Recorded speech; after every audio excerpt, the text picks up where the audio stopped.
Xingli, at the tender age of 16, awakened as a summoner but remained devoid of a summoned beast.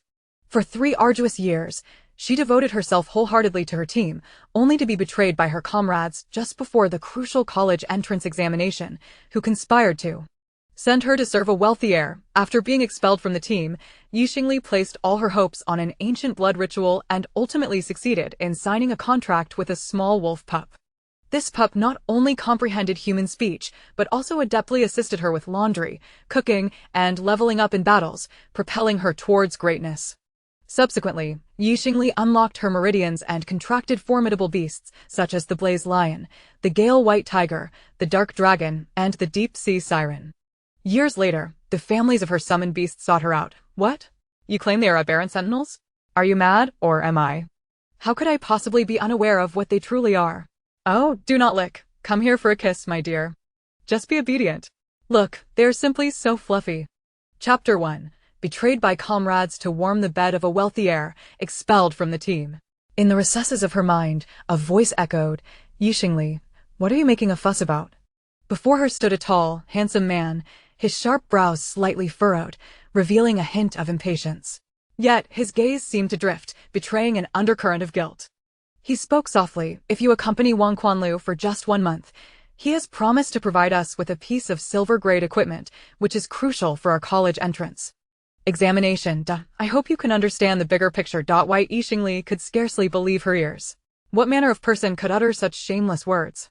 To sell oneself and then count the profits, all while expecting her to be magnanimous.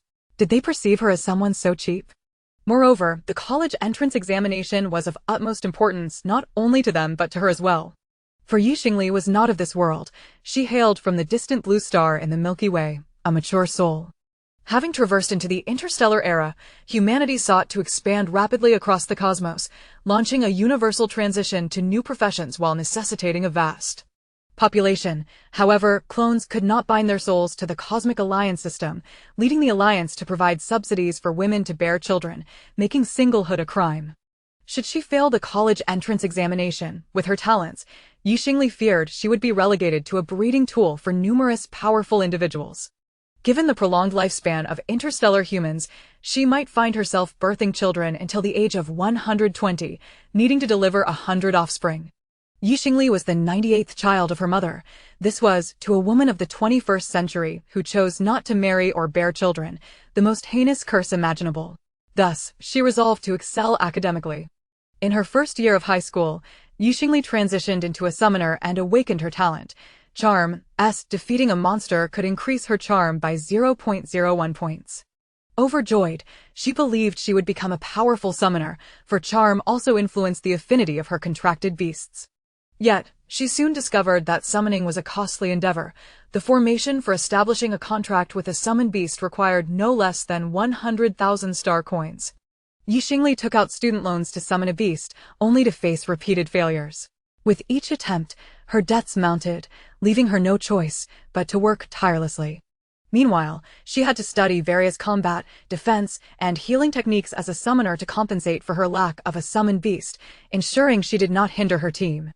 However, as the examination approached, Captain Lu Chenyu shockingly suggested she offer herself to the wealthy heir Wang Quanlu, merely to secure a piece of silver-grade equipment. She turned her gaze to her teammates, the fire mage Yuchia, the shadow assassin Chen Mo, and the holy priest Wen Shiyuan. And you? Do you all feel the same? Xingli's gaze pierced through them like a blade, forcing them to avert their eyes. Yuchia could no longer bear the tension and spoke up, Xingli, you must understand, as a summoner unable to conjure a beast, you have benefited from being part of our top-tier team for so long. However, the college entrance exam is the most significant selection process in the galaxy, and we cannot afford to miss this opportunity. We have decided to replace you with the S-rank talent, the swordsman by Qiangwei, ensuring we can enter a prestigious institution, and we are not abandoning you. We are merely transferring you to Wang Quanlu's team, where he has requested your assistance with logistics. Surely, you can manage their daily needs, can't you? Why can't you do that now? He claims it is logistics. Do you believe that? Besides, I am a combat professional. On what grounds must I serve in logistics? Logistics also require childbearing. Moreover, Wang Quanlu was a scoundrel who harbored ulterior motives towards Xingli. If she were to join his team, it was evident she would become nothing more than a plaything. So you must keep your virtue. You must not let Wang Quanlu take advantage of you. Otherwise, I shall be unable to continue harboring feelings for you. When Shiyan's gentle voice resonated, yet his words were more terrifying than a demon from the abyss. Why Xingli found it laughable. Your affection is merely pushing the girl you claim to like into another's embrace? A wave of heart-wrenching pain surged through her. She would rather forgo this affection. She sought respect. For 3 years, she had toiled diligently, sacrificing so much. Even raising a dog would have fostered a bond. Yet, she was now betrayed by these 4 ingrates. But there remained one final person. Xingli turned to Chenemo. Have you also joined them?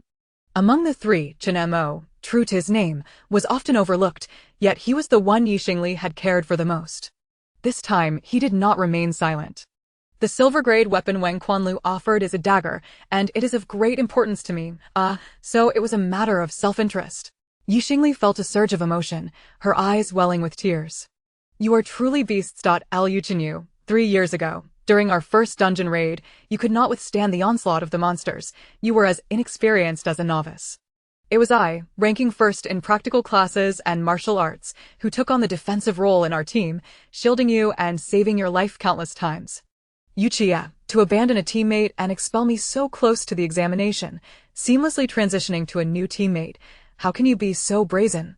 Indeed, I may be merely a summoner, but does that reduce me to nothing more than logistics in your eyes?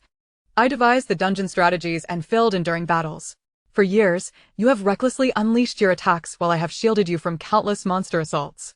When Shurian, in the zombie hospital dungeon, you nearly had your throat bitten, I pushed you away, sacrificing my arm to save your life. And you, Chenemo, during the bloody campus dungeon, you improperly attracted monsters, triggering a beast tide. Were it not for my diversion of the zombies, our team would have perished. For 3 years, I have made no mistakes and saved you all time and again, yet now you betray me, seeking to cast me aside? Dream on, enough. Liu Chenyu shouted, glaring down at the petite but formidable Xingli. I am the captain, and I possess the authority to initiate a vote to expel you from the team.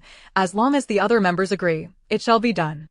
Xingli, you have committed no error. Your mistake lies in lacking a summoned beast, rendering you insufficiently strong. Our team requires stronger members. You are destined to be abandoned. Do not presume upon the slightest goodwill from us to act recklessly. Crying now, regretting, what use is it? If you had agreed to our terms earlier, this would not have happened. White Xingli's face flushed with anger. I considered you all as teammates, yet you merely wish to possess me? Regret? I shall relish the moment when it is you who ultimately regrets this. With that, Xingli turned on her heel to leave. As she departed, she heard the voice of the Cosmic Alliance system. Your captain, Liu Chenyu, has initiated a vote to expel you from the Dawnblade team. Team members, Yuchia. Chenemo, when Shurian concur. You have been expelled from the team. Chapter 2, owing 1.22 million, initiating the blood sacrifice array. Tears streamed down Xingli's cheeks, only to be wiped away with fierce determination. Weeping was the most futile of actions. Xingli needed to compose herself. She glanced at her account information, realizing that she still owed 30,000 yuan in student loans, and it seemed impossible to secure any further funds. With only a month until the college entrance examination, she also needed to vacate the villa prepared for Liu Chenyu and the others and return to an ordinary dormitory. Fortunately, their teacher appeared to have anticipated this news, as any change in team composition required the homeroom teacher's approval. Student Xingli, the school also faces pressure regarding advancement. Therefore, Liu Chenyu's proposal to change teammates is a responsibility toward their future. Please do not harbor negative emotions. Over the years, they have guided you through numerous dungeons and significantly enhanced your attributes, allowing you to reach level 9, which is indeed an achievement. The homeroom teacher, Xia Long, said earnestly. White Xingli remained silent.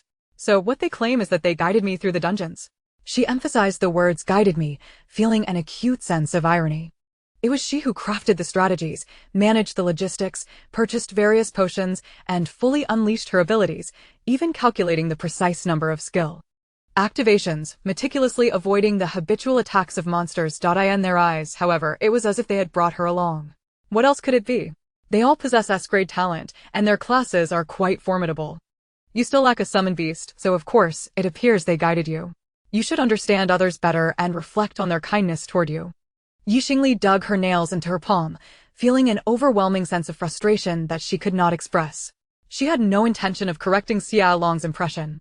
Teacher, I wish to form a new team. Please assist me with the approval. Ye Xingli, have you considered switching to a logistics profession? If you apply now, no one will join your team. You cannot complete dungeon records alone. No, I can do it. Please approve my request. Xia Long sighed in resignation and ultimately consented. What will your new team be called? With gritted teeth, Yi Xingli replied, let it be named Shattering Dawn. Xia Long could see that Yi Xingli still harbored resentment towards Lu Chenyu, but it was of no consequence. A person's future was predetermined from the moment of awakening. He approved her request and transferred her accommodation to an empty dormitory on the 4th floor of Building 14, Room 4. This dormitory, due to its rather ominous number, had remained unoccupied, allowing Yi Xingli to enjoy a private room. Yi Xingli quickly packed her belongings. Over 3 years, her possessions were pitifully few, not only because of her overwhelming debts, but also due to the school subsidies being allocated to her 4 teammates. Now, having separated from them, she felt an unexpected sense of relief. A special notification pinged on her communicator. Upon opening it, she sat up straight. This was a message from a formidable summoner she followed, a professor at the First Academy of the Alliance, renowned for his profound understanding of summoning arrays. He had recently published a new research project. The latest summoning array from the Cosmic Alliance, the Blood Sacrifice Array, can forcibly summon powerful beings from other realms for binding. Additionally, this array can consume charm points to attract more contractees, significantly increasing the chances of summoning humanoid beings. However, be warned that this array requires an equal contract, binding both parties, making cultivation more challenging and the array inherently dangerous. Yi Xingli automatically disregarded the warnings about the dangers involved. To her, lacking a summoned beast and failing the college entrance examination was the true peril. However, when she saw the cost of the array, her pupils contracted in shock. The materials for the array require 1.2 million. Determined, Yi Xingli resolved to employ some unconventional methods. Loans. She immediately sought out loan companies, finding an abundance online. After registering her information, which required her to take photographs, she signed up with 26 different loan companies and secured 520,000 yuan. Shortly thereafter, her communicator buzzed with another message. Student Yi Xingli, are you in urgent need of funds? We noticed your registration photos. We can increase your limit if you provide us with a special photograph. What? A revealing photo. Yi Xingli swallowed the urge to retort. This was her final boundary.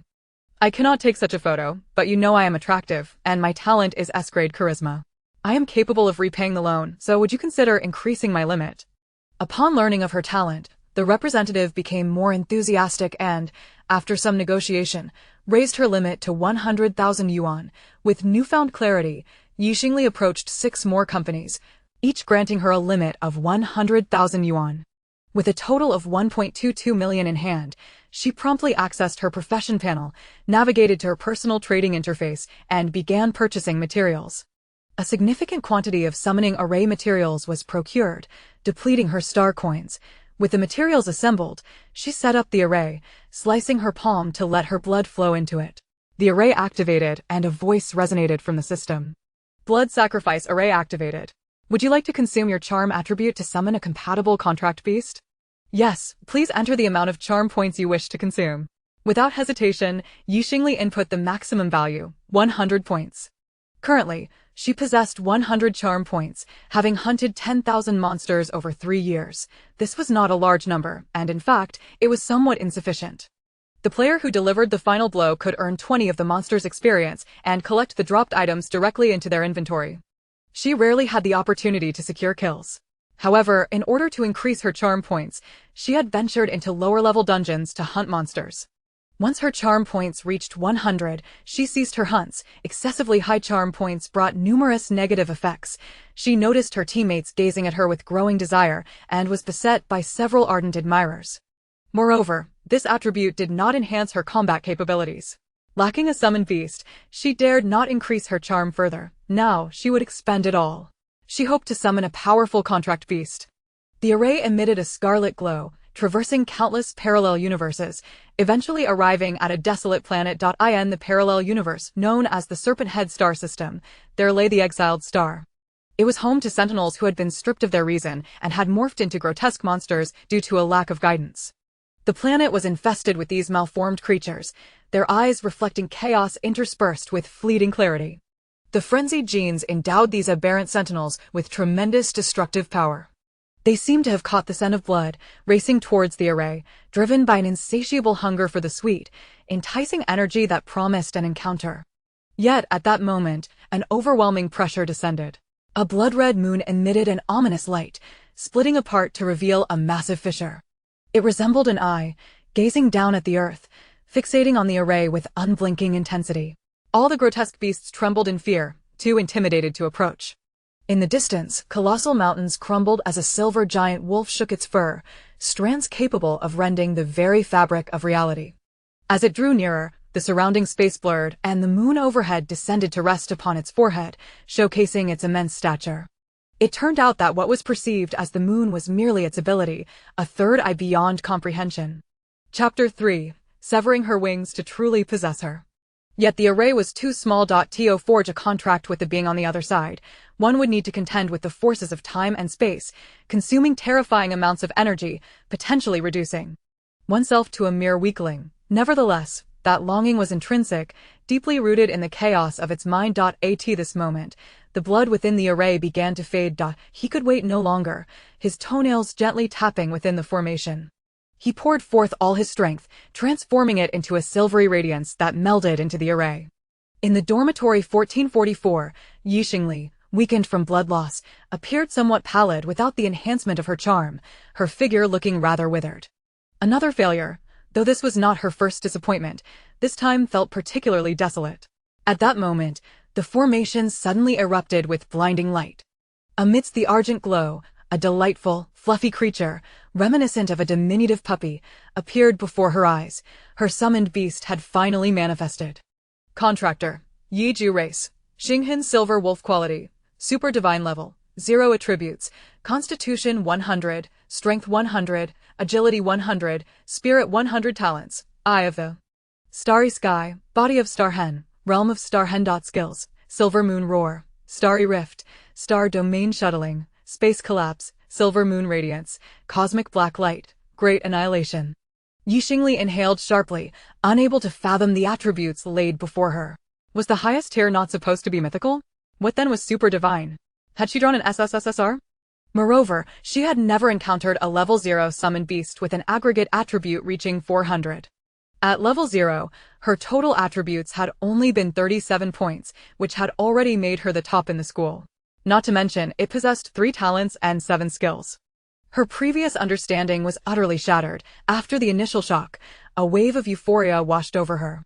Reflecting on the blood sacrificial contract, where contractors were often difficult to deal with, she could only radiate her utmost goodwill. Thank you, Yiju. Thank you for accepting my contract. You shall be my most loyal companion, and I will devote myself to nurturing you, ensuring your talents do not go unrecognized. Tears streamed down Xingli's face once more, this time in sheer joy. She turned over, feeling her 3 years of grievances, confusion, and unease dissipate with the arrival of her super divine contracted beast, finally allowing her to breathe easy. With such a summoned beast, she was destined to tread a glorious path. As for Luchinu and the others, those treacherous teammates were unworthy of fighting alongside her or sharing in her glory. She wept and laughed simultaneously. At that moment, the silver wolf glanced at its limbs, then at the weeping girl before it, ultimately managing to prop itself up, gently licking away her tears with its soft muzzle. Do not cry. A mental message resonated within Xingli's mind, the voice akin to that of a cool, young man, imbued with a hint of awkward consolation. Xingli, astonished, felt an odd sense of acceptance. This Xinghin silver wolf, being of super divine quality, possessed intelligence undoubtedly superior, with a spirit attribute soaring to 100 points, making mental communication entirely plausible. However, this moment of comfort only deepened her sorrow, as it was much too late for consolation. When a tiger licks its wounds, it is at its most vulnerable. She suddenly embraced the small body of Yiju, finding solace in its soft fur. Indeed, humans were no match for dogs. Meanwhile, in the standalone villa allocated to the top 10 teams of the 3rd year, Luchinu and his companions were ushering Bai Changwei into the residence. Originally part of an all-girls team ranked 11th, Bai Changwei felt burdened as the college entrance examination approached, and with the formation of a mixed AB-level team. She resolutely withdrew to join the Dawn Sword under Lu Qinyu's invitation, believing she deserved the treatment befitting her S-level talent. You can occupy this room. They opened a guest room, which, although tidy, was sparsely decorated and poorly lit, leading Bai Chewei to express her disdain. Was Yi Xingli previously residing here?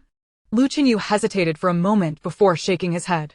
She stayed in the master bedroom on the second floor, then why can't I stay there? Bai Chewei retorted, dissatisfied. At that moment, Chen Emo interjected. She was unwilling to go to Wang Quan's side and might return.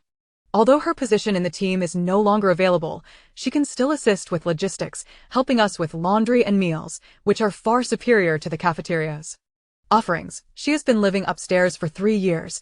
She must be accustomed to it. Yuchia flashed a bright, sunny smile and winked at Bai Changwei. If you feel any inequity, I can call her back to help you tidy up the room. It does indeed need a thorough cleaning and some decoration. What style do you prefer? When Shurian remarked, I prefer girls who are not overly demanding.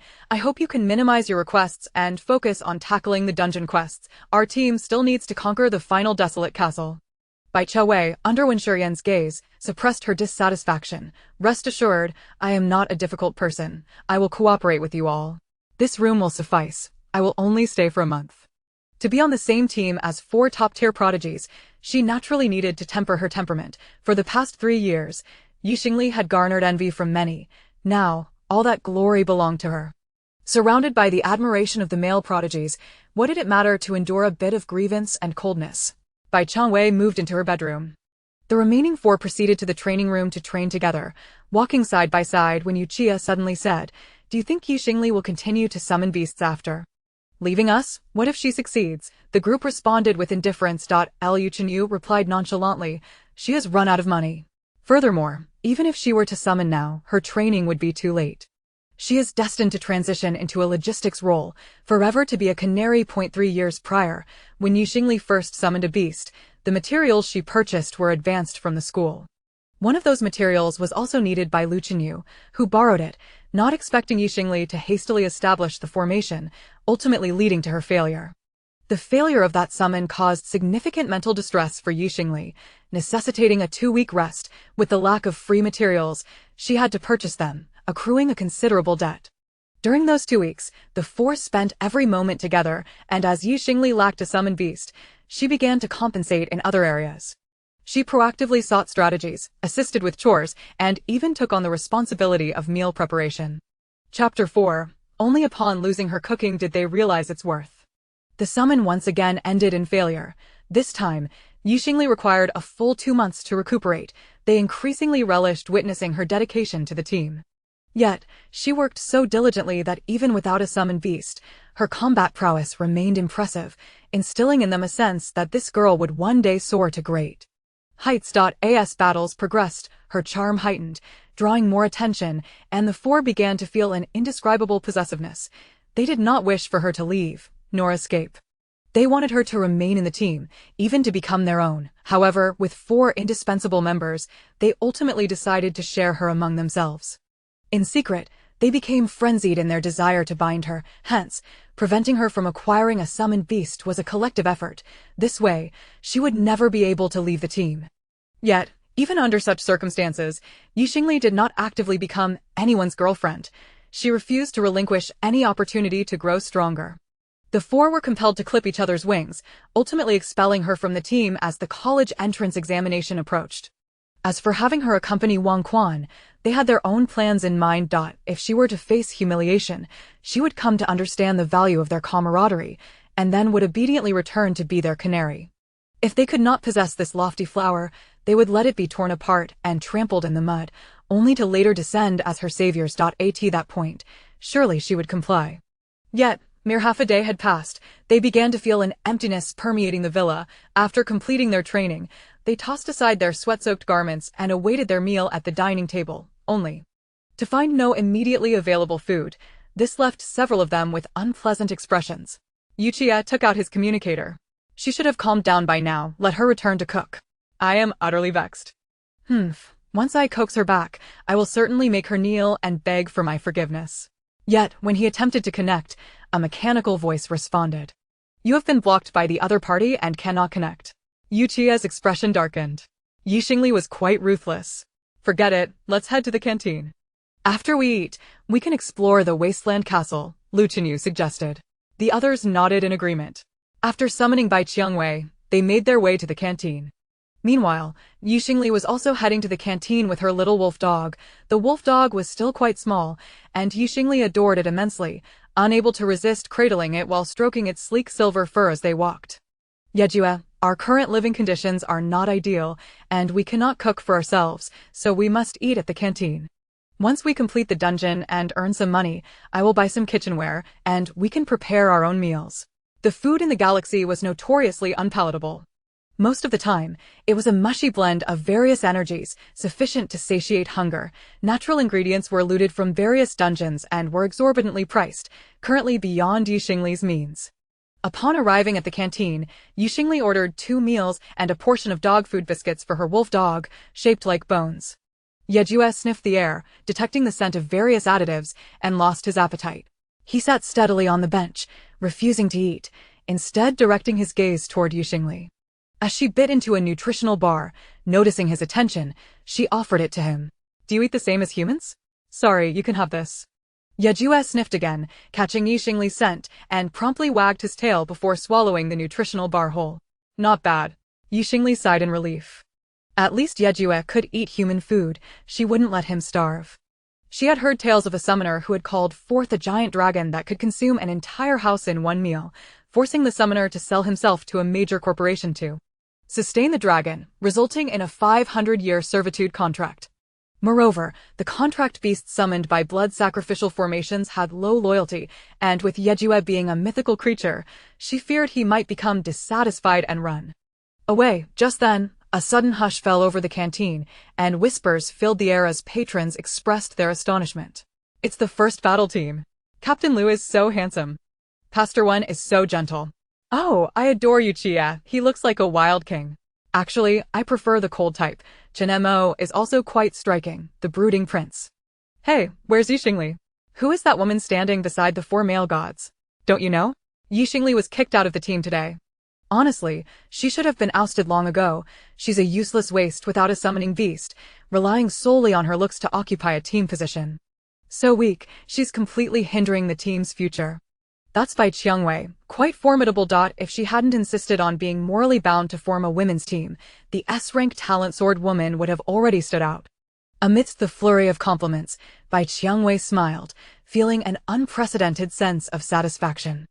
Although most of the praise was directed toward her 4 teammates, in her eyes, their accolades were also a reflection of her own worth, for she was the one standing among them. Only Xingli, in the corner, kept her head down in silence. Such bad luck. A fleeting expression of disdain crossed her face. However, she soon realized that with her charm completely diminished, she no longer exuded the unique allure that drew attention. Wearing a mask was sufficient for her to go unnoticed. Perhaps this was for the best. Lu Chenyu, accompanied by his 4 teammates, approached the food counter, selecting natural foods, high-quality rice, potatoes, sweet potatoes, roasted beast meat, and egg soup. Bai Qiangwei was thoroughly pleased. Being part of the first battle team was advantageous, as they enjoyed substantial school subsidies, allowing them to consume natural food, which was far more nutritious, especially the beast meat, priced at 500 star coins per pound. The 5 of them ordered a total of 20 pounds, creating a lavish meal that cost nearly 20,000 star coins. If they dined like this every day, her attributes would surely increase significantly. Once seated, they began to eat, only to furrow their brows in dismay. Why is this rice so sticky? It's utterly revolting. The potatoes are tasteless. Why are the sweet potatoes so watery? The meat is tough. My heavens, does this egg soup even contain eggs? It's so salty. They had not eaten from the canteen in over 2 years, and their palates had become quite spoiled. Consuming this food felt akin to chewing on wax. Only Bai Qiangwei was taken aback. The white rice was soft and glutinous. The potatoes had a unique cotton-like texture. The sweet potatoes were sweet, the meat was fragrant, and the egg drop soup was rich and flavorful. Wasn't this satisfactory? Why did it feel like the 4 male gods were merely posturing? With no other recourse, Bai Qiangwei pretended that the food was not appetizing, frowning as she swallowed it down rather than devouring it ravenously.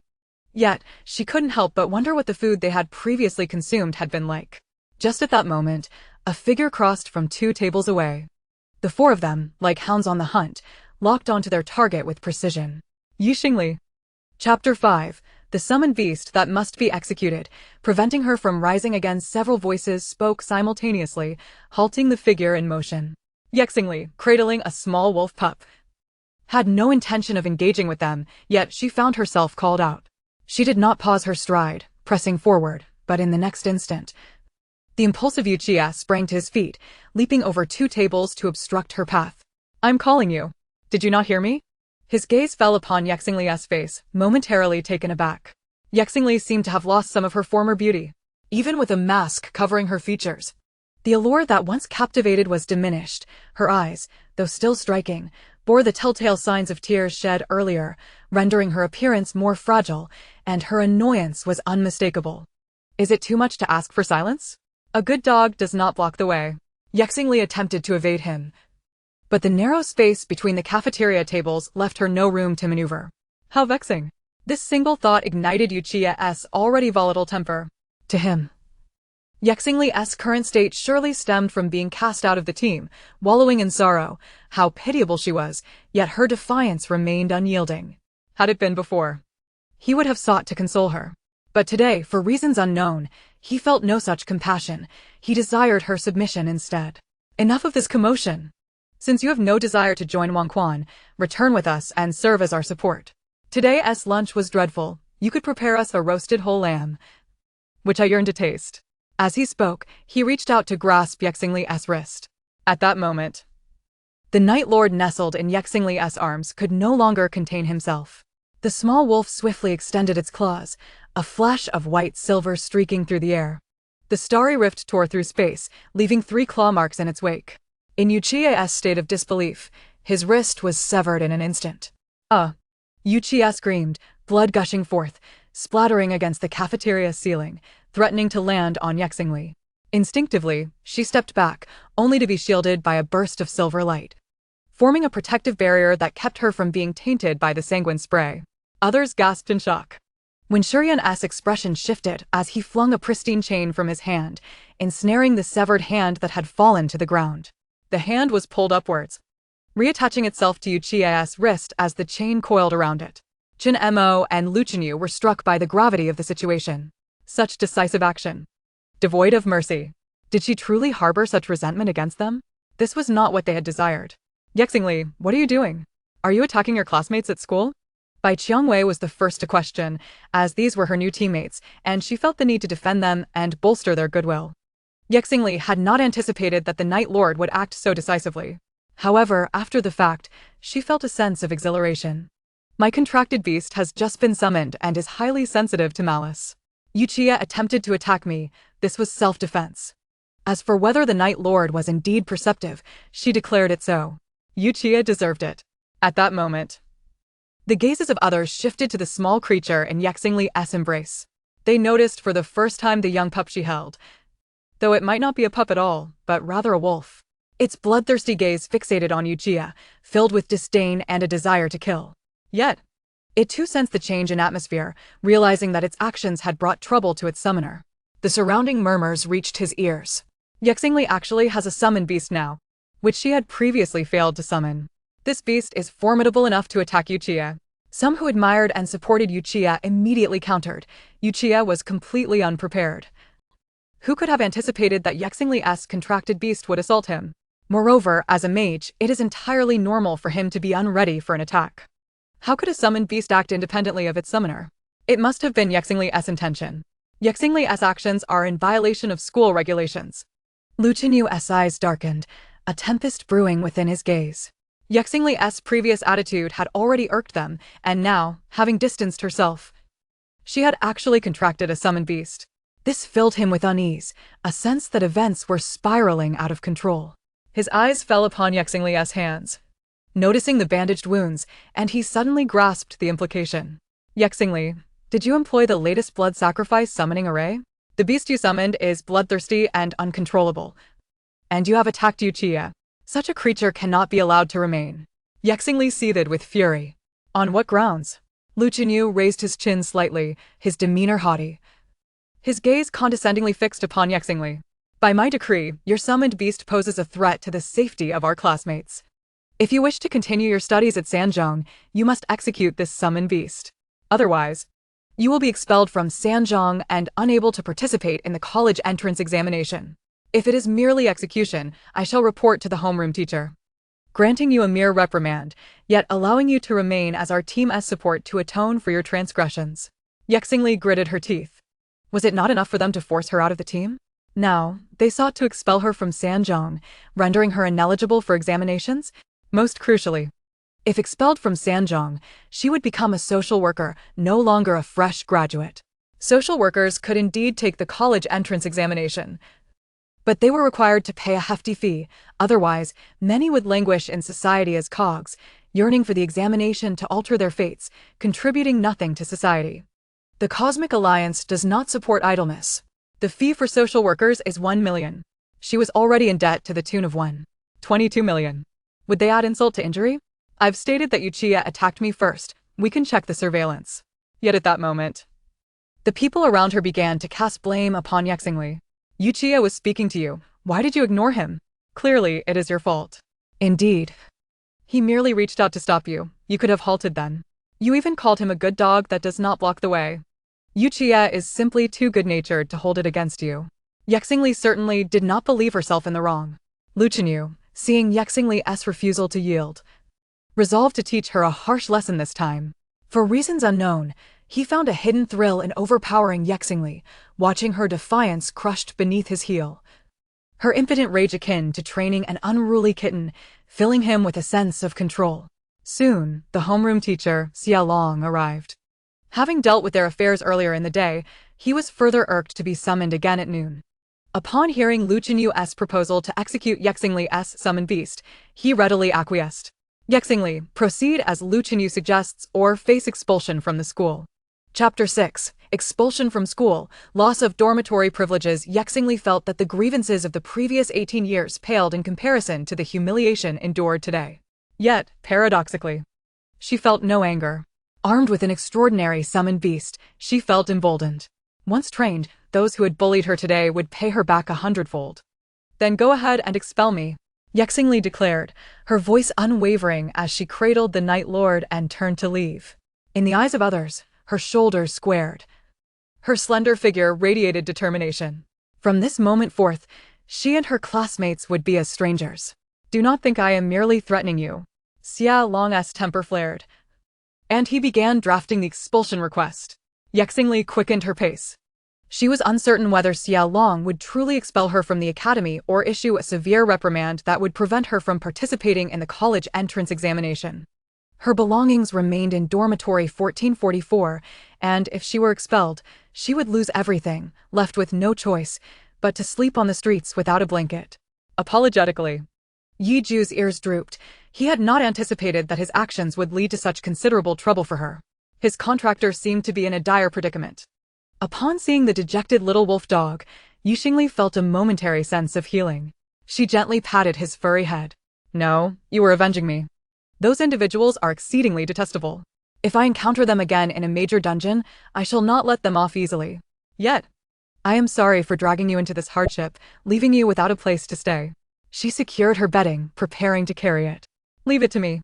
Yiju's body shimmered with silver light, and the bedding and clothes on the ground vanished without a trace. Xingli's eyes widened in astonishment.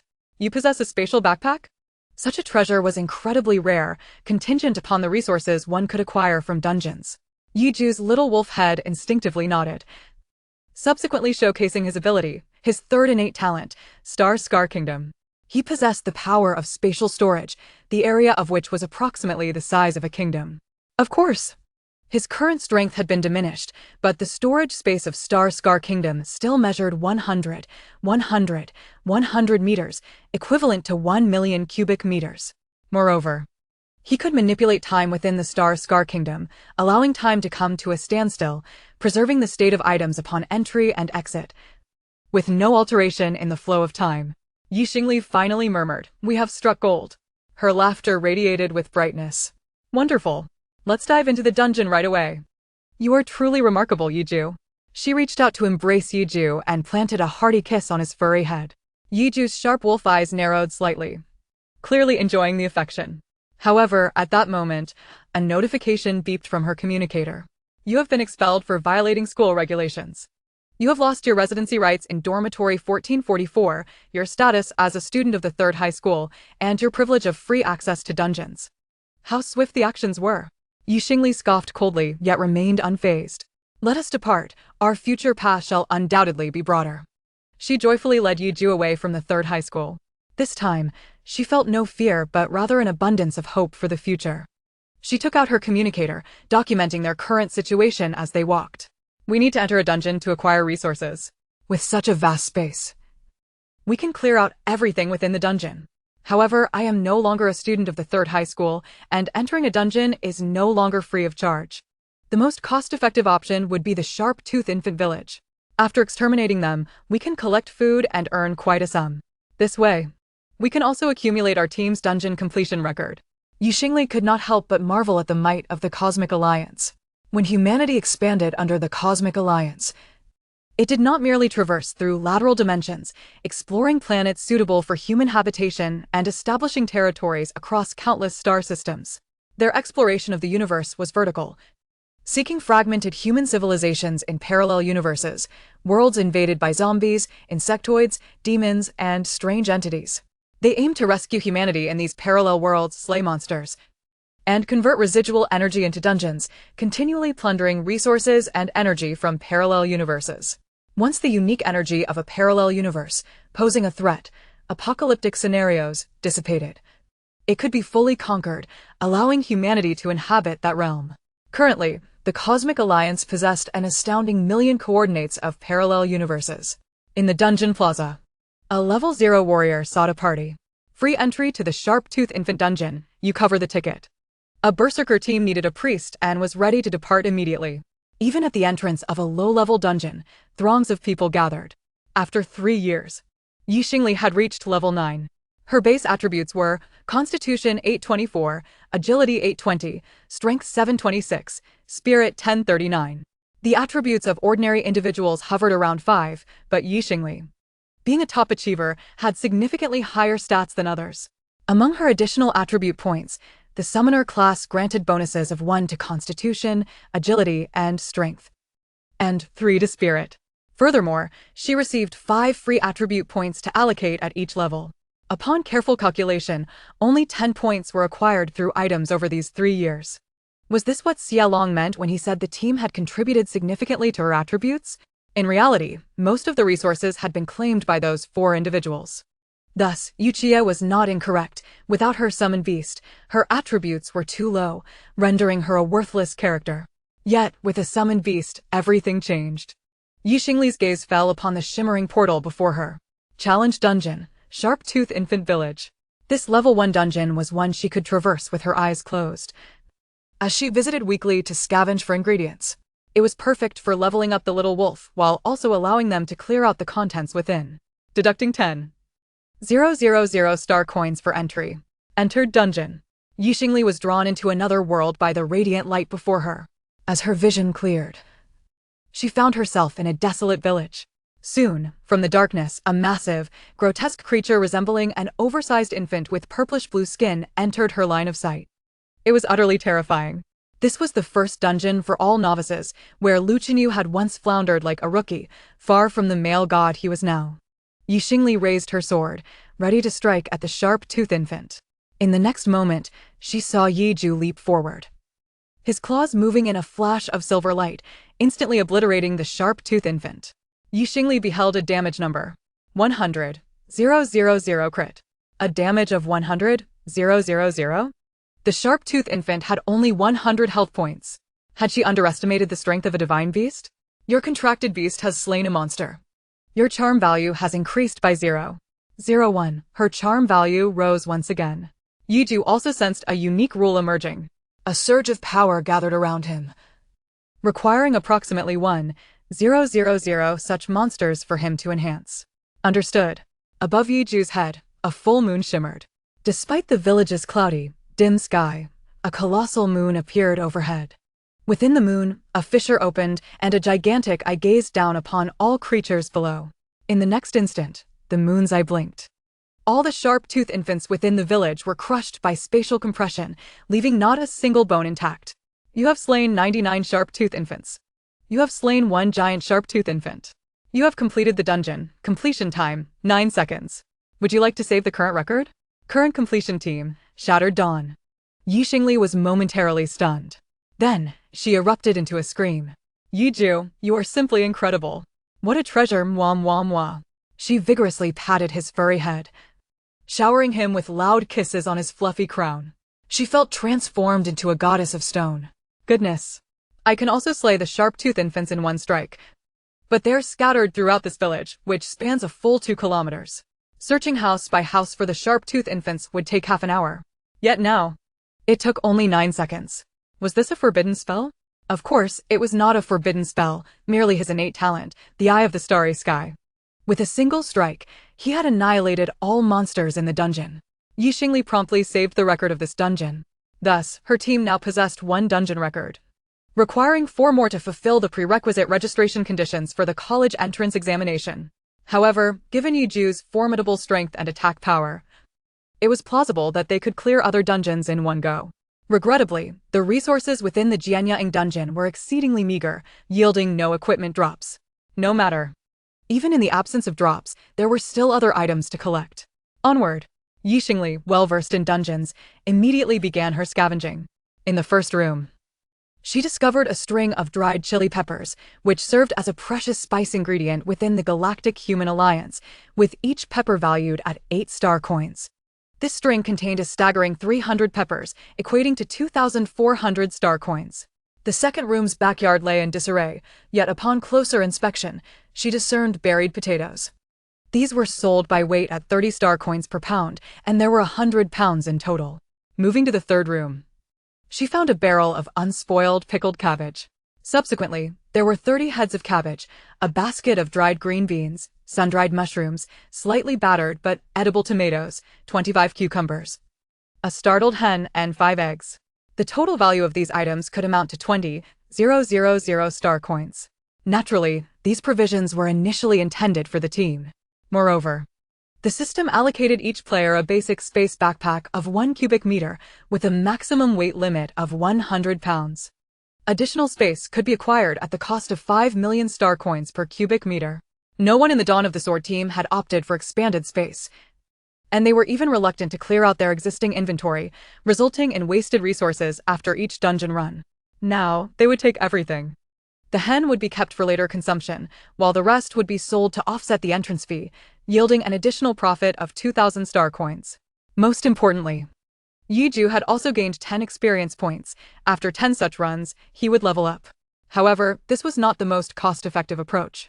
Yiju, how long is the interval for utilizing that ability of yours? Such a power, reminiscent of a forbidden spell, must surely consume a substantial amount of mana, or require a lengthy cooldown period. Yiju tilted his furry wolf head slightly, seemingly puzzled by the question. Yet, after completing 1 dungeon, his contractor appeared much improved, radiating a faint allure. She must truly enjoy running dungeons.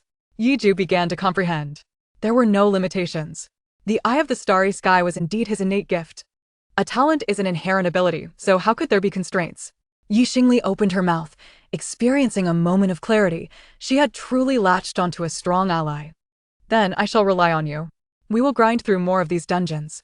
Initially, accumulating funds will be challenging, but as our strength grows and our finances increase, we will tackle stronger dungeons, and everything will eventually turn favorable. Yiju nodded his fluffy head. Xingli affectionately ruffled his fur, feeling her previously heavy heart lighten considerably. Subsequently, she spent 10,000 star coins to re-enter the Jianyang dungeon. This time, she collected 2 additional eggs, and astonishingly, the giant Jianyang dropped a necklace for her. Jianyang necklace, common. This necklace was crafted from a string of violet-hued beads, appearing somewhat soiled, reminiscent of the creature's skin tone.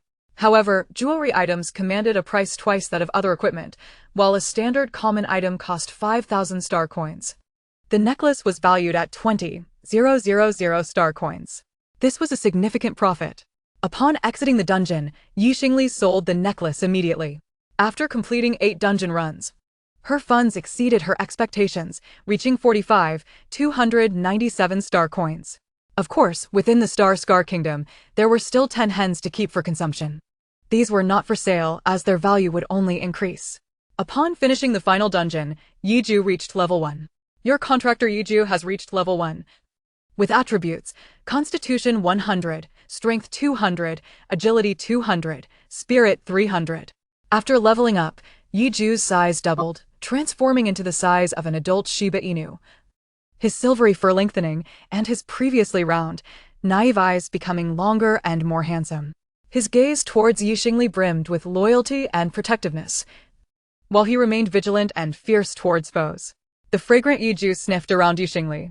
After completing 10 dungeon runs, she had also gained 10 charm points, bestowing upon her a captivating allure. Yiju wagged his tail, circling around her. He relished having such a contractor. At that moment, Xingli received a new notification. Your contract target is significantly pleased by your charm points. Would you like to spend 10 charm points to suit the target? This can reduce their aberration by 1. What was this? The system? Contractor S current aberration is 99. Charm points can be used to weaken it. Would you like to use charm points? Xingli inquired further, but the system only offered the option to expend charm points. She pondered. The blood sacrifice summoning formation effortlessly allows for the contracting of humanoid contractors, so could it be that the wolf appearance was not the true form of the other party, but rather a product of aberration? Chapter 8. The summoner also exudes charm today. How intriguing. Without overthinking, Xingli chose to expend her charm points to soothe Yiju. Yiju felt a delightful aroma envelop him, awakening his muddled consciousness. If he previously thought of himself as a beast, he now glimpsed fragments of memories buried deep within. He was not merely a wolf. He couldn't recall. Nevertheless, Yiju felt remarkably comfortable, akin to soaking in a hot spring, his mood uplifted. It seemed this entire experience stemmed from his contractor. He desired to offer something in return. A surge of energy erupted from him, enveloping Xingli. The system notification followed. You have soothed Yiju. He sincerely thanks you. You have received a gift from your contractor, Constitution 10, Strength 20, Agility 20, Spirit 30. Xingli's eyes widened in astonishment. It was well known that summoners grow powerful not only by nurturing their summoned beasts, but also by receiving benefits from them. However, the probability of such feedback was generally equivalent to one of the summoned beast's strength. The more contracted beasts one had, the greater the feedback. Thus summoners were typically late-game professions. Yet, she had received an enhancement of 10 to her attributes. Xingli's strength surged, doubling her capabilities. She quickly checked Yiju's attributes and, upon confirming there were no losses from his upgrades, she felt reassured. This was wonderful. If he leveled up, her attributes would also increase, and she need not fear holding him back. Thank you, darling. You are the finest contractor in existence. Gazing at the furry creature, her voice unconsciously adopted a softer tone, filled with praise. She affectionately kissed his wolf head. As for whether he would eventually transform into a humanoid contractor, it mattered little. For now, he was simply a little wolf, and at most, he might become a wolf spirit in the future. You are perfect. Yiju circled around Xingli. Noticing that the delightful aroma he had previously sensed had vanished once more, leading him to ponder. Did a contractor's aura also require energy accumulation? There was energy to be gained from dungeon runs. Let us continue delving into dungeons. He transmitted a brief mental message. Xingli realized that her contractor, like her, was also a grinding enthusiast. Excellent. Next, we shall venture into the zombie hospital.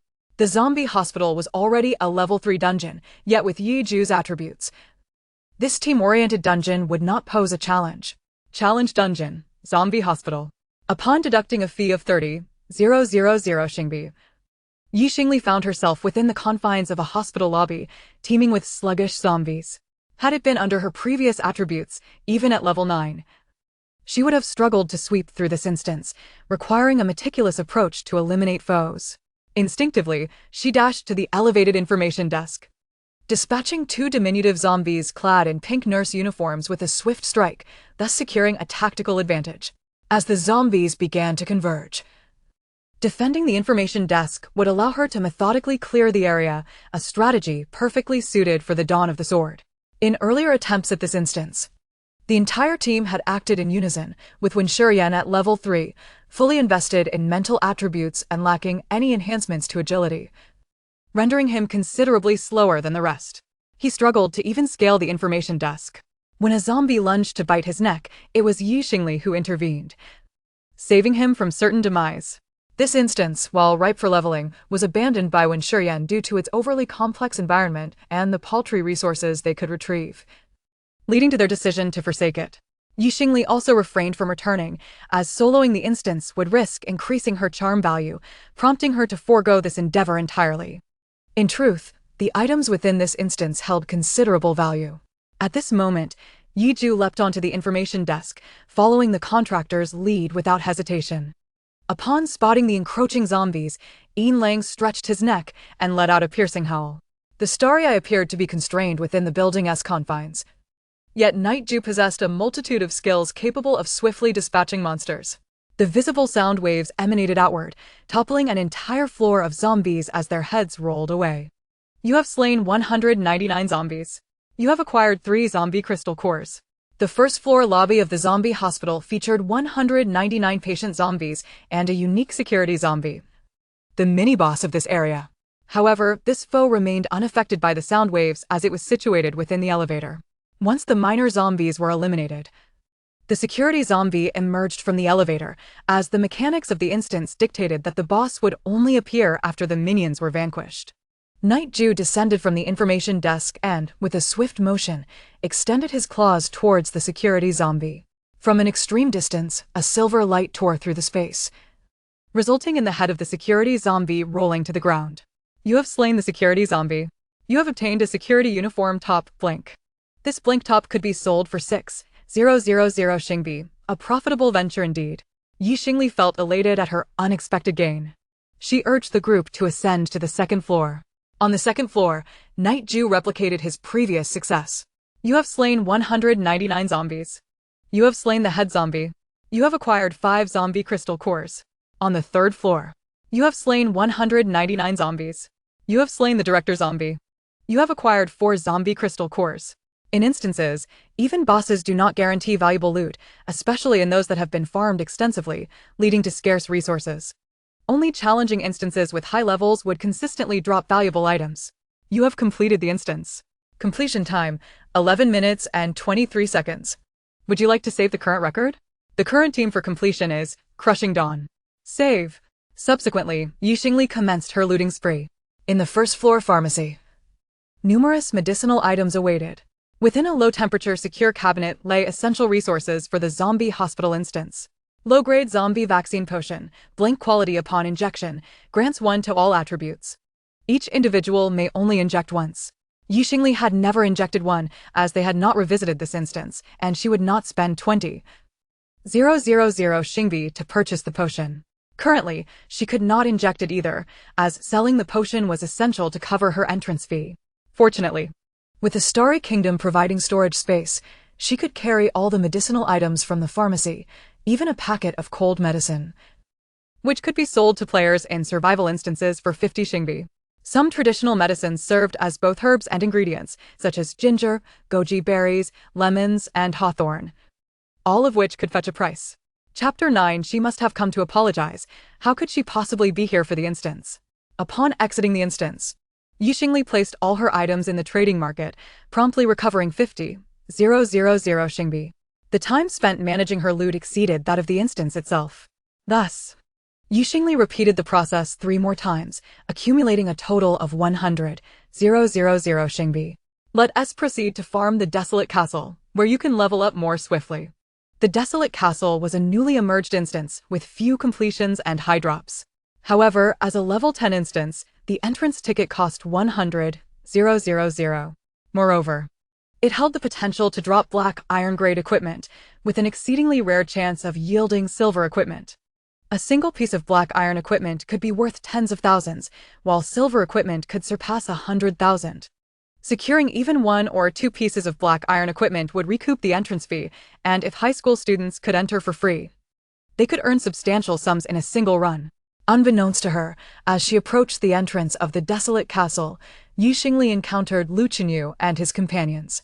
Clad in gear and wielding weapons, they contrasted starkly with her school uniform. Without her sword, She bore no semblance of a combat profession. Most critically, as a summoner, her exclusive weapons were whips and staffs, neither of which she possessed. Reflecting on her 2 to 3 years with this team, she realized she had yet to assemble a complete set of equipment. It was astonishing how blind she had been to this reality. At that moment, Lu Qinyu and his crew also noticed Xingli. Their faces lit up with triumphant expressions. Xingli, do you understand your mistake? Why are you so obstinate? If you had apologized sooner, you wouldn't have to run this far just to confront us at the instant's entrance, Yuchia remarked, a smirk of victory gracing his lips. As for Xingli being here to tackle the instance? Unthinkable. Absolutely impossible. She, a summoner, would struggle to achieve level 1 even after an entire afternoon in the Fangya infant instance. How could she challenge the desolate castle? She was undoubtedly here to apologize. Xingli comprehended the glances exchanged among them and felt no need to explain herself. There was nothing to discuss with former teammates who no longer spoke the same language. Challenge the instance. Desolate castle. Deducting 100,000 Xingbi entrance fee. You have entered the instance. Xingli and her companion, Yin Lang, vanished from sight. The previously smug expressions of Lu Qinyu and his companions faded instantly as they exchanged perplexed glances. Where did she go? She entered the instance? Has she lost her mind? Attempting to challenge the desolate castle with a level 0 summoner? Bai Qiangwei exclaimed incredulously. Lu Qinyu, initially frowning, gradually relaxed and remarked, perhaps she did it deliberately. Although she approached the entrance of the desolate castle, she likely chose a different, lower-level instance to create the illusion that she could undertake it alone without us. But that's impossible. Her attributes are too weak. The others nodded in agreement, convinced of this assessment. Let us not concern ourselves with her any longer. She will learn the hard way that our team is the best. Let us go and tackle the desolate castle, Yuchia said nonchalantly, and the others concurred. The group utilized their free attempts for the week and entered the desolate castle. They had never completed this instance before, but the rewards were too significant, and Xingli had consistently thwarted their preparations, preventing them from entering. Now they shall see what difficulties this dungeon presents. As their gaze shifted, several individuals entered the eerie, shadowy castle. The dim, flickering oil lamps failed to illuminate every corner, creating numerous visual blind spots. Behind them lay the entrance to the dungeon. Should they prove unable to conquer it, a retreat was always an option. The group remained vigilant.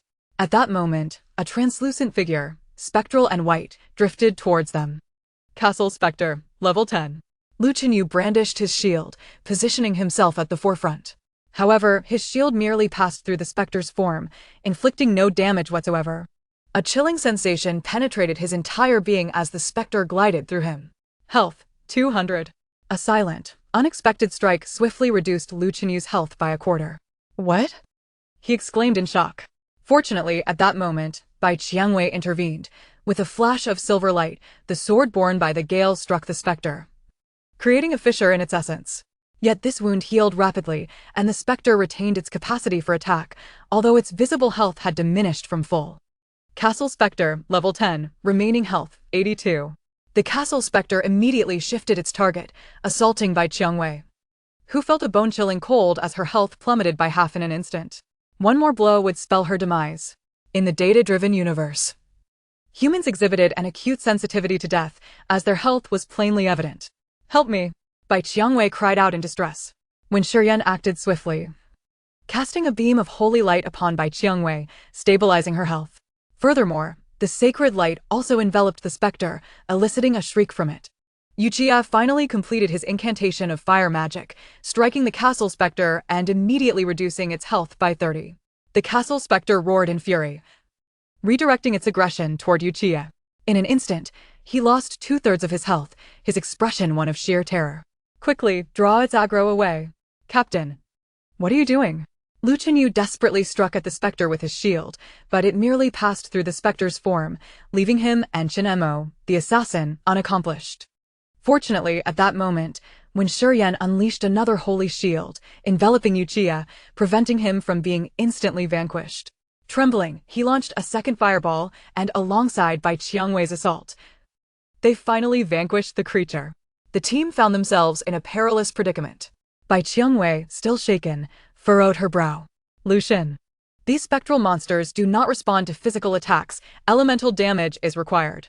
My attack, imbued with wind elemental damage, was effective against the creature. Did you not purchase holy light potions before entering the dungeon? Consuming a holy light potion grants attacks a sacred effect, essential for combating spectral foes. Furthermore, Xingli, as an assassin, had inexplicably failed to apply burn, corrosion, or poison effects. Confusion danced in her eyes. Did a top-tier team truly prepare so carelessly before entering a dungeon? Most critically, if they relied solely on innate abilities, these individuals exhibited no signs of S-tier prowess. At this juncture, Lu Chenyu recalled the textbook descriptions of spectral monsters, though he had overlooked that the creatures within the desolate castle were indeed specters. Previous strategies had been devised by Xingli. Chapter 10. Xingli had taken the strategies and potions belonging to the team. Yet, as the captain, how could Lu Chenyu afford to make such a blunder? He needed to uphold his authority and image. Thus, he furrowed his brow, his expression grave, even tinged with a hint of sorrow. Xingli took the strategy for the desolate castle, and we did not have time to review it. We intended to test it out, only to discover that we are facing spectral monsters. Xingli, who had been silent until now, finally spoke. And the potions. The previous strategies were all prepared by Xingli. The necessary potions and additional items were also arranged by her. We have been preparing for the desolate castle for quite some time. She should have potions. Indeed, it is certainly not due to my lack of preparation. However, this remark only further infuriated by Qiangwei. The potions were taken as well? Do you have any idea how much it costs to prepare a Team S potions? A single holy light potion costs 2,000 star coins and lasts half an hour. Our team would require at least 20 potions to go from start to finish, totaling 200,000 star coins. Not to mention burn potions, soul toxins, and so forth. Don't tell me you didn't even bring recovery potions. Priests cannot manage everything alone.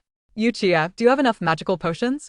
Under her relentless questioning, the others exchanged furtive glances. Most of the supplies had been arranged by Xingli. Though they had brought some, it was not nearly enough. Nevertheless, Bai Qiangwei's barrage of inquiries left them all feeling quite irritated. Are women truly this overbearing? Is it impossible to fight without potions? Yuchia expressed his dissatisfaction. When faced with a problem, the four of them unexpectedly united in solidarity, as when Shurian defended, "My holy shield can provide the sacred effect. I can give it to the captain. We can gradually eliminate the monsters. We will surely prevail." Bai Qiangwei began to question her life choices. Meanwhile, within the castle spectre dungeon, Xingli slipped into the dungeon and swiftly concealed herself beneath a massive, ancient lamp in a corner. The metal lamp weighed a staggering 120 pounds and stood 2 meters tall, rendering it impossible to remove from the dungeon. However, the lamp oil could be extracted, serving as a consumable. Beneath the lamp, darkness would not engulf the team, ensuring players would not be attacked. Xingli retrieved a skateboard from her space backpack, placing it on the ground before lifting the heavy lamp onto it. This way, she could easily maneuver the lamp, illuminating the invisible units, the castle specters. Once settled, she consumed a holy light potion and retrieved a burn enchantment potion, applying it to her sword. In truth, her damage output was rather modest. Were it not for Yiju, she would never have ventured into the desolate castle. As for why she had not joined Lu Chenyu's team, it was simply a matter of finances. A team battle required substantial preparation funds. However, her 4 teammates were eager to enhance their equipment, and the demand for potions was immense. Xingli had initially intended to wait until the end of the month to achieve results and acquire funding for potions before setting out. Now, however, she only needed to procure her own potions, significantly reducing her costs. Most importantly, with Yiju's combat prowess, half an hour would suffice to clear the dungeon. So she only purchased 2 potions, spending 4,000 star coins. At that moment, Yiju had indeed begun to make his move. He radiated a silver glow, forming a protective shield around him. This was the same technique he had employed in the cafeteria, silver moonlight. The moon's glow, a reflection of the sun, was also a unique energy capable of countering specters. Additionally, Yiju possessed a skill, cosmic black light, which absorbed gamma rays from the universe, representing a form of dark energy. This too was effective against specters. Although they belonged to the realm of dark energy, they were not immune. As the two advanced, the specters within the castle began to swarm around them, drifting back and forth, attempting to extinguish the lamp. However, as they drew near, dark rays erupted, instantly dispatching the specters. You have slain Castle Spectre X20. You have acquired Spectral Maid Outfit, Black Iron. Equipment drop. And it is of Black Iron grade. Yiling Nupa E, Heidi Defense 20 Spirit 2. This is suitable equipment for you Xingli. First, she should put it on and then assess whether to sell it based on the benefits obtained. If the gains are substantial, she will keep it for herself to enhance her strength. As monsters fell, engaging in battles beyond her level, Yi Xingli's companion, Yi Ju, finally reached level 2. Your contract partner, Yi Ju, has reached level 2, Constitution 100, Strength 200, Agility 200, Spirit 300. Yi Ju's form swelled again. Now comparable in size to an adult golden retriever. The charm value. Yi Xingli expended 10 charm points, retaining 3, to release a calming aura to Yi Ju. You have comforted Yi Ju. He sincerely thanks you. You receive the gift of the contractor, Constitution 10, Strength 20, Agility 20, Spirit 30. Such an increase. Is this the sensation of a sudden surge in power? Yi Xingli brimmed with determination as she and Yi Ju began to sweep through the dungeon. The ancient castle was vast, and the appearances of the spirits shifted. Some were guard spirits, while others were guest spirits. Resources were abundant. In just a short time, 3 pieces of equipment had dropped. Knight Sword, Heidi Attack 20, Strength 2, Black High Heels, Heidi Movement Speed 01, Agility 2, Men's Wig, Baiben Charm 1. The wig, categorized as headgear, increases charm and can be used by bald men, priced slightly higher than a standard Baiban, around 8,000. The Knight Sword, as a weapon, costs 60,000. Yi Xingli decided to wear the high heels herself. She set a personal goal. After leaving the team, she would assemble a complete set of Heidi-level equipment for herself. She was determined to enjoy a better life. As she swiftly vanquished foes, her own experience points surged. The bedroom of the desolate castle was the lair of the final boss, the Duchess Tenerisha. Dressed in a lavish red gown, she sat upon an ornate armchair, embellished with gold trim and red leather, holding a goblet filled with congealed blood. As Yi Xingli pushed open the bedroom door, a series of ominous laughs echoed in the air. Fresh blood was in the air. Before a second word could escape, a flash of black light erupted from Yi Ju, striking the Duchess and holding her soul suspended in the air as the black light consumed her essence. Bang! The chair fell to the ground. Before Yi Xingli, a chair emanating silver light appeared out of thin air. You have slain the Duchess Tenerisha of the desolate castle. You have obtained the ghostly gold-red sofa, silver level movement speed 10, agility 200. Special effect, low altitude flight, ethereal positioning, immune to hits. Note, unique drop of the desolate castle. Chapter 11. The first silver-level equipment. Only the pioneers can reap great wealth. The sofa was too large for Yi Xingli's backpack, causing it to drop beside her. Yi Xingli's breath momentarily caught. A silver-level item had emerged. The desolate castle was a level 10 dungeon, and the highest grade of equipment was silver level, with drop rates as minuscule as 1 in a million. How was this different from winning the lottery? Furthermore, this ghostly gold-red sofa was a mount-type item, suitable for most terrains and dungeons. As a special item, its value surpassed that of ordinary silver-level equipment significantly. Most importantly, it was a unique drop. This meant that only one ghostly gold-red sofa would exist from this dungeon.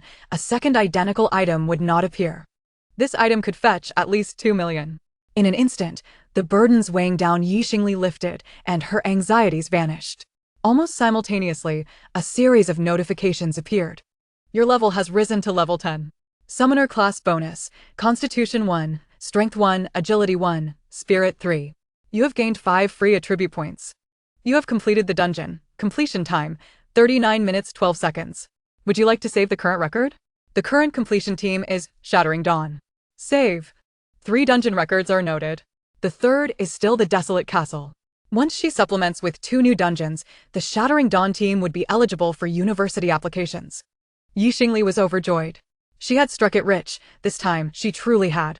Yi Ju, this chair can be sold for 2 million. Which would cover the loan for the summoning array and the 1 million registration fee. All would be settled. Yi Ju circled the ghostly gold-red sofa, transmitting a simple thought through their mental link. Beautiful. You sit. Yi Xingli was tempted. This mount-type item was indeed rare and splendid. Regardless of whether it would be sold later, she wanted to try it out first. She promptly sat on the chair and found it spacious. with the Duchess's dress having no place to rest, yet she could still make room for half her body. "Yiju, come," she beckoned, patting the seat. Yiju jumped up and together they squeezed onto the sofa. Then, with a thought, Xingli commanded the gold-red sofa to rise, gliding through the castle. It could reach speeds of up to 120 kilometers per hour and maneuvered with remarkable agility, capable of lateral movement and elevation up to 20 meters, equivalent to 6 stories high. The most crucial capability of a mount was, in fact, the conservation of stamina. The entire length of the Sharp-Tooth Baby dungeon was 2 kilometers, and after 10 runs, it added up to 20 kilometers. Once human data was digitized, stamina became an essential metric. Extensive travel would deplete stamina, ultimately affecting various attributes. This sofa, for now, would not be sold. She would wait until her college entrance examination when funds ran short before parting with it. Xingli even had a premonition. Given her current earning rate, perhaps she would not need to sell the gold-red sofa at all. Subsequently, Xingli sat on the sofa and began to gather her spoils. The knight's sword and men's wig could already be sold for 68,000. There were still many treasures within the dungeon. Duchess's red wine, Heidi, refined from fresh blood. Constitution 1, Charm 1, Lifetime 1 year. A slightly lower-priced item with negative attributes, 20,000, though some individuals do not mind losing a year of life. In the bedroom, among a rusty jewelry box, some time-honored gems remained preserved, despite the accompanying accessories being rusted. The vanity table, still covered in dust, revealed exquisite craftsmanship upon a brief cleaning. The woolen carpet, once cleaned, proved usable. Xingli recalled others profiting from cleaning videos, which could net 500 Xing coins. The ancient castle housed 24 bronze lamps. Selling the metal alone could yield 40 Xing coins per pound, totaling 110,000. The banquet hall was the primary target for looting, as the desolate castle. Its food had long since rotted. However, exquisite tableware remained, with some metallic items oxidized, while special porcelain remained intact. This porcelain could fetch 50 Xing coins each. And Xingli collected no less than 1,000 from the buffet cart. After searching the kitchen, she gathered clay pots, stainless steel, and other utensils. Moreover, she discovered a wine cellar containing 102 sealed boxes of red wine. This red wine, with over 13 alcohol content, could be stored indefinitely, explaining why the legendary 1982 Lafite remains known as the soft gold of wines even after 40 years. Whether it was mere hype or not mattered little. As long as these wines could be listed on the trading market, it sufficed. Each box contained 6 bottles, with each bottle worth at least 800 Xing coins, rounding up to 490,000. Xingli was utterly exhilarated. Was this what it meant to pioneer? After thoroughly scouring the castle, it took a full 2 hours to complete the search. Xingli departed the dungeon with Yiju, laden with treasures. Meanwhile, within the instance where Lu Chenyu was located, after 2.5 hours of relentless combat, the 5 individuals were utterly exhausted. Despite their remarkable talents and formidable techniques, the energy expenditure was tremendous. In just 2 hours, their potions were completely depleted, and they had merely cleared the entrance of the ancient castle, which consisted of 25 spectral entities. Aside from experience points, nothing of value had dropped. Jin Emo was drenched in cold sweat, his body trembling, for every single spectre required his careful luring. And even the slightest misstep could lead to the annihilation of the entire party. Typically, attracting a single monster demanded a wait of 2 to 3 minutes, a pressure that was becoming increasingly unbearable for him. Perhaps it would be best to call it a day and resume next week, Lu Chenyu suggested. Bai Qiangwei nodded in agreement. Their preparation had been inadequate, but the boys tended to be careless, possibly having genuinely forgotten. Additionally, with all the potions in Xingli's possession, their performance fell short of expectations. Nonetheless, the strength of these individuals was indeed formidable, if it had been her previous female team. Defeating a single monster would have taken 5 minutes, making it nearly impossible to clear a level 10 instance. Yet, this group could dispatch a monster in merely 1 or 2 minutes. Little did she know that if Xingli had been present, the progress of the instance would not have been so sluggish. "Let us retreat then," Bai Qiangwei declared. As her words echoed, the others collectively exhaled in relief. They returned to the entrance, knowing that the oil within the lanterns and the supplies in the instance would only materialize upon complete clearance. Otherwise, They remained mere props within the instance, unable to be taken out. Furthermore, they were not particularly adept at such matters and felt no sense of loss. In their eyes, having awakened to advanced professions, all that mattered was to diligently level up, slay monsters, and, as their ranks increased, to join the human alliance's pioneering teams. Boasting tremendous output was sufficient. Management? Earning money? What did that entail? Even Bai Qiangwei, the strongest member of their previous squad, would never engage in such trivial tasks. The group exited the instance, and coincidentally, Xingli also emerged. Upon seeing Xingli, Bai Qiangwei immediately recalled Lu Qinyu's words and called out to her. Xingli. Wait a moment. Chapter 12. Do you really want me to expose you? Lu Qinyu. What? Xingli had spent the entire afternoon in the instance and was now intending to take Yiju out for a lavish meal when she was unexpectedly halted. Seeing Bai Qiangwei surprised her. Bai Qiangwei took a few steps closer and said, Xingli, since you have exited the team, shouldn't the logistical supplies within the team be returned? What supplies? Xingli frowned, unable to comprehend her words.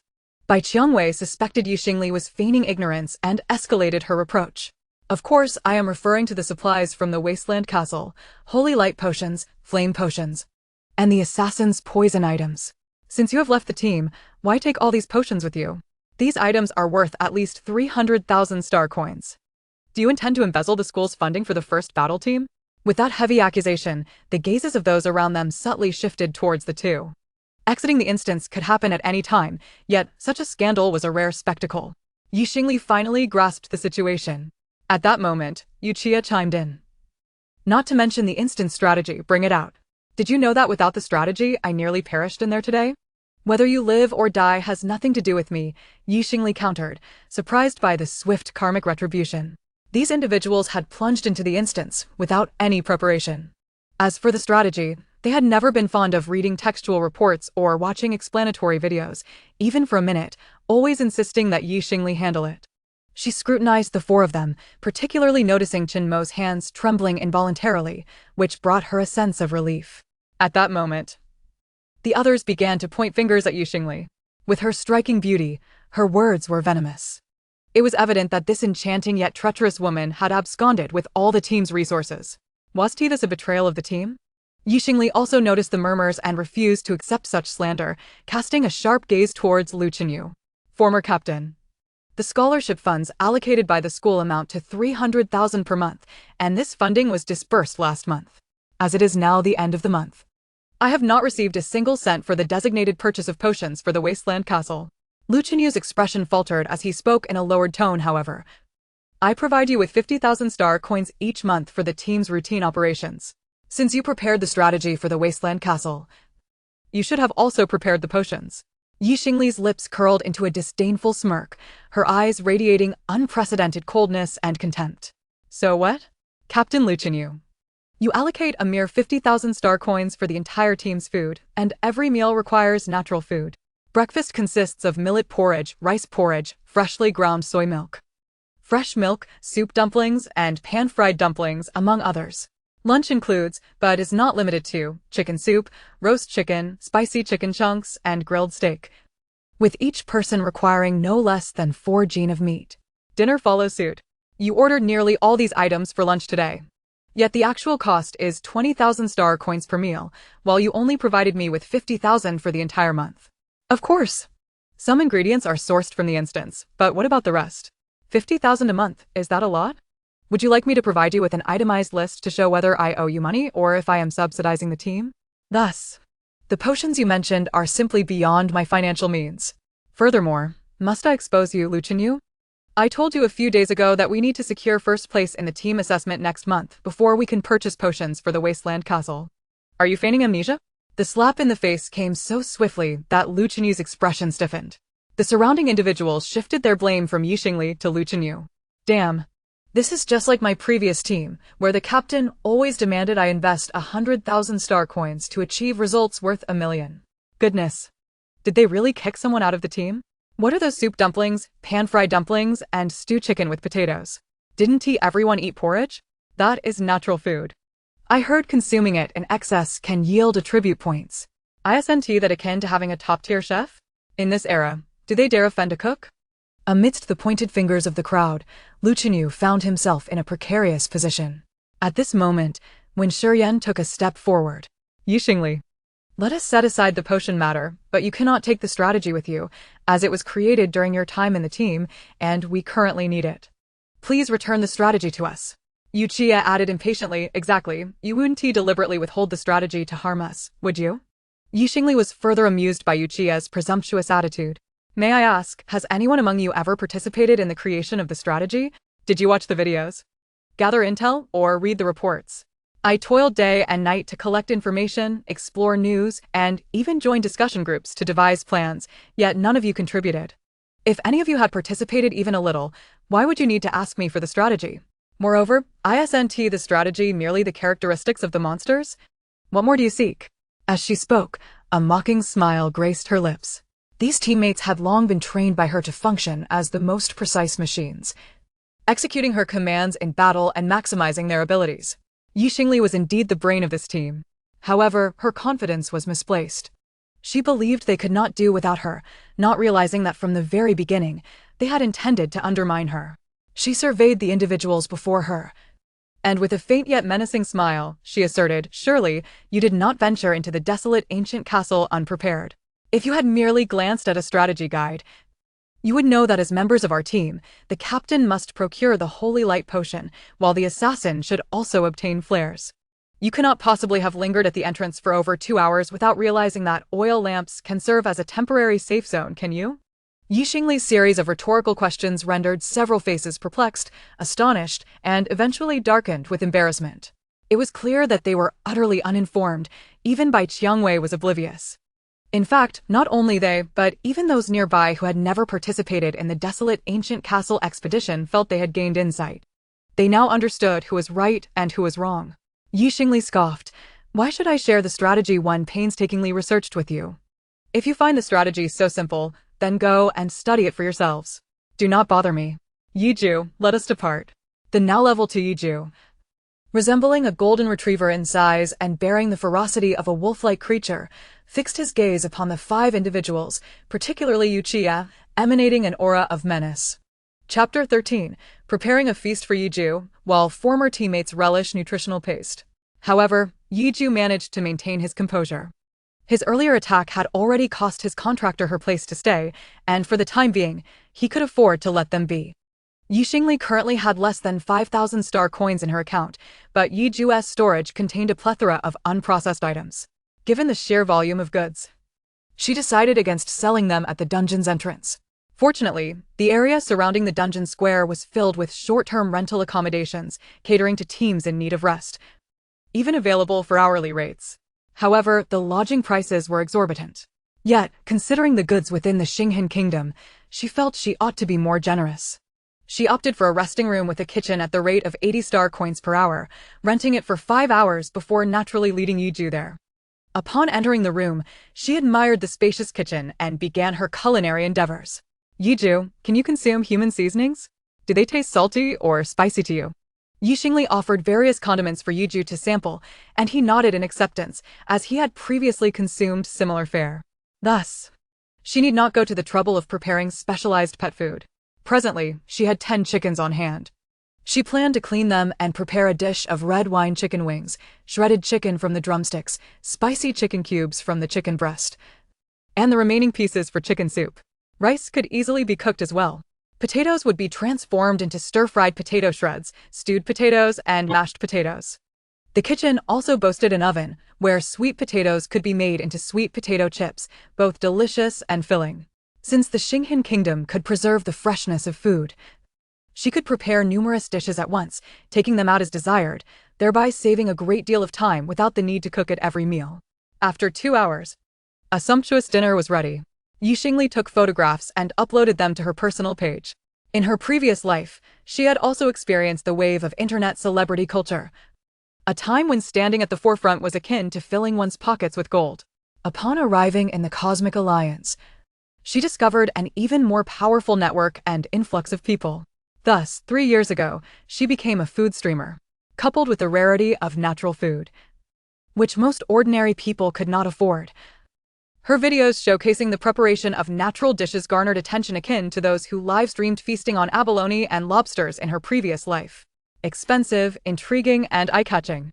Remarkably, her account had generated approximately 300,000 credit points over 3 years, yet for a summoner, such earnings barely equated to the cost of 3 summoning formations. Summoning truly drained one's finances. She still bore student loan debts and had attempted 5 additional summons, all of which had failed. Fortunately, she had now turned her fortunes around. Yiju, let us live stream together. Xingli initiated the broadcast. Her account currently boasted 3 million followers. Yet this was but a drop in the ocean compared to the total population of the Cosmic Alliance. As the stream commenced, 3,000 fans flooded into the chat room, creating a lively atmosphere. What will the streamer eat today? How will the streamer dine with their dog? Is today's meal a bit sparse? Do you have something on your mind, streamer? Xingli felt compelled to address her followers, having experienced such significant events, especially since she had severed ties, necessitating a preemptive defense against Lu Qinyu and his ilk to avoid being cast in a negative light. The events of the evening had served as a wake-up call. Thus, Xingli proclaimed, "Hello everyone, from today onward, I have withdrawn from my former team and will no longer be responsible for providing meals for my 4 teammates. However, the good news is that as a summoner, I have finally acquired my own summon beast, this one Yiju. From now on, he and I will present our culinary escapades to you all. Yiju, please greet everyone with a nod."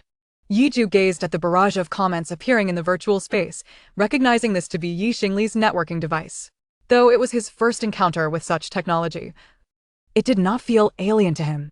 He nodded in acknowledgement. The chat room erupted with excitement. Humans naturally possess a fondness for furry creatures. The puppy is so adorable. It's clearly a wolf, but what a beautiful one. Its eyes are larger than mine, and its fur is so smooth. Wait, feeding a summoned beast natural food? What a waste. I'm not eating as well as the streamer-s wolf. Which era are you from? Summoned beasts are combat partners. Some even consume energy crystals worth hundreds of thousands. I, who can only nibble on paste, can only watch the streamer-s videos to whet my appetite. Xingli observed the comments on the virtual screen and exhaled in relief. She had prepared a significant amount of food, which indeed attracted attention. Yet she had never live-streamed a meal with her 4 teammates. Not only because they lacked interest, but also due to her concern about backlash, fearing her carefully curated account would be overshadowed by them. Nevertheless, her charisma proved effective. 3 million followers was no small feat, and the revenue generated was commendable. Now, with a change in video style and the addition of Yiju, the results appeared promising. Let us commence our feast, beginning with the red wine chicken wings. This wine was obtained from conquering the desolate ancient castle today. Xingli made a point to showcase the red wine. Many in the livestream had never encountered such a resource, and awe swept through the chat.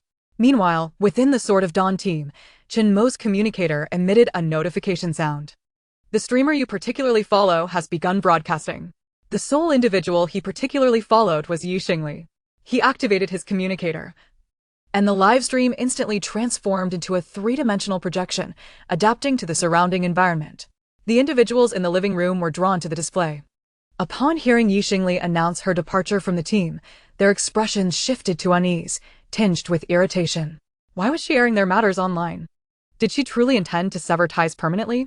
The enticing aroma of the food wafted through the air. Let the fans eat first. The Cosmic Alliance-esque communicator featured a scent system, allowing the delectable fragrance of food to permeate through the screen.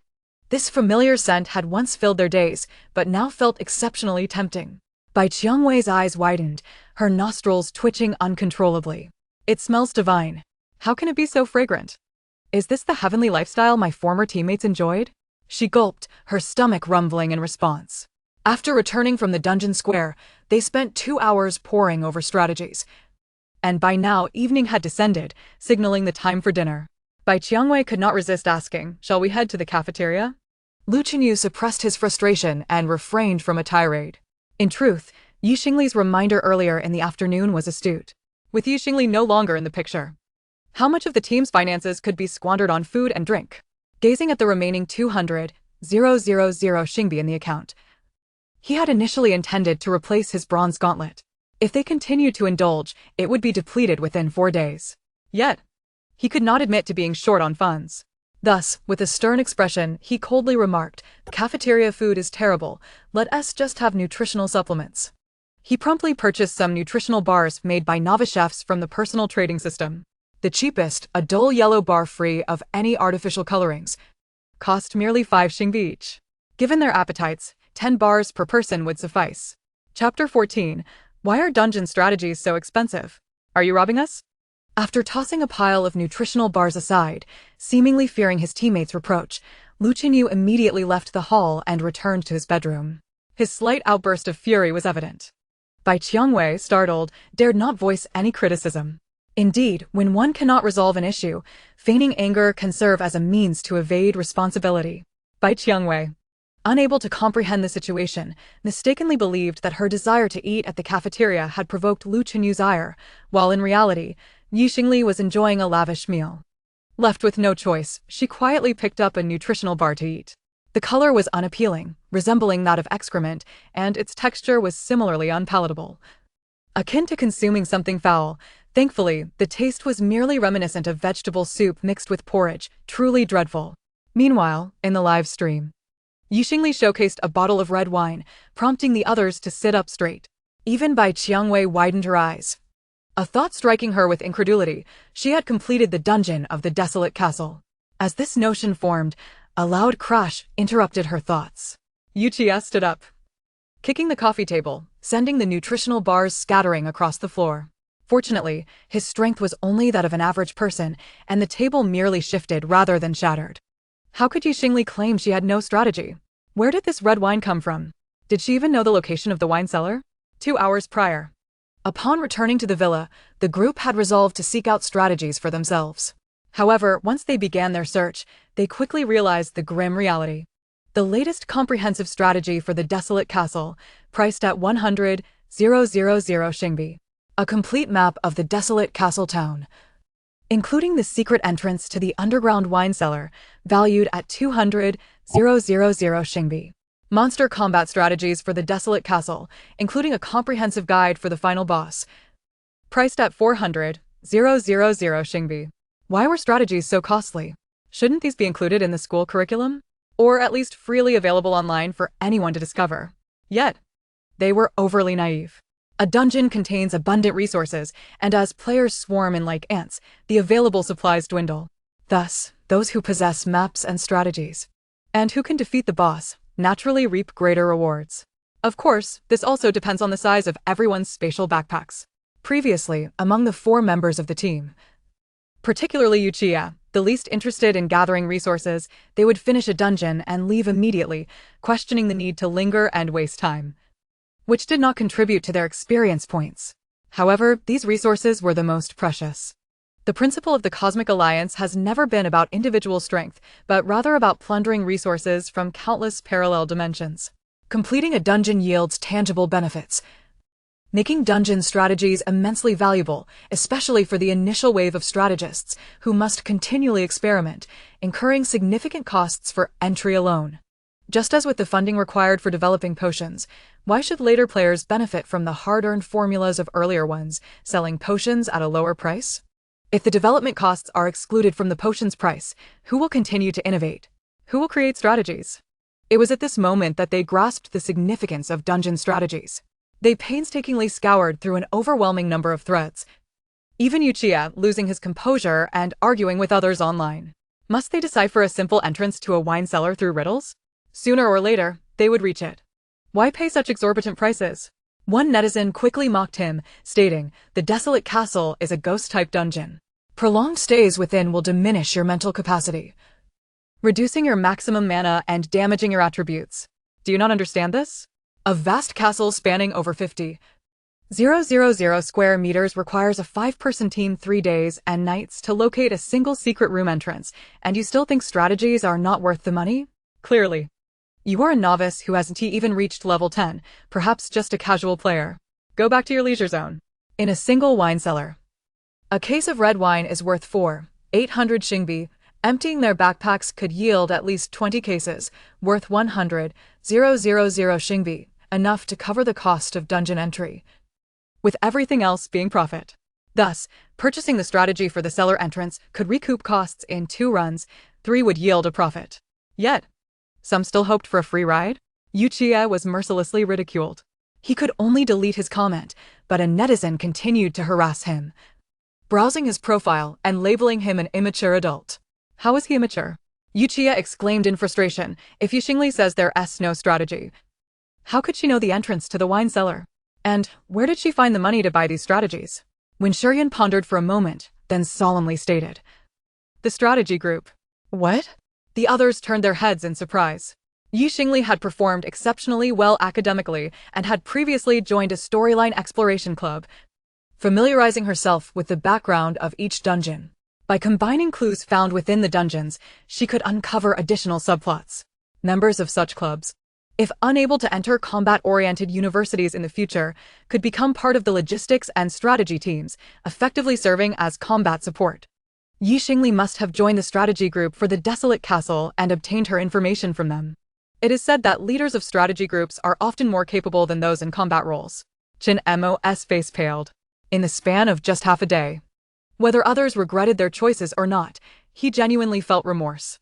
His stomach ached slightly, a sign of overwhelming stress. His lunch had been unsatisfactory, leaving him quite uncomfortable. Would he have to explore everything without Xingli's strategies? He feared the unknown and uncertain, and did Xingli truly have the heart to abandon him? What should he do now? Should he call her back? His gaze fell on the video of Xingli joyfully eating. When Shurian said, "If she can join the strategy group, so can we. It's merely a matter of collecting information." He reached out to reposition the crooked table, glancing at the scattered nutritional bars with a deep frown. After taking 10 bars, he returned to his bedroom to rest. Just before leaving, he seemed to remember something and turned to Bai Qiangwei. "Bai classmate, could you please tidy up the training room? We need it tomorrow. Xingli usually handled this. And you surely won't do any worse than her." Bai Qiangwei frowned. She certainly did not enjoy such tasks either. What about the robots? Why not use them? When Shurian glanced at Chen Mo and replied, "Chen Mo has exceptionally sensitive hearing. He suffered trauma as a child and dislikes the sound of machinery. There are no domestic robots in the villa, so I must ask you to help." Chapter 15. The Grievance of Inheriting Teammates. Xingli earns a fortune. Bai Qiangwei instantly cast a sympathetic glance at Chen Mo, noticing that the gloomy prince had become even more despondent that afternoon. Moreover, putting aside other matters, she certainly could not appear inferior to Xingli. "All right, leave it to me." Bai Qiangwei remains oblivious to the fact that her greatest value in this team lies in her S-rank talent as a swordwoman, rather than in comparing herself to Xingli and becoming an all-purpose caretaker. She ventured into the training room and discovered a basket of clothes. Yet the villa lacked a washing system. As for the floor, it appeared quite clean, suggesting that tidying up may not be necessary. Given its size, cleaning would indeed be quite exhausting. Thus, she decided to return the clothes to her original dormitory for washing. Meanwhile, in a luxurious room charging by the hour, Xingli and Yiju enjoyed a delightful meal. Unlike a canine creature that might lick or gnaw at its food, Yiju elegantly manipulated the food with his mental power, causing it to levitate into his mouth. Despite being a wolf, he exhibited remarkable grace. However, the deliciousness of the meal prompted him to hasten his chewing, as he had never tasted such exquisite food before. The previous mush served in the cafeteria was a familiar flavor. Viewers drawn to pet eating broadcasts and those wishing to savor the aroma flocked to the livestream, resulting in a peak of 8,000 viewers. The meal was abundant, and Xingli savored it for half an hour. She waved farewell to her fans in the livestream, saying goodbye. "That's all for today, see you next time." She then ended the broadcast. The earnings from this session amounted to 621 star coins, which was surprisingly double what she had previously earned. Had it been earlier, Xingli would have been overjoyed at this extra income. In reality, she had struggled to sit down for live streams and interact with the comments, only managing to broadcast the production process, which was not what her fans enjoyed. If she were to live stream alone, her teammates would disapprove, feeling it was an unfair burden on her. Now, however, she had established her own lifestyle and rhythm. After finishing her meal, she instinctively reached for the dishes, but then chuckled and issued a voice command. The housekeeper robot concealed within the room began its transformation. The sound of its wheels rolling across the floor was not overly loud. It would efficiently clean everything. Xingli felt a significant sense of relief. She began to tally her post-battle gains. Today, she had received 2 gifts from Yiju and reached level 10, along with an additional 5 free attribute points. Without much hesitation, she invested those 5 points into her mental attribute. Base attributes: Constitution 53, Agility 69, Strength 74, Mental 112. One of her attributes had surpassed 100. Xingli was elated, as an attribute exceeding 100 signified her prowess among high schoolers. 4 of her former teammates had long surpassed that threshold, as they focused solely on their own classes rather than the team, easily reaching over 100 with just 10 additional free points. In stark contrast, her previous state had been dismal. Now, her strength had more than tripled. If her prior goal had been merely to gain admission into a university in her hometown of Kaihongsing, Ziguang City, she now aspired for even greater heights, such as attending the capital city of Chiguangcheng and studying at Twilight University. With consistent improvement over a month, she could aim for the first academy, home to the most exceptional geniuses, where the lowest talent level was S rank. The admission requirement: 1 attribute must exceed 1,000. Each reassurance of Yiju required 10 charm points to exchange for attributes. Assuming she could maintain this twice a day after 15 days, her mental strength could reach 1,000. This meant she would need to defeat at least 2,000 monsters daily. Yet, she was uncertain whether such reassurance would consistently yield results. Human nature dictates that initial acts of kindness often receive gratitude, but over time, they become taken for granted. Would summoned beasts feel the same? She was unsure. Xingli redirected her thoughts. Life was already considerably better, even without additional attribute points. She had become immensely stronger in other aspects. Previously, she relied solely on her student status to access dungeons for free. But now she could afford to pay for entry and actively refresh dungeons. The momentum was building. Reflecting on her former lack of strength, she realized that even with money, as a summoner without a summoned beast, she could not clear dungeons.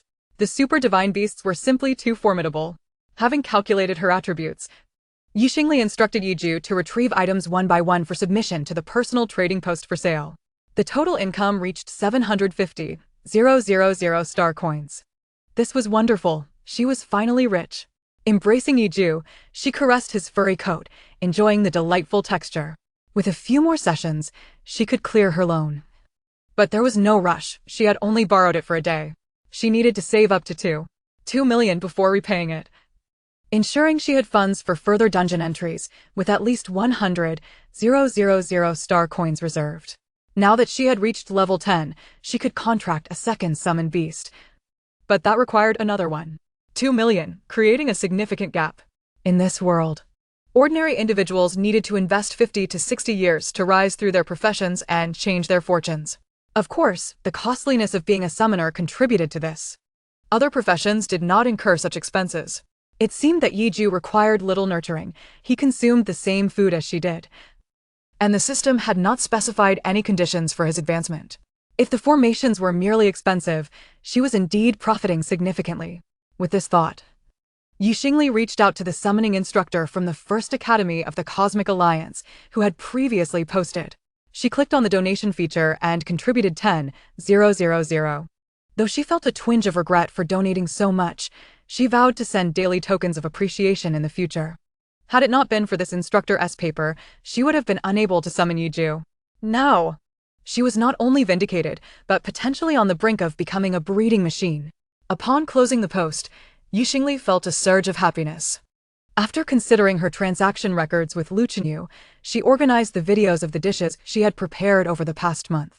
Subsequently, she published a statement on the campus network of Sanzhong. In light of my withdrawal from the senior class's first team, Dawn of the Sword, this post clarifies the mutual transactions, confirming the absence of any economic disputes. Luchinu was truly audacious. Today he claimed he had embezzled strategy potions, and tomorrow would he assert he had given himself millions for ingredients? The post contained clear records. She preferred to be proactive rather than wait for others to tarnish her reputation. After publishing the record, she turned off her communicator. Let us go, Yiju. Are you ready for an all-night dungeon run? Chapter 16. The Strategy Group S Elite unveils the unique equipment. Night Star Yiju, the contractor, truly loves dungeon runs. Xingli gathered the dishes and left the hourly room.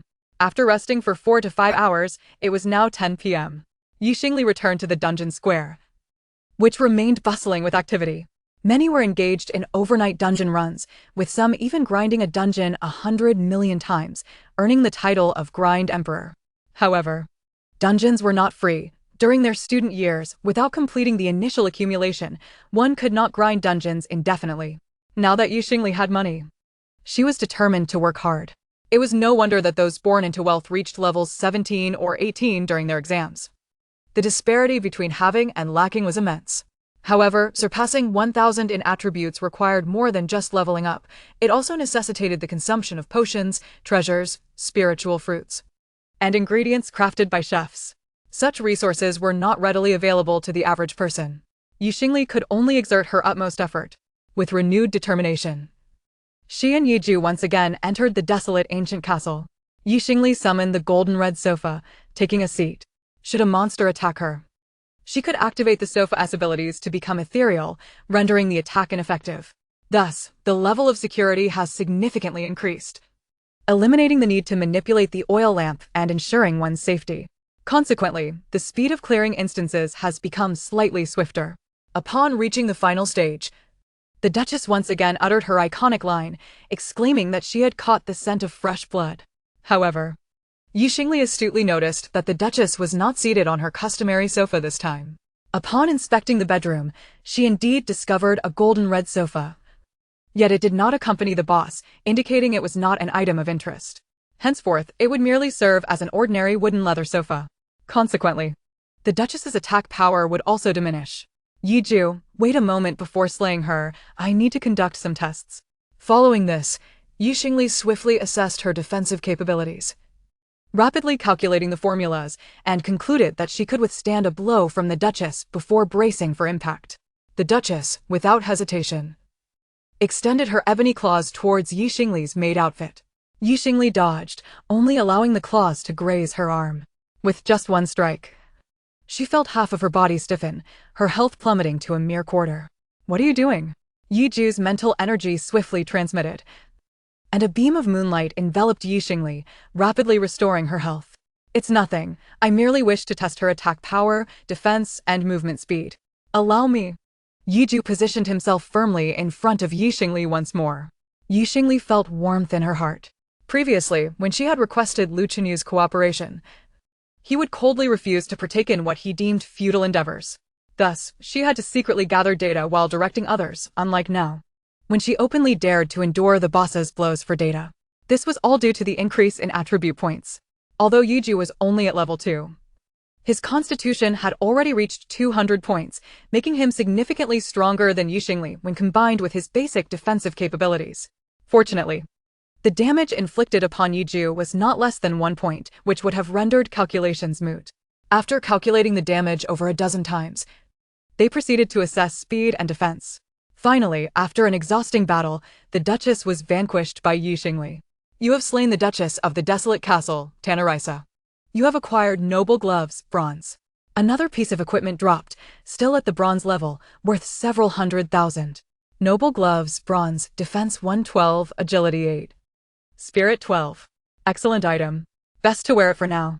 You have completed the instance. Completion time, 47 minutes and 12 seconds. Completion time does not meet the replacement conditions and cannot be recorded in team achievements. This time, due to testing, the duration exceeded her previous completion score. Yet she was unconcerned. Subsequently, she and Yiju proceeded to scavenge for items. However, this time she noticed that the originally 102 crates of red wine had dwindled to 100. Had their previous looting been too aggressive? Yet this was quite normal. Resources within instances were continuously depleting. For instance, in the level 1 instance, Sharp Tooth Infant, it was said that there were once several thousand pounds of grain in some villages. Now, being able to refresh a single bag of rice was considered fortunate. After cleaning up, 2 hours had passed. Xingli and Yiju exited the instance. The clock had struck midnight. Only 31 days remained until the college entrance examination. Xingli did not immediately log out of the instance. Instead, she opened her communicator and logged into the strategy group's forum, navigating to the instance section. The forum was bustling with activity, boasting millions of posts. Upon entering the desolate castle instance section, while the number of threads was not vast, there were still thousands. with discussions and comments amounting to several 100,000. Xingli had uncovered a unique equipment drop, resulting in a decline in the Duchess's combat effectiveness. However, several of the latest threads had yet to be posted. Xingli promptly began editing her post, and after some contemplation, she also included the silver equipment, ghostly golden red sofa. Data analysis on the Duchess's combat power decline following the unique mount drop. Image, ghostly golden red sofa, silver level. This post requires 5 strategy points to view. The title indeed caused a stir, quickly drawing a multitude of viewers and skyrocketing the discussion. After reading the post, all that remained was admiration. Xingli meticulously detailed how much the Duchess's attack power, movement speed, and defense had decreased, clearly indicating which classes could withstand her attacks based on their attribute points. This was an exceptionally thorough report. Initially thought to be merely a display of luck, it turned out to be a treasure trove of data, effectively lowering the difficulty of the desolate castle. My goodness, has a strategy group expert truly struck gold with a unique equipment drop? This esteemed figure, Xing, has provided such diligent data regarding the Duchess's diminished defense, movement speed, and attack power, it must have cost quite a sum in entry fees. Those strategy points rightfully belong to you. How much for the golden red sofa? 3 million, I will take it. It's a unique drop, unmatched across the web, worth that price. The Duchess's sofa has transformed into a common item, yet it can still be taken outside. How can it be unmatched? Those are counterfeit items. Can they even float? Install a levitation device to deceive the rich second generation. The discussion flourished, and Xingli felt immense joy. Chapter 17, Lei Yanming's Shock and Fury. A fiery rebuke to the principal of Sanzhong. Previously, she had accumulated strategy points on this forum painstakingly, yet this substantial influx was her first experience. Strategy points are invaluable. 1 strategy point can even be exchanged for 100 star coins. However, those involved with the strategy group know the preciousness of these points. To acquire more strategies, one must settle in strategy points, and only through extensive expenditure can comprehensive strategies be published for sale online. As more people cleared the instance, the difficulty continually decreased, rendering strategies less valuable. Nevertheless, strategy points remain eternally valuable. This time, she would reap significant rewards. Moreover, she intended to hype the golden red sofa. Should she later wish to upgrade to a superior mount, the sofa could be sold at a price above market value, showcasing the celebrity effect. Perfect. After finalizing everything, Xingli accompanied Yi Ju back into the instance. Meanwhile, after midnight, records of daily instance completions began to update. In the Purple Light City Education Department, Minister Lei Tingming was still working overtime. Purple Light City was already the weakest city in terms of combat power and economy on Rainbow Star, consistently ranking last in annual instance resource plundering. The Education Department was particularly affected, and the most infuriating part was that, just before the college entrance examination, the only SS level student from Purple Light No. 1 had been snatched by Red Light City No. 7. Here, the rooster had flown to become a tail in the other city. However, this was typical, each year before the college entrance examination. The dynamics within the teams were quite intense, as everyone aspired to achieve excellent results. Minister. Data from below level 10 instances has detected 3 new records from our Purple Light City, from a newly registered team composed of fresh graduates. Oh? Let me see.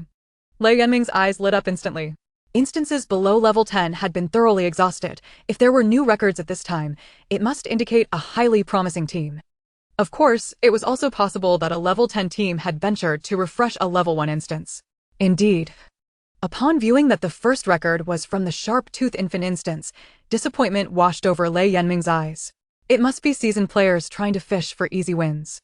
Nonetheless, he instinctively glanced at the team's name. Zhang Due Fin Sui Li Ming, Tongguan Cheng Yuan Xingli, Tongguan Shi Jian, 9 Miao what? Lei Yanming's eyes widened in disbelief as he beheld the astonishing 9 seconds. What kind of ability could annihilate all the dungeon monsters in a single strike? Including the colossal giant Fong infants 2 kilometers away? Was it a forbidden spell? This was utterly inconceivable. Who is this Xingli?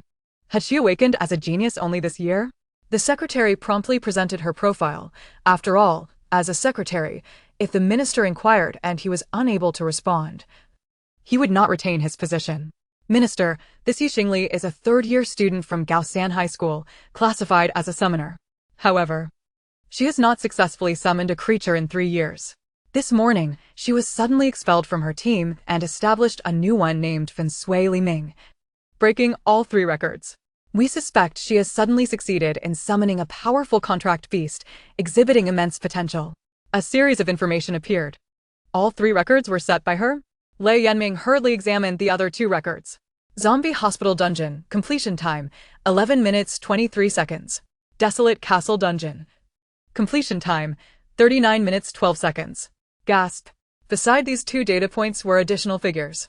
For the Zombie Hospital Dungeon, the fastest completion time was 11 minutes 42 seconds. Achieved by a team of SSS level 10 players who came to fish for easy kills. Yet, even with rapid monster spawning, traversing the dungeon required time. Especially when the boss emerged from the elevator or entered the director's office.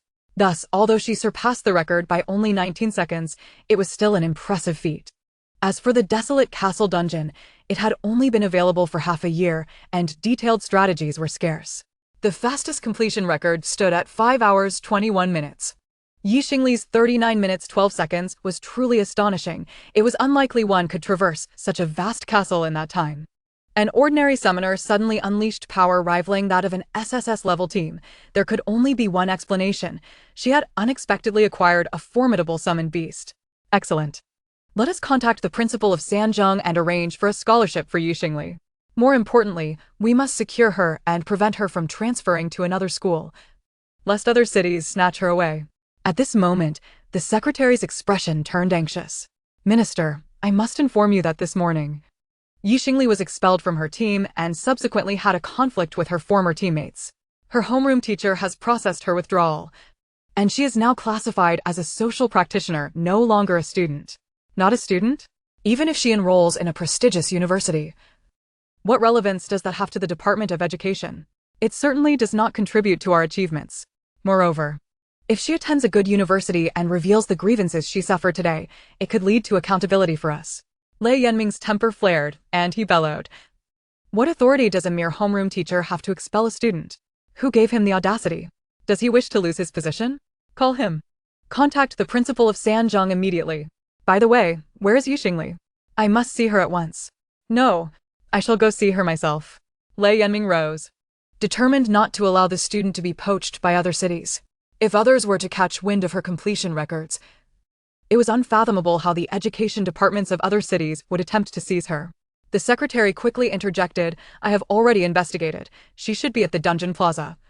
Still within the dungeon. Let us go. Lei Yanming mounted his steed and raced to the dungeon entrance. As the Minister of Education, his prowess was not to be underestimated. And high-level practitioners within the Cosmic Alliance shone like comets. Why? This was undoubtedly due to the equipment they donned. A level 60 player would at least wear a full set of golden gear, and those with greater strength might even possess exquisite dark gold gear. The more splendid the equipment, the finer the components. As attributes enhanced, their physiques would also develop robustly, making them appear colossal compared to lower-level players. The crowd parted in a wide berth around him, and even at the entrance of the desolate castle, teams moved with caution. People cast curious glances at Lei Yanming, wondering what brought him here. Was a younger generation member awaiting an audience within the dungeon? How enviable for those born into wealth. At that moment, the secretary hurriedly caught up.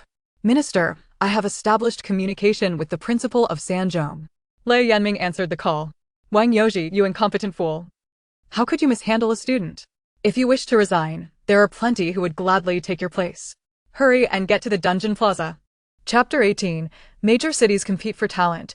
Xingli becomes a hot commodity. Principal Wang Yoji of Sanzhong, having already gleaned the situation from the previous communication, could only endure Lei Yanming's reprimand. Minister, I apologize. I will expel Xia Long immediately and will be there shortly. Wang Yoji scrambled out of bed and rushed to the dungeon plaza, arriving at the entrance of the desolate castle's teleportation array. They were aware of when Xingli entered the dungeon and her completion time. However, they were unaware of when she would exit, as time was often spent scavenging resources within the dungeon. Just as Wang Yoji arrived, he found a poised and elegant woman standing beside Lei Yanming. The principal of Heir, Chu Kaiyun, exclaimed, "Oh no. Minister, I have arrived." Wang Principal, do not fret, since your school has already expelled Xingli. She will simply join our heir shortly. Before long, a rotund man resembling a jovial Buddha ambled over. Everyone is here. Minister. Such an exceptional student must join our Yizhang. We can provide her with a dedicated protection team, far superior to those from Sanzhong who deliberately expelled her. Principal Chintain of Yizhang was met with Wang Youji's humiliation as he felt his dignity trampled upon. Meanwhile, the surrounding discussions grew increasingly louder. Who were they waiting for? Should they not enter the dungeon? Dungeons could be cleared any day, but such excitement was rare. Your reasoning is sound. Amidst this spectacle, at approximately 2 a.m., Xingli finally emerged from the dungeon, smiling. Lei Yanming touched his golden gear, stepped forward to speak with her, only to find Xingli half-turned. Her gaze fixed on the desolate castle before she vanished in an instant. She re-entered the dungeon? Lei Yanming was left dumbfounded. Was she not going to prepare? She simply entered again, so effortlessly? The other teachers had not even caught a glimpse of Xingli's features. Oh no! A sense of foreboding gripped Lei Yanming. If she remained for another 2 hours, what if others from different cities received news? Indeed, what one fears often comes to pass. Soon, a figure clad in high-level equipment, clearly too young to be in the level 10 dungeon area, approached. The Minister of Education from Longuang City, accompanied by the principal of their first high school, had arrived. What followed was akin to a chain reaction, as ministers and principals from other cities soon arrived. Naturally, the top 3 cities did not send their ministers, but principals from within their jurisdictions had come. Lei Yanming's anxiety escalated. He glared at Wang Youji, his frustration directed at him. Thus, 2 hours later, an astonishing assembly of 20 influential figures congregated at the dungeon entrance. Just then, the dungeon glowed brightly. Xingli emerged once more. This time, Lei Yanming deliberately refrained from calling out to the other party. Indeed, Xingli merely adjusted her direction slightly and vanished once more, embarking on another dungeon run. Lei Yanming felt a sense of pride, relishing the fact that they had waited for 2 hours in vain. Others were puzzled, some did not recognize Xingli. And with so many individuals present, they doubted their chances of attracting her attention. Consequently, many chose to leave rather than wait. This reduced the number of competitors significantly, leaving a mere dozen or so individuals lingering. The Minister of Blue Light City remained present, while several principals exchanged knowing glances, secretly communicating via their devices. Minister. Given Lei's demeanor, he is unlikely to relinquish this newfound talent. Do we still need to wait? One principal inquired. Wait? Why not? This could very well be a summoner of a divine beast, possessing immense potential. Most importantly, we wouldn't need to nurture her for long, merely a month would suffice. Another replied. Lei Yanming indeed did not wish to let go, considering it prudent to make him expend some resources. If he were to concentrate all his resources on this student, he would have none left for others, thereby diminishing Ziguang City's competitiveness this year. Frankly, Xingli was indeed formidable. Unfortunately, her rise came too late, with only a month remaining until the college entrance examination. No amount of training could compensate for the years of effort put forth by others. The others nodded in agreement, but still intended to fight for at least their psychological threshold before conceding. After all, they could not allow Lei Yanming to acquire an excellent candidate without contest. Finally, after another 2 hours, Xingli emerged once again. This marked her 3rd dungeon run of the evening. Following these runs, Xingli's companion, Yiju, leveled up to level 3, now comparable in size to a large dog. Like an Alaskan Malamute, its fur even more voluminous and shimmering, exuding a sense of security. She planned to exhaust her 700,000 resources and run 4 more dungeons through the night. At that moment, a chorus of voices called out to her. Xingli, Xingli. She paused, glancing over to see a dozen high-ranking professionals gazing at her with eager expressions, which startled her into a defensive posture, reminiscent of her earlier charm when she had only 100 points. Yiju seemed to sense her reaction and immediately positioned itself in front of her, its silver glow enveloping Xingli, its claws poised, adopting a stance indicative of an impending attack. Its gaze was filled with vigilance as it sensed the power emanating from the group before them, intensifying its anxiety. In her past self, she could have effortlessly sent them flying with a single strike. However, now she had traversed the formation, relinquished her energy, and returned to a weakened state in order to bond with her summoner, sacrificing her combat prowess against these individuals. Fortunately, they appeared to harbor no ill intentions.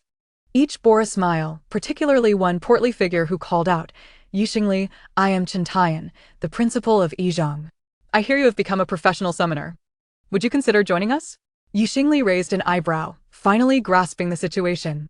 The record of dungeon completion times appeared every dawn. Thus, a 9-second clear time was indeed extraordinary. At that moment, Wang Yoji pushed forward, saying, Xingli, I am aware of the unfair treatment you experienced today.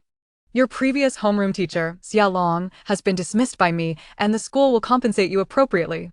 Given that your summoner is of the wolf type, we can provide you with a complete set of black iron-level summoner equipment. How does that sound? Summoner beasts can indeed wear equipment. The set included 4 wolf claws, a wolf helmet, armor, and a collar, with each piece costing approximately 50,000 to 60,000. Altogether, the set would amount to at least 300,000 star coins. This was merely compensation. If your summoner exhibits potential, we can offer higher scholarships to aid you in your final month leading up to the entrance examination. Chapter 19. Lei Yanming suffers great loss. Principal of Sanjiang invests heavily Xingli. Please take this. It is a gesture of goodwill from Principal Wang. And you need not hesitate. However, whether you join Sanjiang remains to be seen. By the way, we have yet to see the attributes of your new summoner.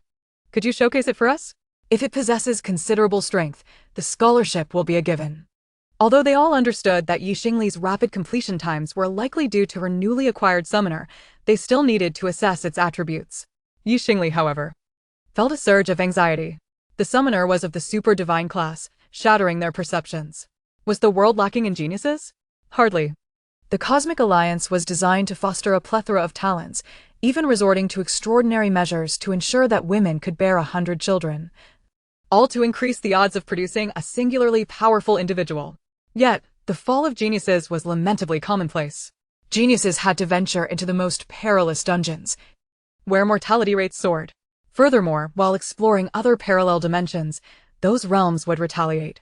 Presently, the Cosmic Human Alliance had made countless enemies, with thousands of races plotting to assassinate human prodigies. Thus, she could not reveal Yiju's data panel. I apologize, teachers. But I can only confirm that my summoner is indeed of the divine level. However, I cannot disclose the specific data. Xingli scanned the individuals before her, wary of anyone who might have learned the public skill of detection. At that moment, Lei Yanming finally spoke. Xingli, at midnight yesterday, you set records for 3 dungeon completions. As you are a senior, the Education Department of Ziguang City rewards you with 300,000, 100,000 for each record. Furthermore, for the next month, as long as you remain in Ziguang City, for every dungeon record you break, the Education Department will grant you an additional 100,000. Additionally, I personally will fund the purchase of a golden-level summoner's skill book for you. How does that sound? The other 9 individuals gasped in astonishment. A golden-level skill book? Valued at millions. In this world, while professionals could explore dungeons, skill books were exceedingly precious. At this moment, the Minister of Blue Light City exchanged glances with his subordinates and ultimately shook his head with a wry smile. He anticipated witnessing Lei Yanming's downfall. Yet Lei Yanming had gone all in. The principals and leaders from other cities deliberated carefully and ultimately withdrew their bids. It was not that Xingli was unworthy of more, but she had been earning a net profit of 600,000 per dungeon run. And a skill worth over 10 million would only take 17 runs to recover. However, since she was unwilling to reveal Yiju's data panel, she naturally could not secure better treatment. Moreover, the college entrance examination dungeons had a unique environment. Summoner beasts were not omnipotent. Should she fail, it would render all efforts futile. Most importantly, Lei Yanming was using his own funds. They had none. Nonetheless, certain individuals present had achieved their objectives, successfully compelling Lei Yanming to expend considerable resources. Eventually, only Lei Yanming and the 3 high school principals remained. Having already made significant financial commitments, the principals were inclined to contribute as well. Chen Tian, the principal of the first high school, smirked. Xingli, tomorrow no. Today is the final citywide mock examination for the college entrance. If you come to Yizhong with your previous dungeon prowess, you can easily secure our scholarship. First place is 500,000, and I will additionally reward you with 500,000, totaling 1 million. Moreover, since you are already at level 10, I will cover the costs for your second summoner formation. Certainly, among the sum of 500,000, a portion remains a mere promissory note, while the true talent lies within Yizhong, where perhaps Xingli may find herself at a disadvantage. However, the additional 500,000 Xingbi is tangible, accompanied by the summoning array. Chintayan estimates the array to be worth 100,000, while Xingli values it at 1.2 million. Yet, she finds herself indifferent to these offerings. Although the income from the desolate ancient castle has diminished, it still exists, and such sums do not particularly sway her. Our secondary school scholarship amounts to only 400,000, but I can decisively grant you a potion that enhances your attributes by 50 points as a form of assistance, quipped Chu Kaiyun. Finally, there stood Wang Yoji, with Lei Yanming observing closely from the side. Were it not for Wang Yoji, he would not have suffered a loss of 10 million Xingbi. Even for the strong, 10 million is merely the cost for the next dungeon run. But is traversing a dungeon so simple? Each large dungeon poses life-threatening risks. Under such scrutiny, Wang Yoji's forehead glistened with sweat. He gritted his teeth and bowed to Xingli, a student. Xingli, I am willing to offer a piece of silver-grade summoner equipment, allowing you to reconsider your choice of our third school. Here, you will find familiar classmates, and the surrounding environment is one you have adapted to. With the impending college entrance examination, perhaps it is best not to make any changes. What do you say? There are also 2 principals. Consider it a personal favor owed to you. Let us keep Xingli in the third school. That depends on Xingli's choice. Chintayan and Chu Kaiyun exchanged glances. Unwilling to raise their bids further, several million was excessive, and this calamity was not of their making. The value of silver-grade equipment fluctuates based on quality, with the highest reaching 9 million and the lowest at 1 million. Wang Yoji was investing heavily. Xingli took note of the phrase regarding her familiar classmates and suddenly chuckled lightly. Indeed, I have grown accustomed to my time in the third school. Wang Yoji was overjoyed, yet the sweat continued to flow from his brow. Finally, it is settled. I shall promptly arrange for your re-enrollment. And I will also reassign your dormitory. Yet, Xingli waved her hand dismissively. That is unnecessary. After all, isn't the final monthly exam today at noon? I will secure the first place, and at that time, my team will be the first combat unit. I shall reside in the villa of the first combat unit. In her eyes, flames of vengeance flickered. The villa of the first combat unit is one with which I have already become familiar. Who would have thought? In less than a day, I, Xingli, have returned. Very well, ambitious one. Xingli, what type of skill do you desire? Speak freely. At that moment, Yi Ju, who had been by Xingli's side, nudged her waist with his head, quickly transmitting his mental energy. Defense. The contractor must protect themselves. Xingli pondered swiftly. As a summoner, she had simulated countless skills. Undoubtedly, the one that suited her best was singular. Symbiotic link. Summoner skill. Symbiotic link, golden grade, allows the summoner to link with their summoned beast, enhancing both parties' attributes. When damage is incurred, it is shared equally. Chapter 20, Clearing Debt. From burden to millionaire. Not a problem. Lei Yanming immediately purchased the symbiotic link, granting Xingli her first additional summoner skill. As for the silver equipment, Xingli naturally opted for a summoner-type weapon, valued at 7.2 million Xingbi, the silver-grade weapon, the Exhortation of the Cardinal. Exhortation of the Cardinal, silver-grade attack power 921, mental power 180, agility 70, special effects, intensified pain, binding entanglement, edict of faith. Note, whether admonishing disciples or summoned beasts, they shall become more compliant.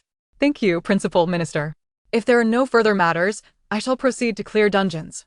Lei Yanming and Wang Yoji watched Xingli with satisfaction. With such excellent equipment and newfound skills, she could focus on clearing dungeons. With her temperament, she would surely achieve great things. Go ahead, but do remember to rest. There is an assessment at noon. Xingli nodded. I will return to school before noon. With that, she turned and entered the dungeon, leaving Lei Yanming and Wang Yoji behind. Lei Yanming even felt he might have misheard. So, she does not intend to rest? Is she planning to clear dungeons until noon?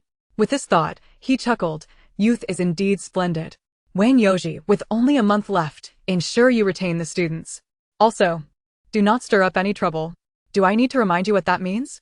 Wang Yoji's sweat began to flow again. No, Minister, I understand. Though Xingli's former teammates have made mistakes, they are still S-grade students. I will ensure they are placated and will not take any actions that would lead to their expulsion, maintaining stability until the college entrance examination concludes. Lei Yanming shot Wang Youji a disdainful glance, snorted, and then departed. Once Lei Yanming had left, Wang Youji felt a great burden in his heart. With Yi Xingli's ability to clear dungeons, achieving first place in the monthly exam is undoubtedly within reach. He just hopes she handles her former teammates well. If they all end up expelled, what will he do? The reason Xia Long decided to expel Yi Xingli was clear, to outsiders. The core members of the Dawn of the Sword team were Lu Chenyu, Yu Qia, Chen Mo, and Wen Shiyan. Yi Xingli was merely a decoration, a vase. Thus, expelling Yi Xingli in favor of Bai Qiangwei would naturally yield better results. But now, Yi Xingli returns triumphantly. Surely, her former teammates cannot all be expelled. What will become of him as principal? For a moment, he felt his already sparse hair thinning further. In the desolate, ancient castle dungeon, Yi Xingli cherished the whip in her hands. It was indeed the exhortation of the cardinal. This silver-grade weapon measured 2 meters in length, crafted from red leather, with a golden handle adorned with various gemstones at the end, exuding an air of opulence. Its 3 characteristics are exceptionally favorable. The intensified pain effect induces agony in monsters, causing them to stiffen, retreat, or display fear. The binding entanglement ensnares enemies, resulting in immobilization. Lastly, the Edict of Faith pertains to summoned beasts. Yiju, rest assured. I have not yet employed any skills on the contract target. I shall not use this whip on you, only shower you with affection. Yi Xingli affectionately ruffled Yiju's fur, planting a kiss atop his head. She then produced Wang Youji's reparations, 4 pieces of equipment suitable for summoned beasts, adorning Yiju with them. Yiju was growing larger and more formidable. Donning a collar, armor, claws, and a helmet, he appeared even more impressive. Let us proceed. After clearing 4 dungeons, I feel you will reach level 4. Speaking of which, after you grow larger, could you serve as a mount? I do not intend to ride you, it's just that my movement speed is inferior to yours. In the future, when we need to escape, I shall hide on your back, understand? Truthfully, she merely desired to ride him. Who wouldn't want to ride a great dog? Yi Xingli's gaze lingered on the armor. This armor was suitable for beasts, yet most beasts possess the ability to carry riders, making it appear akin to a saddle. Although she already had a golden red sofa, riding a large dog and sitting on a sofa are 2 entirely different experiences. The question remained whether Yiju would consent. Yiju's wolf-like eyes sparkled with amusement. The contractor clearly wished to ride, and if she favored a larger version of him, then he should grow quickly. As the 2 worked in tandem, their synergy grew, enabling them to swiftly scour for loot and save time. The dungeons were cleared one after another. In the final dungeon, Yiju finally reached level 4. His form once again growing in size. The back of the wolf had reached Yi Xingli's shoulder, and as it sat down, its head was slightly raised, towering over her like a fluffy Tibetan mastiff. Accompanying Yi Xingli, it exuded an intimidating presence. In the final dungeon, Yi Xingli had only rummaged through the wine cellar, taking away 93 cases of red wine, and the time had already reached 11:30 p.m. The return to school would take precisely half an hour. Yi Xingli requested Yiju to help her stow away the sofa, and together they exited the dungeon. As they emerged, Yi Xingli's summoned beast drew the attention of onlookers. Many were summoners, yet few could cultivate their summoned beasts, given the expenses involved. Moreover, Yi Xingli's summoned beast was equipped with gear. Wealthy players, it seemed. A beautiful summoner, akin to Beauty and the Beast. Rumor had it that some summoners could conjure humanoid summoned beasts capable of doing laundry, cooking, and even warming the bed. How lewd. A young man fantasized. As Yiju passed by them, he seemed lost in thought. Yiju had grown immensely. Yi Xingli had booked a private compartment for her summoned beast, costing a staggering 500 star coins. Inside the compartment with Yiju, she did not occupy the passenger seat. During their journey back, Yi Xingli began to tally her gains. 7 dungeon runs had netted her a total of 4.5 million. Adding the 300,000 bonus from Lei Yanming for her completion record, she still had 800,000 in hand. This time, she had truly struck it rich. Time to settle her debts. Yi Xingli repaid the 1.2 million she had borrowed, incurring 110,000 in interest, which she grit her teeth to pay off. With the remaining 3.2 million, Since the Summoner Formation School had provided it, and she was not a social worker, she could participate in the college entrance examination for free. Thus, this money could naturally be utilized. As long as she reserved a portion for the entrance fee, it would suffice. Should she upgrade to a full set of bronze gear, or splurge directly on a piece of silver? Ultimately, Xingli decided to purchase a silver piece. Wearing a black iron-level ghostly-made outfit for revenge would simply lack the necessary gravitas. Besides, a single piece of silver gear boasted attributes equivalent to 10 bronze pieces. Clearly, it was the better choice. This one is for you.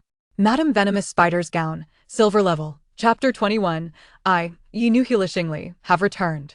Madame Venomous Spider's Gown, Silver Level, Defense, 570, Constitution, 50, Agility, 70, Spirit, 120.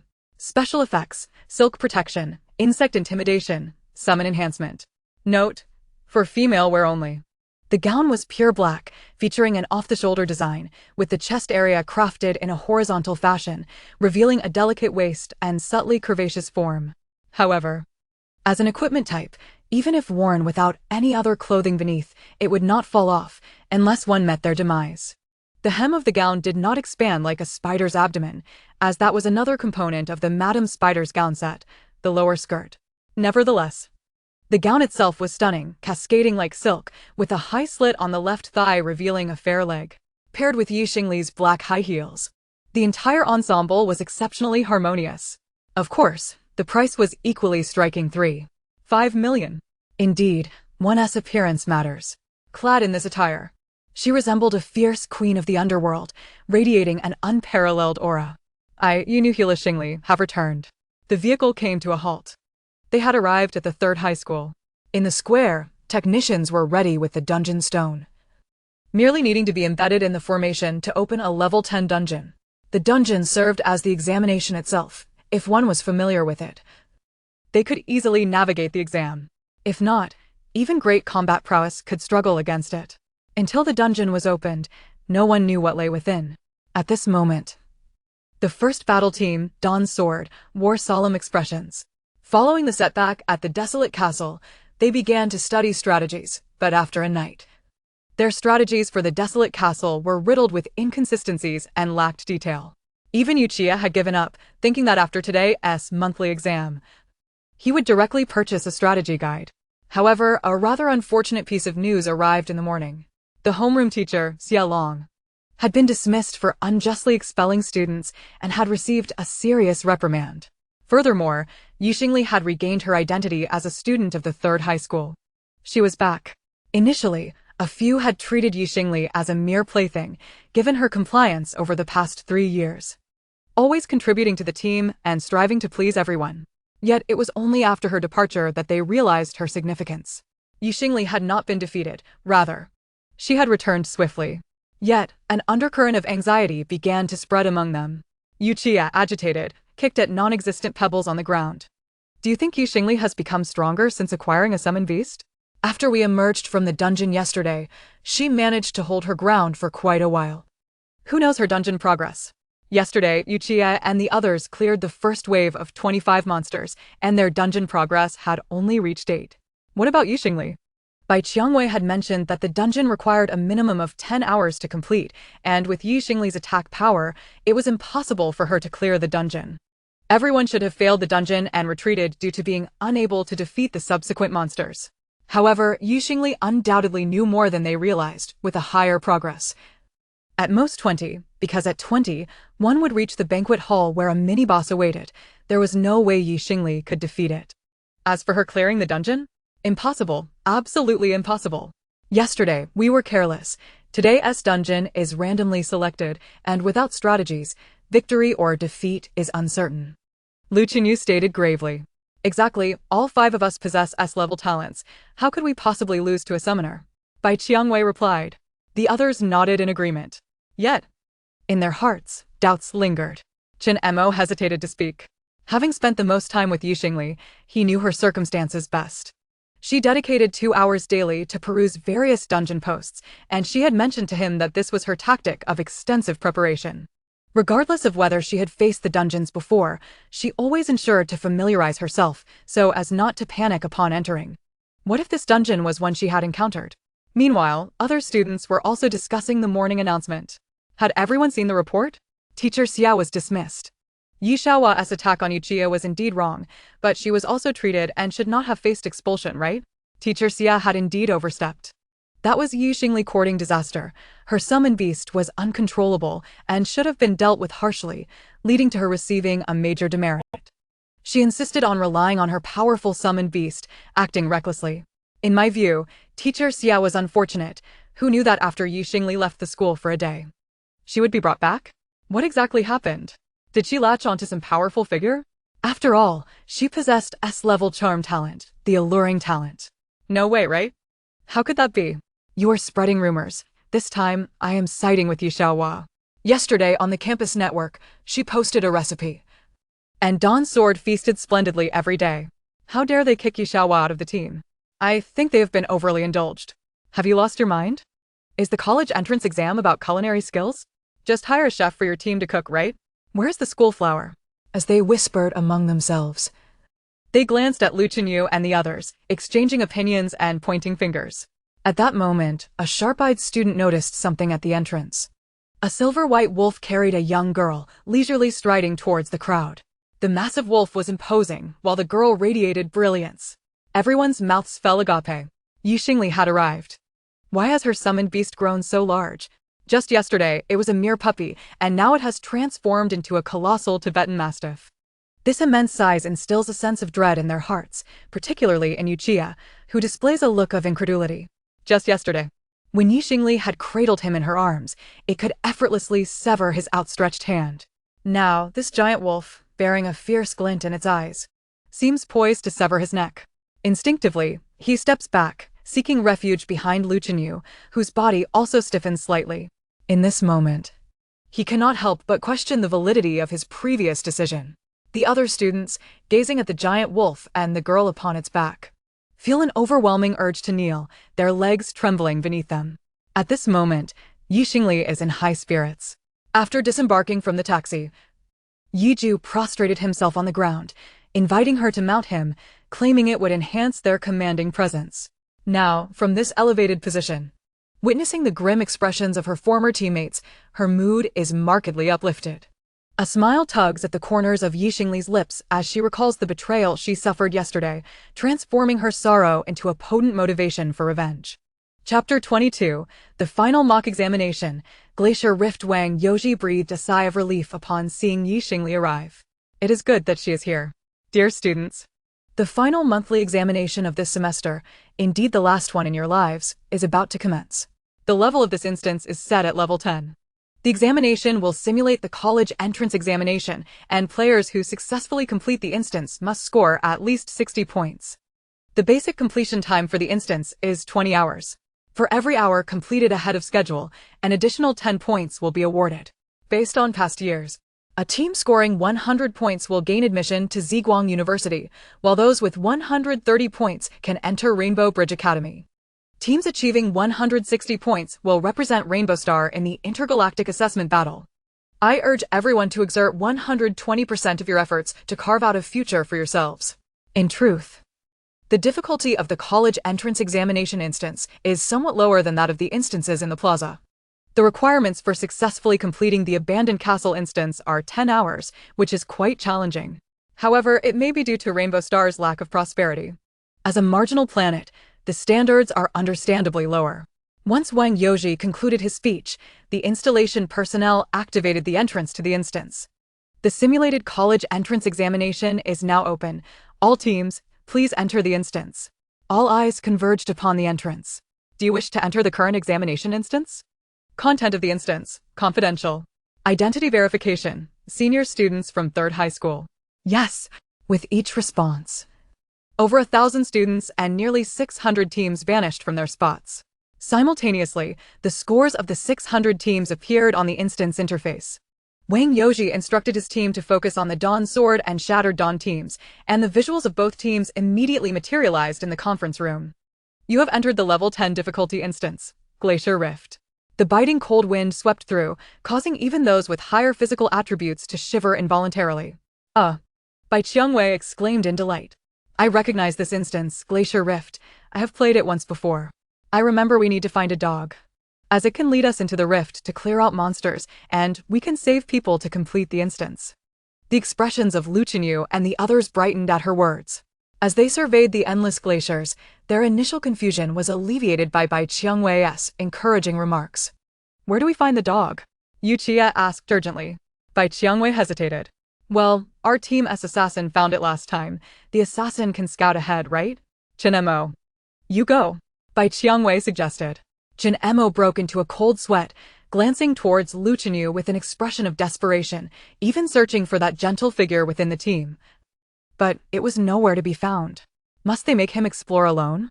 At that moment, when Shurian proposed, let us pair off and split up, otherwise, how can we find anything in such a vast area? The captain and Yu Qia will team up, I'll pair with Chen Mo and Bai Qiangwei. As a swordsman with survival skills and high mobility can explore a separate area on her own, is that all right? After Xingli departed. When Shurian took over the leadership of the team, and Bai Qiangwei eventually nodded, reassured that there was no danger in separating. Meanwhile, at Third High School, an all-girls battle team erupted in cheers. They're the Light of Roses, the team Bai Qiangwei was previously part of.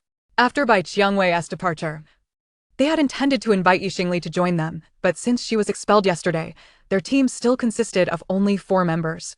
However, having encountered this instance before, these girls were confident. It is the Glacier Rift instance. We've played it before, and we still have supplies. Now, each of us should take 20 thermal patches and equip ourselves with snow boots. First, we must determine the position of the stars. The star position is approximately 145. The instance time is 9 a.m., and the storm will hit the Glacier Rift at 11 a.m. We have 2 hours left, so we must hurry. The coordinates of the mountain range have been confirmed. Let us move, but be cautious of ground fissures and traps. We are fortunate. Perhaps we can rank in the top 10 this time. Hooray, we'll stay in a big villa. At the same time, Xingli and Yiju also found themselves within the instance. The cold wind howled, and the flurries of snow settled on Xingli's exposed ankles. Yiju's fur extended, covering her legs to shield her from the cold. It's all right. My current constitution can withstand low-level cold. Last night, Xingli gained an additional 35 charm points after having comforted Yiju 3 times, receiving a reciprocal benefit. Now, her constitution has reached 83 points, with additional equipment boosting it to 152 points. Let us have a look. I remember finding a tiger pelt in the ancient castle that I didn't sell. The haunted castle has many treasures, and each entry refreshes the resources differently, such as this decorative tiger pelt. In the Cosmic Alliance, tigers are not merely caged beasts. They can be quite numerous. A tiger pelt of common quality is valued at 500 star coins. However, influenced by her past life memories, Xingli considered this item rare and chose to keep it in the Scar Kingdom. Now, retrieving it, she immediately wrapped it around herself. Ensuring her safety, she quickly surveyed her surroundings. An endless expanse of snow stretched before her, with distant mountains appearing to be at least several dozen kilometers away. Xingli furrowed her brow slightly. She had never played this instance before. Nonetheless, she remained calm, analyzing the situation swiftly. With Yiju at her side, she felt as though she had gained a new ally and unconsciously began to vocalize her thoughts. There are no monsters nearby, or perhaps they are hidden within the snow. The instance is named Glacier Rift, but we have appeared in a snowy plain. The rifts may be located on the mountains or within the ground. If there are no monsters, the initial phase may require exploration to uncover clues to enter the instance. However, this area is high altitude. Perhaps we can exploit that. A smile graced her lips. After a day of collaboration, she had become familiar with all of Yiju's abilities. As a summoner, one's strength is not solely dependent on one's own capabilities, but rather on understanding the strength of one's summoned beasts and utilizing their powers effectively to maximize one's potential. Utilizing the Eye of the Cosmos, she sought out the rift. In the sky, a shimmering silver orb appeared and a massive fissure opened, revealing a moving pupil that scanned the earth below. No anomaly could escape its gaze, even from 50 kilometers away. Found it. Yiju, let us traverse the starry realms. In the next moment, the figure of Yiju emanated a faint silver glow, as if spatial elements were coalescing, resembling countless particles accelerating through the void. The two figures flickered to the entrance of the rift. In an instant, the external dungeon progress indicated that the Shattered Dawn team had surged to the forefront. Dungeon completion. 20 time taken. 3 minutes and 23 seconds. Chapter 23 informed Lu Chenyu to vacate my villa. In the monitoring room, Wang Yoji led over 20 head teachers, scrutinizing the team's information. Among them, the most prominent void projection displayed the scene of Yi Xingli and Lu Chenyu's team. While Lu Chenyu and his companions were still searching on the icy plains, Yi Xingli had already entered the rift. Hiss! Yi Xingli's summoned beast possessed remarkably formidable abilities, currently boasting 2 skills, a reconnaissance skill and a long-range teleportation. A divine beast, without a doubt. Yi Xingli has finally lived up to her S-class talent. However, she missed the chance to rescue the Snowfield Hound. After entering the rift, the path she chose could lead to encounters with numerous monsters, posing significant danger. She was merely a summoner, and her summoned beast was only level 4, lacking offensive capabilities. Its combat power remained uncertain. Indeed, in terms of combat strength, it could not compare to the original team. Lu Chenyu possessed an undying phantom body, S. Yuchiya had the blazing inferno, S. Jin Emo wielded the Shadow Lord, S. And Wen Shuryen was endowed with divine light protection, S. Even Bai Qiangwei possessed the sword points to the sky, S. the strongest combat power among the 3 of us. As long as they found the Snowfield Hound, they could pass the dungeon smoothly. Yes, the outcome was still uncertain. Yi Xingli had taken a shortcut. Yet it did not guarantee her continued success. Inside the Glacier Rift dungeon, Yi Xingli had already dismounted from Yi Ju's back. However, she refrained from summoning the Jinhong sofa, knowing that such school-sanctioned assessment dungeons had recording functions. She wished to keep her cards close to her chest. As for Yi Ju's skills, as long as she did not reveal that he was a super divine beast, it would suffice. As the 2 entered the rift, she quickly grasped the situation. No wonder this dungeon required 20 hours for basic completion. It was indeed a maze-type dungeon. Yi Xingli carefully observed the ground and suddenly halted at a fork in the path. She noticed a spot of blood on the ground, human blood. Yi Xingli remarked. Yi Ju leaned forward to sniff it, nodding in agreement. It was indeed human blood. She contemplated. The presence of a wounded human within the dungeon indicated that it was likely a rescue-type quest. Every piece of information was crucial. Moreover, given that this dungeon was maze-like, this person was probably an NPC within the storyline. Can you send his location? Let us pursue. Yi Ju nodded again. This was easy. Ever since becoming a wolf, his sense of smell had sharpened, and the scent of blood was unmistakable. Wait, why did he refer to himself as having transformed into a wolf? Was he not a wolf before? While pondering this, Yi Xingli's footsteps caught up, prompting Yi Ju to prioritize leading the way.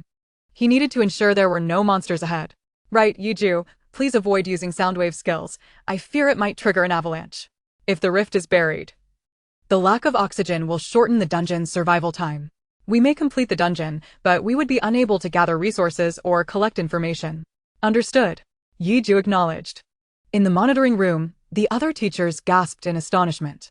Indeed, Yi Xingli's summoned beast was canine and could also detect blood. However, Yi Xingli's keen observation was commendable. She was the first to spot the blood. The initial stage had already saved her 2 hours compared to others. If they could maintain their output, they could potentially conclude the battle within 10 hours, achieving a score of 160 points. This would represent the planet in interstellar assessments. It is worth noting that it has been over a decade since Ziguang City had such a promising talent.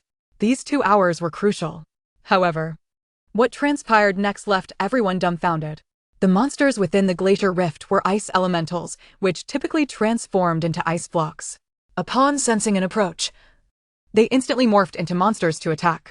Yet, these troublesome creatures, upon being slain, shattered into fragments. In a single encounter, Yi Ju dispatched them effortlessly. With merely a swipe of his claws, he banished these monsters into the rift, effectively eliminating them. Thus, there was no drawn-out battle, only swift executions. Yi Xingli did not pause her advance. She continued to push forward. Even as they discerned the correct path, she still eliminated other monsters within the dungeon. They faced no obstructions. Within the dungeon, Yi Xingli stood before the glacier giant. As Yi Ju unleashed a wave of cosmic darkness, the monster was instantly annihilated. You have slain the glacier giant. You have obtained 10 ice crystals. You have completed the dungeon. Completion time, 3 hours, 48 minutes, and 23 seconds. Your mock exam score is 60 points, 16 hours, 10 minutes, 220 points. Your current ranking in the mock exam is first place. Undoubtedly. She claimed the top spot. The dungeon was completed. The Glacier Rift dungeon also allowed for mining, yielding ice crystals, each worth 500 coins. The dungeon could exist for a maximum of 20 hours, allowing for 16 hours of mining. These were all free resources. Yet, as Xingli wielded the pickaxe for a few strikes, she felt a wave of dizziness wash over her. Upon reflection, she realized she had been awake for 38 hours. Merely enhancing Yiju's strength had also granted her benefits, thus her mental energy surged, leaving her in a state of exhilaration. Enough, let us exit the dungeon. I need some rest. Xingli recognized the importance of not overexerting herself and decisively withdrew from the dungeon. Upon her emergence, her new homeroom teacher, Han Wan, was already waiting at the dungeon's light gate. Xingli, I am currently substituting for Class 1. You have secured first place in the assessment, and considering the circumstances of other teams, no one can surpass you now. I will arrange your dormitory. Do you have any requests? Han Wan, the teacher specializing in exploration-type dungeon knowledge, had previously guided Xingli in her studies. Moreover, the invitation code for her strategy group had been provided by this teacher. Hence their relationship was quite amicable. For this reason, Wang Yoji promoted her to head teacher of Class 1, otherwise, with her level 25 credentials, she would not have qualified for such a position. Now, she recognized Xingli's significance, prioritizing her needs. Teacher Han, since my team is first in this month's assessment, I request to reside in the first villa. Is that acceptable? Of course, that is no problem. You have always been the first in the teacher's heart, Han Wan replied. Xingli's lips curled into a subtle smile. It felt wonderful to be recognized. She had indeed always been first. Then please inform Captain Lu Chenyu and the other members of the Dawn of Light to vacate my villa. Revoke their villa privileges. I cannot allow them to continue to vex me. Chapter 24. My summoned beast ventured into the dungeon alone. Under Han Wan's guidance, Xingli returned to the villa she had resided in for 3 years. Although she had only been away for a single day, it felt as if an entire era had passed. Not only that, but standing there, countless memories flooded back. She could even recall when she first moved in, when several teammates gallantly ceded the largest, central room to her. Lu Chenyu occupied the left-hand bedroom, Wen Shurian the right, while Yuchia and Chen Mo were across from her bedroom. Now, it seemed time to clear out the belongings of these traitors. Xingli bound the usage rights of the villa, spending 2,000 star coins to rent 10 housekeeping robots for a month. She instructed the robots to thoroughly clean the entire villa, organizing and packaging their belongings neatly outside the villa. From now on, she would no longer need to clean the villa herself. Moreover, she adorned the living room with exquisite porcelain acquired from the haunted castle, some of which were irregularly shaped, while she preferred transparent water cups due to her obsessive-compulsive disorder and cleanliness. The villa was entirely hers, allowing her to place anything she desired. Most importantly, her bedroom was revamped with fresh bedding and additional decorations, teapots, teacups, and vases. A woolen carpet, which she had taken from the Duchess's bedroom, was sold to a streamer for cleaning and video purposes, then repurchased for 530 star coins. The cleaning fee was 30, and the streamer added her as a friend, offering to buy similar items from her in the future. Once everything was arranged, she felt an overwhelming sense of relaxation. Entering the bathroom, she washed away her fatigue. Sleepiness overtook her. Yiju, I'm going to take a nap. Would you like to join me? Yiju glanced at Xingli's small bed and eventually rested his head at the edge of the bed. Rest. He recognized that the contractor was exceedingly tired. After waking up, we shall delve into another instance. Xingli murmured, her breath lengthening. She fell asleep in an instant. Yiju, however, found it difficult to sleep. His memories were still somewhat muddled, and even now, he felt a throbbing pain in his nerves, which only eased when Xingli comforted him. Another instance?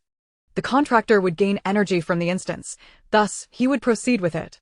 With this thought, Yiju gently left the side of Xingli's bed and initiated the star domain traversal. In an instant, he returned to the instance plaza. The sudden appearance of a colossal beast did not surprise those around. They merely assumed it was a summoner accompanied by their contracted beast. As for identifying which among them was the summoner, no one delved deeper. Would you like to enter the instance, Desolate Castle? He could see it as well. Yes. Detected that you are the contracted partner of summoner Xingli. 100,000 star coins will be automatically deducted from Xingli. Yes or no? Yiju pondered for a moment and chose no. Xingli's account should only have around 300,000 left, allowing for merely 3 attempts at the instance. Was there an instance that required no payment? While he contemplated, discussions erupted around him. The undead plane had been struck by another wave of the undead disaster. Public tasks were increasingly difficult, and even those free of charge were avoided. The plane only permitted those below level 10 to enter, with a significantly low space channel limit. Battling 30-level undead mages was a guaranteed death sentence. Only a fool would attempt such a venture. I'm out of money. So am I. How about we go for a public instance? The 2 individuals who had been cursing moments before ultimately headed towards a different teleportation portal. Yiju followed and discovered a larger teleportation gate. Yes or no to enter the Minahir plane. This Area S space channel only accommodates professionals under level 10. The danger level is extremely high, but an additional reward of 10,000 star coins as a pioneering bonus is offered. Yes! This time, Yiju entered the instance. Upon entry, he was met with various howls. There were even more people around. Activating the Eye of the Starry Sky, he quickly surveyed his surroundings. He found himself in a small village, slightly larger than the Fangya infant instance, with a massive crystal at the village center, surrounded by formations. And a spatial vortex opened 100 meters above. Surrounding the village was an overwhelming number of skeletons, both human and beast, relentlessly assaulting the village. The village lacked walls. And numerous professionals, much like Xingli, rushed to carry sandbags to form trenches while battling the skeletons. These skeletons were not weak. Their numbers surpassed 10,000. Yiju blinked. In the next moment, thousands of skeletons disintegrated into ash. An immense surge of experience flooded into Yiju's being, instantly propelling him to level 5.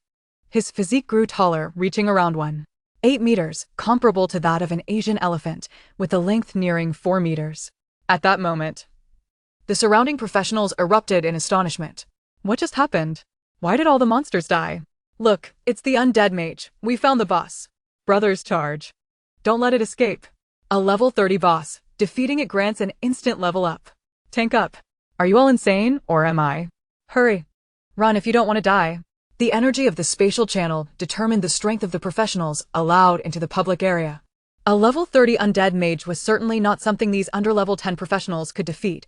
Previously, the undead mage had continuously unleashed undead calamities, summoning skeletons, merely to ensure that these humans would become part of the undead army upon their demise. Now that all the undead mage's minions were dead, how could it remain calm? Therefore, the mage unleashed its skill. Bone explosion. In an instant, the corpses lying on the ground detonated. Nearby human professionals were obliterated in the blast. Yiju's eyes turned crimson.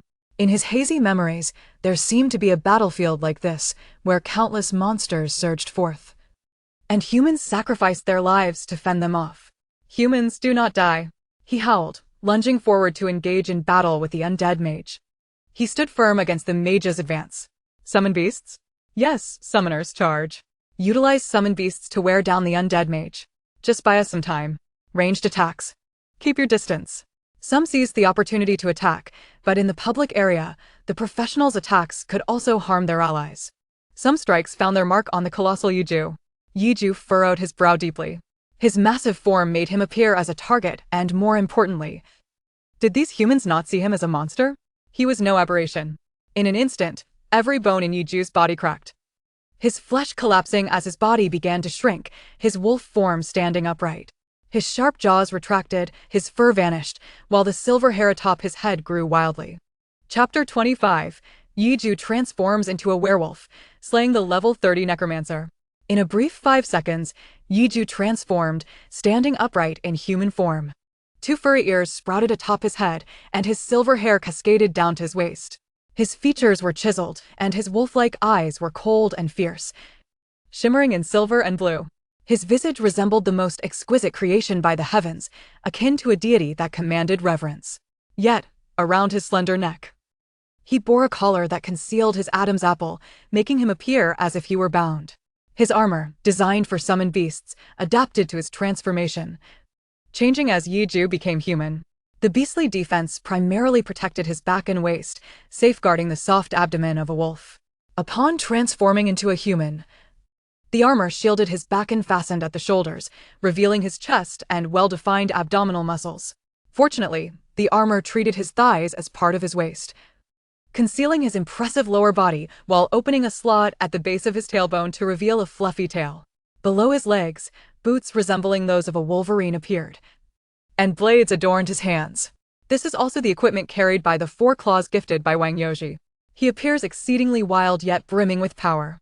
The surrounding spectators gasped as they witnessed his transformation. Was he a druid? Not a summoned beast? How formidable! Brothers, hold your ground. Everyone, be cautious. Do not harm my brother. The crowd exclaimed in astonishment. At that moment, Yiju also received a message. Detected that your human lineage has been activated. The Human Cosmic Alliance system has unlocked certain functions for you. Personal account activated, name Yiju, race, human 5. Xinghin Silver Wolf 95, age 1286, level 5, class, Sentinel, based on parallel dimensional detection results. Yiju's pupils widened. Could it be that he was an ancient wolf of 1,000 years? Yet, the contractor affectionately referred to him as baby. Regardless, Yiju focused his gaze on the Death Wizard and launched a frenzied assault. The necromancer was indeed formidable, battling them for a full 3 hours. The surrounding fallen human adventurers numbered in the thousands. Thousands of adventurers transformed into the necromancer's new skeletal army, only to become bone explosions after death. Those who had previously gathered to watch were now filled with trepidation, too frightened to approach, while only Yiju continued to engage in combat. Although outwardly at level 5, his strength surely surpassed that of a mere level 5 summoned beast, allowing him to hold his ground. If only he could elevate his power further. Or if the contractor could soothe him, his strength would increase even more. As he contemplated this, the crystal from the village suddenly erupted with a powerful radiance, and the vortex above expanded to twice its size, the spatial passageway advancing to a new level. Players of level 20 could now enter. Additionally, players had long been awaiting the signal and, with the upgrade of the spatial passageway, they rushed in, discovering that someone was battling the boss, which had only 20 health remaining. Thus, countless level 20 adventurers surged forth. The triumphant smile beneath the Death Wizard's cloak vanished as it attempted to flee. Block the boss. Do not let it escape. Strike the final blow. Haha, to arrive and immediately engage the boss, let's go. This time, the attacks were not solely directed at the boss. Yiju distinctly sensed several strikes aimed at him. Malice began to permeate the atmosphere. Beasts possess a heightened sensitivity to notions of good and evil. Did they wish to kill him? Why? Yiju quickly pieced together the reason from their fragmented words. The one to deplete the boss's final health would receive 20 experience points and possibly acquire equipment. He had labored tirelessly for so long. He could not allow others to reap the rewards. 20 experience points could significantly elevate him, and the acquired equipment could be sold to purchase fine garments for his contractor, allowing for numerous dungeon runs. With a swift movement, he distanced himself from the center of the battlefield. The Death Wizard's ire remained fixated on him, naturally desiring his demise. However, the incoming frontline adventurers, tanks, shield warriors, and guardians blocked his path. Taunt. Shield bash. Block. Once the combat skills were unleashed, the Death Wizard was momentarily hindered, its fury redirected toward the tank that had taunted it. A blast of death light instantly sent this shield warrior into eternal slumber. What gave a level 20 shield warrior the audacity to stand before a level 30 boss? Initially thought to be at its last gasp, the boss unexpectedly retaliated, claiming yet more lives. However, the level 20 ranged adventurers were significantly more powerful than the previous level 10 novices. In mere minutes, the Death Wizard's health was plummeting. 531. Just then, a shadow of the moon appeared at Yiju's brow, and a colossal celestial body materialized 300 meters above. A silver beam of annihilation cascading from the heavens, seemingly intent on obliterating the planet. Skill. Great Annihilation. Boom. The Death Wizard was utterly vanquished beneath the radiance. Yiju heard the system's notification. You have slain the Death Wizard. Your level has risen to 6. Your level has risen to 7. Your level has risen to 8. Due to only partial functions of the Cosmic Alliance system being activated, the equipment you obtain belongs to your contractor. Your contractor receives Skill Book, Bone Explosion, Silver Grade. Your contractor receives Death Wizard's Cursed Staff, Silver Grade. In the villa, Xingli was suddenly enveloped in a radiant glow. She had leveled up to level 11. In truth, the elevation of levels serves as a reward from the Cosmic Alliance system for the adventurer's diligent monster slaying. Hence, even across several dimensions, Yiju's achievements were shared with Xingli, allocated an impressive 80. It is worth noting that when adventurers level up, their health, mana, stamina, and physical strength are instantly restored to full. Coupled with her 4 hours of rest, Xingli awoke rejuvenated, the fatigue dissipated. Now a warm sensation enveloped her entire being, and she finally regained consciousness. Upon waking, she keenly heard 2 system notifications. You have obtained Skill Book, Bone Explosion, Silver Grade. You have obtained Death Wizard's Cursed Staff, Silver Grade. With a thud, the Death Wizard's Cursed Staff dropped onto her not overly large bed. The skull atop the staff emanating a green, eerie flame, with its empty eye sockets darkly observing her, its teeth bared as if mocking her. Startled. Did the equipment drop automatically upon waking? Am I a sleeping beauty? Chapter 26. Yiju transforms into a werewolf. Can I touch him? Xingli was not frightened, but certainly taken aback. She hastily accessed the system records and discovered that while she was asleep, Yiju had ventured into the public area and even slain a level 30 boss. The equipment had all dropped to her. She immediately contacted Yiju through their contract, for the public area was exceedingly perilous, fraught not only with monsters but also with many ill-intentioned adventurers. Yiju return. In the public dungeon, Yiju heard the call from his soul, realizing that his contractor had awakened, his tail instinctively swaying slightly as he sprinted toward the teleportation crystal. The vortex in the sky grew larger, allowing for a broader view. Would you like to exit the current public dungeon? Yes. His figure vanished from sight. Meanwhile, those who remained were still searching. Who fired a laser cannon at the boss? Who delivered the final blow? Did anyone obtain equipment? With so many people, surely some loot must be distributed? After so many fatalities, yet not a single item was found. The public area remains too dangerous. I must return home. With the boss's demise, the crisis was averted, and the adventurers gradually dispersed. As for the discovery of a handsome druid, it would hardly stir a ripple, for there were simply too many humans.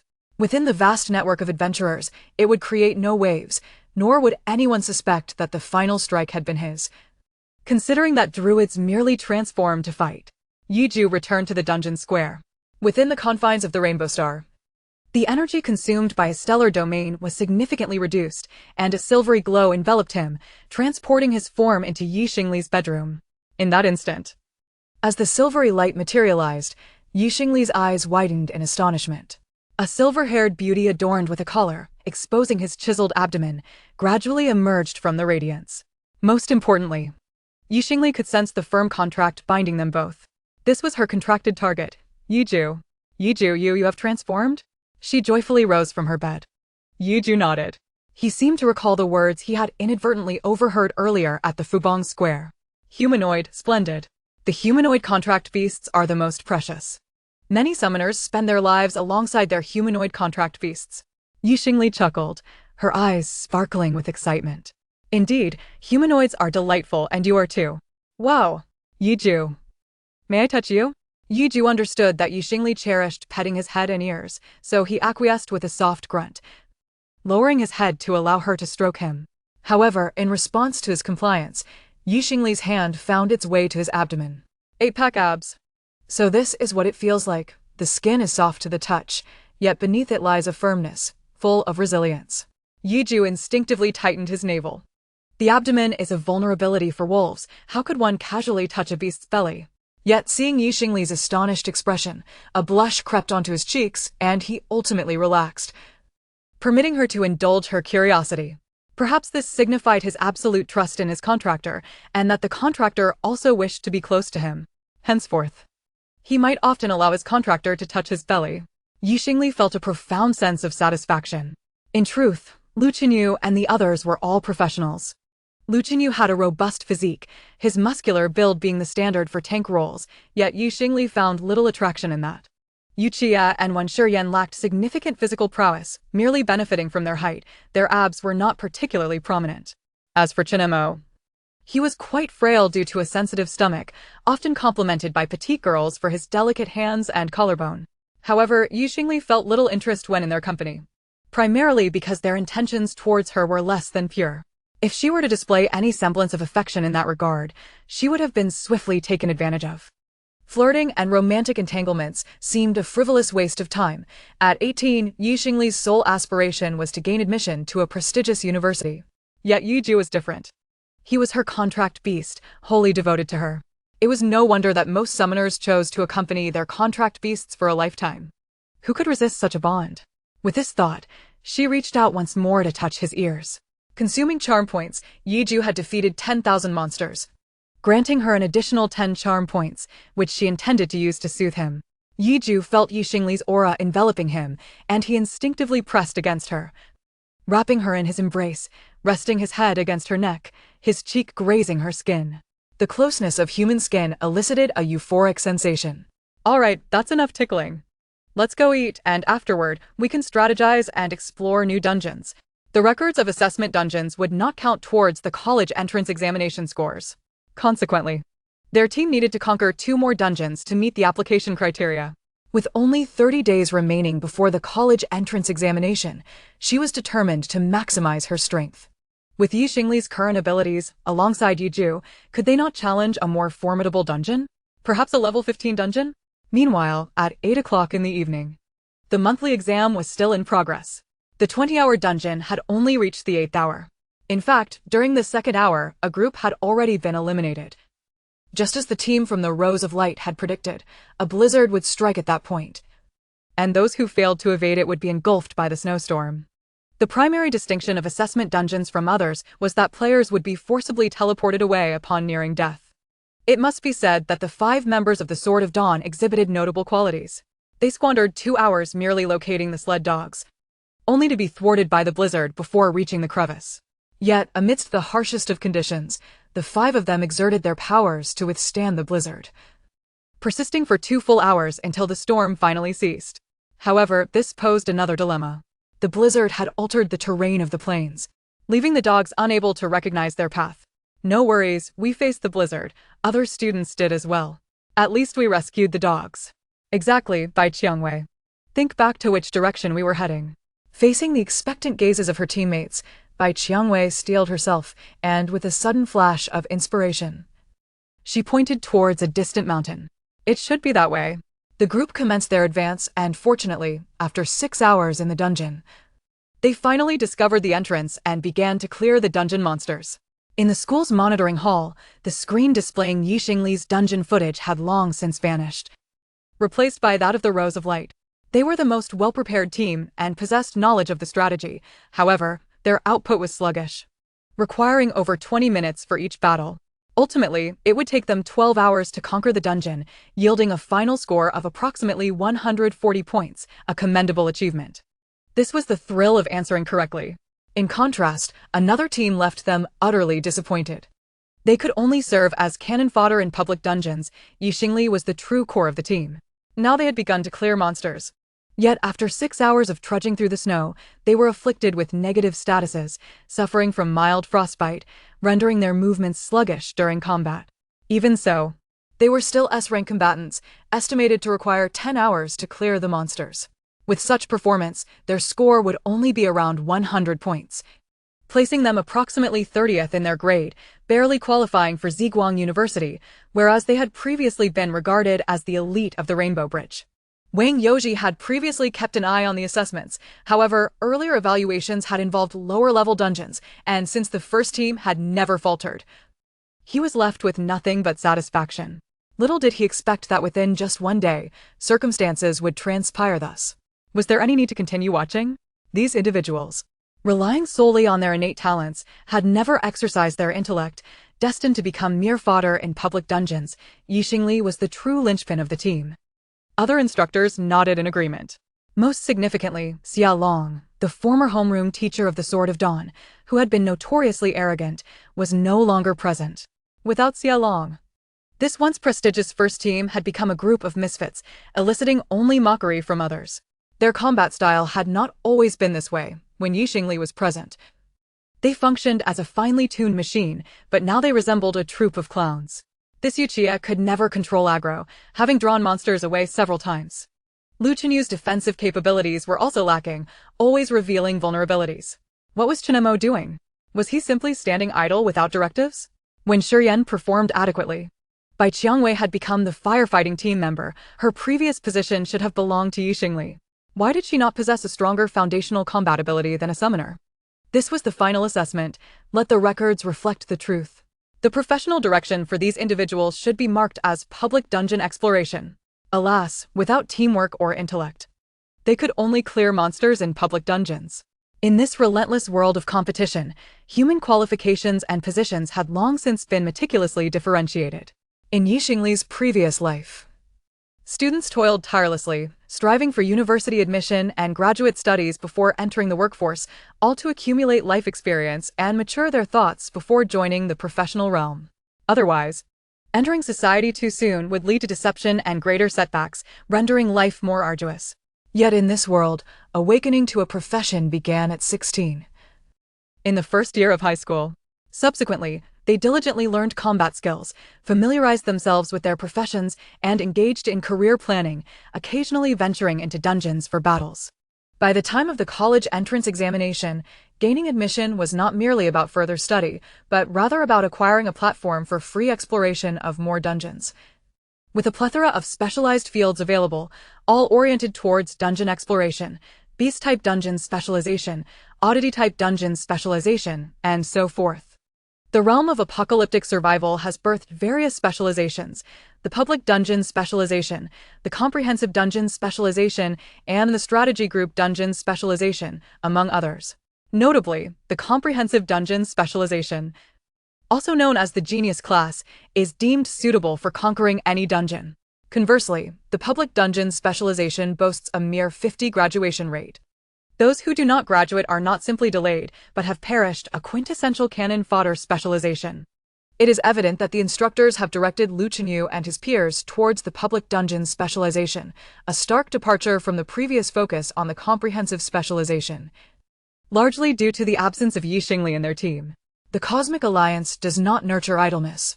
Each member must function as a cog in the vast machinery of the Alliance, ensuring its seamless operation. At the third high school, in Villa No. 1, Yi Xingli procured a set of equipment for Yiju. Upon assuming human form, Yiju could naturally don human gear. Otherwise, how could one argue that summoners are a financial burden? Many summoned creatures require specialized energy-based sustenance.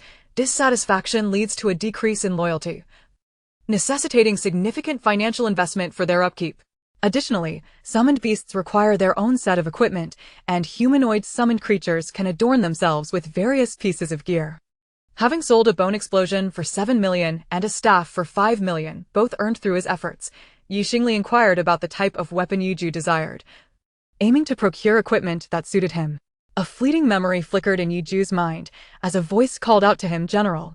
Suddenly, a weapon materialized in his hand, a lance, which he instinctively proclaimed.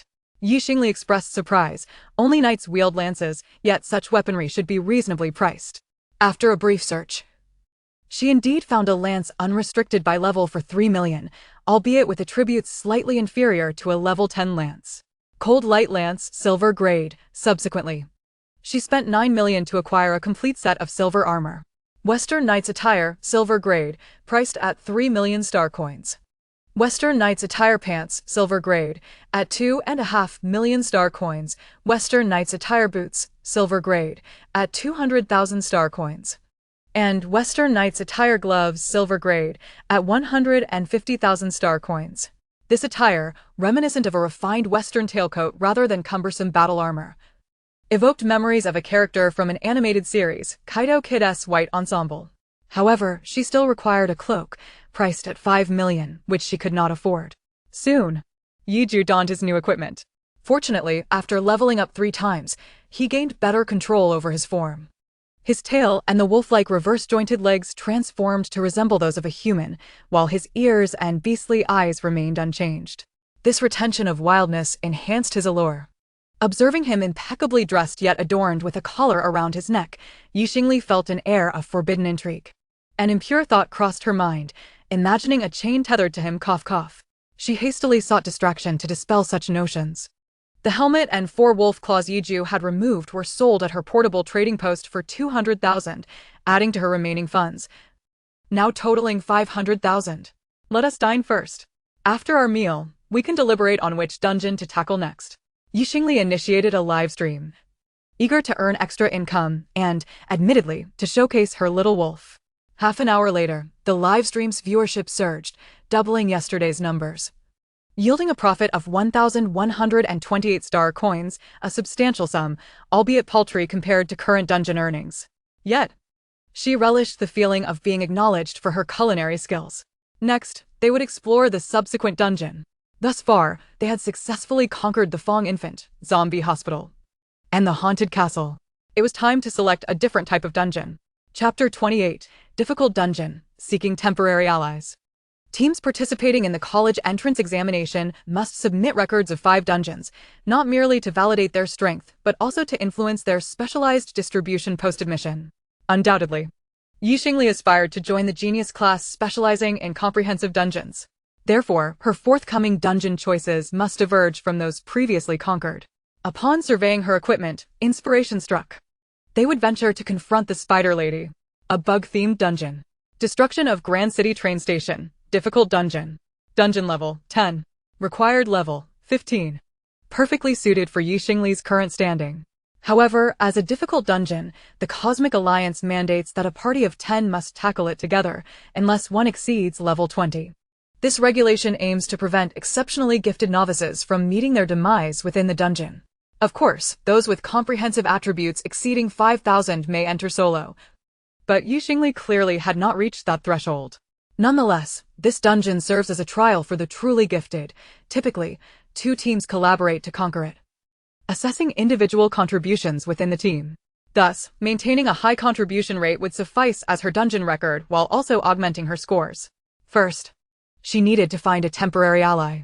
This time, Xingli opted not to take a vehicle, instead allowing Yiju to utilize spatial traversal, arriving at the dungeon square. They soon reached the entrance of Destruction of Grand City Train Station. The entrance buzzed with activity, notably populated by older adventurers. An experienced player announced, "We're not tackling the Spider Lady, just clearing the small monsters. Need to recruit a 5-person team with a practice ticket, 50,000 star coins per vehicle, 9 fighters and 1 leader. Seeking a capable team to conquer the train station."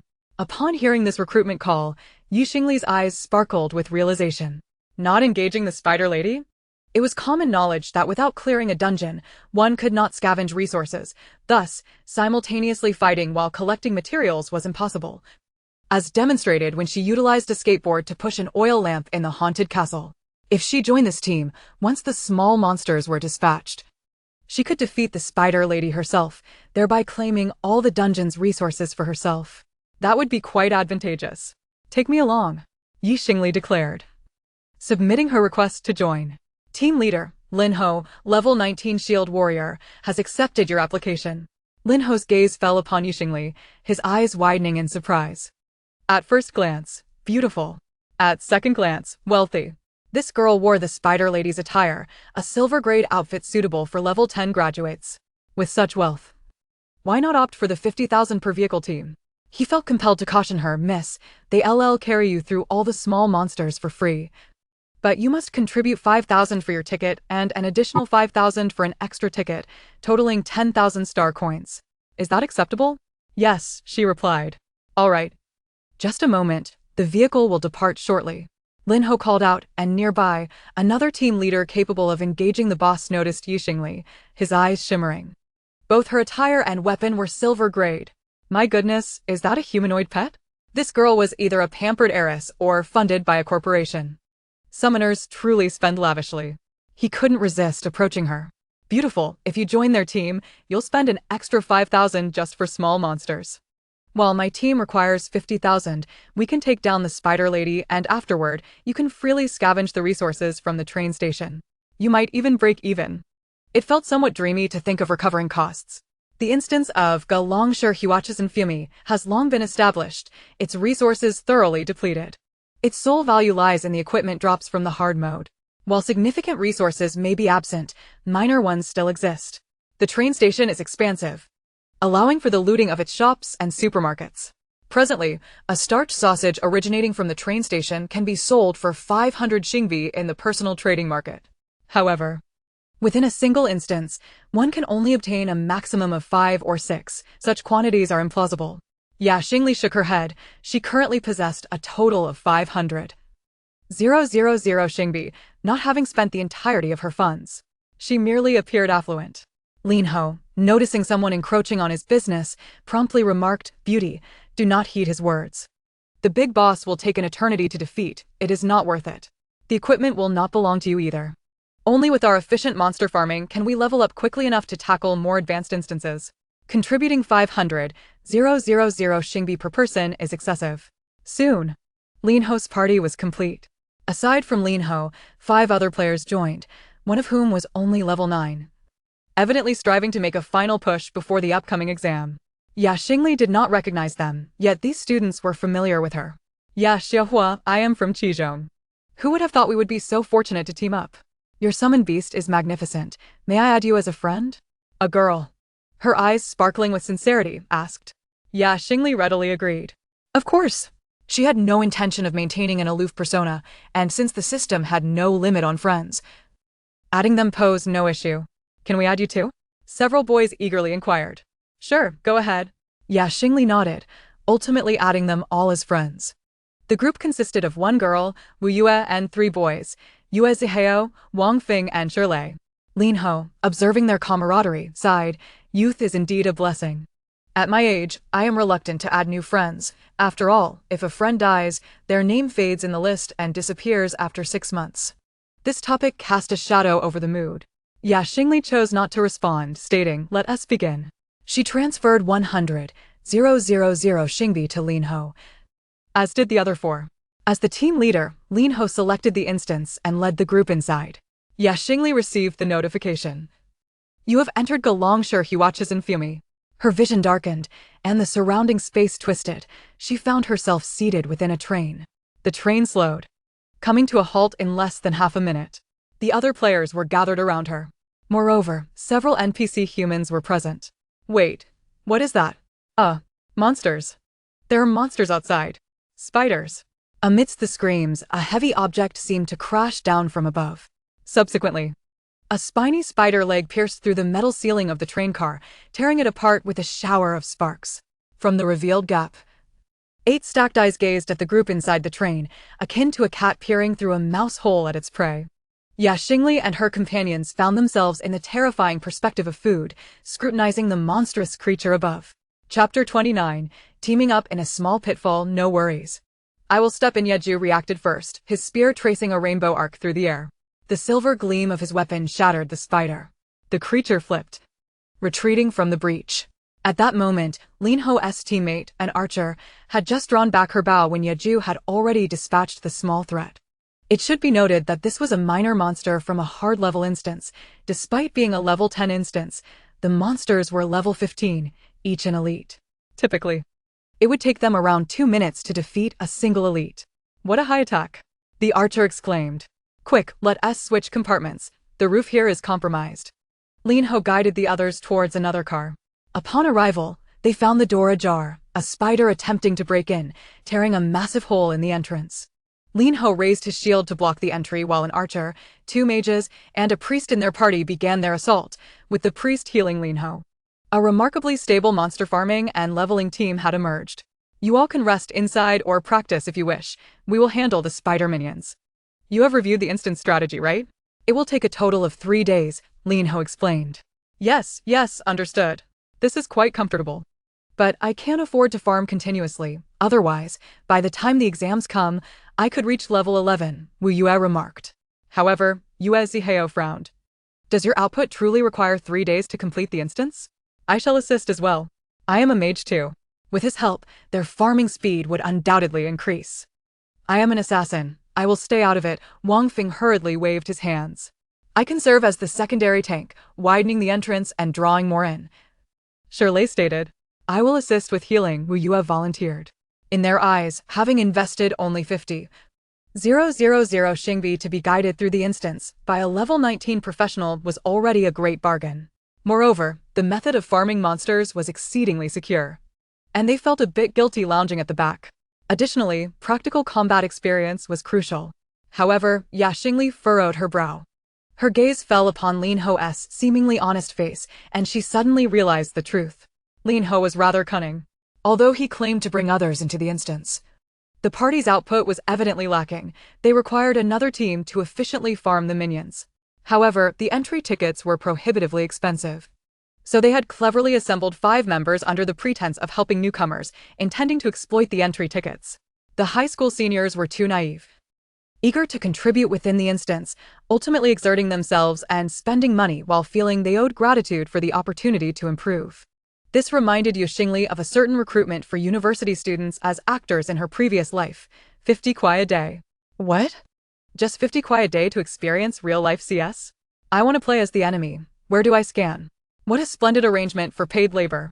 Having teamed up with Lu Chenyu and others over the past 3 years, Xingli had become well acquainted with the rules and tricks of teaming up, leaving her defenseless against such schemes. Moreover, 3 days was utterly unfeasible. With only 30 days remaining until the exams, she could not afford to squander 3 days trapped in an instance. Xingli would undoubtedly join the fray. However, the difference between voluntarily participating and being maneuvered into it left her with a faint sense of displeasure. Never mind, I shall not waste time. Xingli nodded at Yeju. He immediately activated the Eye of the Starry Sky. A celestial body materialized above the train station. Within Yeju's vision, everything within a 20-kilometer radius of the train station became visible. The entirety of Galongshir's train station was densely populated with spiders, webs strewn everywhere. The railway tracks were ensnared by spider silk, rendering the trains immobile. The waiting area of the train station was littered with blood and cocoons, each as tall as a person, within which one could discern fingers and arms writhing, making it evident what lay within. Yet, the most terrifying sight was outside the train station's square. Next to the train station stood numerous towering buildings, 2 of which were 70 stories high. One to the left and one to the right. In that parallel dimension, this city could be considered prosperous. However, now these 2 skyscrapers were interconnected by a vast web, upon which lounged a spider measuring a full 20 meters in size. This was none other than the epidemic spider matron. Her lower half was that of a spider, while her upper half retained a human form, her figure exquisite. However, as she was ensnared in a web, her upper body remained parallel to the ground, while her neck formed a right angle, resulting in a grotesquely distorted appearance. Her visage was strikingly beautiful, with a sculpted face and upward-turned eyes adorned with eerie black tattoos. Her hair was curled. Upon closer inspection, one could discern countless spider eyes hidden within her dark locks, which were her true eye positions. This was a human-faced spider. Do not engage the spider lady. Eliminate the other minor creatures, Xingli commanded. Yeju, comprehending the directive, manipulated the Eye of the Starry Sky above him and blinked. In an instant, all spiders exposed to the eye were obliterated by a silvery radiance. Even those outside the carriage, who were besieging the group, met the same fate.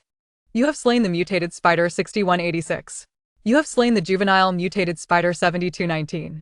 You have acquired 13 strands of spider silk. You have obtained spider silk gloves, black iron. You have received a tattered spider silk pouch, whiteboard. The pouch, though tattered and merely of whiteboard quality, possessed the capacity to increase space by 0.5 cubic meters. After donning it, Xingli's spatial dimensions expanded to 1.5 meters, providing ample room for more items. At that moment, as all the spiders perished, the collective experience of the group surged significantly. I leveled up. Wu exclaimed joyfully. Lin Ho's eyes widened in astonishment. How did the dungeon progress to 50? What transpired? Were 13,000 minor creatures annihilated? Who could have done this? The group checked the output ratio and discovered Xingli's astounding contribution of 9,999. They felt as if they had encountered a divine being. They had faced high attack outputs before, but nothing quite like this. Wow, did we just get carried by Yishawa? You are incredibly strong. No wonder you possess S-level talent. I feel that the ticket fee should rightfully be given to Yishawa, Wu chattered excitedly, with Yu Zihao, Wang Feng, and Shirley nodding in agreement. Conversely, Lin Ho and his companions wore displeased expressions. Lin Ho forced a smile and stated, "Rules are rules." Before the dungeon commenced, We all agreed that we must adhere to the established protocols. Otherwise, if a talented professional were to disrupt our modest venture, would we be able to continue? Chapter 30. Sudden change of plans. Xingli faces expulsion from the team. Yes, I understand. Xingli acknowledged that these rules were implicitly accepted. Although Wu appeared to be advocating for her, such demands were indeed unreasonable. Furthermore, she was not there to disrupt the dungeon. Her intention was merely to set a record, requiring the completion of the dungeon and the subsequent defeat of the boss, along with the acquisition of resources. Her proactive engagement was merely to expedite the process. Otherwise, would they truly take 3 days? Xingli proposed, there are still about 6,000 spiders in the waiting room. Let us take the initiative to clear them. All right, ye classmate, your summon beast is injured. I shall heal it to ensure its safety, Wu assured confidently. Seeing that Xingli was not fixated on the entry ticket issue, Lin Ho was also amenable to the team's offensive approach. Very well, you shall follow behind me. The situation in the waiting room is complex. We need to cross the train tracks to the other side and then secure the ticket checkpoint to eliminate the spiders within. Understood. They were familiar with the area, and after a smooth journey, they reached the ticket checkpoint and continued their extermination. With Yiju's formidable output, the monsters were swiftly vanquished, and the dungeon progress reached 60. The proportion of a boss encounter would then account for the final 40. Lin Ho frequently glanced at Yiju, ultimately shifting his gaze back to Xingli. It seems we have latched onto a strong ally. Shall we attempt to challenge the boss? With the output of the divine beast, we should be capable of defeating it, Lin Ho suggested. Wu and the other's eyes brightened at the prospect. That sounds excellent. What does Yishawa think? Yuzaheo inquired. However, this time, Xingli frowned.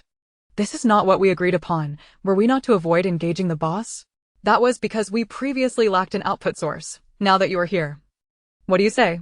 Shall we give it a try? Lin Ho pressed. Xingli's expression turned frosty. Captain Lin, do I appear to be the one at a disadvantage?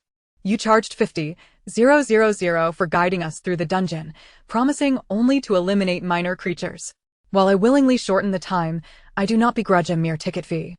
However, if the boss fight is to be led by me, should you not offer me compensation?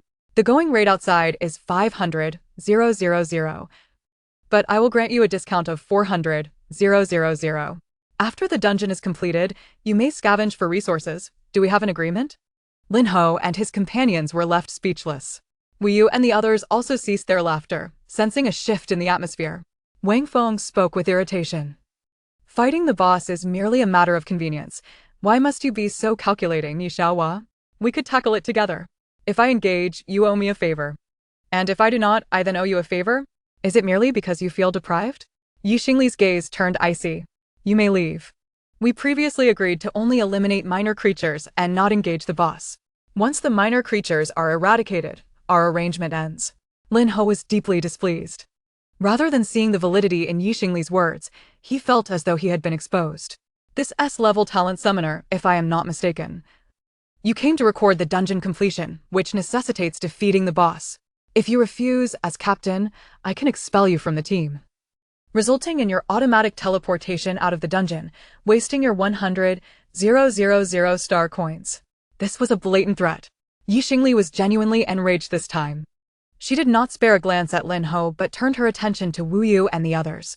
What about you? Do you wish to remain and exploit this boss? Wu Yu felt a chill at her piercing gaze. No, I just paid 50,000 star coins. I can manage with the minor creature experience. I think I shall leave. I fear the boss may prove deadly, Yuzaheo remarked. The dungeon has only been underway for an hour. My time has already been significantly saved. I will seek out another team. Wu affirmed her stance while continuing to defend Xingli, addressing Lin Ho. You veteran professionals should not be so excessive. You initially stated that we would only contend with minor creatures. Now that they are defeated, you wish to claim the boss and threaten ye classmate. Your behavior is quite unbecoming. Lin Ho's amiable smile revealed a hint of malice. They had intended to exploit these naive seniors, who had yet to realize they were being deceived. A person capable of such underhanded tactics cannot possess a strong moral compass. Therefore, how could they allow an opportunity to slip by? The spider lady had a chance to drop silver equipment, and while the probability was only 10, it was still significantly higher than the minuscule odds at the ghost castle. A piece of silver equipment could fetch several million. Moreover, what did it matter if they deceived them? The Cosmic Alliance was vast, After pulling one over, they could teleport to another parallel world, where these individuals would never find them. Was S-level talent truly so formidable? What did it matter to them? If you wish to leave, do so swiftly. Do not impede our boss fight, Lin Ho declared. However, Yu Ziheo's brow furrowed deeply. No, we must leave, with Yi classmate included. You can initiate a vote to expel her from the team. In a dungeon team, much like a battle squad, to expel someone, unanimous consent is required. As long as we remain, Xingli will not be expelled. Without us, she would become a target. Just as he was about to insist further, Xingli intervened. Go fetch some gasoline and burn the spider silk, said Yu Zihai after contemplating for a moment. He nodded. And several individuals cautiously took a detour to avoid the spider silk on the ground, heading to the gas station at the train station to procure gasoline. The spider silk was indeed formidable, yet it had a weakness: it was flammable.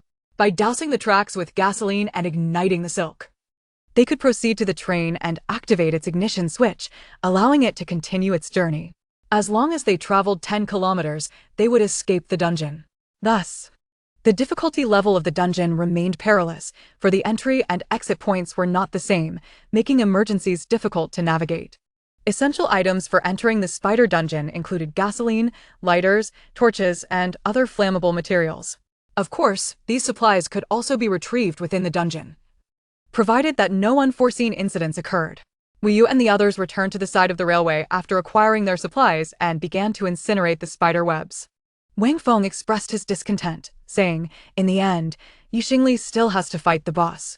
What does it mean to let us leave? Are we to grant those people experience without receiving any ourselves?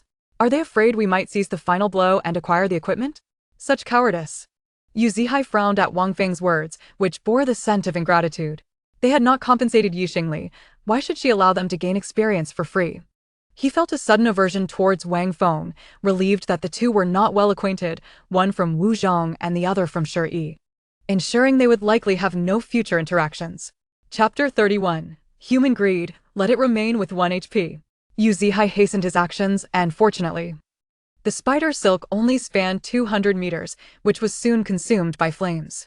They returned to the train and activated the controls. The train began to move, and they stood by the windows, observing the station from afar, where the terrifying spider matron could be seen. A chilling scream echoed, and damage indicators of 50 appeared above their heads. Even from such a distance, they felt the impact, underscoring the boss's formidable nature. They're engaging the boss, Wang Feng said, clenching his fists. Indeed, although Wuzhong was not the most prestigious school, Yizhong and Heir were filled with affluent heirs and second-generation professionals. To be ranked first year after year was a testament to Yi Shihua's prowess, yet he had not previously heard of her possessing a summoned beast. Now, her resurgence was evident. The news of Xingli's expulsion from the team was a considerable scandal for Wang Youji, costing him dearly, and Lei Yanming was furious, leading Wang Youji to suppress the information. Within just a day, the situation was downplayed. Others from different schools were entirely unaware. Wuyu's impression of Xingli remained that of the strong and impressive school belle from Wuzhong. Wang Feng scoffed, isn't it just because of her 4 teammates? With those 4, even a pig could soar. Wuyu and Yu Zihai rolled their eyes, choosing not to engage with him. Wang Feng, disinterested in their company, moved to another carriage. However, as he gazed at the enormous silhouette of the spider matron disappearing from view, his frustration only grew. He quickened his pace, sprinting back to the carriage they had entered, and leaped up to the opening above, exiting the train. Outside the train station, beneath the skyscraper, Xingli commanded Yiju to attack while evading the spider matron's onslaught. The spider matron hung 40 meters in the air, requiring an extensive range to strike her adversaries. Additionally, they could sever the spider silk to bring her down, though this would prove arduous for the frontline combatants. Of course, if she remained suspended, the spider silk was laden with human corpses, and consuming any would restore her health. However, Yiju's damage output was substantial, as the starry eye emitted a beam of dark light, steadily depleting the spider matron's health. In a mere 3 minutes, she was reduced to 1 HP. Lin Ho and his teammates gaped in astonishment. Just then, the dark light abruptly ceased. Since you enjoy battling the boss so much, let the boss engage you. With only 1 HP remaining, do not miss this chance. In the next moment, silver light points appeared beside Xingli and Yiju, and they vanished from their location. reappearing 10 kilometers away inside the train. However, she materialized in an arbitrary carriage, and as the train advanced, she ultimately entered a vortex. Xingli had exited the dungeon. Lin Ho and the others naturally received the notifications. Your teammate Wu has left the dungeon. Your teammate Yu Zihai has left the dungeon. Your teammate Shirlei has left the dungeon. Your teammate Xingli has left the dungeon. She truly had departed. Meanwhile, the spider matron was left with only 1 HP. The others immediately panicked. Captain, what do we do? Fight, of course. Is that even a question? Their team consisted of 2 mages and an archer. Could they not handle a spider with 1 HP? The 3 commenced their assault. Yet the spider matron swiftly scurried along her web to a white cocoon, breaking it open and ingesting the liquid within, quickly restoring her health. 1 minute later, the spider matron's health increased from 1 to 2. No, we cannot allow her to remain on the web. We must destroy it to bring her down. Or she will continuously heal, shouted the archer. Quickly, burn the spider silk. The spider queen's silk was not easily ignited, but fortunately, both mages possessed fire spells and unleashed them upon the silk, managing to burn through 1 strand. With 1 severed, the spider web shrank significantly in size. However, even after burning the lower portion, a considerable amount of silk still clung to the skyscraper. They needed to ascend and incinerate the uppermost strands. The 2 mages split up and took the elevator to the 60th floor, burning through 2 strands of spider silk. However, they had taken a full 6 minutes, and the spider queen's health had already increased to 13. That's fine, 13 is manageable. With our speed, we only need 13 minutes. I can withstand it. Lin Ho steadied himself. As the spider silk was severed, the spider queen plummeted from the 60th floor, her massive form crashing down and inflicting significant fall damage. This fall resulted in a loss of 10 HP, leaving her with only 3. Huh. Fortune smiles upon me. With 3 HP remaining, let us go. Just 3 more minutes. And we can defeat her, Lin Ho urged, leading the charge. The spider queen's enormous body posed a considerable visual threat to the humans. Initially, the archer and mages had attacked the spider queen, and Lin Ho had not yet established aggro to draw her attention. Suddenly, a white web shot forth, enveloping the archer in an instant. The archer was ensnared. At this moment, a fire mage needed to burn the spider silk, but both mages remained in the skyscraper, taking the elevator and failing to descend. Captain, save me, cried the archer. Lin Ho's speed was insufficient. He could not catch up to the spider matron. Nor could he use taunt. No. The spider matron lunged toward the archer's position, spewing a stream of venom that dissolved the archer into a puddle of viscous blood. She crouched down and slurped the liquid into her body, restoring 4 HP. Just then, Lin Ho finally managed to taunt the spider matron, but her damage was terrifying, and he could feel his health plummeting. Healer, keep me alive, he shouted. I'm trying. Captain, I can barely keep up. For minutes, just hold out for 4 minutes. Unfortunately, he had underestimated the situation. They had lost an archer, and now battling the monster would take longer than 4 minutes. Wait. There's still 1 student who has exited. Get out now and help us fight, or we're all going to die. Lin Ho shouted loudly within the ranks. At that moment, hidden within the train station, Wang Feng wrestled with his inner turmoil before gritting his teeth and dashing out. What if he was the one to deliver the final blow? After all, he was an assassin, a master at securing kills. However, by the time he reached the scene, Lin Ho had already been pierced through by the spider lady. His health was depleted. The others could not withstand the lady's strike either. The priest fell. The mage was vanquished, and another mage succumbed to defeat. Only Wang Feng remained. Yet, the spider lady's health was reduced to merely 1. Perish! Wang Feng roared, plunging a dagger downwards. Dodge, the colossal form of the spider lady, surprisingly agile, evaded his strike. As a mere level 9 assassin, his agility was insufficient to strike her legs. In the next instant, the spider lady unleashed a torrent of webs. Chapter 32, Xingli leads the team to level up. Business booms at the entrance of the dungeon square. Wu, Yuziheo, and Shirlei materialized before the dungeon doors. Upon glancing around and failing to spot Wang Feng, Wuyu's displeasure was evident in her furrowed brow. Wang Feng hadn't emerged. Indeed, he had likely attempted to seize the boss for himself. Before she could voice her complaints, another figure materialized before her, Xingli. Classmate Yi, you've come out too? You were indeed kicked out. Xingli nodded. refraining from disclosing that she had voluntarily exited. Shirley, in his usual naive manner, remarked that Wang Feng is quite wicked. He surely voted in favor of staying. Xingli raised an eyebrow. Another individual hasn't he emerged? That bodes ill for him. Yet, she felt no guilt, for had they not been greedy, they would not have faced demise. Yu Zihao pondered for a moment and asked, "At what health percentage was the boss when you were ejected?" 1. Xingli replied. "Had I known you weren't performing well, this group would have undoubtedly secured the boss." We retorted angrily. Xingli refrained from countering, in truth. She had subconsciously calculated the output, defense, and movement speed of these individuals once they entered the dungeon. She could even estimate the talents of the two mages and had tested the archer.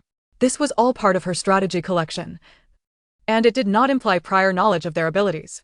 However, who could have anticipated that her insights would ultimately be turned against them? A boss with 1 health point, facing the output of 3 people, stood no chance of success. Had they not been greedy and exited the dungeon, they would not have perished. Do you wish to continue raiding the dungeon? For 100,000, I can guide you through it, including the boss, and we shall complete it within 2 hours. With all resources belonging to you, Xingli proposed. She had come to a realization. Since joining another team posed risks, why not form her own? Moreover, she could lead others. Charging 100,000 per individual, 9 participants would yield 900,000, of which 500,000 would cover the entry fee, leaving a net profit of 400,000. The resources from the Jelling City train station annihilation dungeon were only worth about 500,000 to 600,000, making it time-consuming and chaotic. She could easily escort others through the dungeon and forego resources. Though she would sacrifice resources, she would gain considerable time, allowing her to attempt the dungeon multiple times. Viewed from this angle, her approach was evidently more efficient. Yu Zihao was the first to exclaim, "I'm in." Xingli promptly assembled his team. Shirley scratched his head, feeling somewhat regretful. "I'm out of money." "Fool, just borrow some." With a big shot leading, we won't be left behind. And if resources belong to us, we might even break even. Will you immediately join the team? Shirley found this reasoning compelling and also joined, likely having borrowed money. This was Xingli's first experience as a hired carry, and fortunately, she didn't have to shout herself. Utilizing the communication device's projection feature, she composed a text and voice message that displayed above her head. Divine Beast Summoner recruiting team members, 100,000 star coins per slot, complete dungeon in 2 hours. Resources belong to the boss. As soon as the message was broadcast, onlookers turned their attention towards her. Upon noticing Xingli's silver equipment and the humanoid summoning beast beside her, they naturally felt a sense of trust. Yet, some remained skeptical. 2 hours? Can you truly clear the dungeon in that time? You don't seem to be a scammer, do you? By the way, why do you look so young? You're only level 11, and are the rest of your team S-class? Inquiries arose, but few joined. This was precisely why Xingli had initially sought convenience by randomly forming a team. Assembling a group was no simple task. Just then, several students from the 3rd school lit up with excitement. Xingli, include me. I can do it. These students were the ones who had been prematurely eliminated during the last assessment. In the entire Ziguang city, students from the 5th school onward found the final assessment challenging to pass, often opting out altogether. Nonetheless, some were unwilling to give up, eager to invest money to enhance their abilities. Had Xingli arrived a day earlier to lead a team, her popularity would have soared. Even now, it was not too late, especially since these students from the 3rd school had seen her completion record. Originally, a dungeon that took 20 hours to clear, Xingli had accomplished in just 4 hours. Could the Spider Lady dungeon truly be cleared in 2 hours? They held an unwavering confidence in Xingli. After all, could the campus belle truly deceive them? She must be speaking the truth. This was also a manifestation of her high charisma, fostering trust and goodwill. Xingli quickly filled her team of 6. Not only that, but these individuals also boasted about it in their campus group. Xingli is so hardworking. Still at the dungeon entrance at dawn. Thankfully, I'm too inexperienced to sleep and came to try my luck to join her team. Just join the Campus Belle's team, do not disturb. 100,000 star coins to enter the Campus Belle's team. She claims we will clear the dungeon in 2 hours. See you in 2 hours at the dungeon. Instantly, Those who hadn't slept through the night flocked to the dungeon square for the spectacle, while many awaited updates in the group to witness the campus belle live streaming her dungeon run. Yes, allow the team to enter Jelong City train station annihilation. Enter. Xingli led her entire team into the dungeon. As soon as they entered, Yiju launched an assault, swiftly annihilating all the spiders lurking outside the structures. The speed was astonishing. The train doors opened, revealing a scene littered with spider carcasses, visibly fading, becoming translucent until they vanished entirely. Newcomers gasped in awe. The experience is soaring. Xingli, truly an S-class talent, so powerful. Is this the divine beast? Indeed, fortunes shift, and one must not underestimate the youth's potential. Lu Chenyu and the others must be regretting their decisions. Before my assessment failure, I noted their dungeon progress was lacking. They surely won't pass this time. Now, we from the third school are undoubtedly the best, and it must be thanks to classmate Yi. Xingli paid little heed to the flattery. Just a day prior, these individuals were not so complimentary. Of course, it was likely that those who praised her were not the same as those who criticized her. However, external voices could not deter her from forging ahead. Follow me to the waiting room. There are still over 6,000 spiders. Without hesitation, the other 9 followed suit. This time, their clearing was swifter than before. Pushing through, they finally exited the train station and reached the base of the skyscraper. Yiju began attacking the boss, and in just a few minutes, the spider lady's health was entirely depleted, and she fell from her web. You have slain the venomous spider lady. You have acquired the poisonous spider lady's skirt, silver grade. Chapter 33. The assessment concludes, this is the treatment of the entire S-class team. The poisonous spider lady's skirt, silver grade, boasts a defense of 480, vitality 30, agility 90, and spirit 100. Special effects include silk protection, graceful and silken, and summon enhancement. Note, it can only be worn by females. Although the special effects may overlap, they provide an additional enhancement of 1 level. Naturally, a level 2 effect is significantly stronger than a level 1. However, the effects of different parts may vary, which is why even some parts of a set can be quite expensive. Xingli never anticipated her remarkable fortune. Her first encounter with a boss yielded a component. She had no intention of selling it, but instead chose to don it herself. Instantly, beneath the split of her gown, an extravagant cake skirt with petticoats appeared. Remarkably, as Xingli moved, the skirt did not hinder her actions. Rather, it flowed gracefully, exemplifying the special effect of graceful and silken. Nowadays, many pieces of equipment possess attributes that, while seemingly not enhancing combat power, are nonetheless quite sensible. Xingli did not linger on the dress for long before noticing a new message. You have cleared the dungeon. Completion time, 1 hour, 38 minutes, and 23 seconds. Would you like to save the current record? The current clearing team is crushed on. Save. Thus, the record for the 4th dungeon has been saved. However, this dungeon can be replayed many times, not only to gain experience and enhance Yiju's power, but also to accrue charm points to appease Yiju. Although she perceived Yiju as already having taken on human form, consuming charm points still yielded returns each time. What a wonderfully thoughtful contract beast. Now that the dungeon has been cleared, you may stay. I will assist in burning away the spider silk. The train can remain. In truth, without the train, it is merely a 10-kilometer walk, which for practitioners, merely consumes some time. Thank you, classmate Yi. By the way, classmate Yi, I have sent you something nice. You can take a look during your break. Wu Yu blinked. Xingli, curious, opened her friend list and discovered that the other party had sent over some textual materials. Instantly, her eyes widened. Dominant divine pet falls in love with me, exclusively loved for 1,000,000 years. My days with a human-shaped pet beast in shamelessness. As a summoner, isn't it reasonable to summon a little husband? Xingli suddenly understood. No wonder she always felt Wu's enthusiasm was somewhat excessive. And she often caught her sneaking smiles. She even began to suspect Wu might be interested in girls. After all, it was entirely normal for someone with high charm points to be liked and to encounter peculiar admirers. Unexpectedly, Wu was not infatuated with her but was rather shipping her with her real-life CP. Before going to bed tonight, she must critically review these books. Xingli discreetly closed her friend list and proceeded to the gas station, collecting 2 barrels of gasoline. Gasoline is a common item in survival and road-themed dungeons, costing 100 star coins per liter, with a barrel containing 30 liters, totaling 6. 000 star coins for 2 barrels. It was a simple task.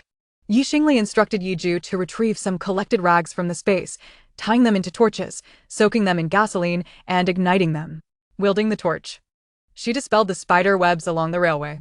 Subsequently, she was transported by Yiju, teleporting 10 kilometers away, and entered a vortex leading to the dungeon's exit. She emerged. Outside the dungeon, several youthful faces appeared. They have come out, truly out. Wow, that was fast. But why is only Xingli out? Where are the others? They haven't perished inside, have they? I see on the friend list they are still in the dungeon unharmed. They're collecting resources. This is quite profitable. Even if there are only 400,000 to 500,000 resources in the dungeon, as long as one person collects 50,000, it equates to merely paying for a ticket to clear the train station dungeon. These folks are quite foolish. I would prefer not to gather resources and instead follow the campus beauty. Judging by the campus beauty's demeanor, if they were to stay up all night, they could run through the dungeon 10 times in one night, reaching at least level 11. A higher level means additional points for the college entrance examination. Enough said. The campus beauty has formed a party. Xingli once again posted an advertisement, and instantly, the application list filled up. She selected the first 9 applicants, and then stated the requirements before re-entering the dungeon. This time, after clearing the dungeon, 5 individuals opted not to gather resources, expressing their desire to continue running the dungeon with her. Xingli readily agreed. Meanwhile, Wu and the others also exited the dungeon, hoping to join the next round. Thus, Xingli led them onward. Time swiftly passed to 4 a.m. Within the 3rd middle school, teams sporadically appeared in the plaza, all of whom had completed the dungeon assessment. At this moment, 5 individuals appeared in the square, their expressions rather grim. In the final and crucial assessment, they had only scored 100 points. It's all right, Captain. Our previous assessments have consistently yielded high scores, and our team's dungeon records are numerous. A single mistake this time is inconsequential. With our strength, we can secure a spot at Ziguang University. But is that Ziguang University? Their original scores could have qualified them for Rainbow University in Rainbow Bridge City. Exactly, and we wasted some time this time, as did the other teams.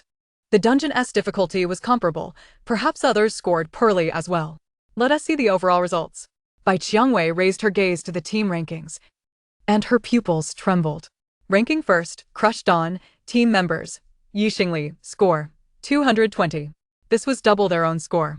Bai Qiangwei began to question her existence. Before Xingli's departure, the Sword of Dawn had always been acknowledged as the first. After her departure, the Sword of Dawn now ranked 34th in the entire grade. Who is incompetent? The answer is glaringly obvious. What was most difficult for her to accept was that after leaving the Rose of Light, this team had advanced 6 positions in this assessment, currently ranking 5th. Bai Qiangwei was on the verge of losing her mind. Why were they not this strong when she was present? No, that's incorrect. They knew the strategy, and this time it was merely a lucky coincidence. As for Xingli, it must be that the summoned beast was the key. If the college entrance examination had posed different questions, she might not have achieved such a high score. Just then, Han Yuan approached. Lu Chenyu, you have exited the dungeon. Come back with me to rest. Lu Chenyu felt warmth in his heart. Although his team did not achieve a good score, their S-class talent was still valued by the school. The new homeroom teacher would still favor them, waiting outside in the late hours to show concern for them. Han Yuan accompanied them along the way, inquiring about their recent training, suggesting they should run more dungeons in the final month to enhance their levels and strive for additional points on the college entrance examination. This is the treatment afforded to the entire S-class team. Chapter 34, Returning from the Assessment, Luggage Left Outside. Soon, they arrived at the villa. To their surprise, several large boxes were placed at the entrance of the villa. Dear students, in this assessment, the Crush Dawn team rightfully secured first place and may move into Villa No. 1. You will need to vacate the premises as dormitory arrangements are frequently adjusted. Given the hour, the teachers can only provide you with empty dormitory accommodations. Classmate Xingli previously stayed there as well. Therefore, Lu Chenyu, Yuqiach, and Mo, Wen Shiyan, you will reside in room 1444. While Bai Qiangwei will stay in room 1443. Classmate Yu is quite considerate. Your names are all labeled on your luggage. Would you like assistance from the housekeeping robot to help you move? Upon witnessing this scene, the 5 individuals were left speechless, especially Bai Qiangwei. The day's excitements had truly been overwhelming. Having joined the first battle team, they unexpectedly plummeted to the 34th position. Just having moved in for a day and spent a single night there, they were suddenly required to vacate the villa. What was most intolerable for her was that the previous team, Xiangwei Zhiguang, had moved into a grand villa. Why, oh heavens, why? At this moment, Lu Chenyu and his companions could hardly believe the unfolding events. Teacher, are you suggesting we move out of this villa? Lu Chenyu inquired. Indeed. We did not perform well this time, but this was merely an exploratory instance. Our misfortune was simply a matter of luck. The college entrance examination will surely not be like this. Furthermore, we have resided here for 3 years. There's just 1 month left. Besides, Xingli is just one person. Why should she occupy such a large villa alone? We haven't encroached upon her space. Couldn't we continue living together as before? Transforming into a figure of indignation, Lu Chenyu could scarcely accept this outcome. Yet, before him, the petite Han Nuan remained unyielding. She activated her intelligent holographic brain, revealing data charts. Lu Chenyu. Rankings dictate housing arrangements, and this has always been a school regulation. Your prior 3 years of residence were due to your first place standing. But the teachers are very dissatisfied with your recent assessment. Are you truly attempting to justify your failures? What do you mean by not performing well? A moment of carelessness could result in a mere point difference during the college entrance exams. Do you have any idea how many candidates could be eliminated by a single point? Were you the commander in this instance? At the outset, your strategies were utterly chaotic.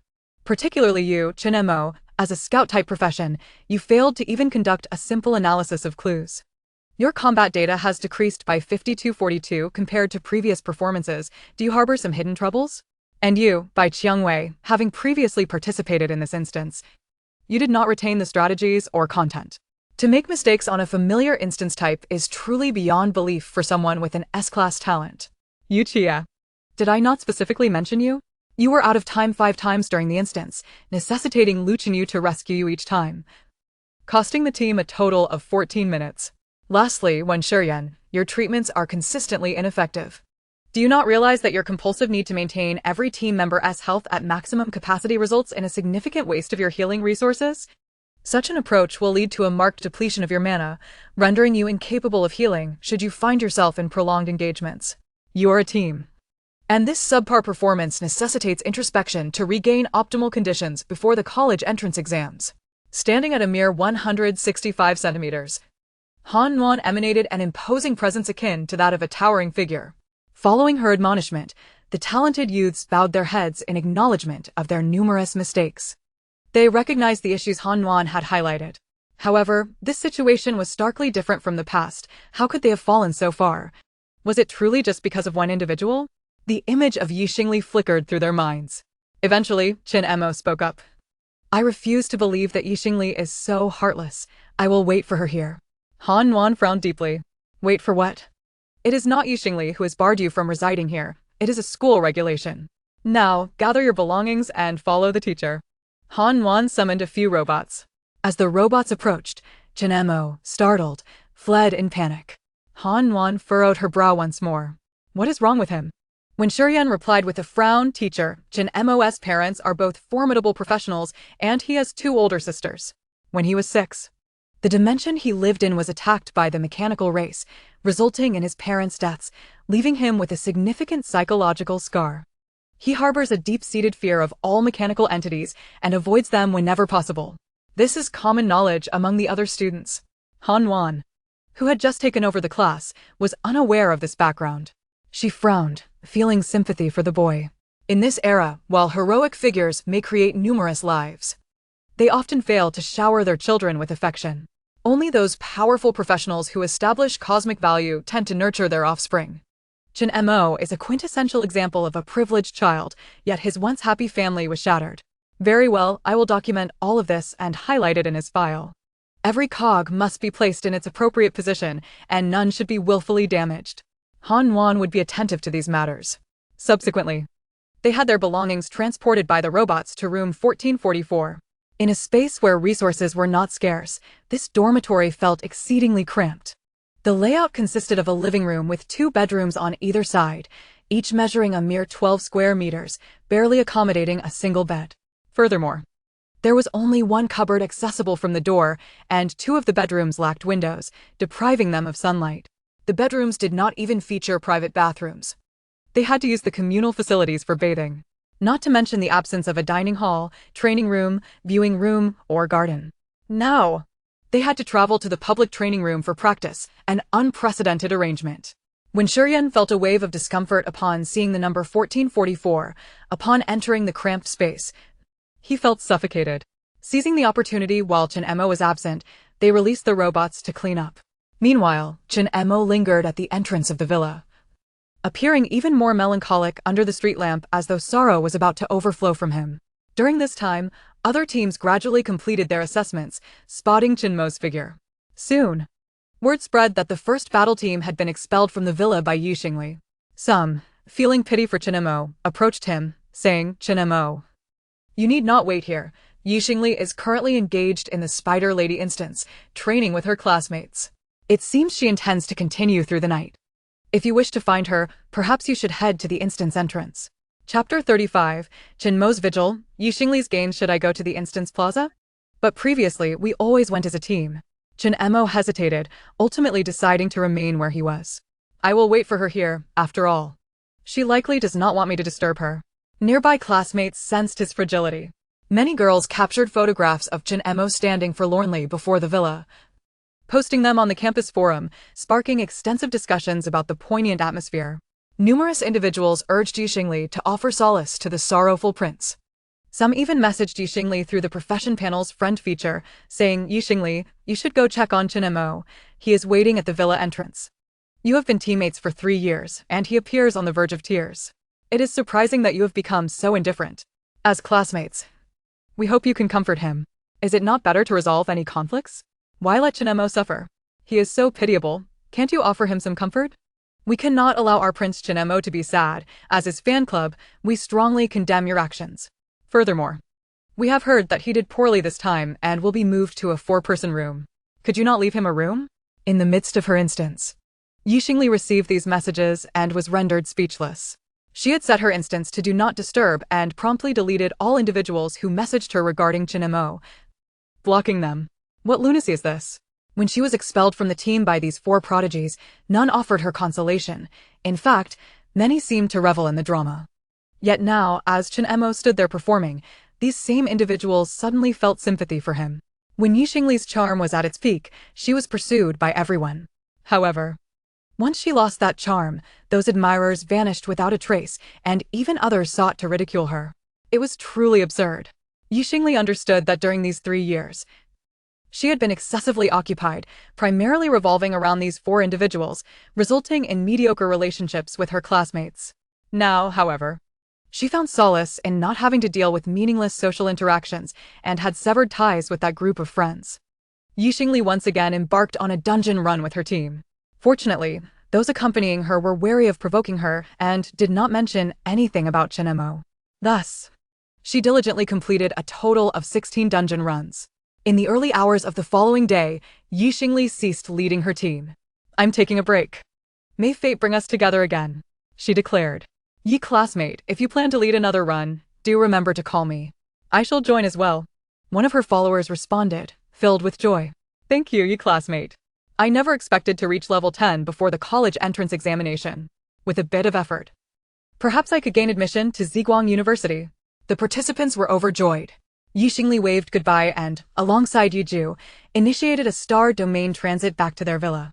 The villa's lights illuminated the surroundings. Outside, Chen Emo stood with his eyes gleaming as he gazed intently at the interior. Inside the villa, Xingli remained oblivious to the situation outside, indulging in a late-night feast. In the living room, she and Yiju had prepared a sumptuous array of dishes and opened a live stream for a food broadcast. This late-night culinary showcase immediately incited a rebellious sentiment among numerous fans who, while adding a nutritional supplement for themselves, scolded Xingli for her gluttony. The cheerful tones and laughter reached even Chen Emo, who had been waiting outside for 20 hours. After their meal, Xingli began to tally her gains. Firstly, in terms of experience, Yiju had finally reached level 9, while Xingli remained at level 11, with her experience points rising to 39.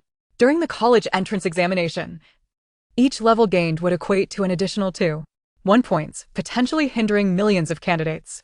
Previously, Xingli had been unable to progress as a summoner without a beast. Lacking both funds and strength, she found that grinding lower-level dungeons yielded minimal experience.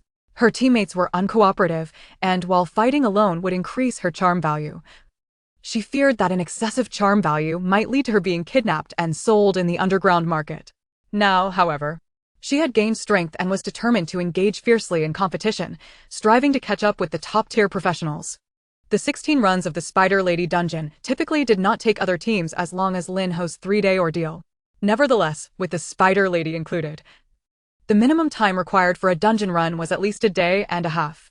Considering the time needed for resources and repairs, other teams would require at least a month to complete 16 runs of the Spider Dungeon. With 29 days remaining until the examination, her daily efforts equated to what others would achieve in a month, thus, over 29 days. It felt as though she was progressing as if it were 2.5 years.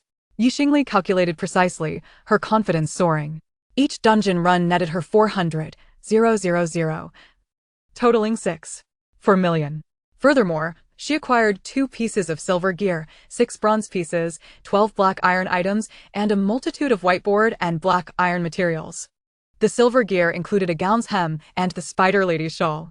Poisonous Spider Lady shawl, silver grade, defense, 600, constitution, 50, agility, 70, spirit, 90. Special effect, silk protection. Reduces frostbite, enhances summoning. Note: only female characters may equip. Moreover, upon acquiring 3 pieces, the Spider Lady set activated its first set bonus. Poisonous Spider Lady set effect 1, poisonous eruption. Your attacks and those of your summoned beast will inject poison into the enemy. And after 3 consecutive attacks on a single target, the poison will erupt, inflicting significant damage. With this poison effect, even a summoner of modest strength could become a formidable damage dealer. This poison largely ignores any defensive capabilities, making it excellent for battling bosses. Thus, this set is deemed the graduation equipment for level 10 summoners, albeit exclusively for female summoners. Subsequently, Xingli processed the remaining items, yielding an additional income of 1.28 million, bringing her total to 8.08 million. Yet, the most significant gain was not merely material wealth. Each dungeon typically housed around 20,000 monsters, and after completing 16 runs, she accumulated 320 points of charm. To her astonishment, after soothing Yiju 10 times, his aberration level reached 90, necessitating a consumption of 100 charm points for the next step. Thus, Xingli had expended 250 points, having comforted him 7 times in total, which, combined with her previous efforts, amounted to 12 times. She still retained 70 charm points. Xingli's base attributes were also on the rise.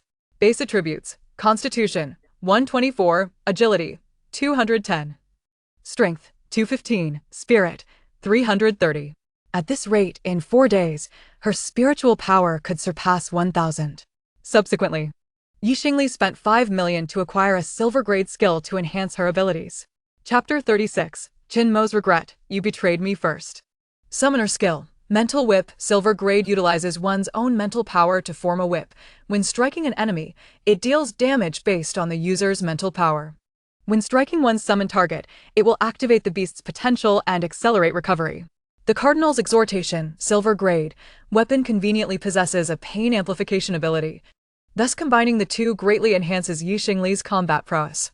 Just as Xingli was calculating her newfound combat strength, Yiju approached her, indicating a presence outside the villa. Xingli initially assumed it was Yuchia. Known for his impulsive and fiery temperament, she expected he would come to stir trouble after being ousted from the villa. However, as she stepped outside, she was astounded to find it was Qin Mo. She recalled someone mentioning that Qin Mo had been waiting for her at the villa. Had he really waited an entire day? From 4 a.m. yesterday until now, he had stood there for a full 20 hours. In that moment, Xingli's mind raced, contemplating how to address Qin Mo with the right words and demeanor. Yet, she quickly paused. What did it matter to her? Regardless of whether Qin Mo was in trouble, feeling sorrowful or distressed, it was no longer her concern. They were former teammates, and she had been betrayed and sold out. The other was the executioner. They were enemies. An enemy blocking her path, wasn't he this a provocation? Xingli stepped outside. After waiting in the cold wind for 20 hours, upon seeing Xingli, Mo's melancholic eyes sparkled with hope. Ali, what are you doing standing by my villa? I have no need for your protection. I can manage without a privileged individual like you. Mo staggered slightly, as if he might collapse, his expression sorrowful and heart-wrenching. Yet, Xingli showed no intention of offering assistance. His swaying form halted, and he appeared on the verge of tears. Ali, my stomach hurts. Then why don't you just die? Xingli replied with indifference. She was well aware of Mo's chronic stomach issues. She had always prepared his meals with special consideration. Logically, in a world where everyone was data-driven, with high physical attributes, such ailments should not exist. Furthermore, a high spirit attribute would reduce psychological afflictions. However, Mo, as an assassin, had low physical and mental attributes, and he had not invested points in those areas, rendering him both physically and mentally fragile. When he experienced stomach pain, the data reflected it as a loss of health. Not much, just a drop of 5 points. Yet he quickly regained his composure after a brief respite, only to lose another 5. As for the psychological aspect, it is evident that Mo suffers from severe post-traumatic stress disorder. His stomach, linked to his emotional state, aches whenever he feels sad. Not to mention he hasn't eaten for 20 hours. Your stomachache has nothing to do with me, my former teammate. You should be confiding in your current companions. They will care for you, empathize with you, and assist you. Why have you come before me? Mo sounded profoundly sorrowful. Are you not going to care for me?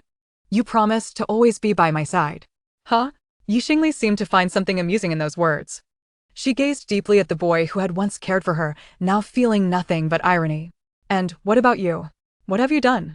You expelled me from the team. Did you truly stand by me? Mo, you were the one who abandoned me first. You are the one who betrayed me. And yet you can utter such shameless words. I truly overindulged you all in the past. I am genuinely curious. What compelled you to act this way? No. I am not curious. I am merely perplexed that after everything I have done, you did not recognize the significance of my presence within the team. My efforts, my contributions, have been taken for granted. Your previous achievements that allowed you to gain admission to Kaihonkyo University bore my share of the credit. You have cast me out of the team, burned the bridges behind you, and you feel no remorse? Rather than anger at betrayal, it is sorrow that prevails. Xingli feels her sacrifices were in vain. These individuals do not acknowledge her contributions, viewing her as expendable. They dare to believe they can thrive without her. Perhaps they could, but only if they possessed the skills that Xingli had mastered, which, evidently, they do not. Mo's voice trembled with emotion. I regret it. I regretted it the moment we entered the desolate, ancient town instance. Without Xingli's guidance, it seems he lacks even the courage to move forward. At the age of 6, the mechanical race launched a counterattack in his dimension. Just a moment before, his sister was holding his hand as they walked down the street. In the next instant, the sky was filled with descending machines. These machines, primarily in the form of spiders and battle wolves, descended upon everyone. A blue light spread. Anything it touched, be it the ground or metal, transformed into living creatures. Cars morphed into steel men. Vending machines sprang to life. Even the streetlights twisted and extended wires to ensnare terrified passers-by. At that time, his elder sister was merely 16, having just awakened her powers. And she pulled him to flee into a hospital. Yet, right before his eyes, a medical box transformed into countless intricate machines that pursued them. Xiao Mo, run. His sister pushed him forward, urging him to escape, but he did not know where to go. As a mage, she conjured a fireball, but in an instant, she was subdued by that medical box. The terrifying mechanical race unleashed a multitude of instruments, and in the stark white light of the hall, they transformed his sister into a monster. Her brain was extracted and replaced with a new one, her limbs confined in steel, and her heart infused with a crystal. His sister became a mechanical dog, crawling on the ground like a metal bridge. Mo screamed as he fled the hospital, looking up to witness his parents battling a terrifying mechanical creature towering over 100 meters. Ultimately, they were gruesomely shredded by a horrific rotating blade, their blood splattering onto his eyelids. Blood and the remnants of those transformed by machines surrounded him. Such a hellish experience. Mo ran, but with each direction he took, he was intercepted by a mechanical entity, and gradually, he lost his sense of direction, reduced to tears in place. Fortunately, the Cosmic Alliance's spatial portal opened urgently. and many professionals arrived, rescuing Chen Mo and bringing him to Kehongsing. However, that dimension was utterly lost. His once opulent home vanished, his parents perished in battle. His elder sister transformed into a monster, possibly long dead, and his second sister was now missing.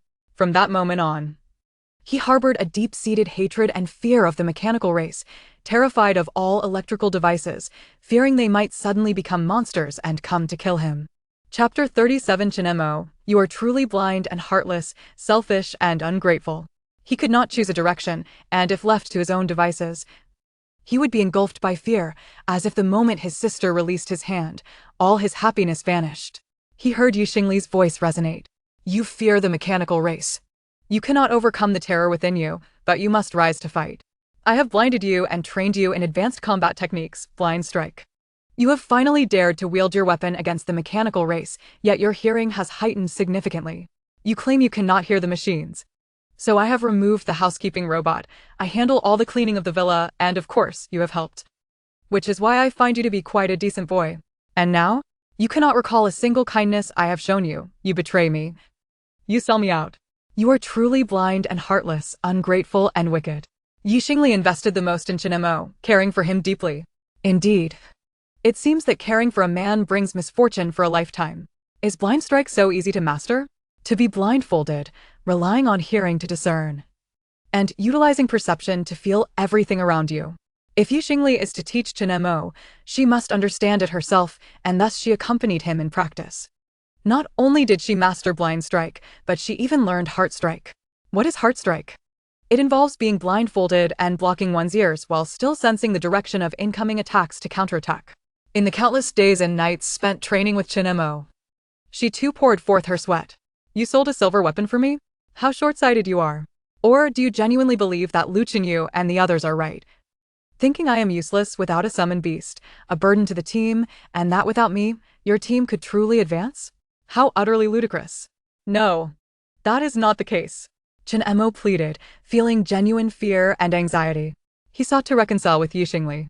He could only blurt out their previous plan. I simply adore you too much, yet you do not reciprocate. Why can you not share just a fraction of your affection with me?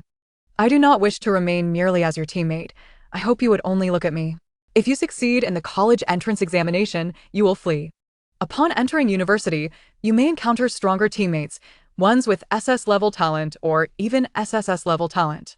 You will not stay. You will soar away. I just do not want you to fly away. Xingli felt disgusted.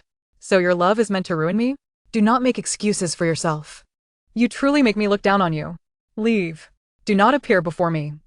For seeing you makes me feel that all my kindness over the past 3 years has been wasted. No, if she had truly wasted it on a dog, that dog would have treated her as its master, remaining loyal and protective, rather than biting her. Xingli returned to the villa. Chen Mo took a few steps forward. At that moment, a figure flashed past inside the door. It was Yiju. My contractor does not like you. Chen Mo's pupils instantly widened in shock. You. He caught sight of the other party's furry ears, suddenly recalling something, and realization dawned upon him.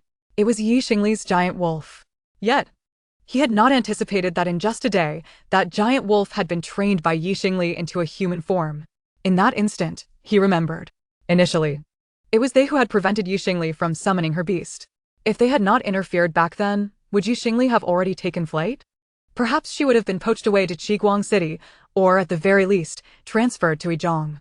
In that moment, guilt and remorse made him stagger. Still not leaving? The danger glimmered in Yiju's beastly eyes. I would like to convey a message to her, but he had yet to finish his words. Suddenly, he felt a blur before his eyes, surrounded by a silvery radiance, and he vanished from his spot. Do not relay the message. Yiju raised his hand, casting Chen Mo to the entrance of the Spider Lady's instance. Stay away from me. Meanwhile, Chen Mo, thrown outside, looked at the unfamiliar surroundings and suddenly felt breathless, dizziness overtaking him, and soon his eyes rolled back as he collapsed on the ground. Someone has fainted, call a priest for assistance. This is not an injury. He merely fainted from hunger. A trip to the hospital for a few nutrient injections should suffice. Today's youth are too relentless. He must have collapsed from continuous instance runs. Have you heard? Yesterday, a high school student came here and completed 16 instances back-to-back, stealing all the business from other boosters. Every time before college entrance exams, we encounter such exceptional talents. However, an hour and a half per instance, running for an entire day, is incredibly impressive. Individuals like that can achieve success in anything. I wonder if she will continue tomorrow. If so, I shall need to switch to another instance to accompany her. A group of people engaged in animated discussion. Inside the villa, Xingli felt her previous good mood shattered by Chen Mo confinement in the name of love. That is nothing but selfishness. She had never anticipated that Chen-Mo had joined this betrayal for such a reason. This is absurd. Xingli felt she had been too lenient in her earlier scolding. However, her time was precious as well. It was already past 1 o'clock, and she needed to sleep. Rising at 6 the following morning to embark on another 30-hour instance marathon. After freshening up, she prepared to retire for the night. To her surprise, upon stepping outside, she discovered Yiju stationed at the door, his cheeks flushed. Xingli was startled, recalling that Yiju had previously waited at the door. Associating this with certain behaviors of pets from her past life, her heart softened. Are you worried I might drown? Animals perceive moments of defecation and drinking as perilous.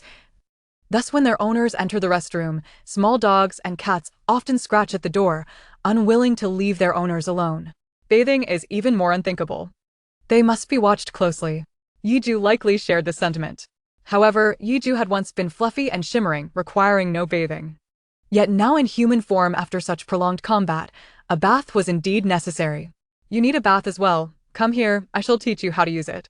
Do not be afraid. Xingli explained the workings of the shower and the purpose of various items. Do you need my assistance? She inquired. Yiju hastily shook his head. I can manage on my own. Very well. She pondered whether, since Yiju could transform into a human, he could also revert to his wolf-dog form, enabling her to wash him and cuddle with him during sleep. You may bathe now. I shall go rest. Do not sneak off to complete instances while I sleep. It is dangerous. Xingli reminded him before climbing onto her comfortable, soft bed.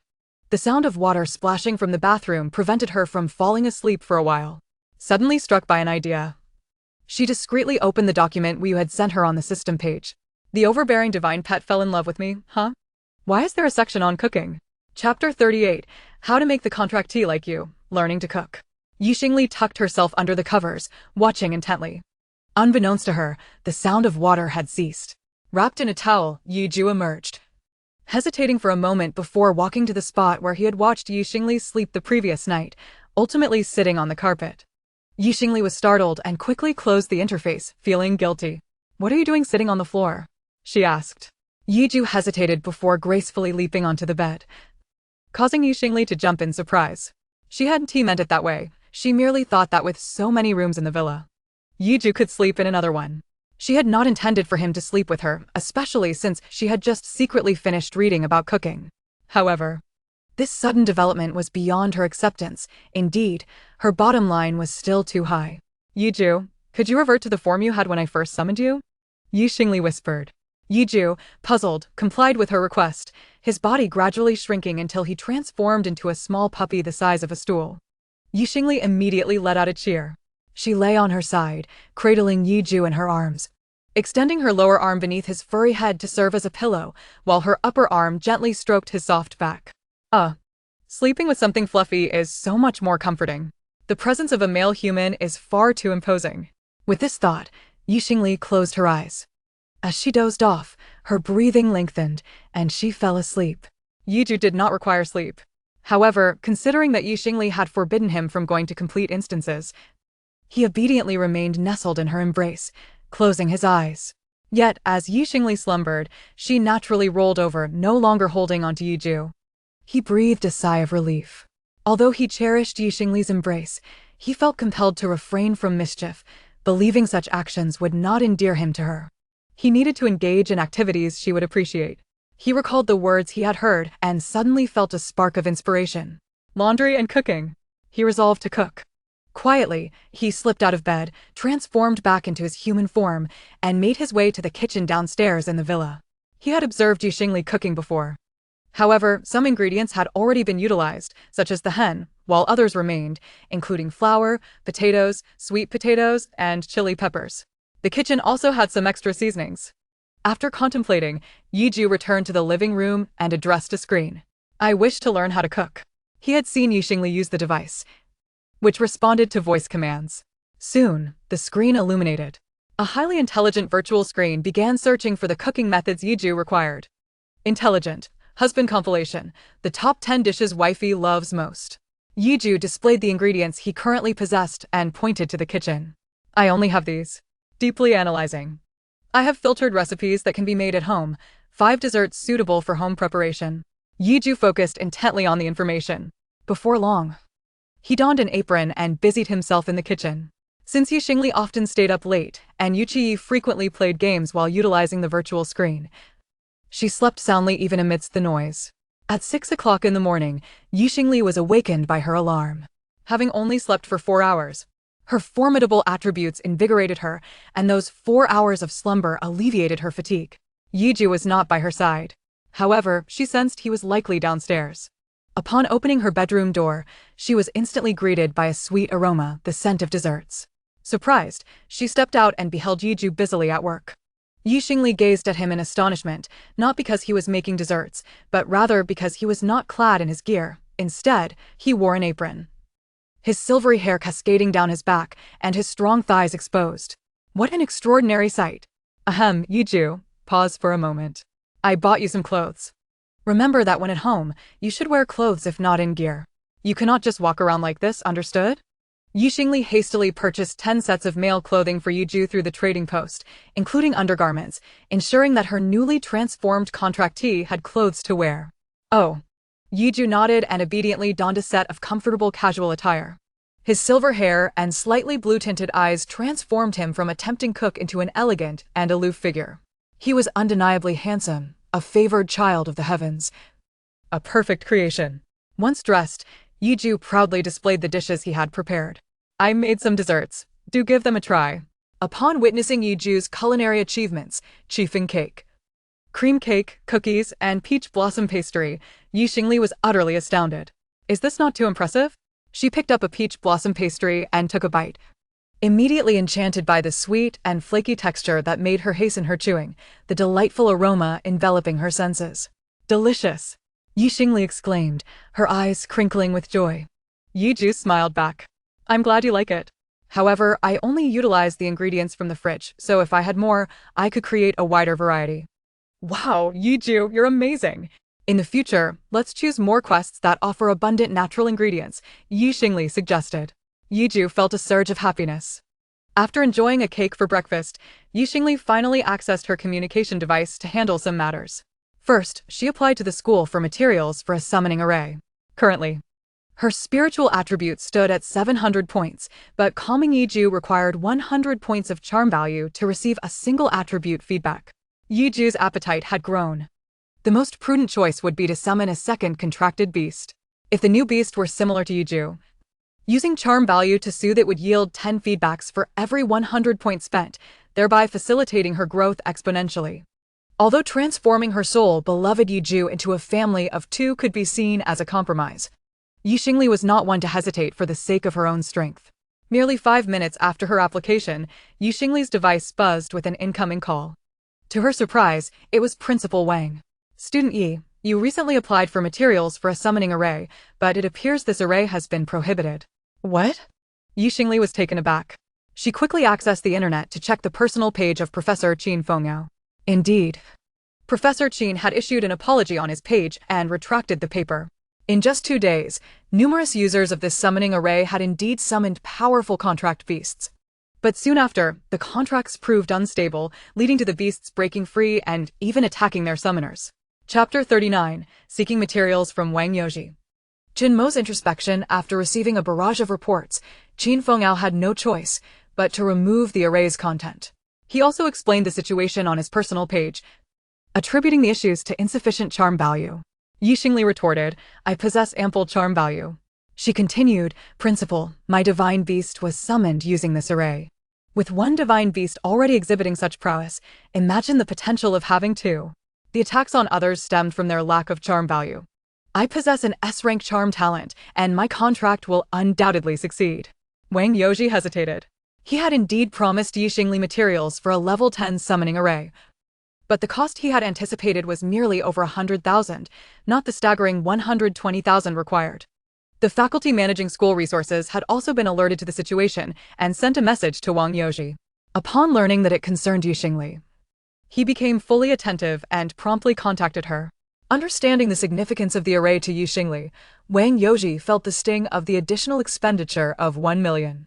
However, he recognized that one must not be reluctant to invest in potential. After all, with the upcoming college entrance examinations, displeasing Xingli could lead her to transfer to another school, which was unacceptable. All right, no problem. I'll have the materials sent to you right away. Soon, the new materials were dispatched to Xingli via the trading system. Upon receiving them, she refrained from summoning immediately, knowing she currently possessed only 70 points of charm value, which might not meet the summoning requirements. She needed to defeat a few more monsters. Moreover, she planned to expend 200 points of charm value for summoning a new contracted beast. Thus, facing the spider lady was ill-advised, as she required a team and Xingli's charm value exceeding 100 points would significantly impact others.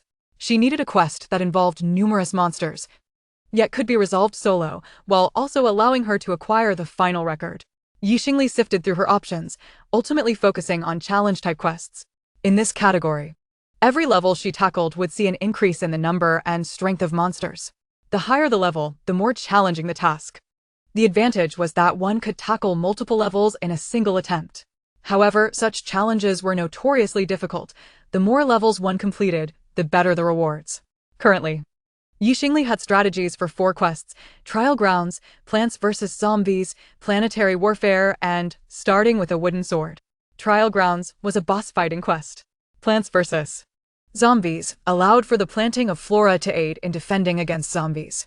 Planetary Warfare involved piloting a spaceship to annihilate countless foes in the cosmos. Starting with a wooden sword was particularly intriguing, as players began with only a wooden sword, scavenging for weapons within the quest, infinitely evolving as they collected more swords. The wooden sword would rotate continually, increasing its attack power and combat effectiveness with each additional sword acquired, while hordes of monsters surged around. It was said that some had completed this quest, evolving their wooden swords to a divine level, capable of being taken out of the quest. Given the sheer number of monsters, there was no doubt that starting with a wooden sword was the strongest quest. However, in this quest, each participant had only 1 point of life. Death allowed for resurrection, but it was fundamentally a combat game. Countless professionals had become engrossed in it, battling one another, believing they could conquer the quest and obtain divine status, only to squander time within, their life points depleting until they were rendered ineffective. Xingli promptly dismissed this option. Thus, only one choice remained. If she succeeded in this quest, she would not have to worry about provisions for a month. Summoning Yiju. The two transported to the quest plaza. Meanwhile, Lu Chenyu, Yuchia, Wenshurian, and Bai Qiangwei received news and arrived at the hospital. With the end-of-month assessments yielding dismal results for the Dawn of the Sword, everyone had been relocated to ordinary dormitories. Faced with this situation, Lu Chenyu simmered in frustration and declared a day off for the team, halting all activities. This way, he would not need to concern himself with their meals. Most critically, their ranking stood at a mere 34, and this month's scholarship amounted to only 30,000. What could that possibly cover? When had they ever been so frugal? This situation was untenable. After some contemplation, he ultimately decided to pursue the very course of action Xingli had fervently discouraged, seeking investment for the team from a guild. Some large corporations and guilds would fund high school teams, contingent upon signing contracts and fulfilling certain obligations.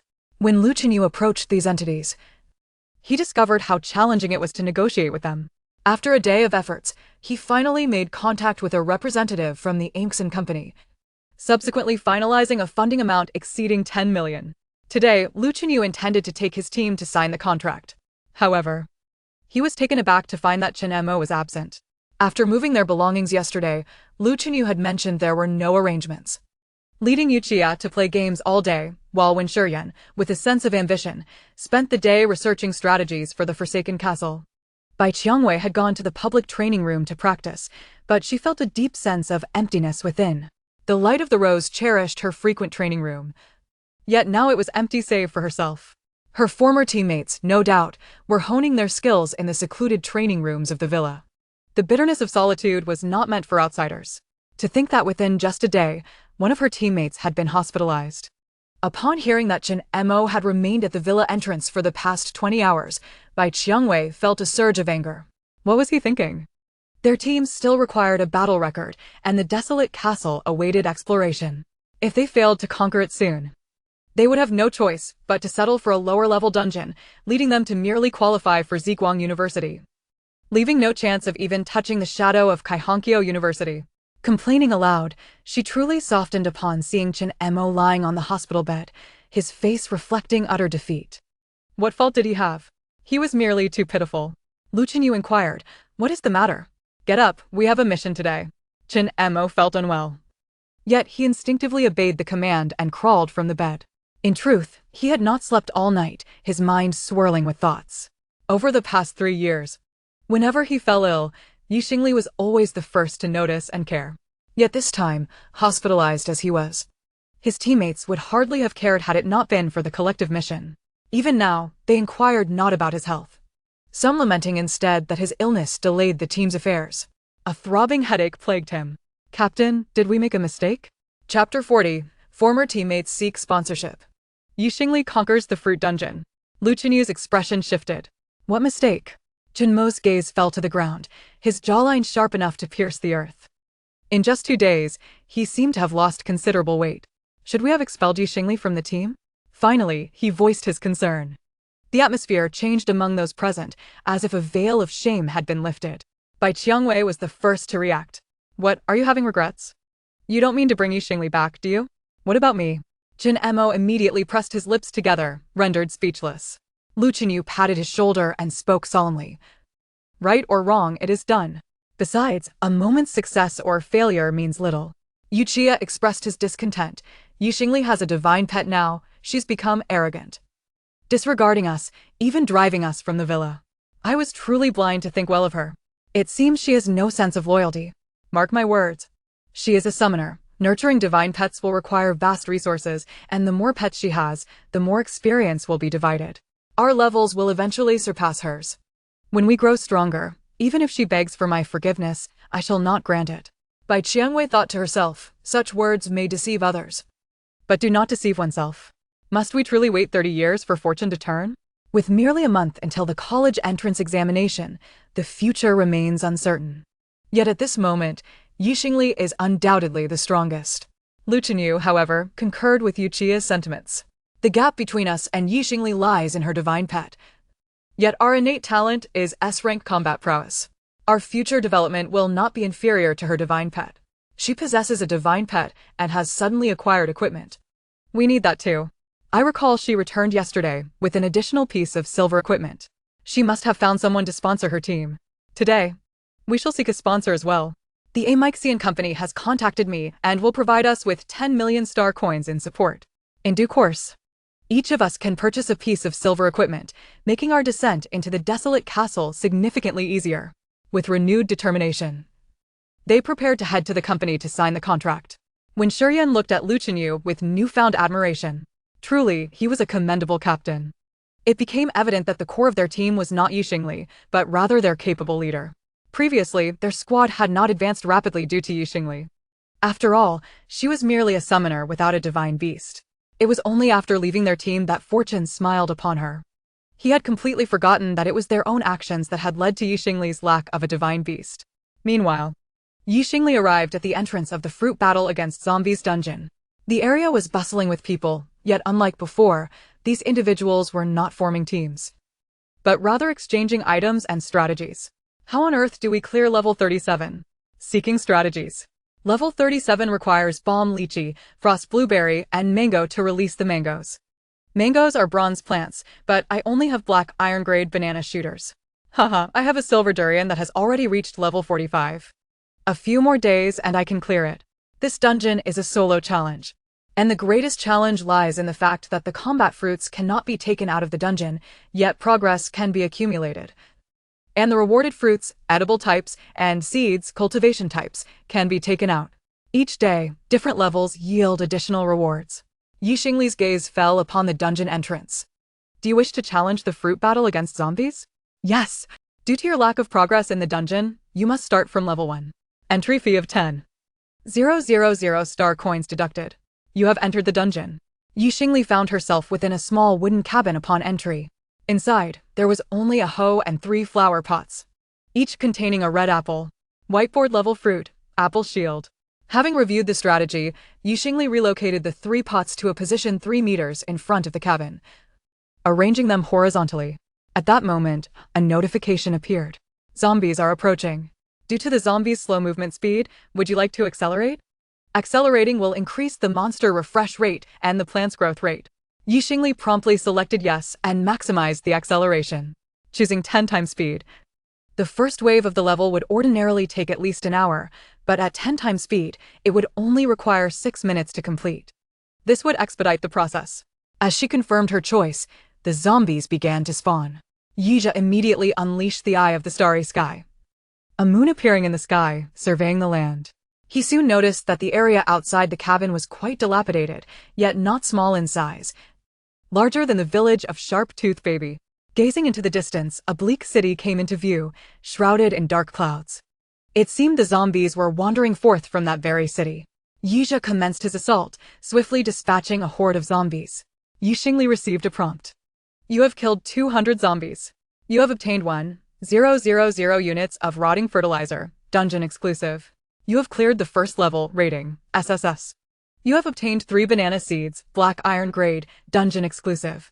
You have obtained 10 apples, whiteboard level, which can be taken out of the dungeon. Wow! The first wave of rewards includes bananas. Isn't that amazing?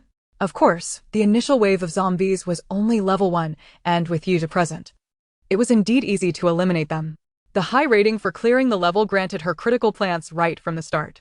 The banana shooter can bend its body to form a bow-like shape, shooting zombies from a distance. Xingli positioned the bananas behind the apples, but upon reflection, it mattered little where they were placed, as Yija would take action. Once the seeds were planted and rotting fertilizer used, the seeds seemed to mutate, growing at remarkable speed. A banana, half the height of a person, emerged. They automatically condensed the soil, forming bows and arrows to strike distant zombies. Xingli chose to forego the 5-minute respite from the first level and plunged directly into battle. During this brief interlude, the apples on the ground had grown noticeably larger. As time passed, the fruits continued to swell in size. Night Lord relentlessly attacked, and the number of monsters surged. By the 10th level, their count had escalated to 10,000. Xingli's fruit army also multiplied, yet they had no opportunity to engage, as Night Lord kept all the monsters at bay outside the small wooden cabin. With all 50 levels completed, she had triumphed in the fruit battle against zombies, 50 levels at level 110 difficulty, in a mere 2 hours, 47 minutes and 21 seconds. She opted to save her current record, with her team named Crushing Dawn. The current version had been fully completed, and she received an evaluation of SSS. Xingli acquired Fruit Space 5, as well as an apple tree, whiteboard level 1, a banana tree, black iron level 1, a mango tree, bronze level 1, a lychee tree, bronze level 1, and a durian tree, silver level 1. Note: thank you for your immense contribution to the fruits. Chapter 41. Xingli achieves fruit freedom and becomes a strategy master. Xingli was momentarily taken aback. Subsequently, she swiftly opened the space granted by the system's rewards. In addition to a 1 cubic meter space backpack, a fruit space appeared beside it, resembling a small, independent estate. A quaint wooden cabin rested on land capable of accommodating 5 mature trees. Fruit space, portable instance. Once the fruit trees mature, they can be harvested with a single click. The harvested fruits can be stored within the wooden cabin for easy access. Players can enter the cabin. Note: if you wish to store items on the land, be wary of pests and diseases. What is this? I have never heard of it before. Most importantly, Xingli had not found any information about it in the strategy group. The instance could only accommodate 5 trees, yet the trees awarded were quite substantial, each occupying an area of 4 square meters. The height was indeterminate, as sunlight streamed down from above, and including the area of the wooden cabin, the total space reached 24 square meters, presenting a vivid scene. At this moment, the awarded trees were laden with fruit. Xingli clicked to collect. You have obtained 10 apples, whiteboard level, 15 bananas, black iron level, 10 mangoes, bronze level, 10 lychees, bronze level, and 3 durians, silver level. These were all system-certified mutated plants, which naturally could not yield high quantities, yet according to the description, their maturation time was remarkably swift. The slowest, the silver-level durian, would mature within 3 days in the fruit space. Durian, silver level, after consumption, it grants 10 physical points. The effect diminishes with repeated consumption, but long-term consumption remains beneficial. 1 durian is valued at 200,000. Collectively, this batch of goods is astonishingly worth $1 million. Daily harvesting from the garden could yield $1 million in profit? Night Lord. Let us continue the challenge. Xingli exited the instance and once more selected the challenge of fruit battle against zombies. Your current progress is level 10, completed. Choice 1, restart. Choice 2, continue challenge. Xingli chose option 2. You have selected the 10-20 level difficulty of fruit battle against zombies. Deducting an entrance fee of 100,000 star coins. You have entered the instance. This time, Xingli was much more serious, for in this challenge, if she again completed the 50th level, the zombies would all be at level 20. Fortunately, Night Lord had now leveled up to level 10. Clad in silver equipment, with 4 pieces of silver herself, she was determined to halt the zombies' advance. Thankfully, with Night Lord present in the instance, Xingli had little to worry about. She even took out a golden red sofa, settled down, and began to edit her strategy. Analysis of the prerequisites for acquiring a portable instance in fruit battle against zombies. Image, fruit space, portable instance. Accessing this post requires 50 strategy points. Xingli, with a heart full of ambition, decided to spend the full 50 strategy points. This was something she had never seen before. A first-hand account unlike previous analyses based on others' data on declining combat power. Recently, the author challenged fruit battle against zombies and obtained a special reward, which is temporarily untraceable online. The strategy group has no news. Perhaps a high-level player has acquired it, but has not disclosed it. Upholding the faith of the strategy group. I am accelerating the strategy for parallel planes, hence I release this strategy. Many believe that obtaining a strategy should be kept secret for personal gain. However, in this world, such an approach is futile. In truth, the Cosmic Alliance's strategies for other parallel planes predominantly concern worlds where humanity has perished. Each additional strategy can save a life, particularly in realms abundant with natural food.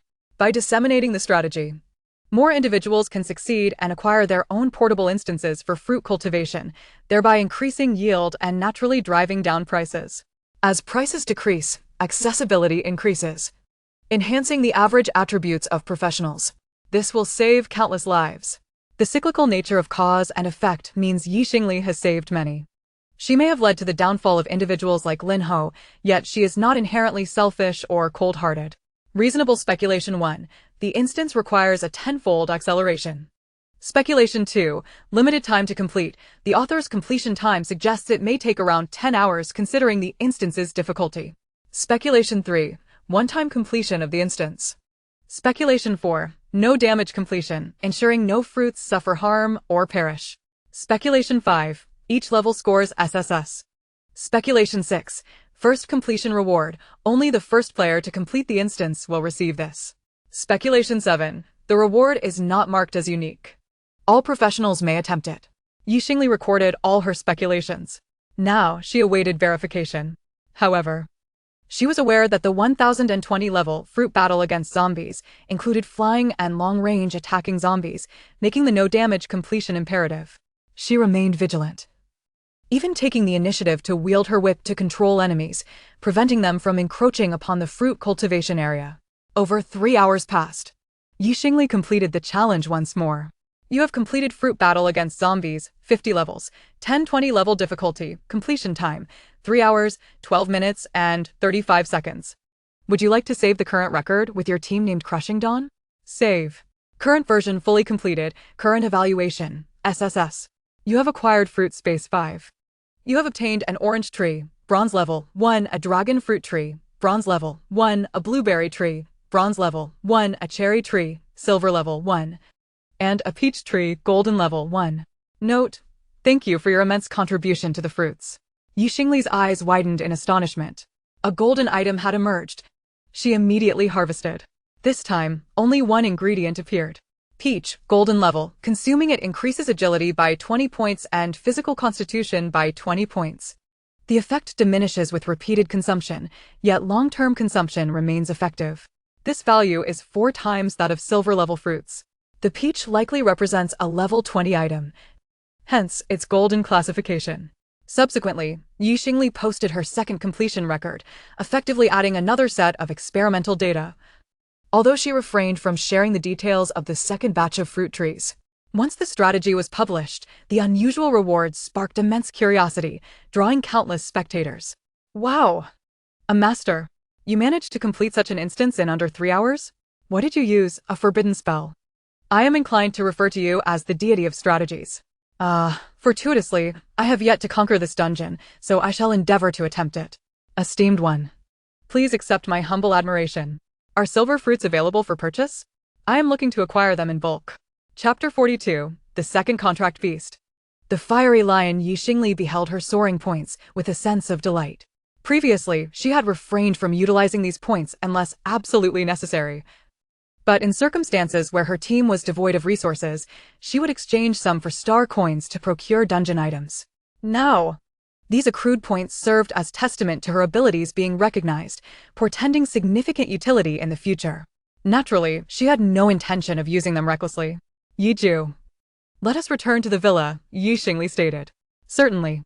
Yiju replied, his eyes sparkling as he caught a whiff of the enchanting fragrance emanating from Xingli. As he drew nearer, he instinctively wrapped his arm around her waist, a desire to be close overwhelming him. Xingli gazed at Yiju in astonishment, finding his expression reminiscent of a dog yearning for treats. Was her current charm so potent that it rendered her contract target more inclined to draw near? She gently caressed Yiju's ear, attempting to soothe him. I am unable to unleash my charm at present, as I require a second contract target. Contemplating the complexities of a two-child family alongside Yiju's naive understanding of this world, not a lack of intelligence, she elaborated further. A summoner must contract a target every 10 levels to ensure multifaceted development, thereby enhancing their strength. I need this strength to partake in the college entrance examination and to establish myself in this realm. Currently, the summoners within the Cosmic Alliance pursued 2 pathways. One akin to Xingli's, who utilized summoning formations to nurture contract beasts, wherein the death of a contract beast amounted to a complete loss. However, nurturing summoned beasts could yield reciprocal benefits. The other approach involved increasing the number of summons, treating summoned beasts as expendable, enabling infinite summoning. Yet, each profession was limited in the skills they could acquire. She had no desire to learn an array of skills such as Summon Goblin, Summon Skeleton Warrior, or Summon Elf Archer.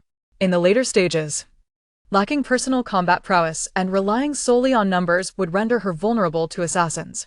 She aspired to become powerful herself, even cultivating elites whose attributes would ultimately surpass those of her summoned beasts.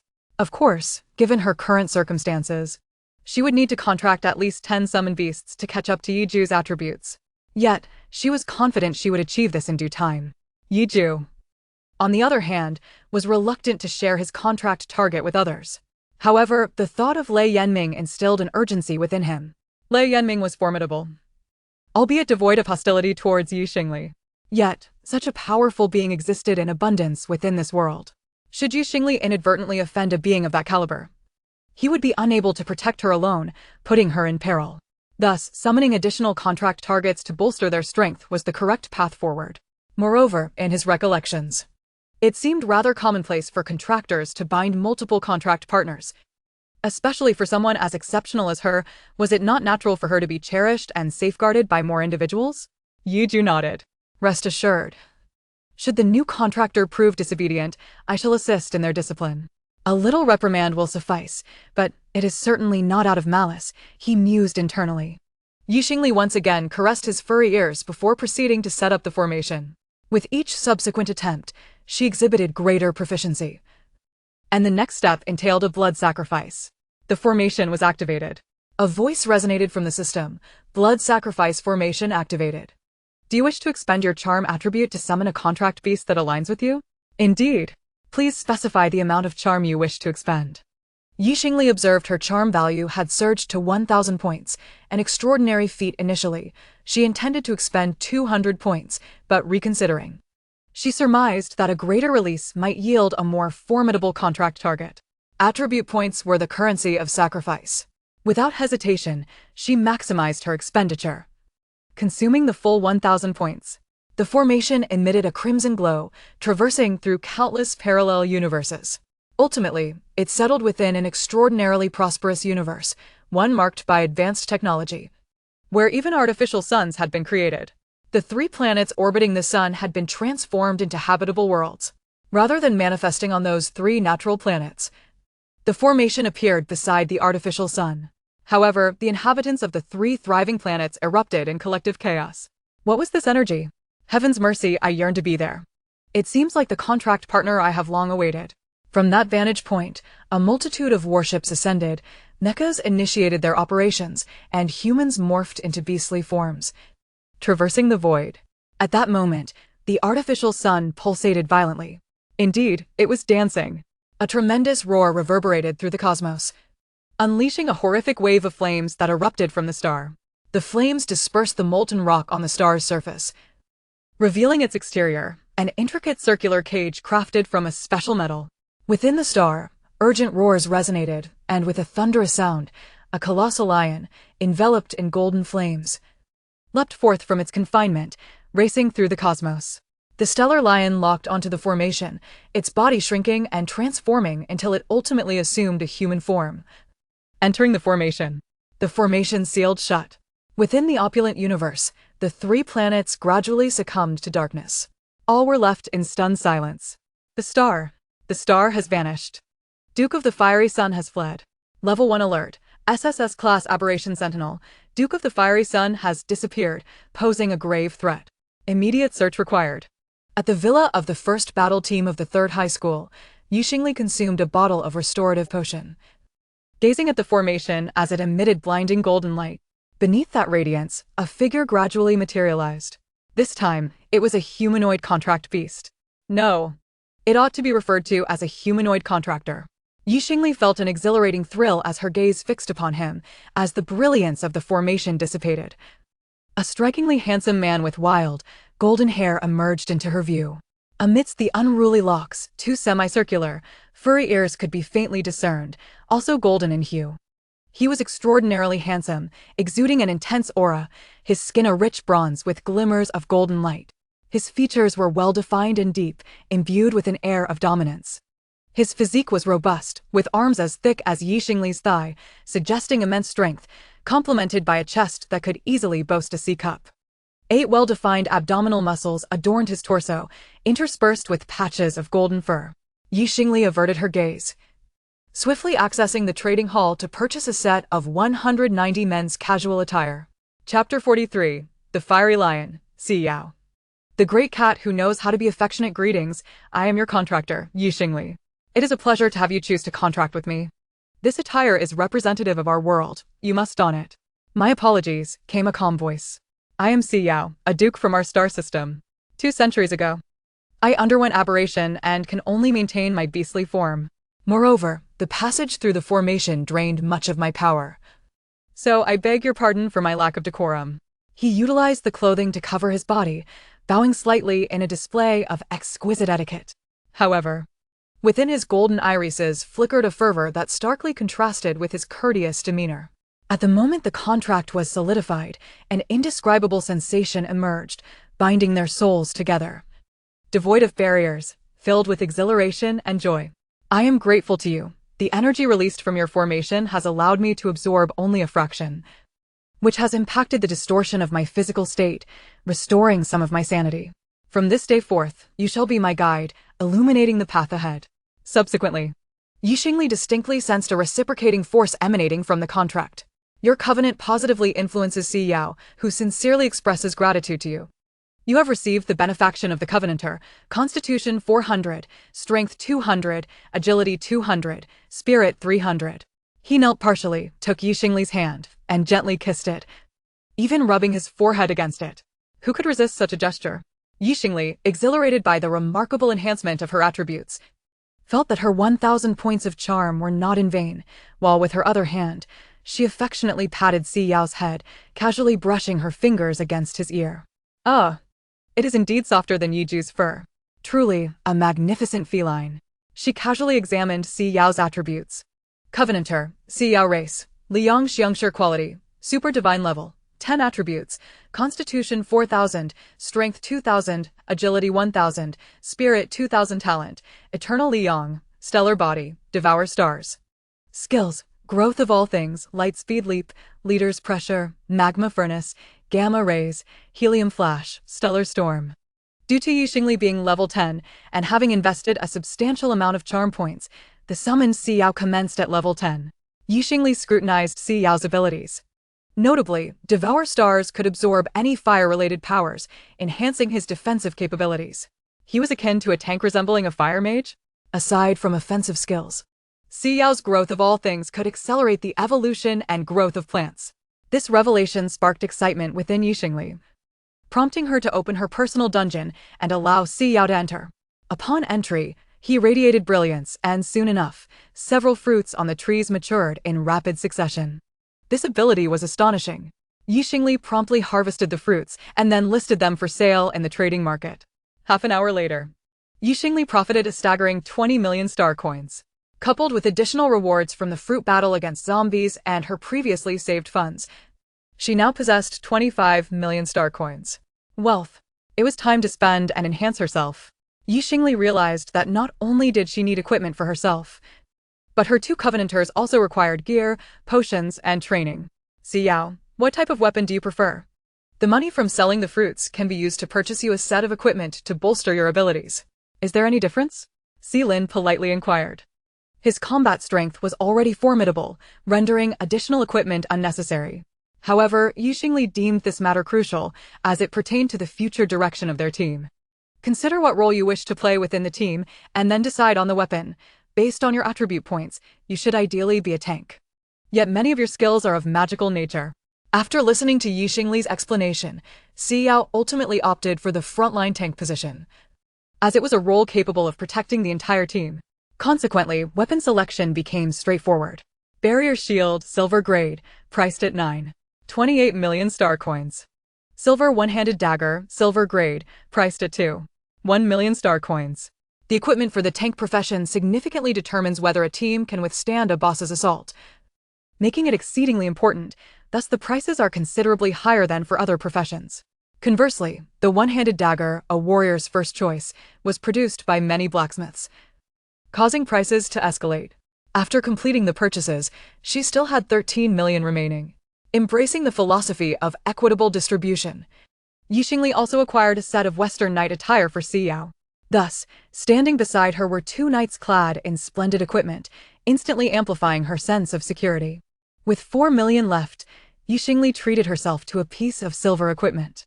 Evil Spider Lady's hat, silver grade, defense 390, constitution 40, agility 40. Spirit 220 special effect, silk protection, conceal appearance, maintain mystery. Note: only females may wear this. The hat is black, adorned with an inclined veil resembling a spider web that can obscure Xingli's eyes. This conceals her visage, ensuring that observers remember only her attire, not her appearance, thereby rendering her exceedingly enigmatic. Additionally, Xingli recalled that this hat could enhance her charm value, but if her charm was excessively high, it could obscure her allure. The effects of the mystery attribute were indeed peculiar. Xingli was exceedingly satisfied. Having exhausted her funds, she suggested they enjoy lunch and then continue their quest for wealth. How about Western cuisine for lunch? Durian pizza, hamburgers, fruit salad, fried chicken, fruitcake. Although her funds were depleted, for the sake of successfully signing the contract today and securing sponsorship for their team, they decided to dine at the cafeteria. Lu Chenyu was in good spirits, as the earlier negotiations had proceeded exceptionally smoothly. All 5 of them had signed contracts with Imuxian Company, and the signing price had reached 15 million, with each individual receiving a quota of 3 million. Upon returning, the group was almost eager to select their silver equipment. However, the weapon prices were steep, but they could purchase the most crucial components, armor, robes, etc. After acquiring silver equipment, their attributes were nearly elevated by 1/5, showcasing the might of silver gear. It was no wonder Xingli could conquer dungeons. Had she possessed this equipment earlier, she would have triumphed long ago. This robe is truly remarkable. I have endured many hardships in the past, Yuchiya remarked, when Shiryen nodded in agreement. Moreover, The company provided them with detailed information about the Wasteland Castle dungeon and substantial space equipment, requiring them to conquer the dungeon 10 times within a month to collect resources, which was quite manageable. If they successfully enrolled in Rainbow Bridge University, the company would also provide strategies for dungeon runs during their university years, along with a reward of a silver weapon. Indeed, it pays to associate with a large company. Bai Qiangwei finally recognized the advantages of being affiliated with the First Battle Team, or rather, the former First Battle Team. Such opportunities for contracts would never have been afforded to them in their previous teams. Chapter 44. Even dining at the cafeteria feels delicious. Wang Quan returns.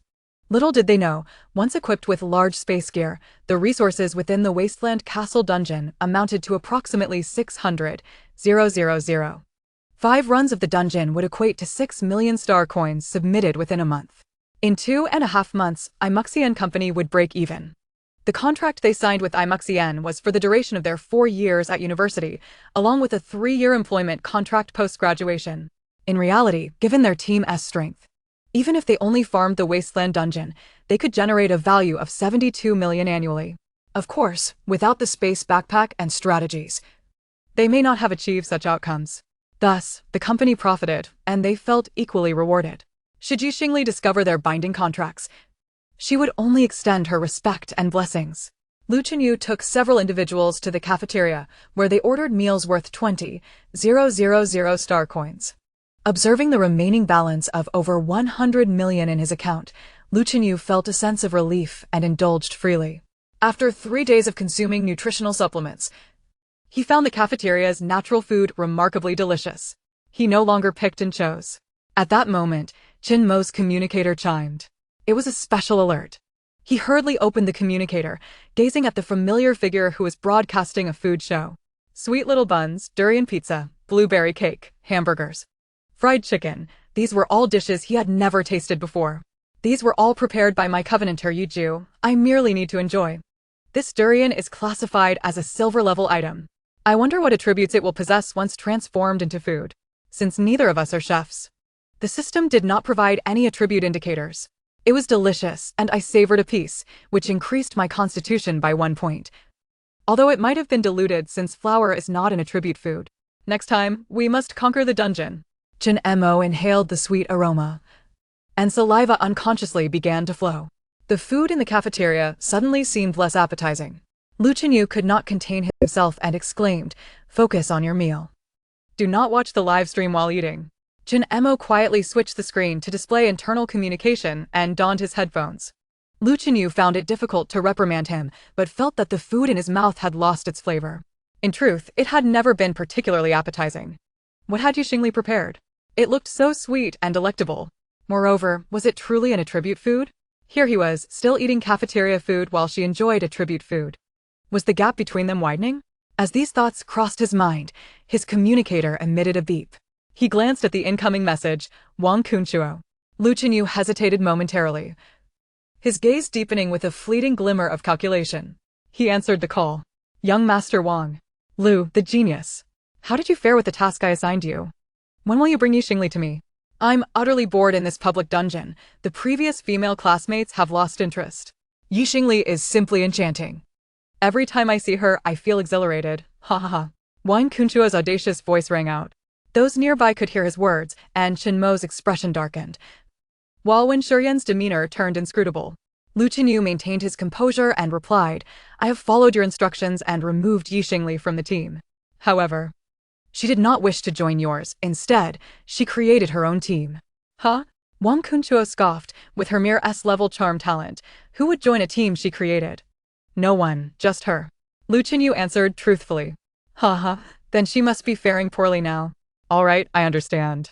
I'll go find her myself shortly. No need for you to concern yourselves. You've done me a good turn, so here, take this dagger.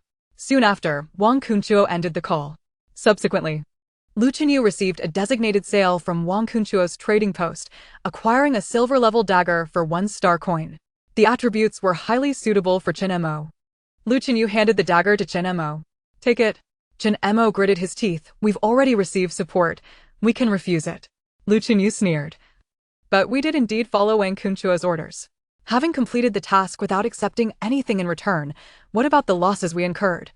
Bai Chaoying had previously been unaware that Xingli was expelled from the team due to Wang Kunquo's dealings with 4 teammates. She was only now realizing that it was Wang Kunquo's maneuver to transfer Xingli to his team. She had heard rumors that Wang Kunquo was a fervent admirer of Xingli, pursuing her with exaggerated gestures. Yet, she had not anticipated he would resort to such tactics. She felt conflicted. On one hand, she believed Lu Chenyu and the others had acted wrongly, but on the other hand, she had to consider her own situation. Chen Mo was already regretting it. If Xingli were to return to the team now, he would certainly agree. What about himself? Thus, it was imperative to ensure Chen Mo had no path for regret. Bai Chaoying also urged, with this silver dagger, your strength will increase significantly. We can better navigate the desolate ancient castle. Chen Mo, this is crucial for the team. In truth, matters of the heart often require sacrifices for the sake of future prospects. When you become powerful enough to command respect, you need not apologize to those you have offended. Rather, they will come seeking reconciliation.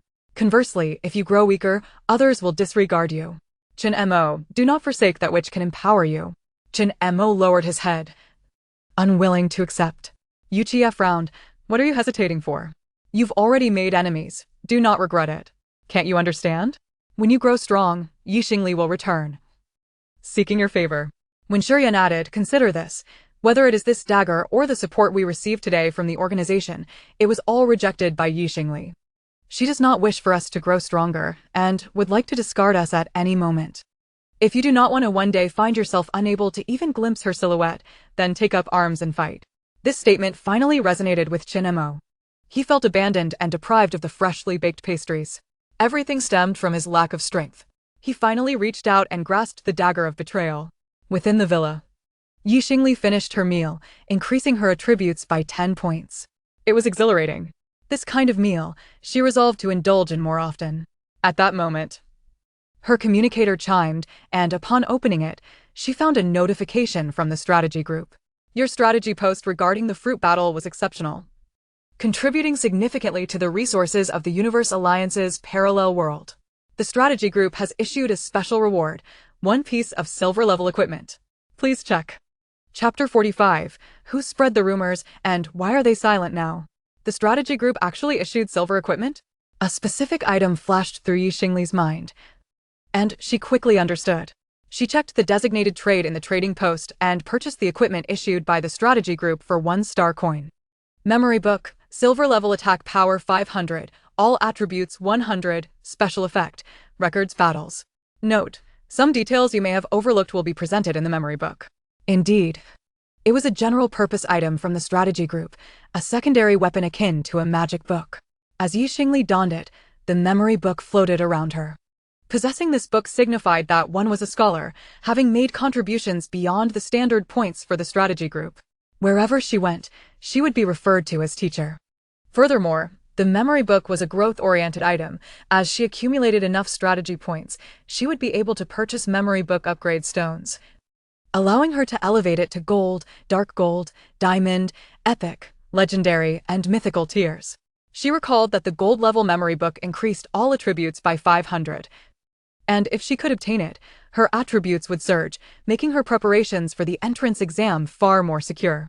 If one were to extrapolate from the strategy for the fruit battle against zombies, might similar dungeons yield food items or lead to personal farming dungeons? She resolved to take action. After dining, Xingli, accompanied by her 2 extraordinary pets, Yi Ju and Si Yao, ventured forth once more into the dungeon. This time, she chose a dungeon titled, Protect the Chickens. The monsters were few, indeed quite scarce, which was why she had not selected this dungeon in previous challenges. This time, Xingli decided to take on this challenge. Let us depart for the plaza, Xingli announced. As it was Si Yao's first time visiting, she guided him to familiarize himself with the surroundings.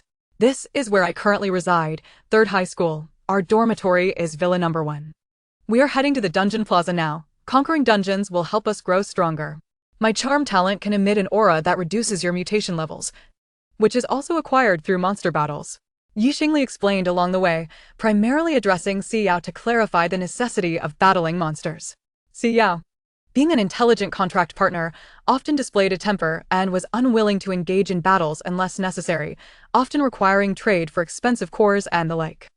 As for Yiju, he had started as a small wolf, thus leaving the initiative in Xingli's hands. After explaining to Xingli, Xingli could clearly see the spark of enthusiasm in his eyes, evidently igniting a newfound passion for engaging in battles and delving into dungeons. Indeed, those under her command possess a strong ambition. For her, as a summoner, life has become considerably easier. Exiting the campus, Xingli prepared to hail a taxi. While waiting, many students noticed her, as well as the two individuals beside her, both dressed in matching attire, expressing their envy. Has Xingli already reached level 10? She has contracted her second summoner beast? My goodness, both are humanoid. Truly, non-human beings are the most striking. Is that the Spider Lady ensemble that the campus belle is wearing? It must cost 3 to 5 million. She must be quite wealthy now. Has she signed with a major company? I heard that Lu Chenyu expelled Xingli from the team because she was associating with Wang Quanlu. And she left the team voluntarily, only to turn the tables. This equipment might well have been gifted by Wang Quanlu. Indeed. Her previous rejections were merely due to insufficient compensation. Now that the price is right, she has become Wang Xiao's plaything. Yi Ju's ears perked up. Having been bonded with Xingli for so long, the wealth she accumulated was earned from her mere 4 hours of sleep over 2 days. He instantly appeared behind one of the students, his icy silver eyes locking onto his target. Who did you hear that from? Standing at nearly 2 meters tall, Yi Ju exuded an imposing presence.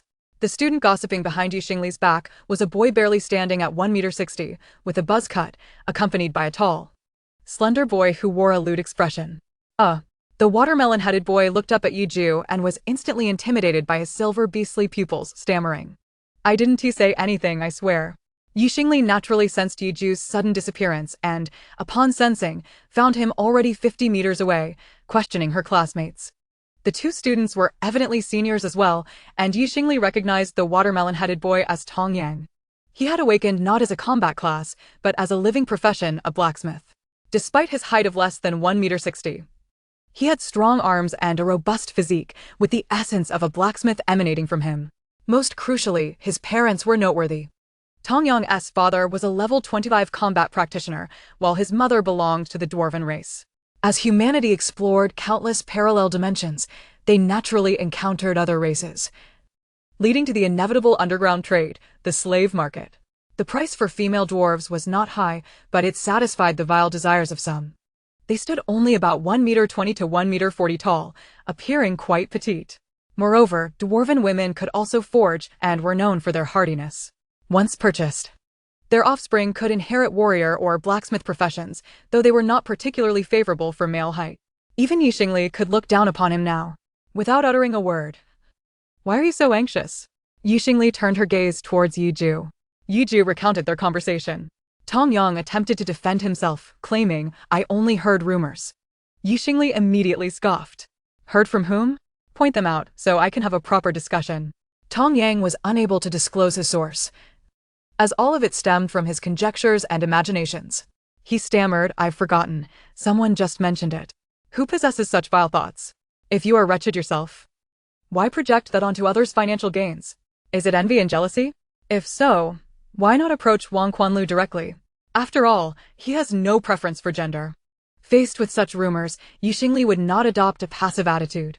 On the contrary, she felt compelled to respond sharply, ensuring that others understood her stance and would think twice before spreading further slander. Tong Yang understood that Xingli was subtly reprimanding him, and as a blacksmith, he had a fiery temperament. He could not help but retort, then where does your money come from? Even if you suddenly had a divine pet, it wouldn't justify such extravagant equipment. Don't be overly possessive of others' wealth. Besides, if you have time to listen to gossip, why not check online? It's no secret that I help others clear dungeons. These past few days, I've tirelessly delved into dungeons and leveled up, not to have my achievements tarnished by rumors. You have 3 hours to publicly apologize on the campus network. If you fail to do so, I shall challenge you to a public duel. Chapter 46, The Universe Alliance's Cultivation Plan, Public Duel. A public duel is a method employed by the Universe Alliance to resolve conflicts among practitioners. Upon initiating a duel, both parties enter a dungeon space, where one party's health reaching 0 signifies defeat, resulting in their ejection from the dungeon. The loser may face a deduction of 10 attribute points. Without a summoner beast, Xingli's attributes were limited to a maximum of around 100 in mental strength, while Tong Yang, being a mere level 5 living profession blacksmith, faced potential ruin if his strength attributes were diminished. Naturally, Tong Yang could refuse the public duel. However, Xingli could also petition the school to compel him to accept the duel, and should he continue to refuse, the school would likely force him to choose another path, a public apology. It was a choice between duel or apology. Tong Yang had little choice in the matter. After all, Xingli's team had emerged victorious in the last monthly exam, and it was evident whom the school would favor. He felt overwhelmed by the pressure from Xingli and her 2 contracted beasts. I was wrong, I apologize. Xingli then nodded.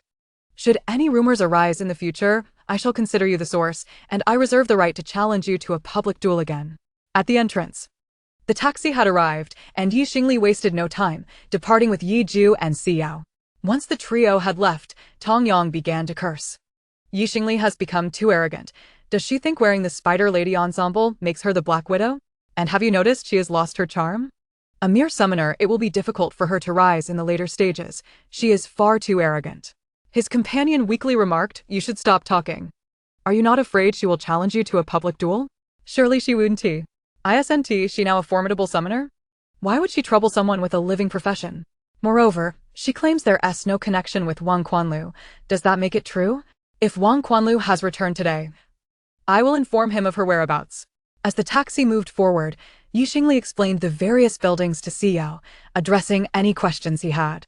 At that moment, a dazzling flying vehicle zoomed overhead, racing by like an explosion. Xingli's expression changed instantly. This luxurious aircraft costs over 100 million and can be utilized in public dungeons, with few in Ziguang City able to afford it. Xingli knew precisely who it belonged to. It was Wang Quanlu's. Wang Quanlu was a top-tier second-generation rich kid from the 3rd high school. With both parents being level 40 practitioners and owning a corporate conglomerate, making him a dominant figure in Ziguang City. However, Wang Quanlu had only awakened a C-grade talent. Despite this, his parents enrolled him in the 1st high school. Unexpectedly, during a joint assessment, he encountered Xingli and subsequently embarked on a frenzied pursuit. Transferring to the 3rd high school, Xingli would not acquiesce. During their first meeting, he embraced another girl while professing his affection for her. Naturally, Xingli rejected him. "I have no intention of sharing a partner. You promise me, and I shall cast her aside. She pales in comparison to you. However, if you do not agree, this young master cannot be without women, as it would be unbecoming." At that time, the girl in Wang Quanlu's arms forced a smile, while Xingli's expression was more severe than ever. Several individuals, including Lu Chenyu, stood beside Xingli, successfully thwarting Wang Kunchuo's advances, thereby allowing Xingli to extricate herself. Throughout her time at school, Xingli consistently accompanied her 4 teammates. Perhaps Wang Kunchuo refrained from crossing paths with them, recognizing their S-class talents and the inevitable achievements they would attain. However, each encounter with Xingli was marked by his unrestrained gaze. Lacking a summoner beast and unwilling to offend a 40-level professional, Xingli chose to endure in silence.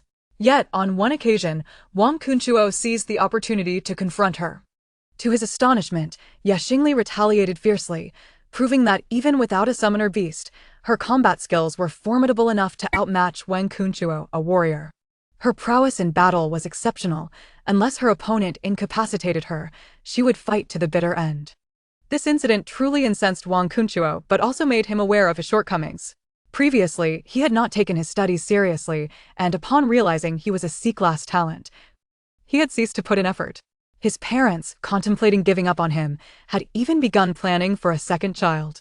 Nevertheless, having raised him for 18 years, they were willing to support his sudden desire to enhance his abilities. With an expenditure of several million, they procured a set of silver equipment for Wang Kunchuo and arranged for a group of 25-level professionals to assist him in leveling up in public dungeons. Due to the necessity of spending a sufficient amount of time in these public dungeons, he ultimately missed the final assessment. Moreover, his team comprised a collection of wealthy offspring who preferred to squander their time together rather than participate in the last evaluation, preserving their dignity in the process. Today, he returned. Yeah, Xingli's gaze deepened. The public dungeon he had ventured into was presumably the Yaomashun Yuan. Yaomashun Yuan, suitable for professionals of levels 10 to 25. The upper limit exists due to the limitations of the teleportation crystals that open the world, which can only transmit energy to a maximum of 25 levels.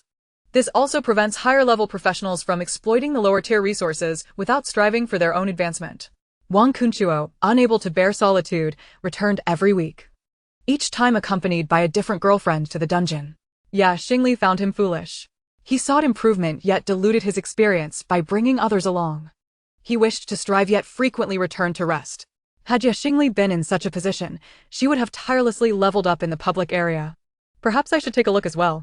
As these thoughts crossed her mind, the taxi came to a halt at the dungeon plaza. Just then, as she disembarked, Wang Kunchuo's flashy hover car pulled up, and he greedily eyed Xingli, flashing a flirtatious smile.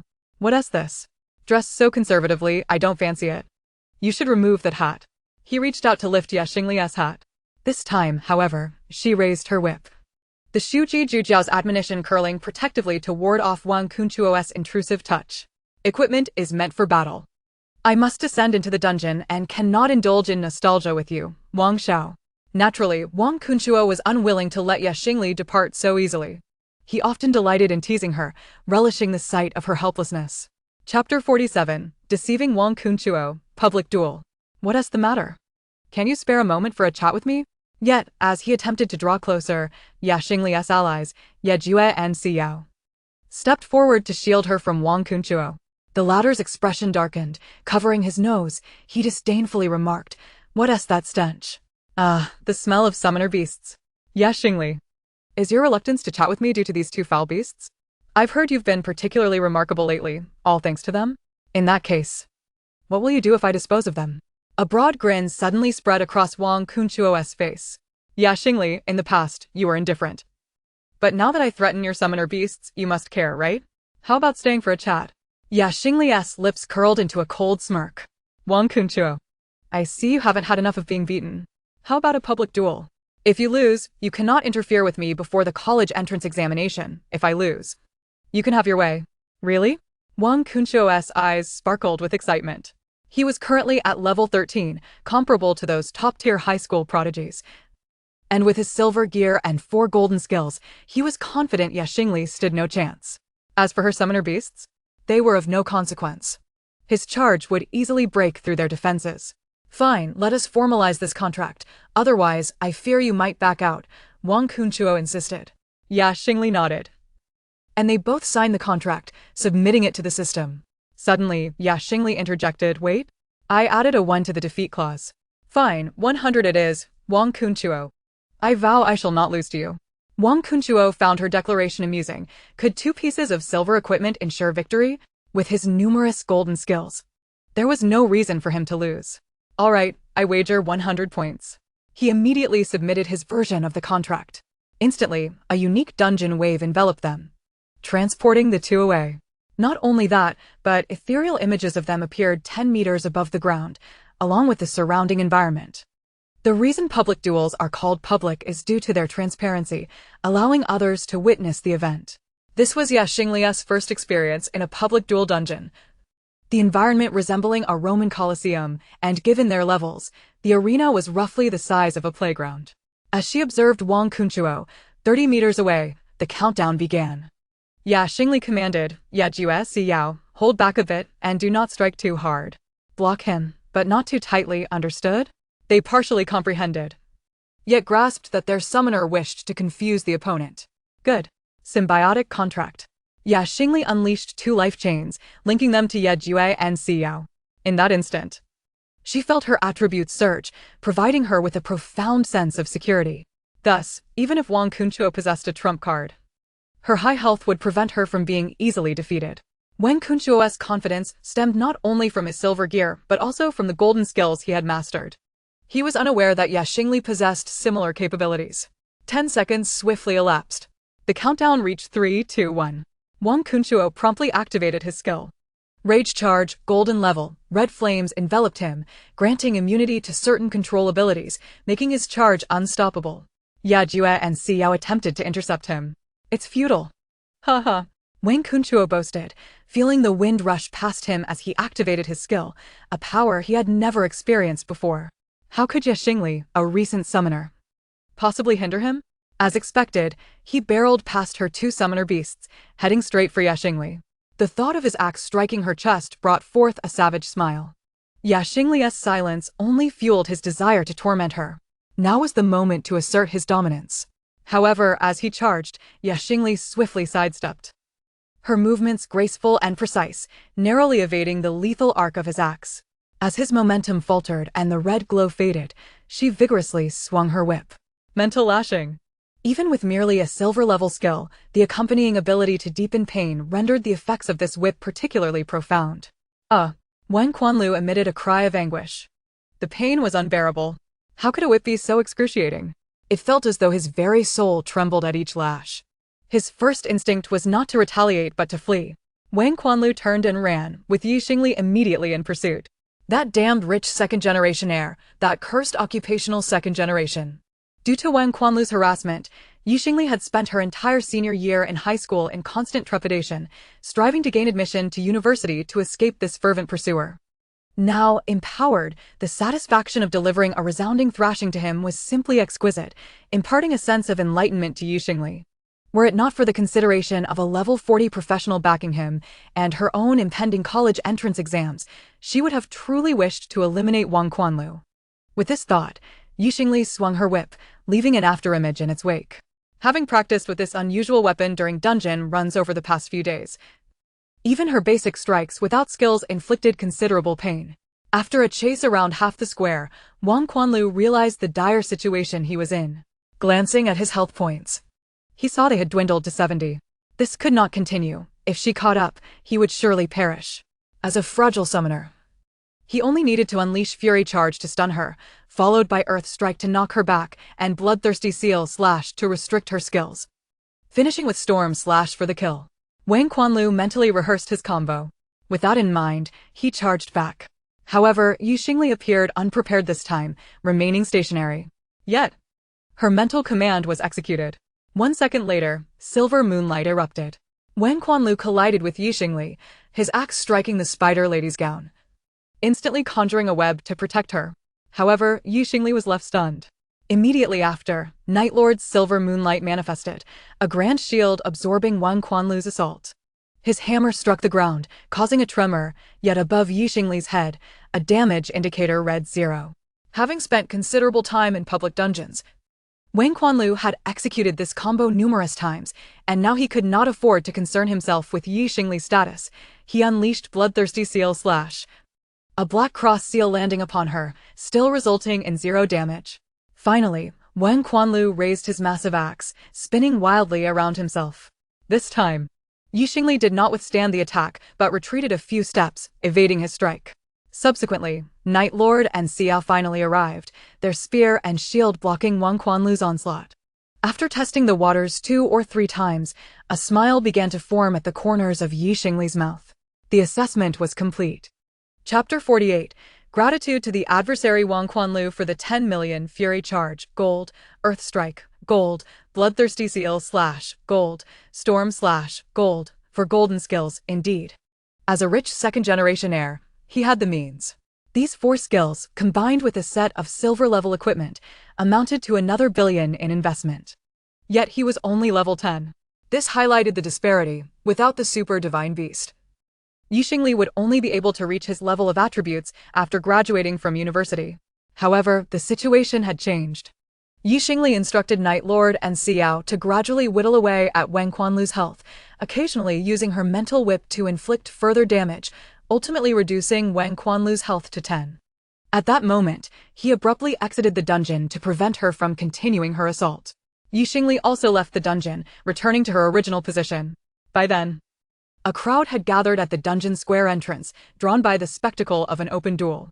The area was bustling with people, and upon witnessing the public confrontation, many gathered to watch, chattering animatedly. Upon seeing Wang Quanlu emerge, they immediately began to voice their opinions. You're at a disadvantage against a summoner. Her pets include a tank and a healer, plus shields to boot. You can't win. Summoners are early-stage classes, while you're a late-stage warrior. Without blood rage to speed you up, those two summon beasts will block you, and you won't be able to catch the summoner. You think you can just use Storm Slash in place? You should be chasing her with it. Clearly, you don't understand the skills and lack proficiency. Such a waste of golden skills. Wang Quanlu, who had previously been revered in school, was taken aback by such provocation, glaring at the speaker and retorting angrily. If you think you can chase with Storm Slash, why don't you give it a try? You bronze-clad fool, how dare you criticize me? Meanwhile, Xingli appeared quite pleased. Having claimed victory, the system rewarded her accordingly. You have defeated Wang Quanlu in an open duel, gaining 40 constitution, 20 agility, and 40 spirit. Although she did not seize his most crucial power attributes, his agility had diminished by 20 points. Excellent. Xingli sneered, Wang Quanlu, even without a summoned beast. You couldn't defeat me before. Now that I have won, you stand no chance.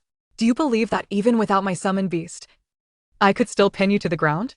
I had previously been too accommodating, allowing you to be ungrateful. Now you dare to provoke me? Dream on. You will never catch up to me. She disdainfully lifted her chin. Not satisfied? How about another match, but this time without my summoned beast? If you lose, you must wager 10 million. However, after uttering this challenge, Xingli momentarily appeared flustered, as if realizing the boast she made was difficult to backtrack on. She quickly added, Forget it, I don't have time to waste. Unless you bet 1,000 attribute points, otherwise, it's just a waste of my time. I've already won. There's no need to quibble. Remember, don't bother me before the college entrance exams. As she turned to leave, Wang Quanlu interjected angrily, Wait. Let's have another match. Best of 3. No way, I'm afraid you'll suggest best of 5. Xingli, you must be in dire need of money. 10 million, let's have another match. Xingli hesitated, but can I bring my summon beast? Wang Quanlu, suppressing his rage, began to mock her. Weren't you just saying you wouldn't use a summon beast? 10 million for a public duel? You said it yourself. Xingli appeared somewhat cornered, prompting bystanders to chime in. Come on, girl, you've already won. How can a summoner fight without their summon beast? Exactly, let it go. Why make things difficult for her? Xingli looked as though she were caught in a bind, while Wang Quanlu grew increasingly arrogant, pressing forward. Yet he had to win, otherwise he wouldn't be able to win Xingli over before the college entrance exams, and it would be even more impossible afterward.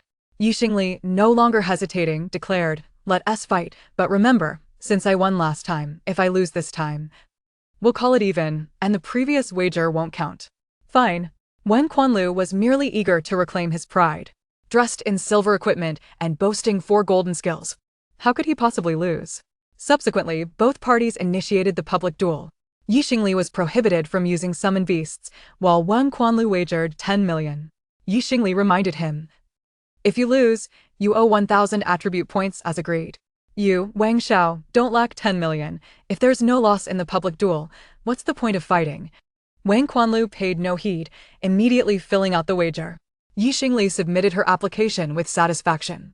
Just then, Wang Quanlu produced a blood-red skill book from his hand and swiftly tore it apart.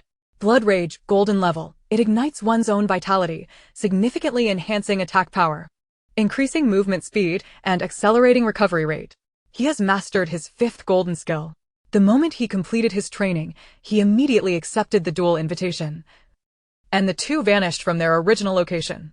In the sky, a duel instance emerged.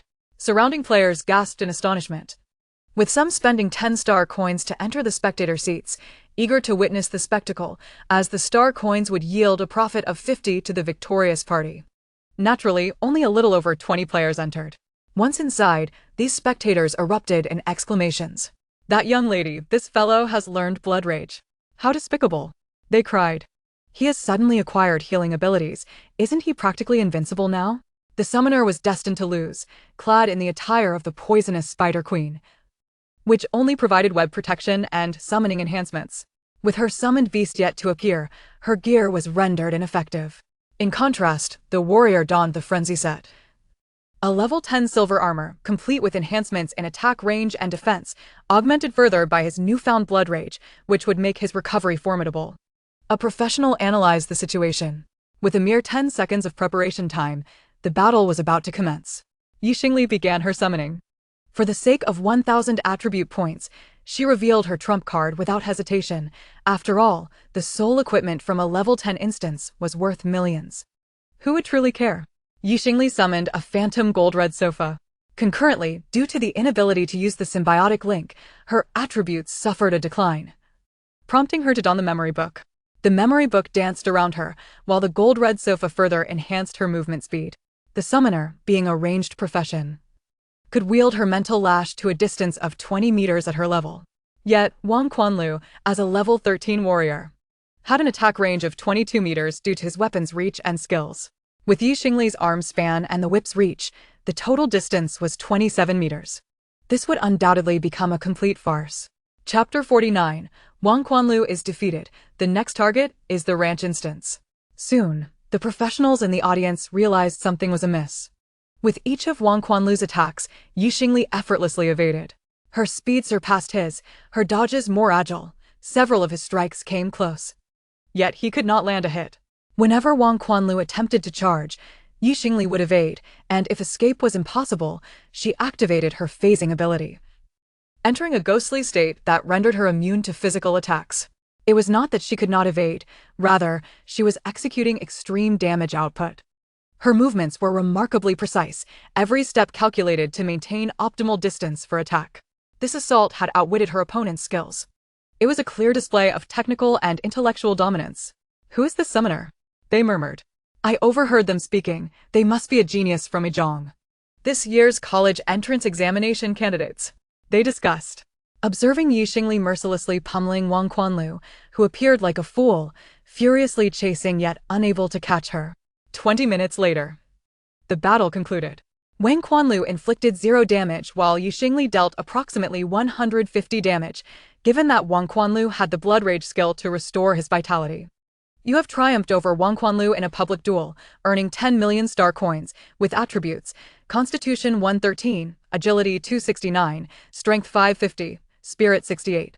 Wang Quanlu, now at level 13, with profession bonuses and freely allocated attributes, should theoretically possess only 130 points. However, he could compensate with 1,000 points, a result of consuming numerous attribute-enhancing foods. Some of these foods could only be consumed once or 10 times in a lifetime, and once his attribute points disappeared, he could not regain them. As for whether he would attempt to reclaim his attribute points through public dueling, such a duel required complete willingness. If one did not consent to the challenge, it could not occur. For instance, Xingli could not force Tongyang into a duel, but could pressure him to apologize through school authority. The principle was the same. At this moment, Wang Quanlu's gaze towards Xingli transformed from desire to fear, trepidation, and dread. For a full 20 minutes, Xingli had struck him at least 800 times. The effects of the cardinal's admonition finally took hold. "Do not disturb me before the college entrance examination," Xingli declared coldly, and then departed with Yi Ju and Xiao. Wang Quanlu dared not obstruct her, even contemplating kneeling to call her master. The pain penetrated to the bone, the most terrifying aspect being his utter inability to catch up with her, a feeling of helplessness. Outsiders recognized it as a clear intellectual and technical defeat. He felt it deeply in that moment. Previously, during a conflict with Xingli at school, he had believed it a result of his own lack of focus in training. Now he realized just how formidable Xingli truly was. Gazing at his remaining points of Constitution 10, Agility, Spirit, and 45 Strength, he felt utterly ruined. Meanwhile, Xingli entered the instance plaza, selecting the next instance to challenge. This instance, also a completion type, would allow Xingli to validate her prior strategy. However, due to the scarcity of monsters in this instance, she had previously excluded it for the sake of accumulating charm points. "Do you wish to challenge the Guardian Egg instance?" "Yes. As you have no progress in this instance, you must start from day 1, level 1. Deducting 10,000 star coins as an entry fee. You have entered the instance." Upon entering, Xingli found the surroundings far from the simplicity of a thatched hut. Rather, there were 3 brick houses. Apart from one as a dwelling, the other 2 flanked the sides, presumably functioning as chicken coops. A rooster strutted proudly with 3 hens in the yard. Upon Xingli's arrival, an NPC emerged from the central room. This was not a real person, but rather an NPC encountered upon entering instances, tasked with issuing quests. Xingli, already aware of the strategy, simply needed to follow the unfolding narrative. The NPC spoke up, "Are you new adventurers?" "Excellent. Ever since the Blood Moon invasion, Wolves from the mountains have been assaulting my yard, threatening to carry away my chickens. If these wolf tribes are not eliminated, I shall have no hens to lay eggs. If you can assist me, I will provide you with 2 pounds of eggs each day." The NPC was quite confident. "Though I only have 2 hens, they're mutated. Each can lay 200 eggs a day. Indeed, quite mutated." "Very well, I shall help you guard the chicks and drive away the wolves," Xingli replied. The employer before her was named Wang Daji, who raised a flock of mutated chickens in the mountains. If players could help protect the chicks, the hens would continually produce new offspring, growing stronger over time and eventually retaliating against the wolves. However, the wolves were formidable, as each creature within this pack was boss level. After their conversation, Xingli manipulated the instance's controls, transitioning directly to nighttime. This time, she would not require the 10x acceleration card. As darkness enveloped the area, the demon wolves would emerge. On the first night, only one demon wolf appeared. However, its strength was formidable, and if its health dropped to 20, it would flee to the rear mountains, making it impossible for ordinary players to pursue. Soon, under the moonlight, the demon wolf appeared, gazing curiously at the sky, puzzled by the sight of 2 moons. Not only that, the room it wished to hunt tonight appeared so brilliantly illuminated that it instilled an overwhelming sense of unease within it. However, the ingrained command compelled it to approach the courtyard. At that moment, a terrifying aura emanated from within, a suppression that resonated deep within its bloodline, causing its legs to weaken and its combat prowess to plummet by 50%. It was the oppressive presence of the leader of Xiao. Subsequently, a dazzling, multicolored white light struck the demon wolf, resulting in a colossal surge of damage. In an instant, the demon wolf was obliterated. "You have slain the demon wolf. You have acquired wolfskin armor, black iron." A splendid start with a piece of equipment. Though it was merely a level 1 black iron item, it held a value of 30,000 star coins. Indeed, defeating a boss in a dungeon proved to be immensely profitable. Soon after, the night did not last long. With the demise of the wolf demon, dawn broke.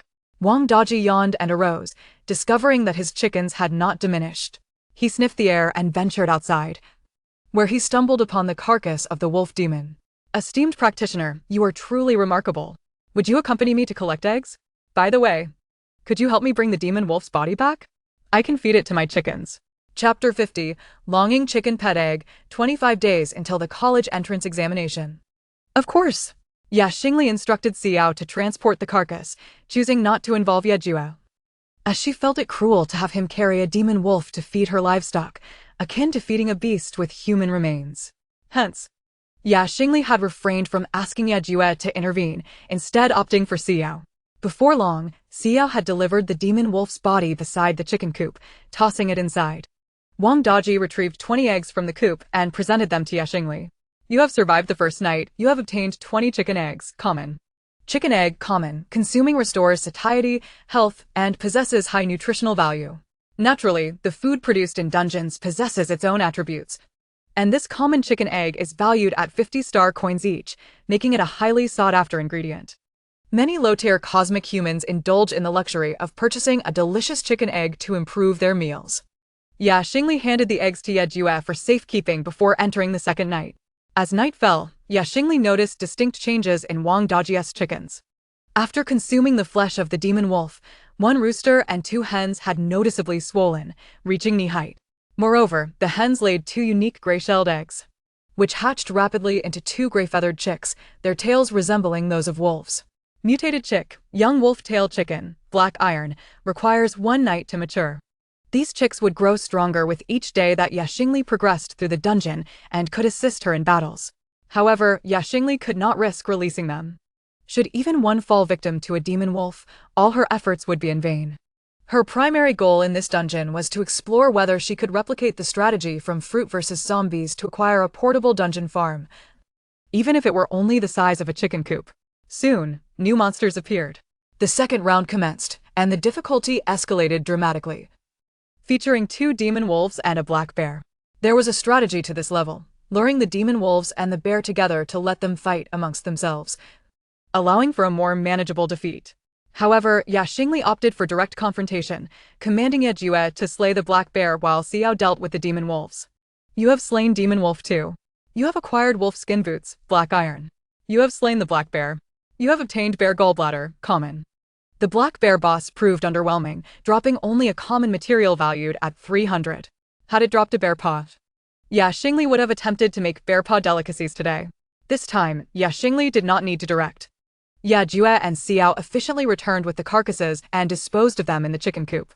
You can sit here. Would you like some dessert? Jue offered a cup of strawberry milkshake.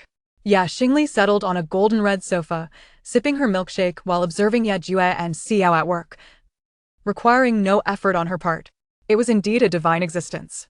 As they progressed through the second, third, and 10th rounds, Xingli began to sense something amiss. The courtyard became filled with an array of peculiar little chickens, so numerous that they could hardly stand. Not only that, one of the chickens had grown to a size of 3 meters, adorned with long tails and scales covering its neck and sporting horns atop its head. Its combat capabilities were formidable. At the conclusion of the 10th day, Wang Daji presented Xingli with a multicolored egg. Esteemed practitioner, you are truly exceptional. With your support, my little chickens have evolved into powerful mutated beasts. As a token of my gratitude, I gift you this mutated chick egg, and I hope you will cherish it. You have completed the Protect the Chickens dungeon, 10 days, level 110. Completion time, 1 hour, 50 minutes, and 32 seconds. Would you like to save the current record? The current team for completion is Shattering Dawn. Save. Dungeon rating, SSS. You have obtained a Silver Glimmering Egg Silver, X100. You have acquired a Longjing Chicken Pet, Silver, X1. This reward is only available for the first SSS level completion. Her farm was gone. Yet, she had gained a pet.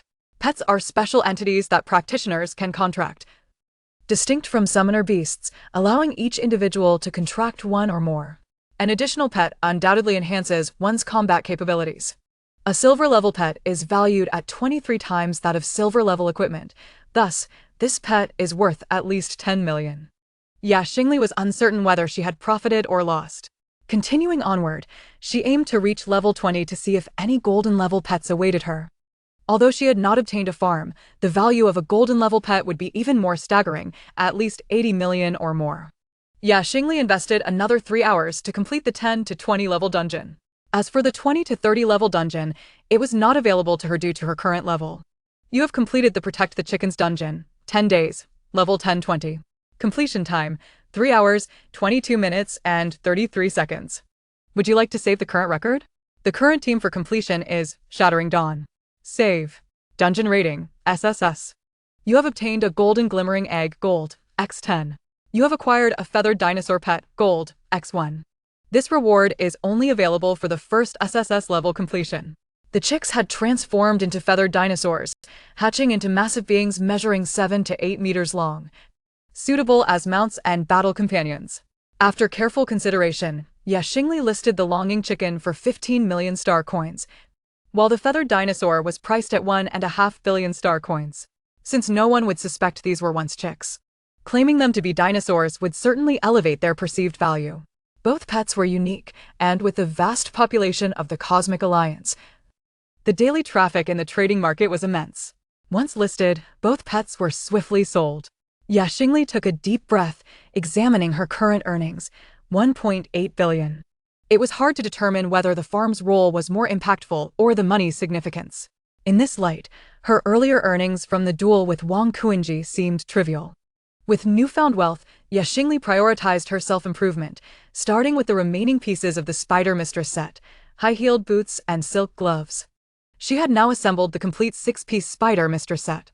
The effect of the Poisonous Spider Lady set. Effect 2, Poisonous Entanglement, allows the user to actively unleash a web within a radius of 20 meters, ensnaring all enemies that approach. The Spider Lady set embodies a perfect balance of offense and defense. At this moment, Xingli still possesses 17.3 billion. Suddenly feeling as though money is plentiful and easily spent. Chapter 51, Collecting the strongest talents from contract targets is the mark of the ultimate summoner. Of course, this is merely an illusion, as Xingli intends to spend it all. I require a dark gold grade skill. Xingli had already made up her mind. Power Absorption, Dark Gold Grade. The summoner can select up to 5 talents from their summoned beasts, copying 80 of their power for personal use, with the ability to modify or replace them. This is an extraordinarily formidable skill. This is the path of an elite summoner, the ultimate pursuit. A summoner who does not surpass their summoned beasts is not a worthy summoner. Many talents possessed by summoned beasts are incredibly powerful, even including growth talents. Accumulating these talents within oneself, who can battle more effectively? Naturally, it is the summoner. However, this dark gold skill is typically learned only at level 50. As a summoner must reach level 10 to bind a contract target to a summoning formation, excluding summoning skills, which are expendable. At level 50, one can bind 5 targets, maximizing the benefits of learning this skill. Yet, Xingli's contract targets are all extraordinary divine beasts, allowing her to select 6 out of 5. This is an abundance beyond measure. She gritted her teeth and purchased this dark gold grade skill. Price: 1.4 billion. Upon purchasing, Xingli immediately copied the skill. After the replication, several talents instantly displayed their 80 power. Eye of the Starry Sky, SSS grade talent, summons a celestial body from the starry sky to act as an eye, blinking to unleash the power of stellar crushing upon the target. Star Mark Body, SSS grade talent, absorbs the nearby power of star marks, enhancing one's own attack power limit. Eternal Blaze, SSS grade talent, radiates an unquenchable brilliance akin to the blazing sun, scorching surrounding enemies. Body of the Star, SSS grade talent, absorbs the power of stars, enhancing one's own defense and health limits. Devouring Stars, SSS grade talent, actively consumes fire-based creatures, plants, or ores, increasing one's health limit. Under such talents, Xingli's Charm, S-grade talent, seems trivial. Furthermore, after a brief moment of remaining stationary, Xingli felt her attack, defense, and vitality rising. Her breathing became heavy. This time, she was truly on the verge of taking flight. Calming her excited heart, Xingli glanced at her remaining funds, which stood at 33 million. After a moment's contemplation, she purchased a guide from the strategy group titled Comprehensive Attribute Point Enhancement Items, Most Complete Plan. Not all require money. The guide was inexpensive, costing only 10 strategy points. After all, such guides simply require collection. With some clever tricks like level 1 spending tips on how to enhance attribute points and level 5 comprehensive guide to attribute point items, which can typically be accessed for merely 1 strategy point. Subsequently, referring to these items, potions, and foods, Xingli began to replenish her attribute points, a feat previously impossible as these items were allocated to others in her team, and she had no right to distribute them. Moreover, the scholarship funds were limited and could not be used on herself. Now, she was determined to consume all these items. Meanwhile, Wang Quan returned home in a gloomy mood after his defeat. Coincidentally, his parents were at home. Wang Quan's father, Wang Duo, was a berserker, currently at level 40, while his mother, Yu, was a shadow priest at level 43. Both were prominent figures on Rainbow Star, serving as regional heads for the Imatian company. Naturally, they did not need to handle much, primarily serving as guardians. Upon seeing Wang Quan return with an unhappy expression, both were puzzled. "Son, what happened? Who upset you?" Yu inquired with concern. Wang Quan, feeling frustrated and having always been the little tyrant of the household, responded with a less than pleasant tone. "It's nothing. Just lost a duel. Mom, get me some more items. I lost my attribute points to someone else, and now I can't fight monsters. My strength has dropped by over 400. His nonchalant tone startled Wang Zheng and Yu. "What did you say? Explain how you lost your attribute points. What exactly happened?" Under their pressing inquiries, Wang Quan realized the severity of the situation and recounted the day's events. After hearing his account, both Wang Duo and Yu were furious. "Have you lost your mind? Do you know how precious attribute points are? Some potions can only be used a limited number of times. Once they are gone, the opportunity is lost. Do you think high levels equate to strength? It is those who pursue perfection who possess true strength. Otherwise, why would Wang Duo return to serve as a guardian instead of continuing in dungeons? It was because his foundational attributes had not reached their limits, rendering him incapable of defeating monsters of the same level, making him a liability in dungeons. Yu is slightly better off, being a priest, but low attributes put her in greater danger when attacked by enemies during dungeons. You're such a fool, falling for such a simple trick. Do you know how much 1,000 attribute points are worth?" Yu lamented in frustration. Thankfully, they had created a small account, but it was only level 2 and not yet developed. This main account had been nurtured for 18 years, making it hard to abandon. "Forget it. I've known you're useless for a long time, but to be deceived to this extent is unacceptable. Son, You wanted her to be your girlfriend, right? Don't worry, Mom will bring her to you. My son deserves the best. Why should she be so arrogant? You immediately initiated a call. At that moment, Wang Duo's communication device also rang. Upon answering, he instinctively bent down. Secretary Li, what is it? Yes, I understand. 5 minutes later. Wang Duo hung up the phone, his expression grim. Who was it? Li Luo, the secretary to Education Minister Lei Tingming, informed me about that girl Yi Xingli and our son. She has caught the attention of the higher-ups. Yu's eyes widened in surprise. What does this mean? Are we not allowed to act against her? Unexpectedly, Wang Duo sneered coldly. No, on the contrary, someone like her must be eliminated. If she truly possesses that kind of strength, she will eventually soar to great heights and return to take revenge on the Wang family. Dispatch people to monitor her movements. She is currently in dungeons. Once she enters a public dungeon, arrange for someone to assassinate her. She is only level 11. And the public dungeons available to her are limited: Zombie Base, Mother Bug's Nest, Cannibal Mushroom City, Demon Fortress. Send people to keep watch. We must crush her in the cradle. Chapter 52. Basic attributes just meet requirements, split up and act. In the Ministry of Education, within the office of Lei Yanming, Li Luo knocked and entered. Minister, something occurred today. Because Lei Yanming had previously taken an interest in Yi Xingli and even placed a bet on her. Li Luo frequently gathered information about her, including her records of dungeon completions, which were placed on Lei Yanming's desk daily. The previous assessment records of Xingli, along with the successful completion records of the Spider Lady instance, will be found on his desk. Furthermore, Li Luo has assigned a guardian to Xingli, albeit one of modest level, merely at level 20, tasked with protecting him for a month. However, the guardian mentioned that Xingli likely possesses teleportation abilities, as he had not seen Xingli leave the school, yet he had ventured into an instance. Fortunately, due to Li Luo's caution, the guardian continued to provide covert protection. Today, it was indeed discovered that Xingli had exited to the Instance Plaza, where he engaged in combat with the affluent Wang Quanlu. Xingli demonstrated considerable skill, directly depleting Wang Quanlu's attributes by 1,000 points. While Wang Quanlu's talent is subpar and not worth nurturing, his parents have invested resources, and they may seek to create trouble for Xingli. Thus, he decided to consult Lei Yanming. He contacted Wang Duo to subtly issue a warning. With the minister's words backing him, it is hoped that they would not take action against Xingli. However, it remains uncertain where Xingli will ultimately be admitted.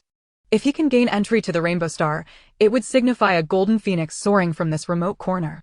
In the realm of Rainbow Star, resources are scarce. Lacking local resources, one must raid parallel dimensions for sustenance. Yet, delving into instances can be perilous. Who would not prefer to reap resources without fear? Moreover, he harbors a premonition that Xingli will undoubtedly succeed in his endeavors. At this moment, Xingli is in his villa, consuming various special spiritual items, potions, and tools. As for regular food, it requires a sufficiently large stomach to consume in one sitting. Thus, certain items, even if eaten daily, take a considerable duration to finish. Moreover, if he does not eat now as his attribute points increase, his capacity to gain from consumption will diminish due to insufficient energy. Fortunately, there is no restriction against consuming items below level 10. The materials needed for level 110 have cost her a staggering 31.42 million, a figure verifiable online. And there are merchants specializing in such goods who offer packages, albeit for an additional fee of 500,000. Xingli recognizes that his gradual accumulation of resources demands a substantial investment of time, of which he is in dire need, thus opting to purchase everything at once. He is left with just over 1 million star coins, returning his finances to a pre-liberation state. Nevertheless, the results are remarkable. After consuming all necessary items, Xingli's foundational attributes are now Constitution 1072, Strength 1327, Agility 1165, Spirit 1132. Each attribute has surpassed 1,000, with Strength being the highest. Xingli is filled with joy. With any one attribute exceeding 1,000, he is eligible to apply to the First Academy. With all 4 attributes above 1,000, the criteria are met. However, to be prudent, Xingli reviews the historical data of top scorers in the college entrance examinations, particularly those who gained admission to the First Academy. As the saying goes, There is no first in literature and no second in martial arts. All are professionals and must be ranked accordingly. This information holds significant value, costing a full 80 points. However, it is understandable, as these are the trump cards of prodigies, with attribute points only known to the officials. Exposure could easily attract assassination from other races. Xingli pays the points and accesses the information. Upon completion, she falls into silence. Historically, the highest level student was at level 25, surpassing even the level of the teaching assistants. The record for the highest attribute points belonged to one individual whose one attribute exceeded 4,000, with total attributes reaching 10,000. The article further describes the current situations of these individuals, many occupying prominent positions or becoming exceptionally powerful professionals. Of course, some have also fallen from grace. I still have a significant gap to bridge.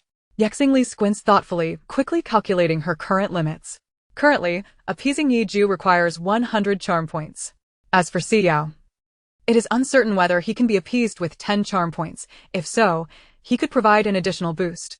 If not, he too would require 100 charm points, necessitating Xingli to defeat 200,000 monsters. Taking the example of clearing the fruit war against zombies, starting anew with 100 levels and slaying 100 monsters. It would take 6 hours to complete, allowing for 3 attempts daily, with 25 days remaining until the examination. This would altogether enhance her attributes by Constitution 1250, Strength 1000, Agility 1000, Spirit 1500. These are still idealized figures, as if appeasement after 10 attempts requires more than 100 charm points, the attributes gained would be significantly less. The distance to the top remains vast. Unless Xingli shifts her focus towards Yi Ju and Xiao. Yi Ju and Xiao, you may transform into human forms. But the Cosmic Alliance's professional system reminds me that you require my charm points to alter your deformities. To me, this represents a strategy of equivalent exchange in nurturing. However, my charm points can only be acquired through slaying monsters. Therefore, I need your assistance, which in turn benefits you. I require each of you to venture into different public instances and hunt monsters. Initially, I will accompany you to help you acclimate to this world. Yi Ju speaks first. I am certainly willing. He had already noted this aspect. His contractee needs to slay monsters to acquire that unique aura, referred to as charm points. Although Xiao has only just arrived today, he has absorbed a substantial amount of charm points within the formation, realizing that this is a uniquely significant substance for him. I am also agreeable to your arrangements. After a moment's thought, he reveals a gentle smile. I am willing to be your most loyal knight, regardless of your commands. Excellent. The contracted beasts are quite obedient. Let us rest for the night. Tomorrow morning at 6, we shall prepare to set out. Xingli heads for a shower. This time, to prevent the 2 contracted beasts from standing guard at her door, she specifically arranged a set of sleepwear for Xiao as well. She instructed Yi Ju to shower in Lu Chenyu's room while sending Xiao to bathe in Yu Chia's room. Naturally, Xingli would shower in her own room. However, after finishing her shower, she finds Yi Ju and Xiao, resembling gatekeepers, stationed at her door. Will you not return to your own rooms to rest? Those 2 rooms can become your private quarters. Yi Ju immediately protests. The odor is unbearable. He harbors disdain not only for Yu Chia but also for Chen Mo, Lu Chenyu, and Wen Shiryan. Xiao concurs, a glint of darkness flickering in his gaze as he looks at Xingli, then glances at Yi Ju. I also find it uncomfortable. He is the second to be contracted, feeling slightly inferior to Yi Ju, yet today marks his first day of contracting. And he must earn his contractee's exclusive favor. Should Yi Ju leave? Chapter 53. If Xingli does not withdraw from the team, resources will be shared among us. Yi Ju remains completely unaware, instead eagerly gazing at Xingli, awaiting her nod. Very well. Xingli consents. In an instant, Yi Ju appears as though he has heard the command of a playful puppy, instantly accepting the order and breaking into a smile. He then transforms into a small puppy the size of a bench, bounding onto Xingli's bed, lying on the pillow and emitting a soft whine, thoroughly enjoying himself. So adorable. Xingli quickly pulls up the blanket to cover Yi Ju. Regardless of whether he feels cold or not, I sense you may be chilly. Your belly must be kept warm. Xiao? Speechless, unsure of what to say. Is he an idiot? However, when Xingli's gaze fell upon him, Xiao found himself wrestling with inner turmoil, uncertainty, and hesitation. Ultimately, he radiated a golden glow, shrinking in size until he transformed into a yellow creature no larger than a stool. It was Xiao Shiji. Xingli promptly scooped him up and gave him a gentle rub. He was as fluffy as could be. While she had encountered numerous kittens and puppies before, she had never seen such a small lion, and she couldn't help but shower him with affection. At this, Xiao could no longer contain himself, emitting a soft purring from his throat and nuzzling against Xingli's palm. Yiju, unwilling to remain distant, joined in as well. Soon, the two fluffy beings enveloped Xingli, and she used both hands to lavish attention upon them. All right, time to sleep. Xingli closed her eyes, forcing herself into a state of slumber. With her formidable mental strength, it did not merely invigorate her but allowed her to focus intensely on a singular task. Her soul could enter a state of rest and awaken instantaneously. She quickly succumbed to the realm of dreams. Meanwhile, within the Dawn Sword team, Lu Chenyu and the others finally re-entered the dungeon in the afternoon. Another week had passed since their last attempt, and thus, the cost of their entry to the desolate castle was waived. However, this time, they had made thorough preparations. Just before the battle commenced, everyone diligently reviewed the strategy guide.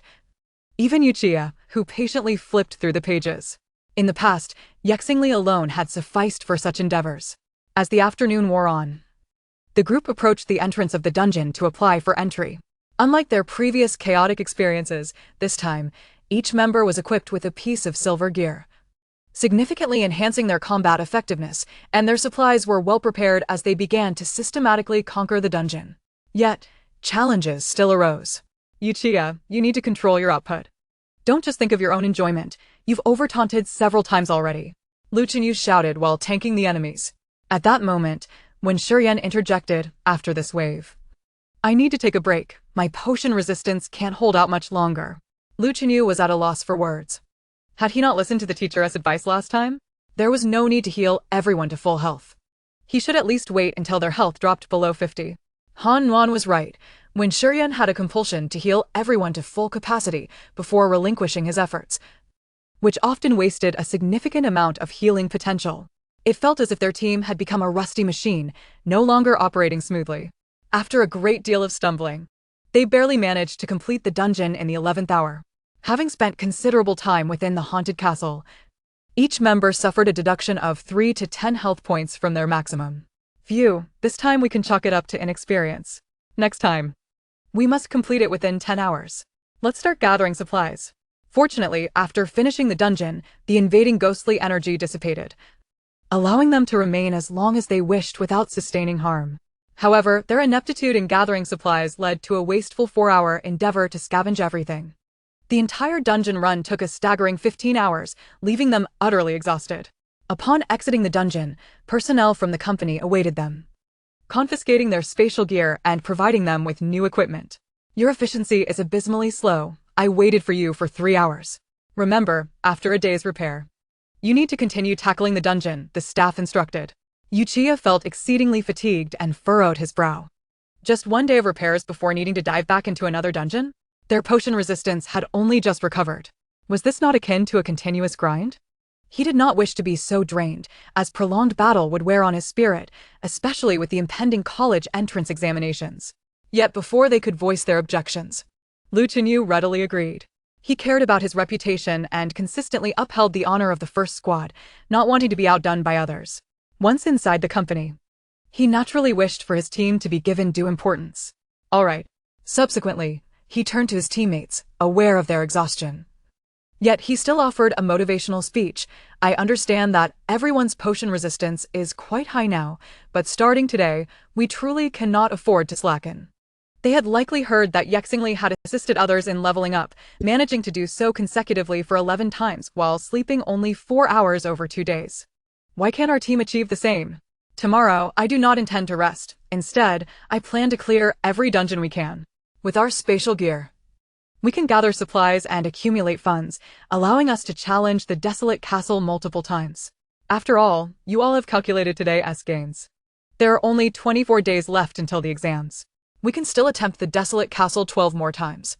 Aside from the 4 remaining runs allocated for resources to be submitted as wages, we can earn an additional 8 runs, amounting to 5 million star coins, which could grant us 2 more pieces of silver gear. So, let us all strive for this. The group nodded weakly, sounding utterly fatigued. Bai Qiangwei perked up, a hint of curiosity in her heart, and could not help but ask, has our team never rented spatial gear or accumulated resources before? Upon joining the team, Bai Qiangwei had noticed that they spoke highly of spatial gear but were not familiar with resource management. At this, several fell silent. Lu Chenyu vaguely recalled Xingli having previously reminded them to rent spatial gear and gather resources, but he had dismissed the idea. Our team primarily focuses on enhancing strength.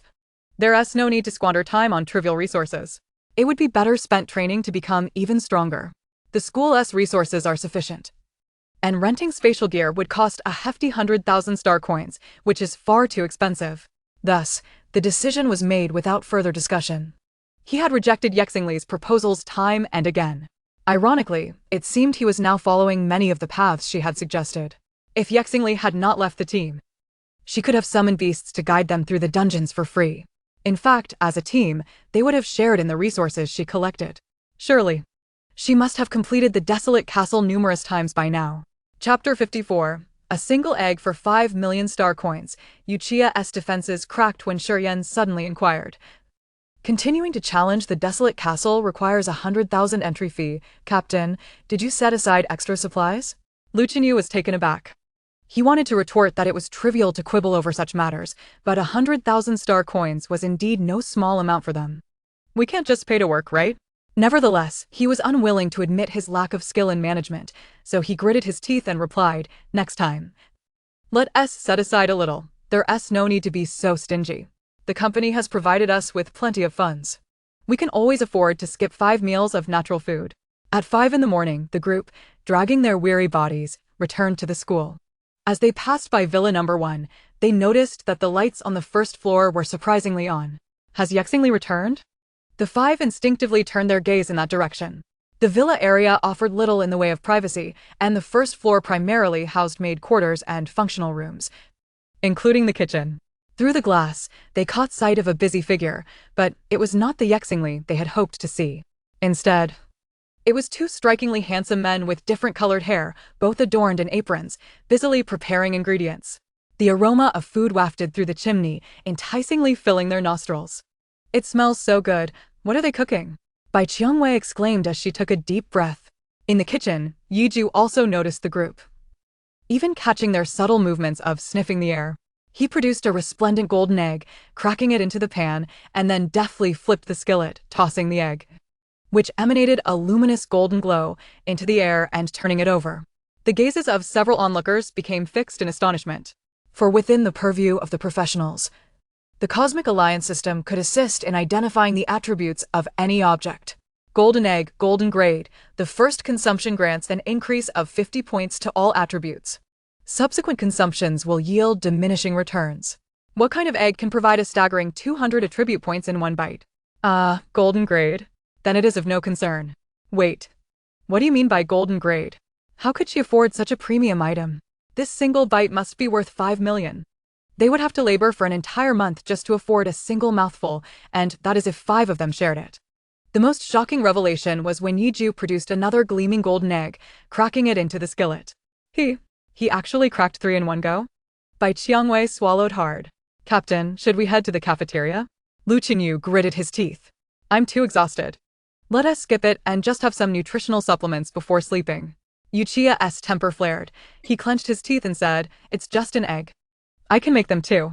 Later, I'll use fire magic to fry eggs for all of you, 10 each, until you're full. He was breaking down.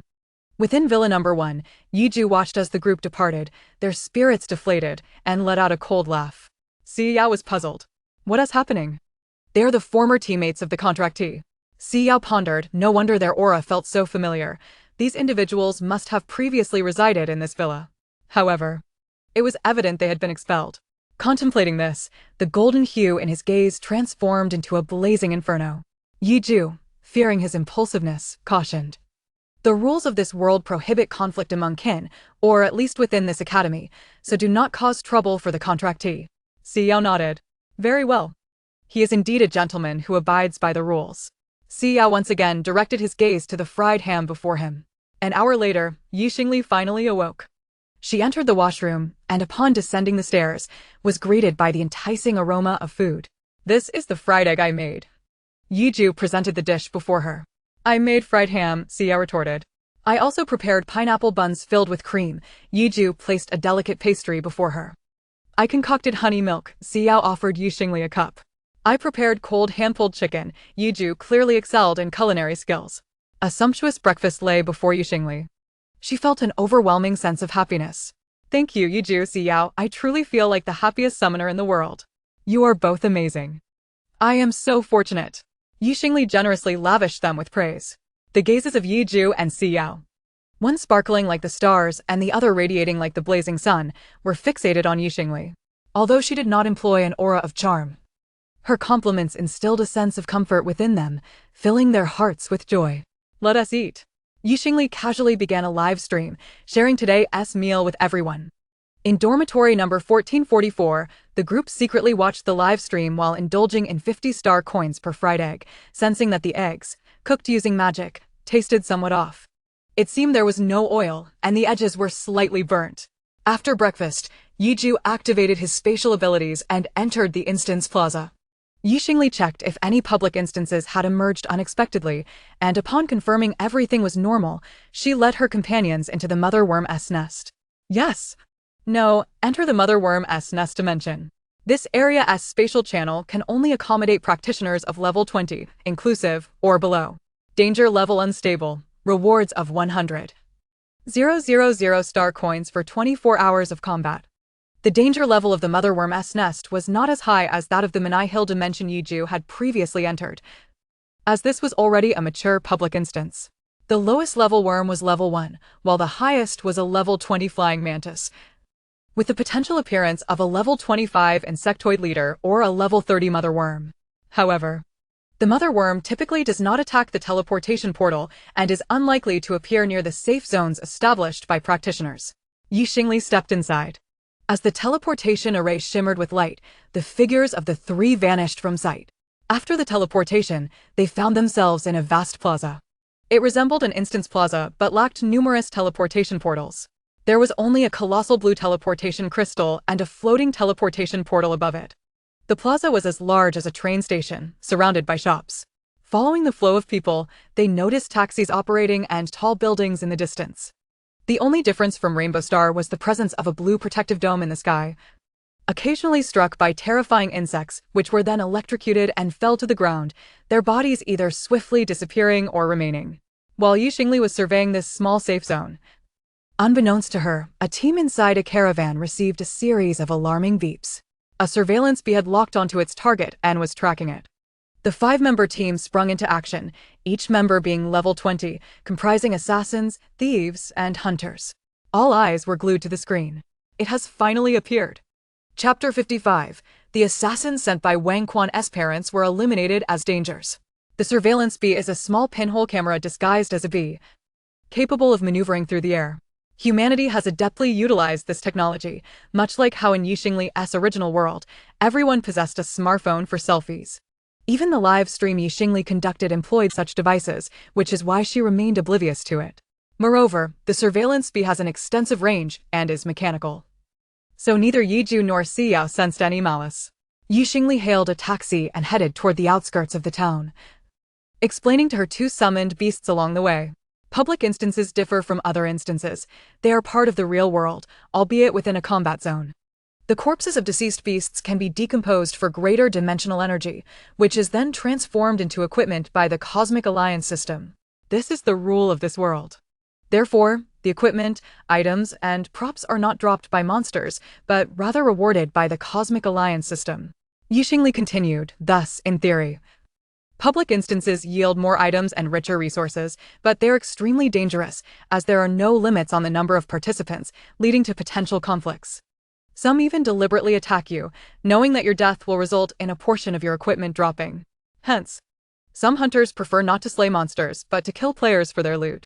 Fortunately, to prevent such circumstances, while the Cosmic Alliance system allows for resistance against monsters, it also restricts the levels of players entering this area.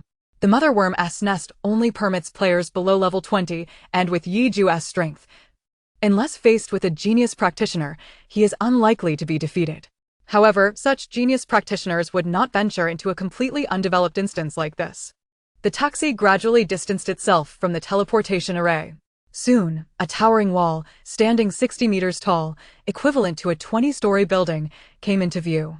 The wall not only obstructed monsters, but also provided better combat conditions for practitioners. The taxi passed through the wall, leaving the protective zone, where defensive fortifications were scattered everywhere. As they ventured further, the players' levels increased, and so did the strength of the monsters. Finally, after traveling 20 kilometers, they encountered a low wall surrounded by the sounds of battle, with insectoids everywhere, as countless practitioners defended against the invasion of the insects. Let us ascend the wall. Xingli disembarked from the vehicle and joined the defensive ranks. Yiju unleashed the eye of the starry sky, casting his gaze upon the entire planet. With a mere blink, countless insectoid creatures perished instantly. In this wave, Yiju had hunted down a staggering 100,000 insectoids, clearing a significant portion of the battlefield. The professional fighters who were previously engaged in combat were momentarily taken aback before erupting into cries of confusion. Who stole my kill? My savior. I was nearly done for just now. How did they all die? Is there an SSS tier talent player among us? Is someone casting a forbidden spell? A wave of astonishment swept through the crowd, their eyes darting in search of answers. However, Yiju's skill was deployed from above, executed with stealth. Apart from his immediate vicinity, others remained oblivious to his presence. Xingli's experience surged dramatically. Fortunately, she had not leveled up, otherwise the golden glow would have betrayed her presence. She whispered, if your skill has a long attack range, you can target distant monsters, or if you feel secure enough. Venture deeper to hunt monsters, but try to avoid competing with other professionals for a kill. Yiju nodded in understanding. I comprehend. Rest assured, I can manage here. There's no need to fight continuously. Each night at dawn, you must return, understood? Upon your return, you can convert charm into attribute points. Yiju raised the communicator in his hand, having already set an alarm. This communicator was also purchased by Xingli for the two of them. However, it could not facilitate cross-instance communication, yet the three of them could communicate through their souls. Once everything was arranged, Yiju suddenly sensed an ominous presence. He recalled a previous encounter with a necromancer attacking a village. While he was engaged with the boss, someone had struck at him. However, due to the trouble he had caused Xingli, he refrained from retaliating. Now he realized that these adversaries were indeed killable. What infuriated him was the palpable intent to kill directed at Xingli. Under the eye of the starry sky, those hidden figures were laid bare, closing in within 3 meters. At that moment, Xingli also became acutely aware. The hair on her neck stood on end as a fierce sense of danger surged through her, alerting her to impending assault. Xingli was well-versed in the art of stealth strikes. During her battles with Chen Mo, this instinct had become second nature, although she could not perceive malice. She felt the imminent threat of an attack. Chen Mo, the assassin, possessed the talent of ultra-low presence, making him an assassin who would never draw aggro. Yet, even so, Xingli could sense his approach. It was evident that an assassin was about to strike her. Symbiotic link, golden tier. Xingli immediately unleashed 2 chains, amplifying her vitality. Then, her whip struck the air behind her like a serpent. Crack! The whip revealed the silhouette of an assassin. Had she been discovered? The assassin, however, showed no signs of panic, instead wearing a bloodthirsty grin. Die! Simultaneously, 5 figures emerged behind Xingli, Yiju, and Xiao. 3 of them lunged with daggers aimed at Xingli's spine. Cripple, silver tier, an assassin skill that targets the spinal joints of the opponent, rendering them crippled. Toxic entanglement. Xingli's surroundings erupted with an abundance of spider silk, ensnaring all professionals within a 20-meter radius. All 5 were ensnared. Yet, before they could struggle, a terrifying heat burst forth from beneath their feet. In an instant, it was as if a volcano had erupted. 5 columns of magma surged over 3 meters high, engulfing the 5 assailants. Xiao's magma furnace persisted for 5 seconds before subsiding.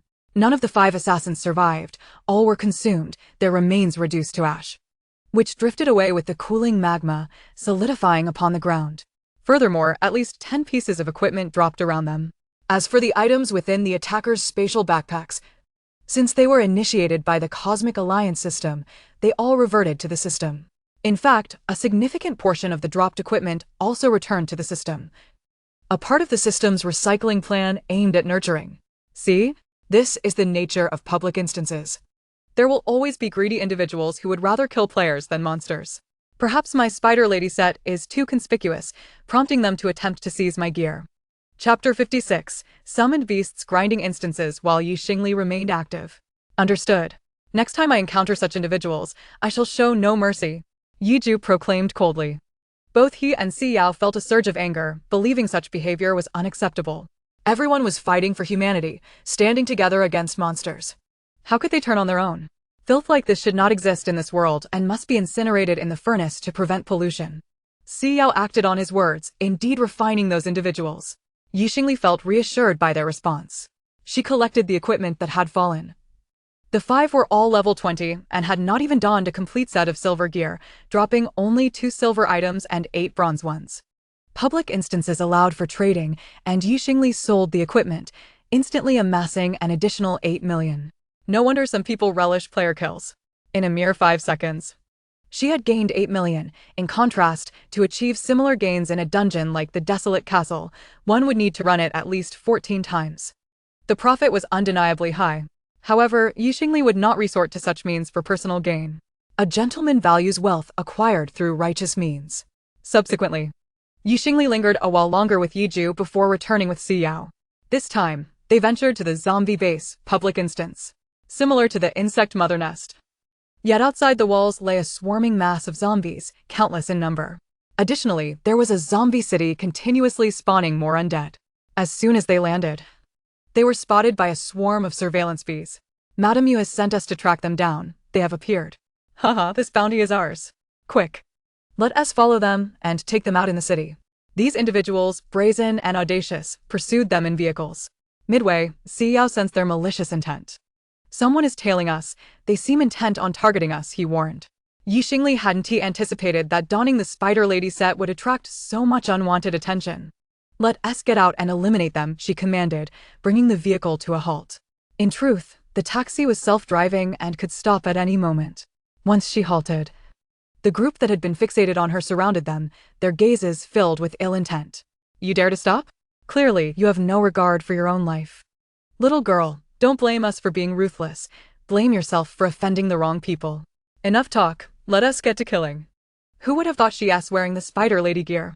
Don't worry, we have a fire mage. If she uses toxic entanglement, we'll just burn the webs. This group was clearly not comprised solely of assassins, but was a motley crew of knights, mages, warriors, priests, and archers, all seasoned in combat experience. In contrast, Xingli's eyes flashed with determination. Who sent you? She demanded sternly. Of course, they would not divulge their sources. Xingli pressed on. It can't be Wang Quanlu, can it? Unable to bear defeat, he has sent you to assassinate me, or perhaps his parents. Observing their brazen demeanor, she surmised that it was indeed Wang Quanlu's parents who had dispatched them. However, with such individuals, were they not merely delivering warmth to Xingli? Make your move, Xingli commanded. The man at the forefront chuckled heartily, realizing he could not prevail and deciding to abandon the struggle. Suddenly, flames engulfed the 5 individuals present. Before their sarcastic remarks could be completed, they were reduced to charred remains, leaving behind 10 pieces of equipment on the ground. Xingli sold the equipment, reaping a staggering 9 million. With her previous savings, her total wealth in her backpack soared to 17 million. She found herself unexpectedly yearning for more encounters with such individuals. However, she recognized that while killing more would not increase her attribute points or grant her experience, she ultimately resisted the temptation. After sending Xiao to the front lines with instructions to slay monsters, Xingli returned to the teleportation square. I can no longer venture into public dungeons. Wang Quanlu's parents likely set an ambush. A gentleman does not stand beneath a precarious wall. As a summoner, my safety lies in the presence of my summoned beasts. Thus I must resort to solo dungeons. Xingli, however, was not one to idly pass the time. She was, after all, the queen of competition. After some contemplation, she ultimately decided to once again embark on the challenge of fruit battle against zombies.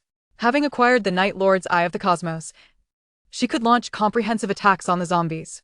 If perfection in clearing was not a requirement, she could even enlist the help of her cultivated fruits to attack the zombies. Moreover, as she would be the sole participant in the dungeon, any increase in her charm value would go unnoticed.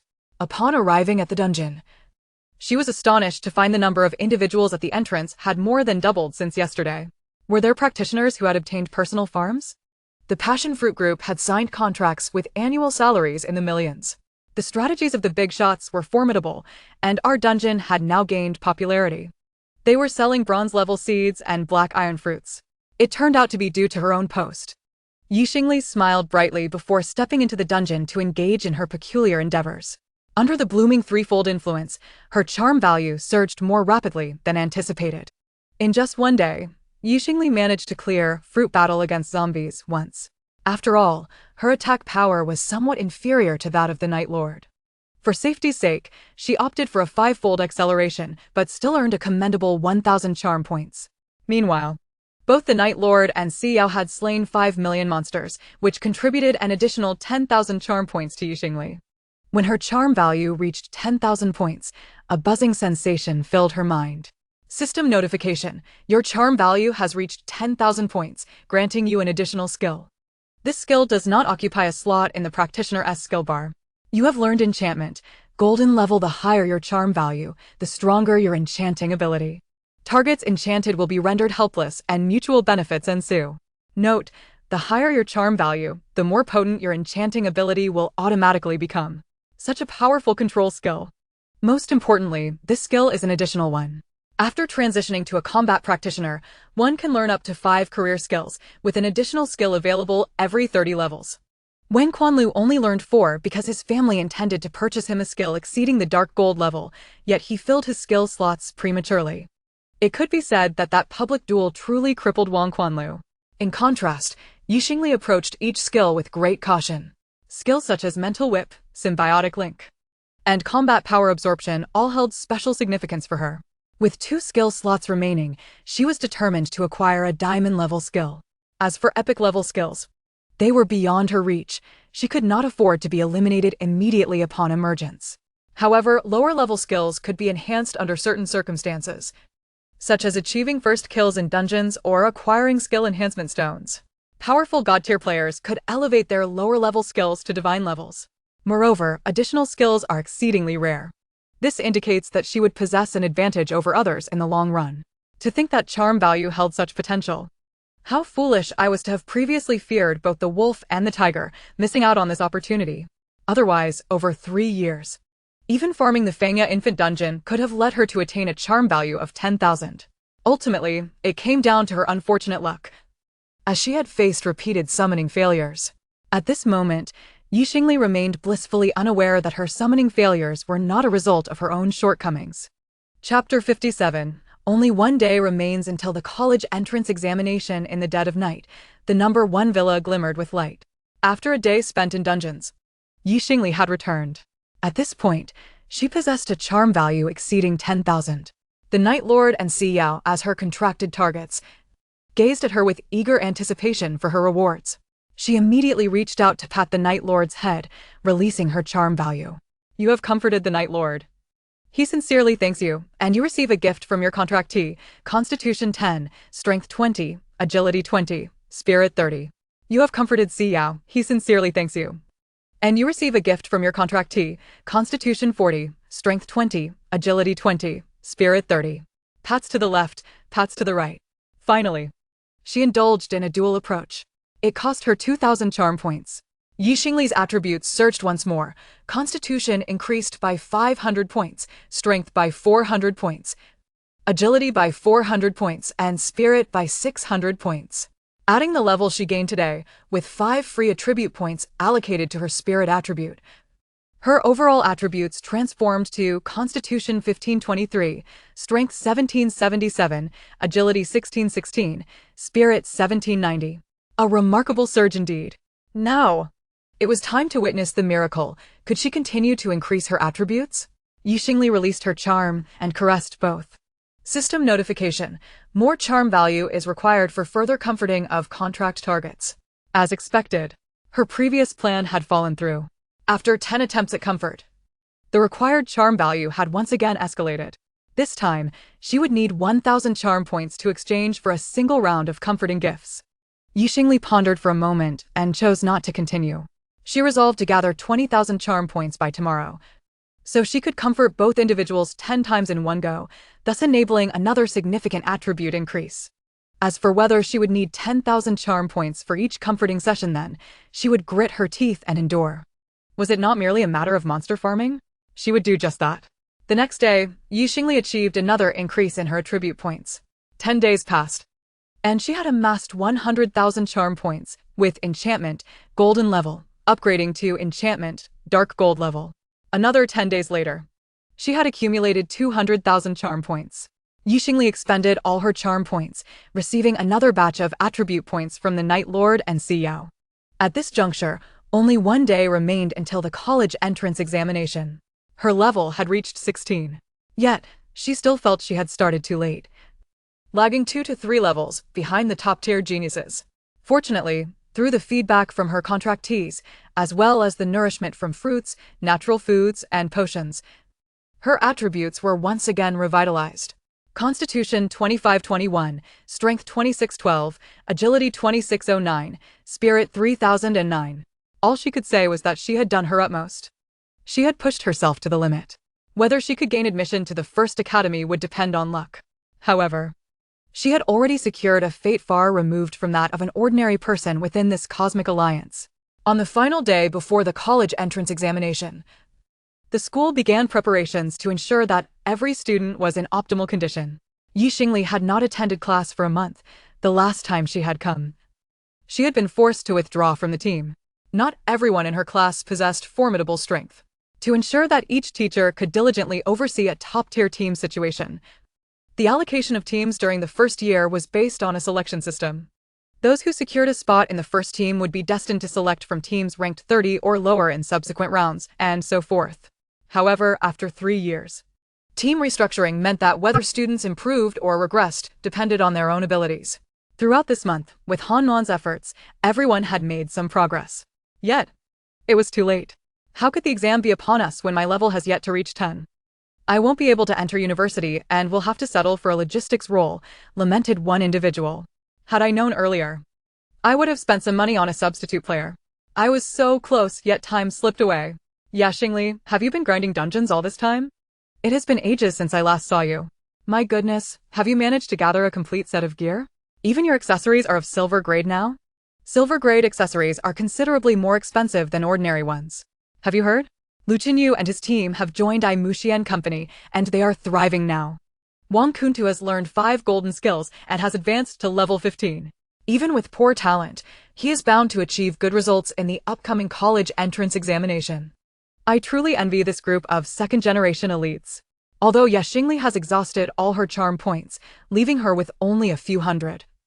The addition of the Spider Lady's hat adds an air of mystery that cannot dampen her classmates' enthusiasm. Surrounding Xingli are classmates who have never spoken ill of her and are eager to draw closer. It is not an exaggeration to say that she is the center of attention. Xingli maintains a humble demeanor, engaging in discussions about the topics for the upcoming exam. And she listens intently to the gossip surrounding Wang Kuntu and Lu Qinyu. Before long, Lu Qinyu and his 5 companions arrived, and an audible silence fell over the classroom. The Dawn Sword, led by Lu Qinyu, was undoubtedly the top team in this class. However, in the last monthly examination, they ranked only 34th, a significant drop. Another team has consistently held the second position and currently ranks 28th in the entire grade, even surpassing them. Yet, that team believes they cannot compete with Lu Qinyu's squad, as every member possesses S-grade talent. The last assessment was likely marred by unexpected changes in team composition. There are even whispers suggesting that Bai Qiangwei's abilities are inferior to Xingli's, causing their downfall. Most people support the 4 male deities, unwilling to see their reputations tarnished. And each of them has their own support group. Now, the original first team and the current first team find themselves reunited, still as former teammates. The atmosphere has reached a chilling point. Xingli, however, remains unconcerned. She did not bring Jue and Xiao this time, as there was no room in the class, yet she feels completely confident. Seeing her former teammates again, she feels a sense of nostalgia and change. These ungrateful individuals have joined Ai Muxian Company? What a great folly that turned out to be. Observing their fatigued faces, pallid and worn, It is evident they have been heavily exploited. Nevertheless, they have indeed made some improvements, sporting a few new pieces of equipment. Oh! Qinma is even wielding a dagger that resembles the blade of the traitor. How fitting! A smirk of derision graces Xingli's lips. At that moment, Han Wan also entered the classroom. Dear classmates, please click to check in now to confirm attendance. No one is allowed to leave school tonight, tomorrow morning. The global college entrance examination for Kehongxing will officially commence with the first dungeon. Xingli clicked to check in on her communicator. Everyone in the class was present. Han Wan reiterated the precautions, which everyone had heard many times before. However, all were distracted, especially the original first team. The last month had not been kind to them. They spent every day in the desolate castle, and after becoming proficient, they could manage to break into the top 10 hours. Yet, the time required to clear the dungeons remained lengthy, often exceeding the time limit and resulting in health deductions. As a tank, Lu Qinyu had astonishingly lost 230 points from his health cap over the month. Chapter 58. It was only after I lost weight that I realized how good Xingli was before. Lu Qinyu shed 20 pounds within a month. Apart from exhaustion, his diet has been poor. He suddenly realized that when Xingli was present, they could enhance their attributes through natural food combined with training in the training room, gaining nearly 200 points of attributes in just a week. However, in this last month, he has not gained a single attribute point. Instead, he has lost 2 points in constitution due to fatigue. The disparity is glaringly evident. The notion of suppressing Xingli now seems utterly ridiculous. They have unwittingly let go of the kite in their hands. Lu Qinyu recalls Xingli's visage, her previous gentleness, and the pent-up frustration that he has finally released. After the examination, he intends to apologize to her. After all, it does not constitute a loss for her, on the contrary. She has soared to great heights since her departure, and he should be grateful for that. He has lost weight, surely she would feel a pang of sympathy for him, considering their 3 years of camaraderie. However, amidst the presence of everyone in the class, he cannot bring himself to lower his pride. Instead, he sits at the opposite end of the classroom, as if to create a standoff with Xingli. Next, breakfast vouchers have been distributed to your accounts. You may enjoy a complimentary meal of natural food tomorrow morning. The school has also prepared crystal cakes, which temporarily enhance attributes. This is the final supply the school has prepared for you all. Everyone, do your best. After Han Wan concluded, she announced free activity time. Xingli and her classmates exited the classroom. As they passed by other classes, Wang Kuntu, clad in silver armor, stood out conspicuously. It had been over 20 days since they last met. Wang Kuntu wore a smug expression, and upon seeing Xingli, his eyes lit up. Xingli. Yes? What is it? Wang Kuntu grinned, his enthusiasm mingled with a hint of flattery, though his acting left much to be desired, as his eyes gleamed with ulterior motives. I apologize for my previous behavior. I failed to consider your feelings. With the college entrance examination approaching, how about we bury the hatchet? After the exam, I will pursue you again. Rest assured, this time I am serious. While I court you, I shall not seek the company of other women. I want you to witness my sincerity and devotion. Your sincerity and devotion amount to your parents sending someone to eliminate my contractor, do they not? A cold smile graced Xingli's lips, her jawline defined, betraying no hint of the mockery she felt. There was no need for her to engage in pleasantries with Wang Kuntu. Over the past 20 days, Wang Kuntu's parents had dispatched individuals to track Xingli. After the first batch went missing, they realized something was amiss and continued sending more. Ultimately, they discovered that Xingli had been grinding dungeons in Shuigua Dajan Songshi, allowing her summoned humanoid beasts to enter public dungeons to farm monsters. This left Wang Dua and Yuyo seething with frustration, unable to retaliate, for they dared not openly assassinate Xingli in a public square teeming with professionals. They shifted their focus, aiming to eliminate Xingli's humanoid contractor. Over the course of multiple attempts, they sent 8 waves of people, all of whom perished. The loss was significant, yet Xingli capitalized on this situation, amassing 60 million, which she prudently saved for her university expenses instead of spending. One could only express gratitude for the warmth delivered by Wang Kuntu's parents. Wang Kuntu's smile faltered as he realized Xingli was already aware of everything. Wang Dua and Yuyo had intended to eliminate Xingli, only to find that she was not only cautious, but also remarkably strong. They planned to suppress her but decided instead to win her over. urging Wang Kuntu to pursue her and bring Xingli under their control. However, they overestimated Wang Kuntu, believing their son to be exceptional or perhaps overestimating their own status, thinking Xingli would fear their authority as regional managers of Imushian Company. Sadly, they were unaware that they had long since fallen onto Xingli's kill list. Wang Kuntu, oblivious to Xingli's disdain, continued to harass her as he always had. Those are trivial matters. My parents misunderstood. Your contractor is unharmed, is he not? But I find them displeasing. You should better terminate the contract and keep them away from me in the future. Wang Quanlu. You truly possess a mind akin to that of a swine, evoking great annoyance. Our public duel contract has yet to fully take effect, and I hereby request its execution. Depart. Xingli clicked on the profession panel, prompting the Cosmic Alliance system to render a judgment. Once the contract was established, it naturally could not be retracted, in accordance with the system's regulations. In an instant, Wang Quanlu felt a jolt of electricity as punishment, his body paralyzed, collapsing to the ground. Unable to impede Xingli any longer. Young Master Wang, are you all right? You have the college entrance examination tomorrow. Please do not suffer any mishap. Several followers exclaimed in alarm. They regarded Xingli with trepidation. Previously, they had the backing of Wang Quanlu, boldly flaunting their influence while he teased Xingli.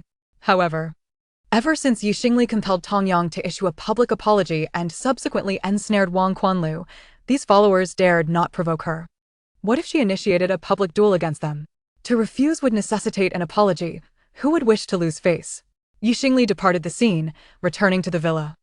At that moment, Yi Ju and Si Yao were inside the villa, packing their belongings. Following the conclusion of the college entrance examination, they would vacate the villa, needing to carry all their possessions while also leaving some items for use the following day. They had to take the kitchen utensils, not to mention acquire additional supplies for outdoor cooking. Let us tidy up and spend a day in the portable farm. We shall return tomorrow, Xingli resolved, seeking to play it safe. What if Wang Quanlu's parents, in a desperate bid, attempted to assault her today, preventing her from sleeping soundly before the examination? The most critical concern was that they might enlist the services of a level 30 or higher professioner to carry out an assassination. Such individuals could be equipped with dark gold-grade gear. This type of equipment boasted attributes exceeding 1,000. Possessing merely 2 or 3 pieces would rival the efficacy of Xingli's entire silver set, overwhelming her. In that case, even a celestial being would find it challenging. At times, Xingli was aggressive, yet she also understood the value of perseverance until the end, ensuring she had everything she needed. Soon, the three vanished from sight. Meanwhile, the school was preparing the examination venue, the gates closed, yet some individuals managed to enter the school, including sponsors from the Imushian Company. Among the crew transporting advertisements, a level 35 assassin lay hidden. Wang Duo placed an order on the dark web to eliminate Xingli. However, as he infiltrated the school and finally reached Villa No. 1, he found no trace of Xingli. He crouched in wait throughout the night, yet saw no sign of her. The following day, the college entrance examination commenced as scheduled. Chapter 59, Global College Entrance Examination, entering the assessment instance. At number 3 high school. On the playground. The countdown to the examination was set for 10 minutes. Principal Wang Yoji stood at the forefront, handing a flag to Xingli. This flag, representing number 3 high school, was to be held by Xingli, the top scorer of the last monthly assessment, with hopes that everyone would bring honor to the school this year and achieve excellent results, making number 3 high school proud of them in the future. Xingli accepted the flag, holding it in her hand. At this moment, an array had been set up on the playground, with a countdown displayed. College entrance examination countdown, 9 minutes 58 seconds. All professionals participating in the college entrance examination must enter the examination venue immediately upon its commencement. Latecomers will forfeit their examination eligibility after 10 minutes. The final 10 minutes had arrived. Everyone grew tense, fixated on the portal. Finally, when the examination countdown reached 0, a prompt appeared before Xingli's eyes. Do you wish to enter the college entrance examination venue? Yes. In the next moment, she vanished from her location. Within No. 3 high school, among the senior class, only 1,000 professionals qualified for the college entrance examination, all of whom entered the portal. Ziguang City boasted a total of 129 high schools. Naturally, the lower-ranked schools had fewer participants in the professional assessment, although they would still partake in cultural assessments related to logistics. The total number of candidates from Ziguang City was 670,000. On Rainbow Star, the number of candidates exceeded 700,000. At this moment, all had entered the college entrance examination instance. When Xingli regained her vision, she found herself standing in a vast plaza. The students from number 3 high school were nearby, while 200 meters away stood a group bearing the flag of No. 2 high school. To her right was number 4 high school. Each institution possessed its own designated plaza. The further back one went, the fewer professionals there were. At this moment, a countdown continued to tick away. Deadline for entering the college entrance examination venue, 9 minutes 21 seconds. The team from number 2 high school, led by Cheng Mujin, the top scorer of the last assessment, consisted of rare spirit cultivators. The team from number 1 high school was too far away to be discerned. Number 1 high school had 5 S-ranked teams, and competition for the top position was fierce. However, this was not a concern for Xingli, who was merely a trailing participant. With her current strength and silver-grade equipment, could she break into the top 10? Examination scores considered equipment, but additional points depended on foundational attributes, level, and talent. Placing within the top 100 would be commendable. As for Lu Chunyu's team, they were deemed unlikely to succeed due to their weak morale, lacking the fighting spirit. With the countdown reaching its conclusion, suddenly, a radiant silver light erupted throughout the plaza, enveloping them all. The college entrance examination officially begins. The name of this college entrance examination instance is Vengeful Spirits Battlefield, 10-person instance. Maximum time to clear the instance, 10 hours. Clearing the instance yields 60 points. Each hour cleared in advance grants an additional 20 points. As everyone's vision recovered, they found themselves in a desolate wilderness, a pungent odor of blood and decay permeating the air. The ground was littered with corpses. Beneath the dim sky, spectral figures clad in armor, yet possessing translucent forms, drifted across the battlefield. It was a ghostly instance. In this moment, countless teams erupted in cheers or lamentations. Among them, the Dawn Sword team could hardly contain their excitement. Lu Chunyu's voice was filled with enthusiasm. Last month, we were unprepared and lacked a strategy. This time, facing a ghost instance, we are well equipped. We shall surely succeed. Furthermore, this instance is expansive, with monsters appearing right before us, perfectly suited for my spells. This time, we shall be swift. They prepared for battle, retrieving materials for the ghost castle, potions, and even oil lamps, eager to engage fiercely and reclaim what was rightfully theirs. Meanwhile, at the headquarters of the Ziguang City Education Bureau, Lei Yanming fixated on the broadcast of the college entrance examination. As the instance unfolded, he raised an eyebrow and immediately straightened in his seat. He knew the instance would soon conclude. At that moment, the principals of the 1st, 2nd, and 3rd high schools, Chen Taiyan, Xu Kaiyon, and Wang Yoji, respectively, gathered in the banquet hall to watch the live stream alongside the students. Moreover, other principals continued to enter the hall. It had begun. In an open instance, magic-type professionals held the advantage. One could only wonder how many students would gain admission to Rainbow Bridge University this year. Principal Wang, how much has that student, whom Minister Lei invested heavily to retain, improved in the last month? Has her level significantly increased? Will she be able to rank among the top 10 in Ziguang City? Principal Wang Yoji humbly replied, "It's just her, it's uncertain." Naturally, he dared not boast. In reality, he knew little about Xingli, as in the final month. While many players were still analyzing instant strategies with their teachers, Xingli had not re-emerged from the instance. Thus, he had not laid eyes on her. Yet, she had taken 2 million yuan for the summoning array fee and summoned a humanoid familiar, greatly enhancing its value. Just at that moment, they heard Lei Yanming suddenly exclaim, "The scores are out." What? The three of them turned their heads simultaneously, gazing at Lei Yanming in disbelief. Had 30 seconds passed since the college entrance examination began? How could the scores be out already? In the college entrance examination instance, the battlefield of vengeful souls, Xingli was prepared. Upon seeing the vast expanse of the battlefield, she felt a sense of assurance. "Give it everything you've got," she declared. Activating the starry I inherited from Yiju, surveying the ground below. The battlefield appeared to have witnessed the clash of 100,000 warriors, with numerous souls lost to death. Moreover, even in death, the two groups of vengeful souls would attack each other if they wandered too close. At the center of the battlefield stood two formidable bosses, both generals. The correct strategy was to lure the two generals into combat with each other, allowing the professionals to deal damage from the sidelines, aiming to eliminate both generals while their health remained nearly equal. This approach would mitigate the damage sustained by tank professions, as the attack power of the two bosses was extraordinarily fearsome, beyond what ordinary tanks could withstand. Yet, with Xingli, this was unnecessary. Two moons appeared in the sky. The starry eye blinked. All vengeful souls were struck by the forces of the cosmos and space. Furthermore, the ground suddenly became blistering hot, transforming into flames, with magma flowing across the terrain. Boom! The magma erupted, engulfing the battlefield entirely, as all corpses sank into the flames to be incinerated. Chapter 60. The first professional to exit the examination hall. Was it too challenging, or had they withdrawn? The two bosses were instantly consumed, clearly not ghostly apparitions, but more akin to zombies. The steeds beneath them sank into the magma, their bodies suffering under the assault of the starry eye. Subsequently, a black light erupted in the sky, and the magma below surged, overwhelming them. Under this double assault, both bosses perished in an instant. Instance complete. Congratulations on completing the college entrance examination instance. Battlefield of Vengeful Souls, Level 10. Completion time, 17 seconds. Calculating your examination scores. Instance completion, 60 points. Time bonus, 180 points. S-level talent, 10 points.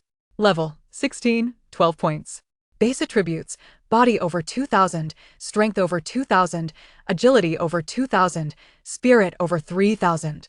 Team contribution score, SSS, 10 points for solo completion. Total score, 281 points.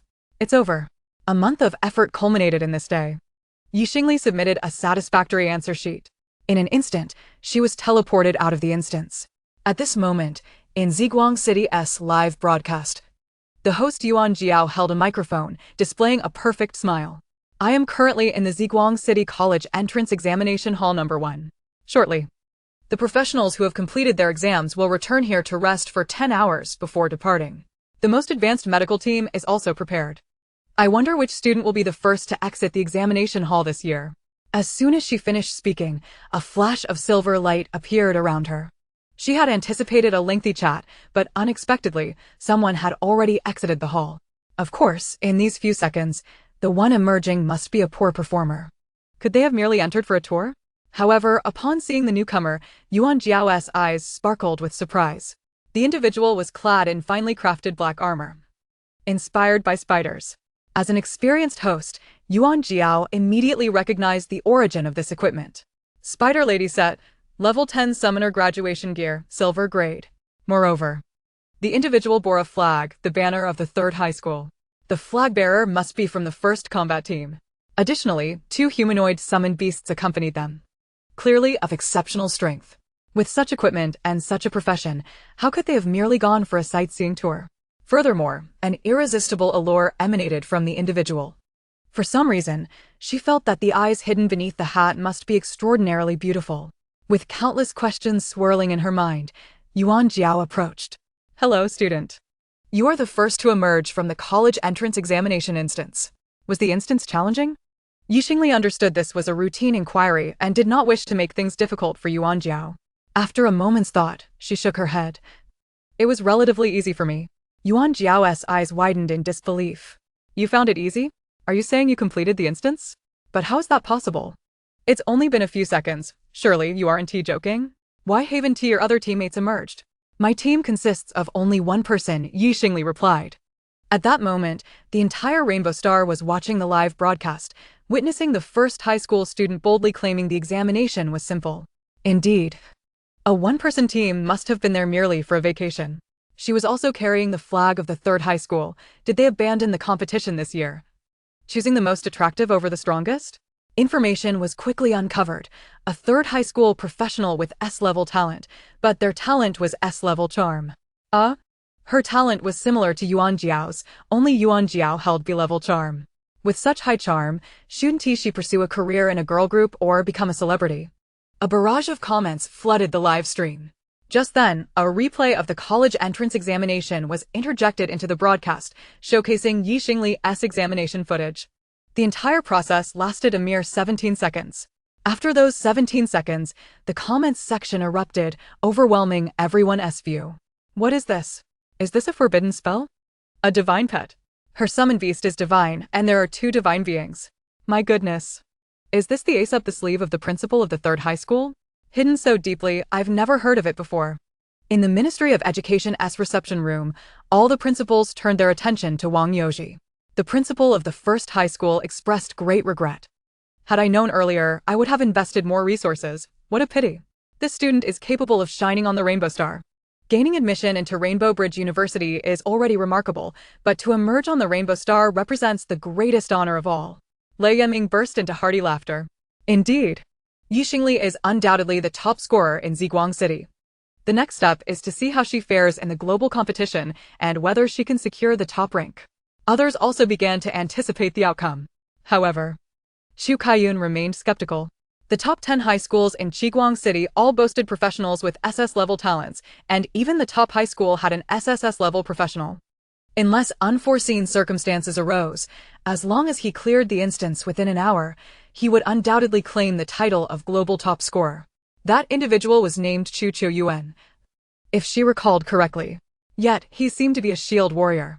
Shield warriors are meant to absorb damage at the front lines, but cannot expedite the conclusion of instances. Thus, there is indeed a possibility that Xingli could emerge as the global top scorer.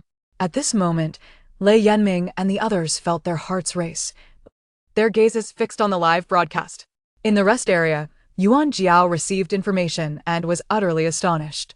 She could hardly believe it. Student, did you indeed clear the instance? May I inquire about your score? Xingli did not conceal it. 281 points. Heavens! 281 points? That's a full 10-point improvement over last year's Ziguang City examination scores. You truly are remarkable. Now, do you have any words for the audience? Xingli gazed earnestly into the void, resolutely declaring, I hereby file a formal complaint. My classmate Wang Quanfu's parents, currently the heads of the Ameixian company in the Ziguang City division, Wang Duo and Yu Yu, have sent assassins to eliminate me and my summoned beast. I possess a wealth of video evidence and documentation. I shall bring this matter to the Central Rainbow Palace.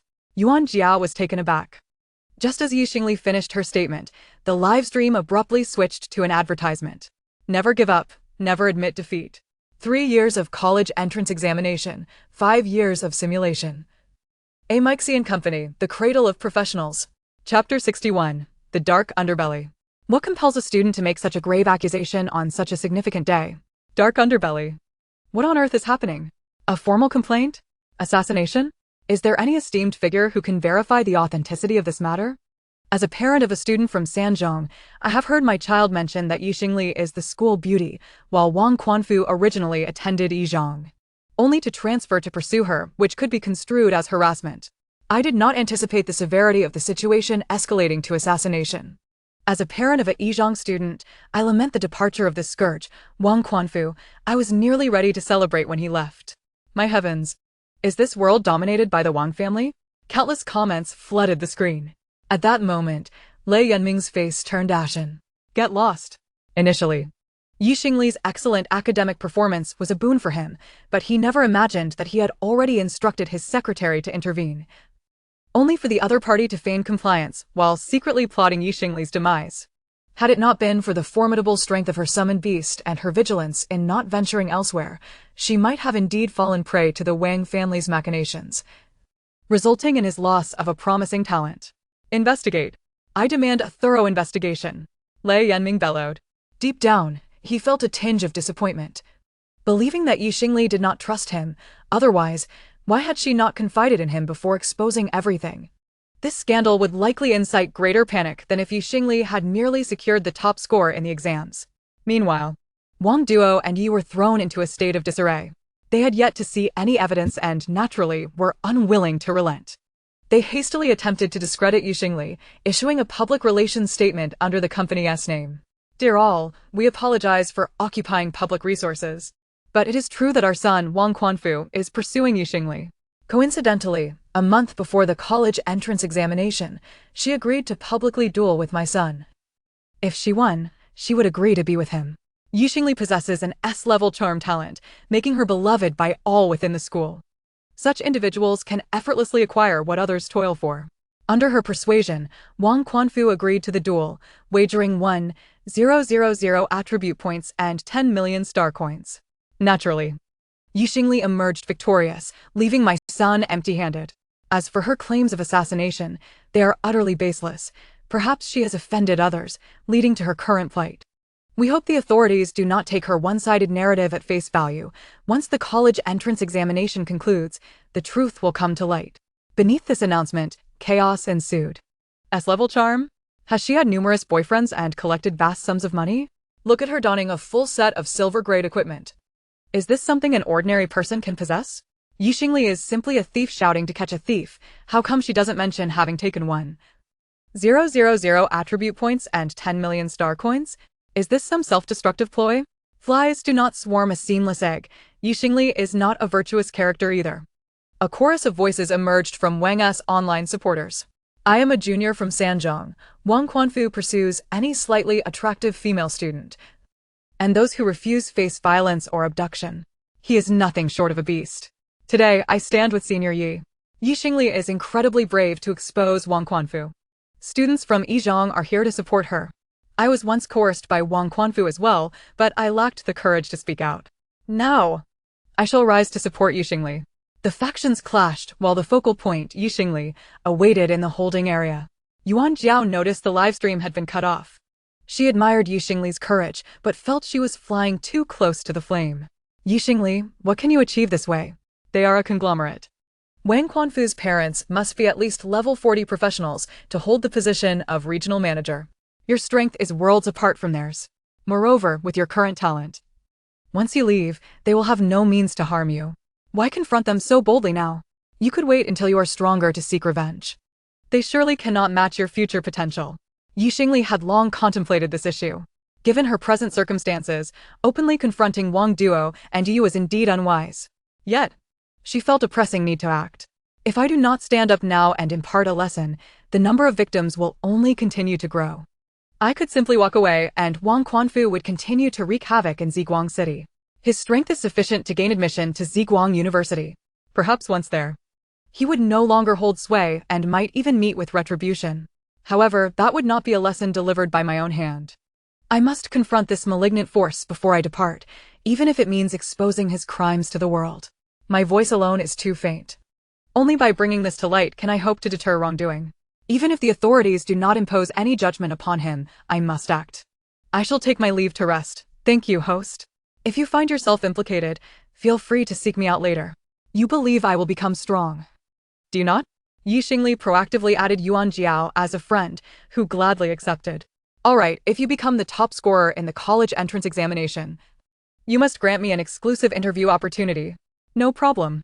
Xingli found a chair and sat down, awaiting the assessments of the other candidates. Her communicator had been disabled, rendering her time in limbo rather dull. Fortunately, Yiju had willingly provided a table and cutting board, allowing the three of them to prepare food for later use. If other candidates emerge soon, perhaps we can sell some food, Xingli remarked with a smile. The college entrance examination continued. As Xingli announced her score of 281 points, all media outlets sprang into action. Long-term observers and analysts of the college entrance examination swiftly assessed Xingli's attributes, revealing her total attributes to be an astounding 9,000. Upon this revelation, shockwaves reverberated throughout Rainbow Star. Although it was known that Xingli had acquired 1,000 points from Wang Quanfu, the source of the remaining 8,000 remained a mystery. It must be attributed to the nurturing from divine beasts. Xingli is destined to become a formidable summoner. However, whether she would secure the title of the top scorer in the global college entrance examination was contingent not only on her exceptional score but also on the performances of others. SS-level talent professionals scored 20 points, while SSS-level talent professionals scored 30 points. Currently, there were a total of 13 SS-level talent professionals participating in the examination, along with one SSS level. Could they surpass Xingli? In the 49th minute, the team from Qian City No. 2 successfully cleared the dungeon. The archer, named Yu Zhaohong, was closing in on Xingli's score. Yu Zhaohong, dungeon cleared, 60 points, time ahead by 180 minutes. SS level talent, 20 points. Level 15, 10 points. Base attribute agility, 10,001 points. Team contribution score, SSS, 10 points. Total score, 281 points. Their total score matched that of Xingli. Chapter 62, The Strongest Dark Horse. Xingli becomes the top scorer in the college entrance examination. With identical scores, they could not share the first place. Soon, their scores began to fluctuate. First place, Xingli, score, 28,199. Second place, Yu Zhaohong. Score, 28118. Many believed that given the circumstance of finishing 1 hour and 20 minutes early, Xingli could at least add 19 points to her score. However, the Gaokao is not calculated in this manner. 1 hour serves as a crucial dividing line. Time is not the paramount determinant of Gaokao scores. The essence lies in innate talent. At the same starting point, an SSS-level professional surpasses an S-level talent by 20 points at the upper limit. Thus, among candidates with identical scores, the first to clear the challenges will be distinguished by the decimal places in their scores. At this moment, anxiety enveloped the crowd. Lei Yanming and others were sweating profusely. Excellent. Upon seeing that Yu Zhaohong had not surpassed Xingli, he felt an overwhelming urge to leap up and cheer. With 11 minutes remaining until the 1 hour mark, if they could exceed this threshold, Xingli's first place would remain unassailable. Wang Yuji roared with fervor. His investment was not in vain. Even as the principal, he yearned to shout, Xingli is extraordinary. Yet, competition was fierce. Those with SS-level talents could defeat Xingli if their team contribution reached 10 points and their attributes exceeded 2,000. Xu Kaiyun also felt the tension rise, but had to remind everyone that there was still Chu Qiuyuan, an SSS-level talent whose upper limit scores surpassed Xingli's. As long as he cleared the challenges within 1 hour, he could potentially outscore Xingli by a significant margin. The atmosphere in the room felt as though it had been doused with cold water.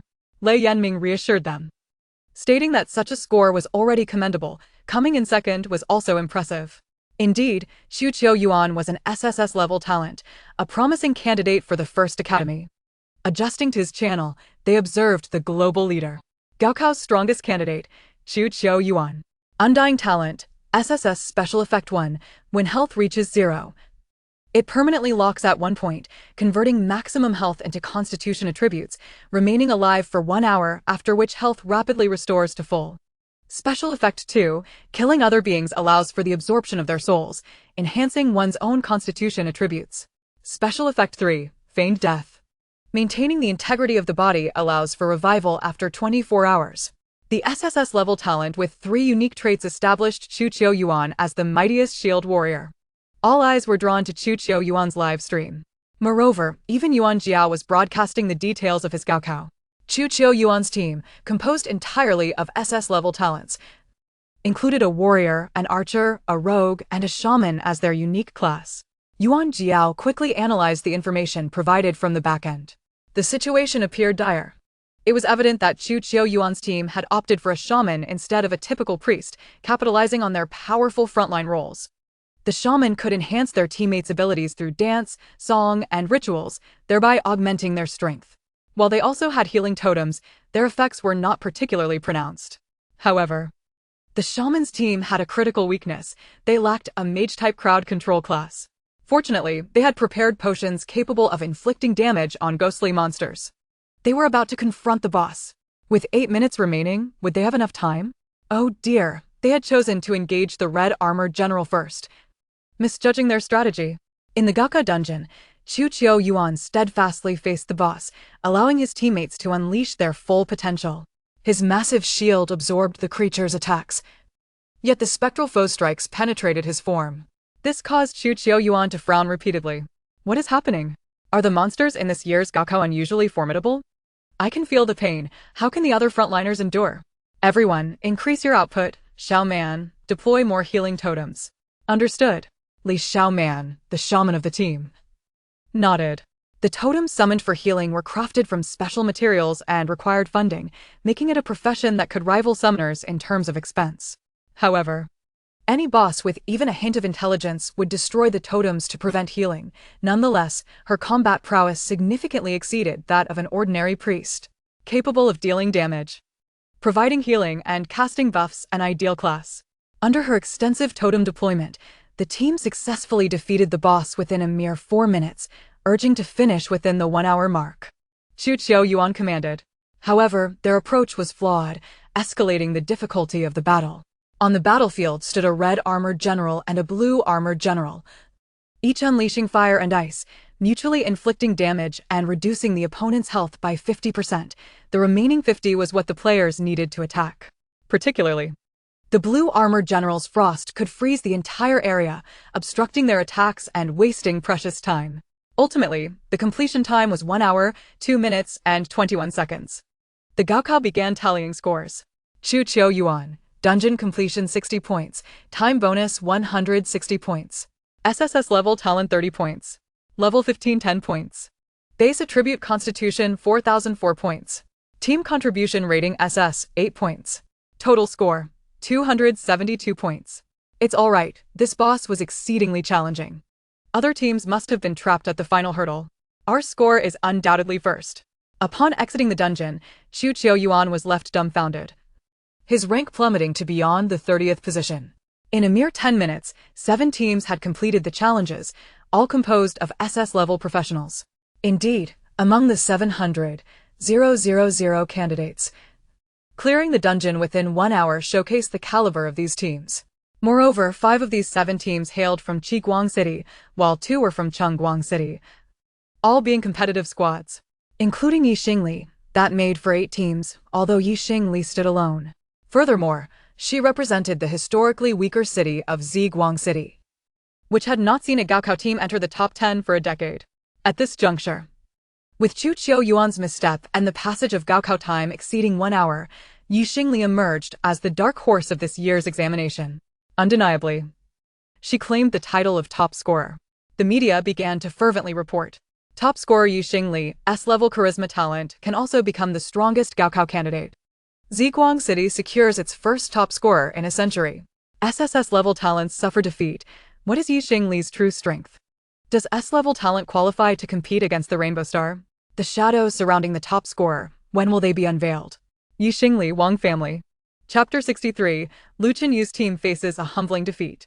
The first hour of the Gaokao concluded, firmly establishing Xingli's position as the top scorer. The affair concerning her and the Wang family had become the focal point of discussion. Lei Yanming issued orders to detain Wang Duo and Yu, ensuring they could not escape. Upon Wang Kuan's emergence, immediate arrests were to be made. Let us proceed to the 3rd middle school to welcome our top scorer. Even with 9 hours remaining in the dungeon, Lei Yanming could no longer bear to watch. They merely awaited the conclusion of the 9 hours to celebrate Xingli's achievement. Time passed swiftly, and before long, the 4th hour of the Gaokao arrived. The Dawn Swords team, led by Lu Qinyu, had cleared all monsters. They had given their all this time, their speed was naturally accelerated. And the battlefield lacked the intricacies of the desolate ancient castle, consisting merely of a plain expanse. They completed the clearing within 5 hours, filled with confidence. Once they defeated the OSS, they were certain they would secure a place at Rainbow Bridge University. With all monsters eliminated to prevent the boss from summoning minions to ambush them, only 2 bosses remained. Which one should they tackle first? Lu Qinyu inquired. At this moment, the only member of the team who pondered more, Wen Shiyan, assumed the role of temporary commander. After some contemplation, he ultimately opted to engage the blue armored warrior. The blue armored warrior may wield frost-based spells, which can be countered by Uchiha's fire magic. Let us first engage this foe. Very well. The party set forth. They too were oblivious to the strategy for the dungeon. However, Lu Qinyu was vastly inferior compared to Chu Qiu-yuan. Although he possessed an S-level defensive talent, he found himself retreating in fear under the terrifying offensive power of the blue armored general. Something is amiss. Why does it hurt so much? Save me, Wen Shiyan. Wen Shiyan, equally astonished, unleashed all his skills, yet failed to protect his companion.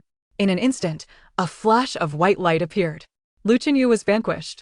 However, the college entrance examination dungeon had a protective rule for humans, allowing players to be teleported out upon sustaining fatal injuries. Upon Lu Qinyu's demise, The others screamed in panic and fled. Soon, the close-range attacker, White Rose, fell to the ground, followed by Yuchiya and Wen Shuryan. Only Chinemo remained. Blessed with the assassin's ability to turn invisible, coupled with a unique talent for evading detection, thus the blue-armored general abandoned the pursuit. By chance, he found himself positioned to witness the clash between the red-armored general and his counterpart. With a roar, the two bosses collided. Chinemo finally grasped the strategy. Yet, the vast dungeon lay in ruins, reminiscent of the images and memories he had held. Alone in the dungeon, it felt akin to confining a person with claustrophobia in a dark room. Fear gripped him.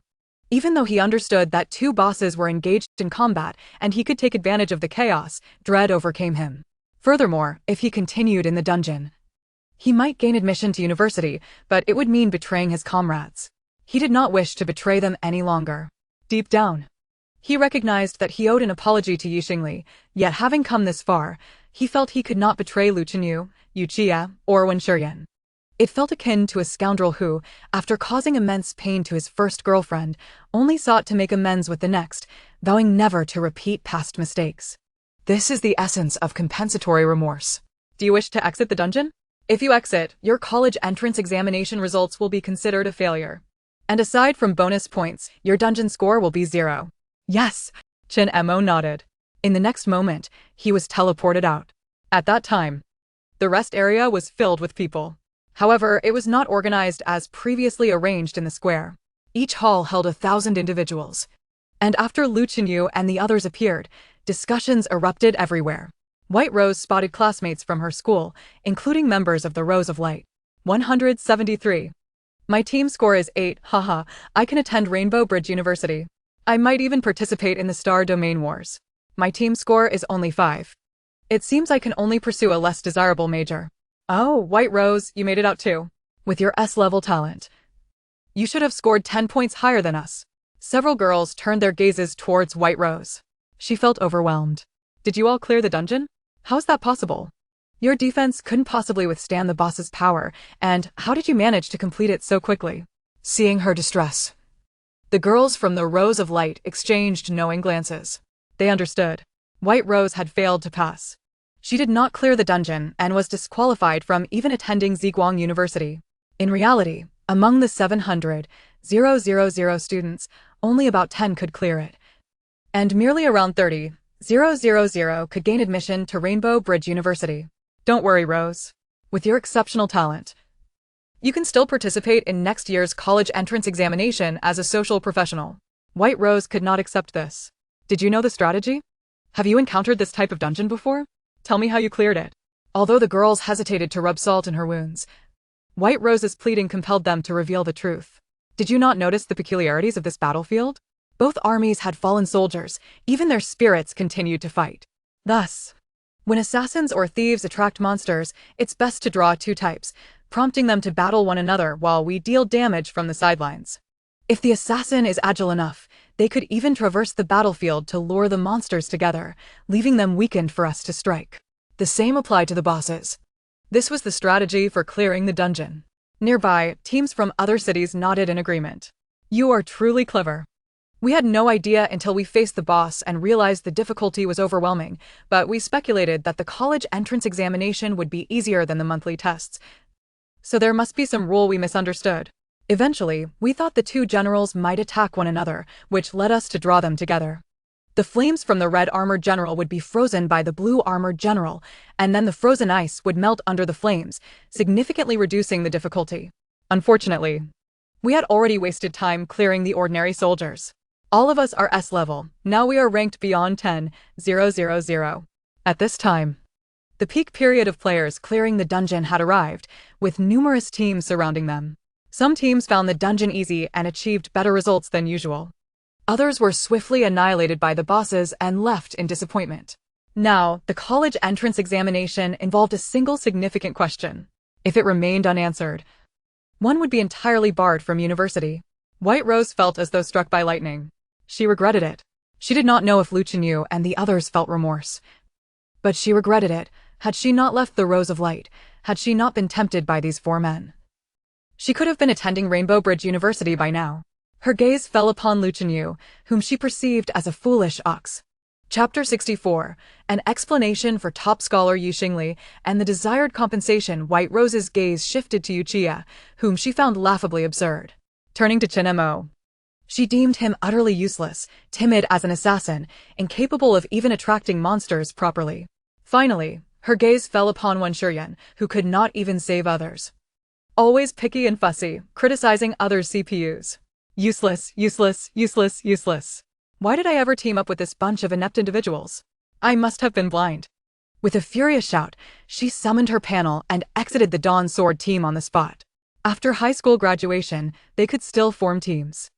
But she would rather team up with other social professionals than remain with this group of incompetents. The others were left feeling battered and humiliated by her scathing remarks. We were merely unlucky this year. We can try again next year. Besides, what difference does it make attending university? We are already earning money working at a Mihian company. No less than those in university. Yu Chia retorted defiantly. After attending university, there are more resources available, and students are not exploited to complete tasks. Graduates will advance to various realms as administrators, becoming above others. Such opportunities are inaccessible to social professionals. Lu Chenyu gritted his teeth. It doesn't matter. We are not lacking her. We will find someone who can synergize better with us and try again next year. Those around them, who also faced failure in the college entrance examination, steeled themselves for encouragement. 5 hours later, the college entrance examination concluded entirely. Players who had not cleared the dungeon were forcibly teleported out.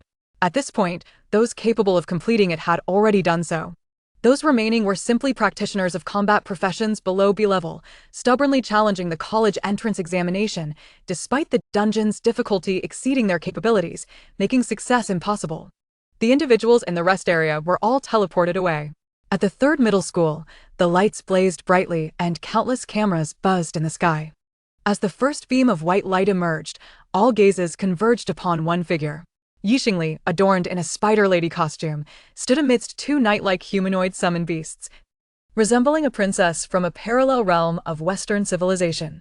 Wang Youji promptly approached her, brimming with excitement. Congratulations, Yu Xingli. You have achieved the top rank, bringing glory to the third middle school. I am proud of you, and on behalf of the school, I present you with 5 million star coins. He hesitated to offer more, aware that a larger sum would require those of higher status to present even more, thus showcasing their own rank. Hence, the act of gifting money is indeed a skillful endeavor. Lei Yanming stepped forward as well. On behalf of the official educational department of Ziguang City, I reward you with 10 million star coins and a skill enhancement stone of golden grade. This was what Lei Yanming thought Yu Xingli needed most at that moment. The skill enhancement stone is a rare item, virtually priceless in the market, as it would be snatched up instantly if released. Skill enhancement stone, golden grade, can enhance any skill by 1 tier up to the golden grade. To avoid waste, it is best used on a silver grade skill to promote it to golden grade. Yu Xingli indeed possessed a silver grade skill, Mental Whip.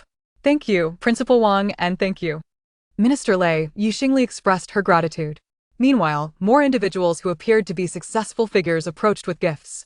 Yi classmate, we from Feiyun Hovergar are willing to gift you 2 million star coins. Yi classmate, we from Yunhai Custom Group are prepared to present you with 3 million star coins. Yi classmate, we from Xingxing Real Estate are pleased to offer you a standalone villa in the central garden of Ziguang City, valued at 10 million. A non-sale item reserved by the group. Such substantial offers from Xingxing Real Estate? Yet, Yu Xingli simply shook her head resolutely. Her voice was gentle, yet carried an undeniable authority. I appreciate your kindness, but I shall only accept the goodwill of Principal Wang and Minister Lei. The gifts from others, I humbly decline. The support from these corporations must not be accepted. Once received, it would become a hot potato. While it may seem innocuous now, for years later when she graduates from university and returns to work, these enterprises could present her with a list of gifts, expecting her to open back doors for them in Ziguang City. Would she comply or refuse? Moreover, the monetary offers held no allure for Yu Xingli at this moment. A person devoid of desires is resolute. Naturally, these groups were unwilling to relinquish their opportunity to curry favor with Yu Xingli. Yet, as the thought arose, they remained hesitant to act. Would persisting lead to her ire? She genuinely did not wish for any of this. They could not bring themselves to engage in actions that she would find distasteful. A peculiar wave of mental energy radiated outward, and while the officials present were relatively powerful, they were utterly unable to resist. Xingli had just unleashed her charm skill. It did not entice them to fall in love with her, but rather compelled them to respect her thoughts and intentions. As a result, none dared approach. Yet another group surged forward. Xingli, how do you view your grievances with the head of Aimu Xian Company? It is said that the Wang couple has already been apprehended. Upon hearing this, Xingli was taken aback and glanced at Lei Yanming. The Wang family was indeed despicable, but was it not a bit premature to arrest them now? She had anticipated submitting evidence after her emergence and then waiting for news, only to have Wang Duo and Yu obstruct her, ultimately leading to a fruitless conclusion. However, this commotion had unveiled Wang Kunzu's true nature, and she believed more girls would now steer clear of him. She did not expect them to be apprehended so swiftly. Lei Yanming, noticing Xingli's gaze, smiled. Indeed, I was the one who apprehended them. The Wang family wishes to reconcile with you and has proposed substantial compensation. Would you like to see them, or shall I handle it? The secretary beside Lei Yanming quickly chimed in to commend his minister. We received word of your public duel with Wang Kunzu and had already warned the Wang family, yet they only escalated their actions. It is only natural for the minister to take such decisive action. Xingli nodded. Thank you, minister. Your accomplishments in passing the examination and securing the top rank have significantly bolstered my record. It is I who should be expressing gratitude. Come, let us visit the Wang family. Xingli duly nodded. Soon, within a spacious interrogation room, Xingli encountered Wang Duo, Yu, and Wang Kunzu. Xingli, speak your mind. How much compensation do you desire in exchange for sparing us? Chapter 65, 1 billion a year. Fines and imprisonment must all be paid. Is this your attitude in seeking forgiveness? Xingli crossed her arms, her eyes glimmering with icy resolve, her tone frigid. She certainly did not expect any goodwill from Wang Duo's father, as the rift between them had already been irreparably widened. The evidence Xingli submitted was comprehensive. Videos of the assassins being interrogated and clear records of communication between Wang Duo, Yu, and the perpetrators. A simple examination of the couple's call logs would reveal that they were the masterminds. From the beginning, they had dismissed Xingli as inconsequential. Even when their agents perished, it was merely attributed to their subordinates' incompetence. They were aware that Xingli possessed certain abilities, yet they believed her prowess stemmed from her clever manipulation in seizing 1,000 attribute points from Wang Kunzu, rather than her own talent. However, reality delivered a harsh blow. Xingli had achieved first place. Her foundational attributes astonishingly exceeded 9,000. She was an unparalleled genius. At that moment, the expressions of the two were as pallid as if they had lost a child. Xingli inquired of Lei Yanming, minister, if I were to press charges against them, what sort of sentences could they receive? Lei Yanming replied, attempted murder and destruction of property. Should you choose not to forgive them, they could face a maximum of 7 years in Lei Star. The penal code of the Cosmic Alliance is quite similar to that of her former world, Blue Star. The Wen couple's attempted murder, along with the destruction of property pertaining to Xingli's 2 contract partners, would surely be addressed. Yet, their schemes had not inflicted any actual harm upon Xingli. Therefore, the sentence would be somewhat lenient. Just 7 years. However, within the Cosmic Alliance, being sentenced does not equate to losing one's freedom. On the contrary, some formidable individuals even emerged from imprisonment. Lei Star is a supernatural planet where thunderstorms occur daily, accessible only to players above level 30. The storms give rise to unique thunder beasts and thunder stones, which are crucial resources for thunder mages, formations, and energy. The authorities operate Lei Star by employing prisoners to extract the planet's minerals. The thunderstorms can occasionally kill, but more often than not, they reduce attribute points. Thus, 7 years would pose a significant punishment for them.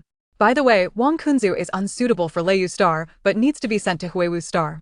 Prolonged exposure to the mist on Huiwu Star can lead to brain damage, resulting in sluggishness and dullness, potentially turning one into a fool over time. For someone like Wang Kunzu, inherently malevolent, this is perhaps the most fitting fate. Xingli nodded in satisfaction. Since Mr. Wang and Mrs.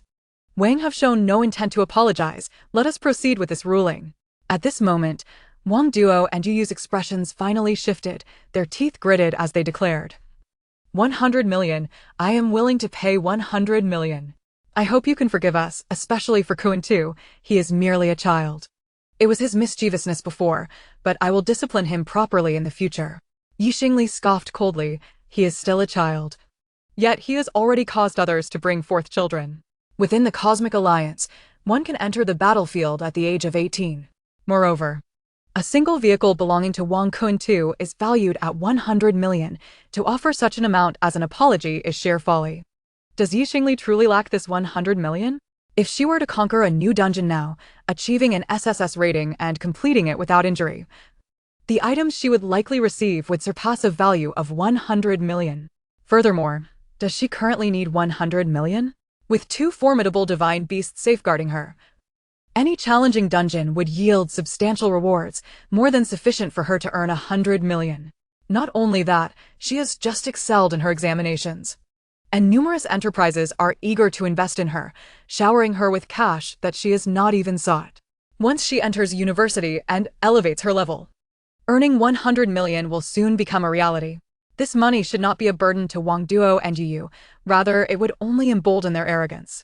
If money can resolve issues so easily without incurring significant costs, they would merely grow more unscrupulous, believing they could buy their way out of any situation. Then you should go to Lei Star and reflect on your actions. With that, Xingli turned to leave. At that moment, Lei Yanming's expression also darkened. Wang Duo and Yu's failure to apologize was not merely a slight against Xingli, but a direct affront to him, Lei Yanming. Wang Duo, it seems you wish for your own demise, openly defying my orders and wreaking havoc in Ziguang City. Since you refuse to accept punishment, it appears you are also inviting my vengeance. To deal with the two of them would not merely involve sending them to Lei Star. The criminals there are numerous, and casualties are commonplace. Wang Duo was now frightened. Gritting his teeth, he declared, 500 million. In his view, this time he would have to make a significant sacrifice. Xingli, however, merely chuckled derisively, no longer wishing to waste time. She spoke, 1 billion. Her tone elongated, drawing the attention of all, making them eager to know what her next move would be. 1 billion for a year. I can only allow you to buy 3 years. That is to say, 3 billion, and you must also serve 4 years in Lei Star. The reason for 4 years was clear by then. Xingli would have already graduated, and they would have no means to retaliate against her. Children make choices. Adults take everything. You must compensate me, and you must also serve time. Not a single item can be omitted. Wang Kun-tu immediately bellowed. On what grounds? Who do you think you are to demand 30 billion from my parents and still expect us to serve time? We can pay you, but I will not go to prison. Xingli, how could you be so heartless? I used to like you. It seems I was truly blind. Xingli laughed in anger. To be liked by such trash was indeed a stroke of misfortune. 7 years in prison or 4 years, it appears you have chosen 7. In that case, officer, there is no need to escort me. I shall take my leave. With that, Xingli departed without looking back. On the internet, Xingli Wang family negotiation quickly became a trending topic. Meanwhile, as a cross-stellar corporation, Xian was promptly reported regarding the public outcry. Soon, the head of the Rainbow Star division of Xian reached out to Xingli. Hello, student Yi. Congratulations on becoming the top student of Rainbow Star. On behalf of Xian, I would like to apologize for the actions of Wang Duo and his partner. As for them, we will be dismissing them from their positions. We hope that you can clarify with the media that their actions were personal and do not reflect the company. As a token of appreciation, we will provide you with 2 sets of level 10 silver claw armor for your summon beasts, as well as a level 20 gold summoner's whip, Spirit Serpent's Kiss, as compensation. Would this arrangement satisfy you? Chapter 66. Xian's decision. Former teammates condemned the individual from Xian who contacted Xingli was Chen Bai, a level 50 manager and direct superior of Wang Duo and his partner. Stationed in Ziguang City, he did not meet Xingli in person. Instead, it was Xian's current director, Li Lucy, who connected with Xingli, adding her as a friend and urging her to add Chen Bai as a friend for communication. However, Chen Bai's demeanor was humble and the compensation offered was considerate. Currently, Xingli's companions, Yi Ju and Si Yao, wore silver-level equipment which did not require a level to wear. Its attributes were slightly inferior among silver gear.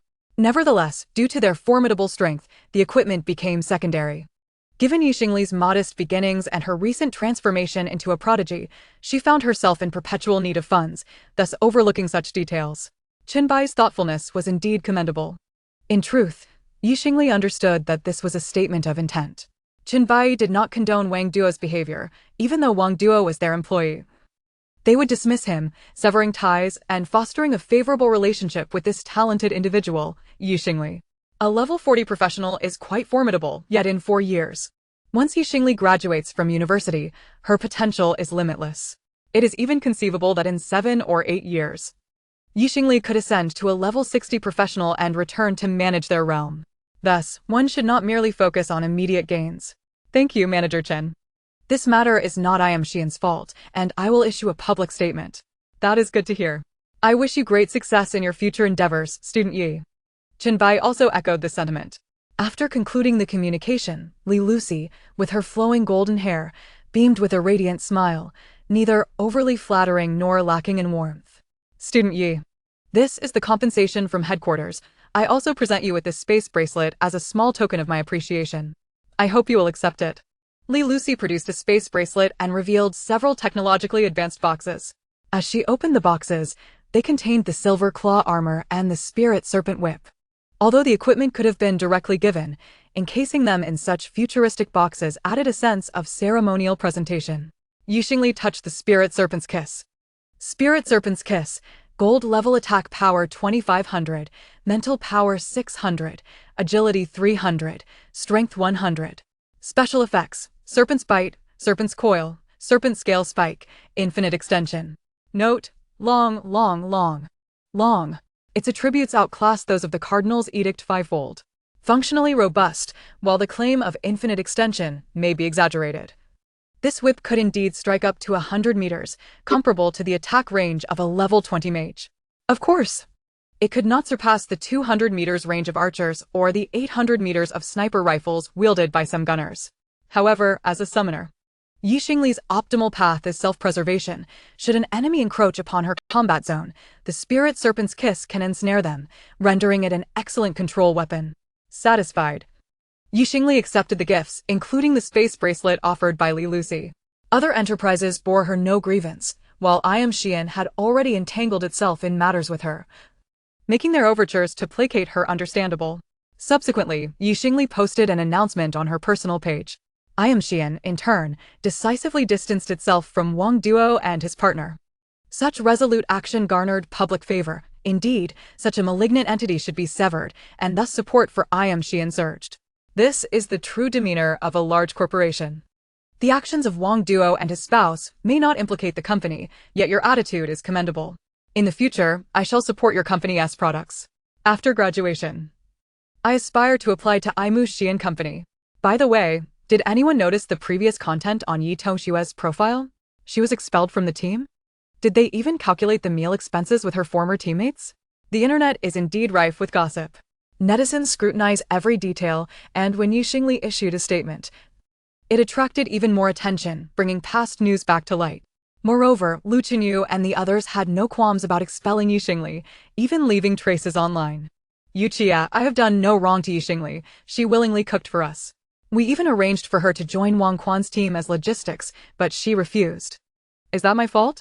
Her culinary skills may be superior, but her combat abilities are woefully inadequate, and her output is dismally low. Why should she occupy a position in our elite team?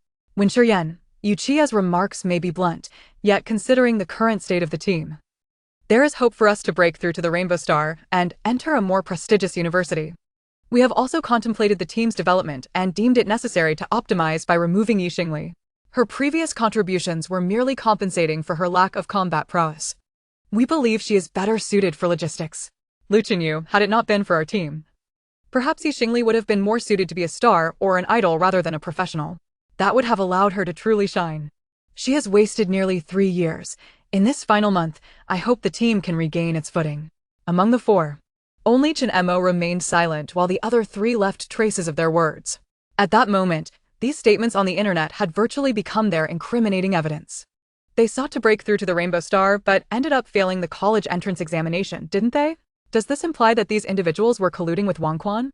Only that assassin named Chen Emo has refrained from speaking ill of Xingli. Huh, do you truly consider him a good person? It is said that the weapon he wields was a gift from Wang Quan. Wang Quan has boasted about it to his sycophants. claiming that a single weapon allowed the Sword of Dawn to expel Xingli from the team. These campus idols are nothing but pretentious posers, trying to appear affluent. Wang Quan's lackeys, fearing online backlash, are now publicly apologizing, severing ties with Wang Quan, and discussing the situation in a live stream in room 1444, 3rd High School. With a loud crash, Yuchia smashed the dormitory door. Have these people lost their minds? On what grounds do they accuse us? We too were harmed by Wang Quan. Had it not been for him, we would have been preparing for college alongside Xingli. Yuchia shouted in fury. It won't happen. Chen Emo retorted, his face contorted. The other three instinctively turned to him. Chen Emo seldom spoke, yet out of respect, whenever he did, they paused their activities to listen. More importantly, Chen Mo's state at that moment was exceedingly poor. He exclaimed in a frenzy, "It won't happen. If Xingli had not left the team, we would have sabotaged her summoning array, and she would never have contracted a contract beast, let alone a humanoid contract beast. Her array costs 1.2 million. We couldn't afford to support her. Had she remained in our team, she would have remained obscure forever." Chapter 67. When Shuryan was so confident that she would return. Upon hearing this, Lu Qinyu, Yuchia, and Wen Shuryan were all stunned. Indeed, had they not expelled Xingli from the team, she would have contracted a humanoid summoning beast.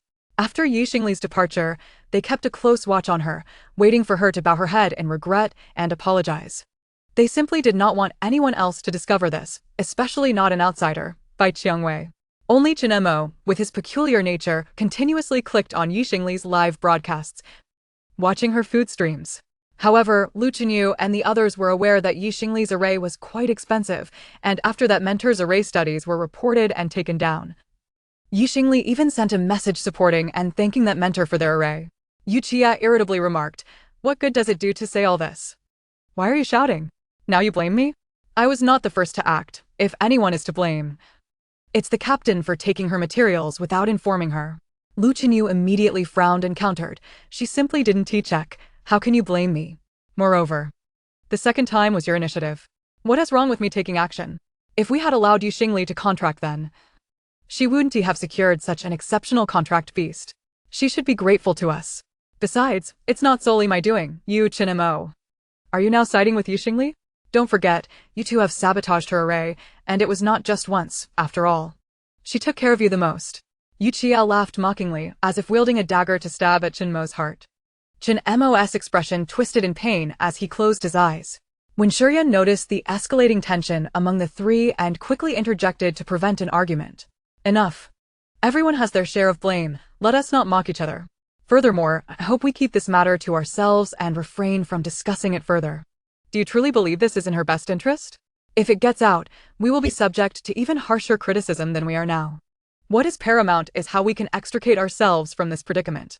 We have failed the college entrance examination, and next year we must repeat the year. Becoming professionals requires 1 million in expenses.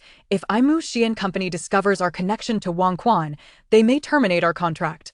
Therefore, let us issue a clarification. Let us shift all the blame onto Wang Quan.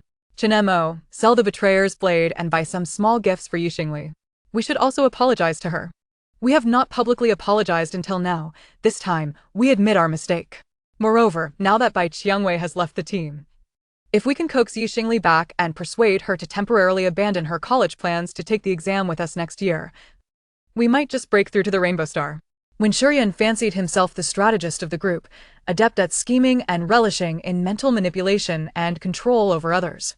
After all, he held the power of life and death within the team. Thus, he spoke with unwavering confidence and audacity. The eyes of the others sparkled with intrigue. Although they internally believed Xingli would never agree, what if? Previously, when she rejected them, it was always because she wanted to attend university and improve herself. Now that her strength is formidable and no longer constrained by limitations, could it be that she might be open to romance? Would she be receptive to them? Moreover, she had always cared for them, prioritizing their needs above her own. What harm would it be to ask her to forego university?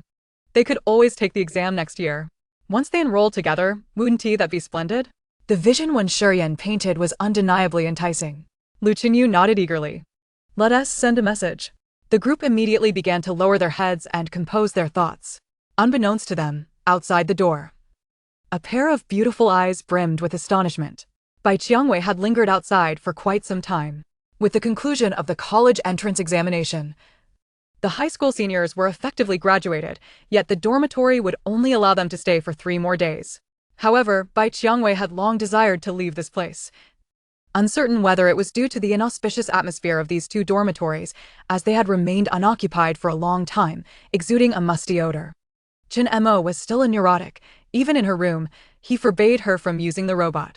The most dreadful part was that these individuals did not wash their clothes, leaving the task for her to handle. The room across the hall had also remained uncleaned, now reeking so badly that the stench wafted over the balcony. She truly could not endure it for even a single day. Just moments ago, Yuchia's fist shattered the door, prompting Bai Qiangwei to nearly unleash a torrent of curses.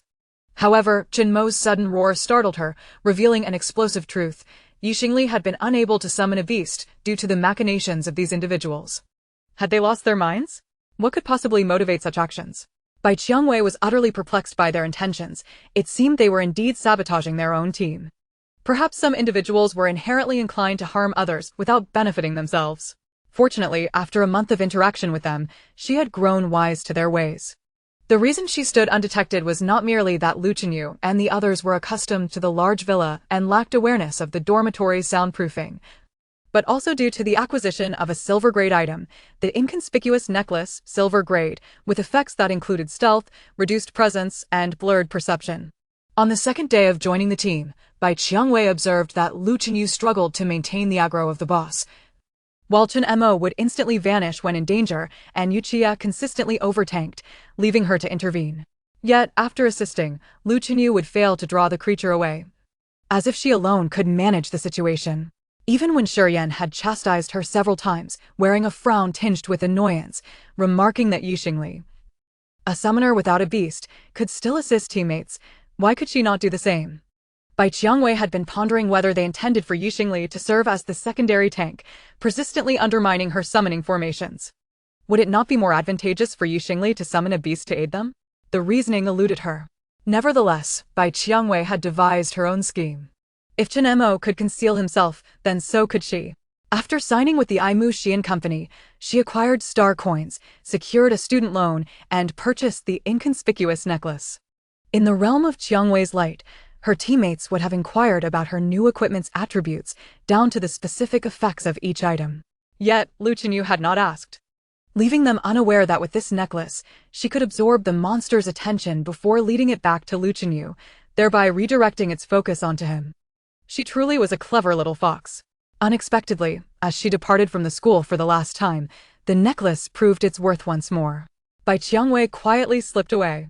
Once she distanced herself from dormitory 1444, thoughts of her treacherous teammates and the promising Xingli filled her mind. She activated her communicator. Chapter 68, Bai Qiangwei's Schemes. Wang Duo and his wife refuse compensation. Would you like to know why you were unable to summon a beast before? After sending the message, Bai Qiangwei received a notification. You are not friends with the recipient. As a visitor, you may only send 1 message per day. The recipient must add you as a friend for normal communication. Bai Qiangwei was momentarily taken aback. Since she and Xingli had not been under the same instructor, they lacked a system friendship. Moreover, without a friend connection on the communicator, Bai Qiangwei could only reach out through personal profiles. However, upon viewing Xingli's follower count, which had surged to 5 million, she noted the tag of Rainbow Star 6728 College Entrance Examination Top Scorer. The most recent comment section boasted a staggering 200,000 messages. It was evident that Xingli would not see her message.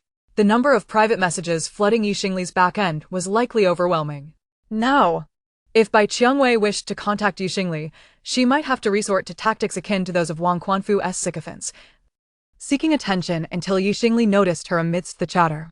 Furthermore, having assumed Xingli's identity as a new team member and now facing ridicule for not gaining university admission, she had become a target for online harassment, even if the comments were just 200 or 300. For her, it felt like a social media storm. While it was manageable to endure verbal assaults online, publicly exposing herself could invite repercussions from Lu Chenyu and his associates. With Xingli preparing for the upcoming Star Domain battle, what would become of her? Remaining here, especially while associated with Lu Chenyu's company, could lead to retaliation. Perhaps it was best to bide her time. Revenge could wait a decade. She could discreetly message Xingli each day, ensuring her thoughts reached her, and perhaps even gain some advantage from her. With such musings, Bai Qiangwei refrained from disclosing the misdeeds of Lu Chenyu and the others. Meanwhile, on another front, Xingli and Li Lucy shook hands, having released a public statement within the mediation chamber of the tribunal. Half an hour later, public discourse began to shift favorably towards Aimu Shi and Company.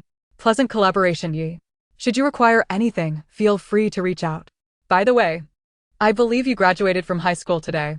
Do you have accommodations for after you leave school? I've reserved a presidential suite at a 5-star hotel in Ziguang City for you. This suite was not specially prepared for Xingli, but was part of the standard arrangement between their large corporation and the hotel, which retained a fixed suite for such occasions.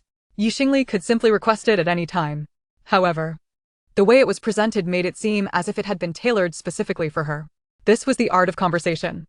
Li Lucy, with her experience in the workplace, exuded a refreshing aura. Naturally, Xingli declined the offer. Lei Yanming had been waiting for her for quite some time.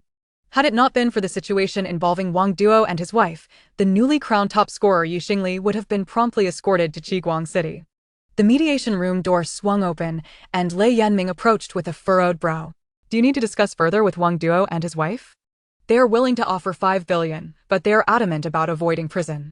Do you agree? 5 billion was indeed a substantial sum, likely exhausting Wang Duo and his wife's savings. This amount could significantly enhance Xingli's prospects. However, Xingli insisted they serve their time. If money could resolve everything without consequence, then many would use wealth to trample upon laws and ethics. Xingli sought their punishment. Let us not waste time. That is my bottom line. They may still believe I am merely trying to intimidate them into negotiating for more. Xingli stated firmly. Indeed, they should learn a lesson. Rest assured, if they refuse to compensate, the Cosmic Alliance system will ensure they do. Now, let us proceed to the final judgment. Xingli nodded. Although the sentence could only be 7 years, unlike in her previous life, the Cosmic Alliance was well-staffed, and the system had rigorous calculations, allowing for swift case assessments. Thus, as long as both parties reached an agreement, the verdict could be announced forthwith, necessitating Xingli's presence. They remained in the tribunal for mediation, with Wang Duo Yu and Wang Quanfu awaiting judgment. Xingli followed Lei Yanming inside. Wang Duo and Yu turned their gazes towards Xingli, attempting to suppress their animosity. Yet traces of hatred lingered. Xingli had taken a significant bite out of their resources. Xingli, I hope you realize that this amount will take you 5 years to earn. During university, you could avoid dungeons and public explorations.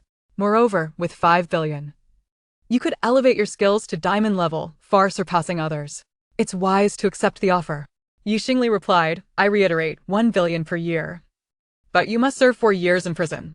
If you are unwilling, we can proceed with the judgment now. Wang Duo and Yu exchanged glances, seemingly reaching a consensus. Wang Duo no longer concealed his hatred, erupting into a tirade. You presume to consider yourself something of significance, merely a captivating individual of dubious virtue. Once you enter university, you will merely be a vessel for others' progeny, a mere sow for a prominent family, receiving monetary compensation in exchange for the chance to elevate your status. Yet, you remain ungrateful, believing you can extort even a penny from us.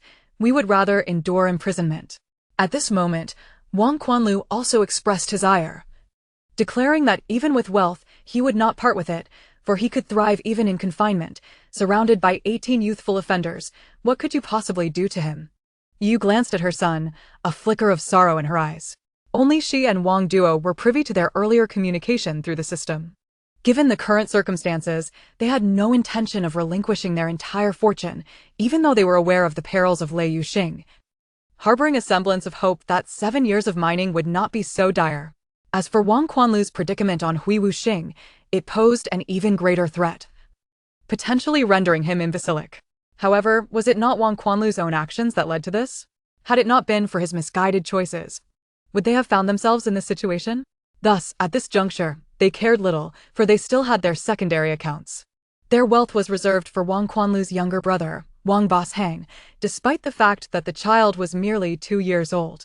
Now, they awaited judgment. Within the courtroom, mediation had failed, and both parties affixed their signatures to the judgment document. On Xingli's side, a letter of non-forgiveness was issued. Wang Duo signed a confession. Subsequently, the Cosmic Alliance system commenced its pronouncement. The judgment documents would be made public on the official website and simultaneously sent to Xingli, Wang Duo, Yu, and Wang Quanlu. In the next instant, Wang Duo's horrified scream pierced the air. Why? Why am I being fined such an exorbitant sum? Chapter 69, Wang Duo. Ruined by bankruptcy, are you not regretting it, but rather despairing? Xingli opened the results of this trial. Cosmic Alliance System Notice of Case Judgment. Plaintiff Xingli's appeal is successful. Defendant Wang Duo and Yu, charges, commissioning murder confirmed. Sentenced to 6 years and 10 months in Lei Yuxing with a fine of 4.82 million star coins. Charges of endangering interstellar talents confirmed. Sentenced to 201 years in Lei Yuxing with a fine of 21 billion. Defendant Wang Quanlu, charges, brawling, molestation of minors, rape, coercion, illegal detention, and campus violence confirmed. Multiple offenses concurrently punished. Sentenced to 13 years in Hui Wuxing with a fine of 10.28 million star coins. Charges of endangering interstellar talents confirmed, including but not limited to multiple students, sentenced to 237 years in Hui Wuxing with a fine of 21,376 billion. Plaintiff Xingli awarded compensation, 321.97 million. Other victims will receive compensation from the Cosmic Alliance system. Excess fines will be confiscated by the Cosmic Alliance system to maintain cosmic stability.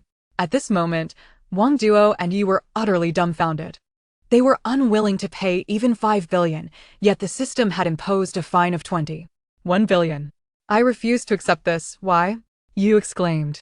The charge of endangering interstellar talents seemed excessively high. She was merely an S-class talent summoner. The longevity of interstellar beings is considerable.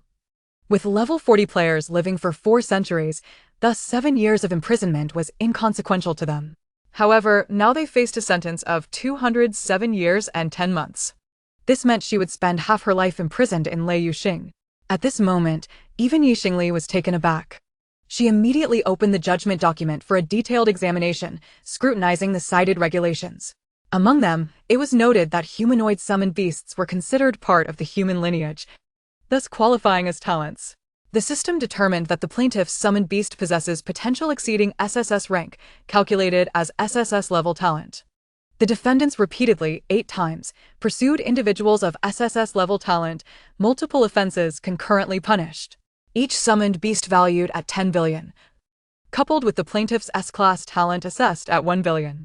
Adding these amounts yields a total of 21 billion in compensation, unequivocally confirmed. Xingli experienced a moment of clarity. The system recognized Yi Zhu and Si Yao as having human bloodlines, granting them a professional panel, yet without trading privileges. Furthermore, both were classified as super divine beasts, undoubtedly surpassing SSS rank, especially since Xingli inherited the effects of an 80 talent, all deemed SSS level by the system. Wang Zhe and Yu had believed that harming Xingli's summoned beasts would incur minimal penalties, alongside their bullying of Xingli. They thought the charge of endangering the Cosmic Alliance's talent would only amount to 1 billion. They had never anticipated that the charges against the 2 summoned beasts would be far graver. Their cunning plans had backfired spectacularly. With the issuance of the judgment, their star coins stored within the Cosmic Alliance system were instantly deducted. Not only that, but as level 40 professionals, they were equipped with golden-grade gear, including several dark gold pieces. All their possessions, including spatial equipment, were seized. They had arrived adorned in lavish attire, yet now found themselves utterly stripped of their finery. Had it not been for their skills being irremovable, they would have been left with nothing. Naturally, their properties and vehicles were also forfeited. Even so, this only accounted for approximately 10 billion. The remaining 10 billion would necessitate their labor in Lei Yuxing to procure. Truly, justice prevails in the end. Xingli promptly shared the judgment document on her homepage, providing the spectators with a clear account.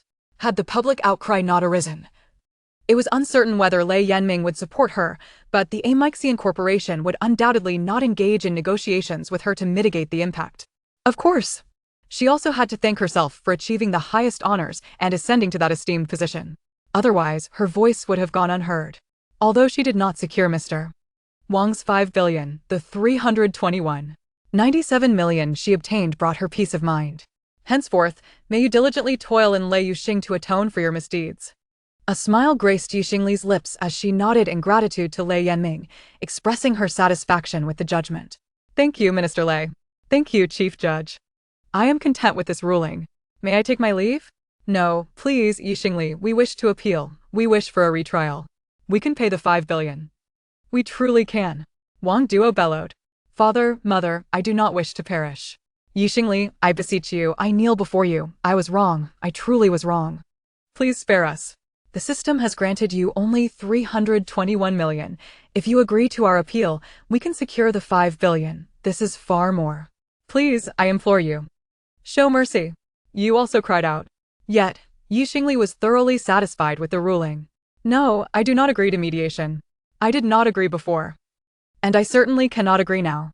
Her gaze fell upon the prostrate Wang Quanlu, observing him weep profusely, groveling on the ground like a wretched creature. You do not grasp your error. Rather, you comprehend your impending demise. Wang Quanlu, at level 15, had a lifespan of merely 150 years. Being sentenced to over 237 years on Hui Wuxing meant he would perish there, reduced to a mere shell, mindlessly gathering materials.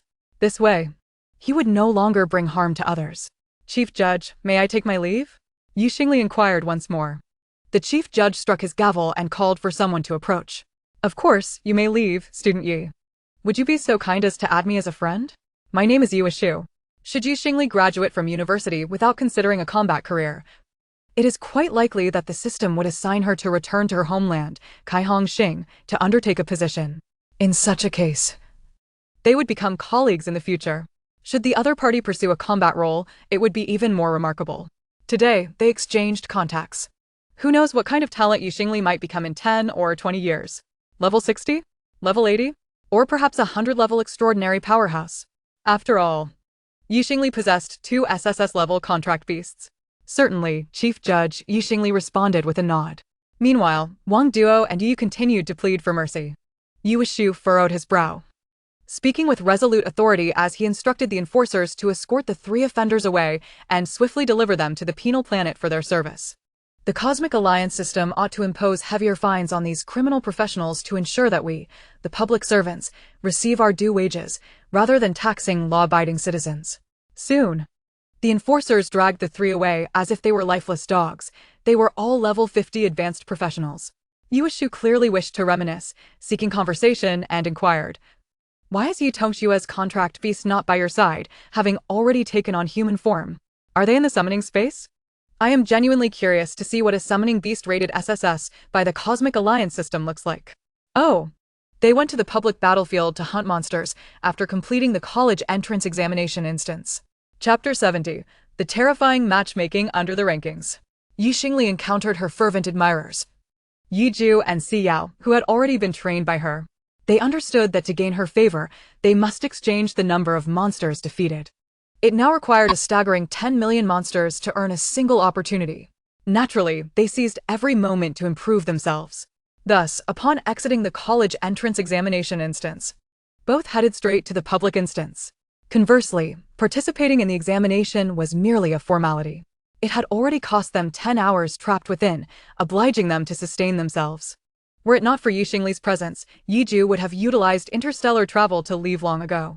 However, Yu Xingli, wary of potential trouble, prevented Yi Ju from departing for the public instance, strictly adhering to the examination's regulations. Both Lei Yanming and Yu Shu were left dumbfounded by Yi Xingli's words. Was this the celestial life of a top summoner? Effortlessly having contract beasts to slay monsters and level up? How enviable. Should we call them back now? You are to attend the celebration banquet at the Dinka building in Qiguang City today, and the 2 cities require passage through the city teleportation array. Well, let me summon them. The city teleportation array differs from the instance teleportation portal. It incurs additional fees without yielding any revenue, akin to taking a flight. Moreover, the costs of the city teleportation array exceed those of entering an instance, as defeating monsters and plundering resources contributes to the Cosmic Alliance. However, activating the teleportation array is merely an extra expense. The fare from Xiguang City to Qiguang City stands at 100,000 star coins per individual. Of course, One could also opt for flights or trains. Rainbow Star is vast, and a flight would take at least 15 hours. Furthermore, the instances in Qiguang City differ from those in Ziguang City. During the days of rest, Xingli could explore the instances there for opportunities to enhance her skills. Then, I shall summon them. Xingli called out within the soul contract. Lei Yanming intended to inquire whether Xingli would go to the instance square to receive them. To his surprise, spatial fluctuations erupted around them, and soon, Yi Ju and Xiao materialized at Xingli's sides. Previously, Lei Yanming had witnessed Yi Ju's wolf form. Now, seeing them in their human state, he could not help but marvel at their extraordinary allure. Both humanoid summoning beasts towered over 1.90 meters. One was slender, while the other was robust and powerful. Their distinct auras were striking, one exuding a cold sharpness, while the other radiated elegance and dignity. They certainly did not resemble ordinary humans, as their pupils, hair color, and the ears atop their heads set them apart. Should they be showcased in the underground black market, wealthy patrons would likely bid billions for them. However, to regard them in such a manner would be somewhat disrespectful. Their master, Xingli, was not the type to commodify them. Let us board. We are headed to the teleportation array. Xingli halted the others, having already delayed Minister Lei for quite some time, urging Yi Ju to lead them to Qiguang City. Is it just Minister Lei? Should Secretary Li join us? Lei Yanming was taken aback. Did Xingli imply that her summoning beasts could teleport such distances? No, it suffices for me alone. Xingli nodded, then activated her communicator to access the Rainbow Star map and navigate to the Dunka building. Navigation initiated. Distance to destination, 29,271 kilometers. Estimated arrival time, 11 hours and 21 minutes. Yi Ju leaned in, and a flash of light emanated from his brow. Outside Rainbow Star, a planet suddenly appeared, streaking across the sky like a meteor, arriving above Qiguang City and locating the Dunka building. At this moment, the area outside the Dunka building was bustling with activity. Countless media representatives were on standby, accompanied by some bodyguards in black, who were keeping a watchful eye. However, a section of the red carpet had been cleared, presumably to welcome students like Xingli. Without further ado, Yi Ju locked onto their location and initiated the teleportation. Beneath a shimmering silver light, the four of them materialized upon the red carpet. You have exceeded the speed limit. Your route has been recalibrated. You have reached your destination. Thank you for utilizing this navigation service. Please inform us of the next teleportation request to receive teleportation coordinates. Xingli deactivated the communicator's features. The media, momentarily stunned, erupted into a thunderous cheer. Xingli has arrived. The top scholar is here. They had anticipated waiting for over 2 hours, but Xingli was already present. Look here. Look here. With the arrival of such a crowd, a group of individuals clad in black disregarded the rules of the red carpet and jumped forward. Miss Xingli, our Lu family's elder wishes to speak with you. May we step over to that floating vehicle for a discussion? The same goes for our Li family. Our Chen family also wishes to have a word with Miss Xingli. Is Miss Yi still unmarried? Would you consider finding a fiancé?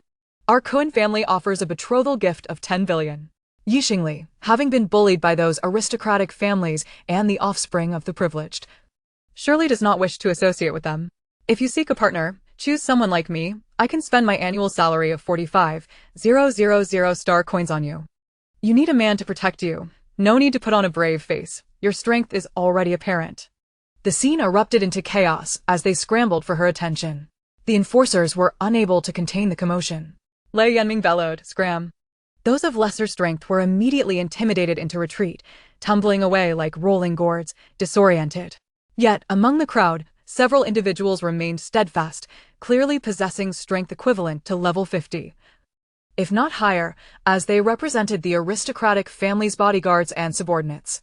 They refused to budge. Miss Yi, you should come with us. Our Lu family will not treat you poorly. Indeed, Miss Yi, if you are interested, we can arrange a union. Polygamous arrangements are permissible now, right? As long as you leave a bloodline for our family. We shall reward you with 50 billion. Was this a proposal of marriage or a declaration of enmity? Had they even considered Xingli's feelings? At that moment, Xingli felt suffocated. She had anticipated soaring high after the college entrance examination, yet in the eyes of some, she was merely a superior breeding tool. Leave. Xingli exclaimed decisively. In the next instant, silver light flickered, and she had already entered the banquet hall. This scene was captured by countless cameras and transmitted to the eyes of innumerable viewers across Rainbow Star. At the third middle school, within dormitory 1444, Luchenyu, Yuchiya, Chen-mo, and when Shurien issued public apologies, attempting to absolve themselves of responsibility, hoping Xingli would see their messages and remove them from her blacklist. However, Xingli offered no response. They speculated that she was currently occupied, having just dealt with Wang Quan. Unexpectedly, upon seeing the news about Xingli, I discovered that she was already at the entrance of the Dunka building, surrounded by numerous admirers who expressed their desire to become her boyfriend or to arrange a marriage alliance with a prestigious family. The very situation they feared most had come to fruition. Once Xingli secured a place in university, she would undoubtedly attract formidable allies, SS and SSS level professionals vying for her affection. This cannot continue. Will Xingli still consider us? I refuse to believe that she could have completely moved on after all these years. Let us wait for her at the foot of the Dinka building. I shall propose to her right then and there, Yuchiya declared as he purchased 9,999 roses from the trading hall. He placed one against his ear, imagining that it would enchant her, complementing his dyed red hair. Chapter 71. Representing the star domain in the assessment, Xingli was not granted a direct admission, however. Yuchiya's aspirations were soon met with a harsh reality. The teleportation array from Ziguang City to Qiguang City required 100,000 Xingbi per person. The funding they had previously received had long been exhausted, leaving them without even the necessary amount. Fortunately, a flight ticket only cost 2127 Xingbi, although the journey would take 15 hours. Luchenyu gritted his teeth and said, "Let's go to Qiguang City to find her." After the assessment, "We still have 10 days before the star domain evaluation. We have time on our side." "Exactly, it's just a 15-hour journey. She surely won't accept anyone else," Yuchiya replied. "If she does, then she is no longer the girl I admire," when Shurien remarked coolly. The group sprang into action, while Chen-mo, though silent, also wished to meet Xingli in order to personally apologize to her. Meanwhile, inside the Dinka building, Xingli entered the banquet hall, the red carpet outside proving to be quite a burden. "Ali, I am sorry. I was unaware of the situation outside," Yiju said, guilt evident in his demeanor as his wolf-like ears drooped. He had assumed that Xingli would be welcomed with open arms, but instead, she was like a delectable morsel, surrounded by those eager to take a bite. To put it plainly, these individuals showed no respect for Xingli, and he felt a surge of anger. Yiju believed that Xingli was the finest person in the world, deserving of respect, and it infuriated him that others failed to see her brilliance. Xingli had grown accustomed to such treatment. The trials of her high school years had left her with a diminished sense of self-worth. However, the betrayal of her teammates had awakened her.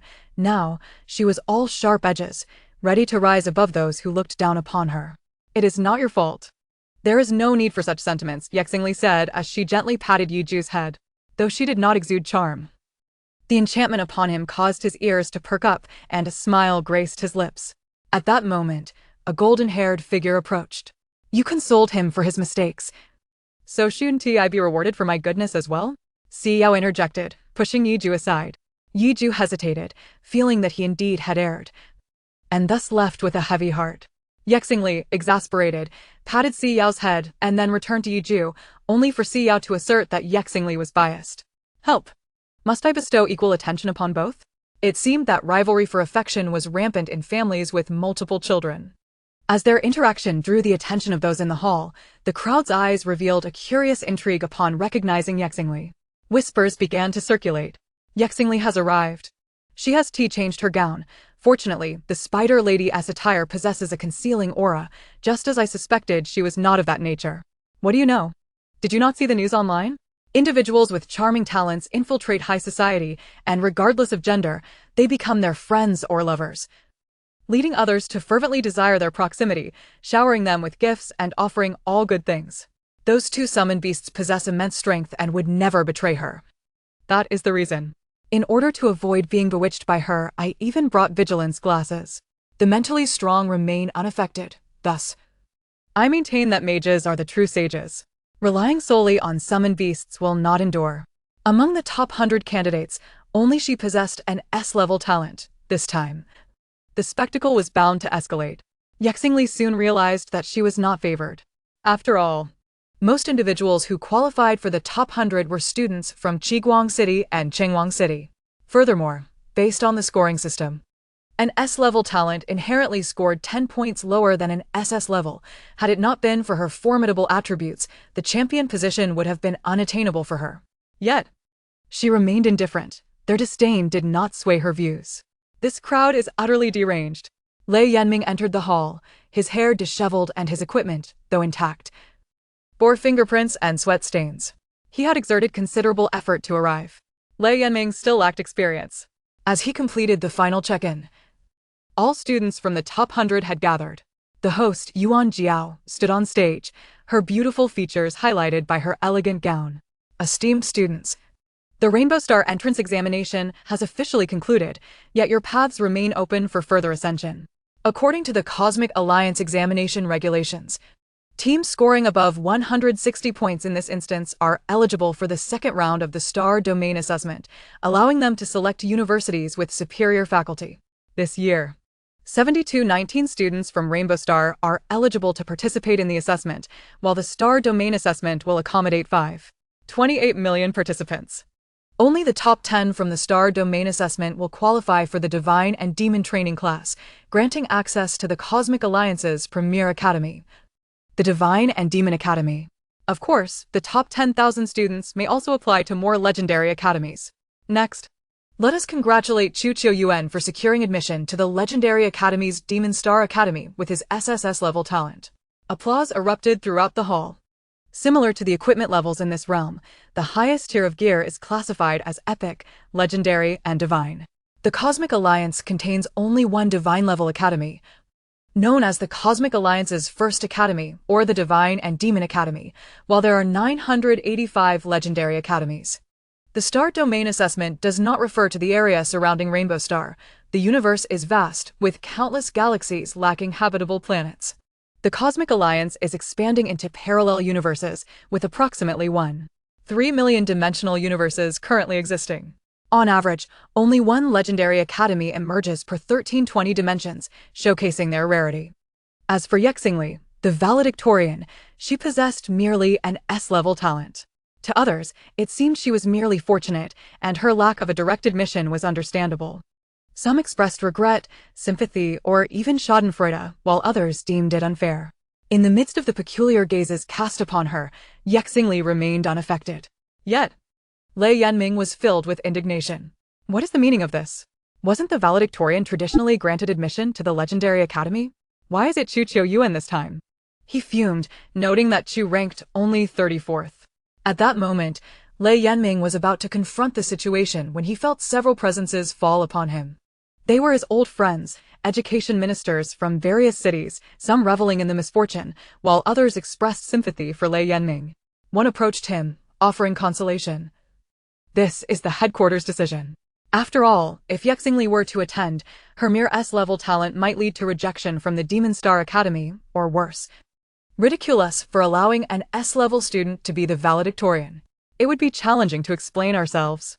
Chapter 72, Minister Yu's compensation and Chu Qiuyuan's apology. Their gazes turned towards Xingli, who was comforted by their words. Yi classmate, I am aware of your impressive abilities. In the upcoming Xingyu battle, perhaps you can prove yourself and secure a place in a better school. Due to your tardiness earlier and Minister Yu's busy schedule, he has sent this compensation for you, a dark gold level skill enhancement stone. This will elevate your symbiotic link to the dark gold level, increasing your vitality contribution by 120, which will be immensely beneficial for you in the forthcoming battles. I hope you achieve outstanding results in the upcoming Xingyu battle. Minister Yu, known as Yu Feng, serves as the Minister of Education for Kehongsing. Having just concluded the college entrance examinations, he has numerous responsibilities to attend to. While he acknowledges Xingli's capabilities and has seen her clear the dungeon in the video, he ultimately decided to award the reserved spot to Chu Qiuyuan. This decision carries deeper implications, as he does not foresee a promising future for Xingli. With only an S-level talent, gaining admission to a top university may not guarantee her access to sufficient resources, especially given the heavy investment in nurturing summoned beasts.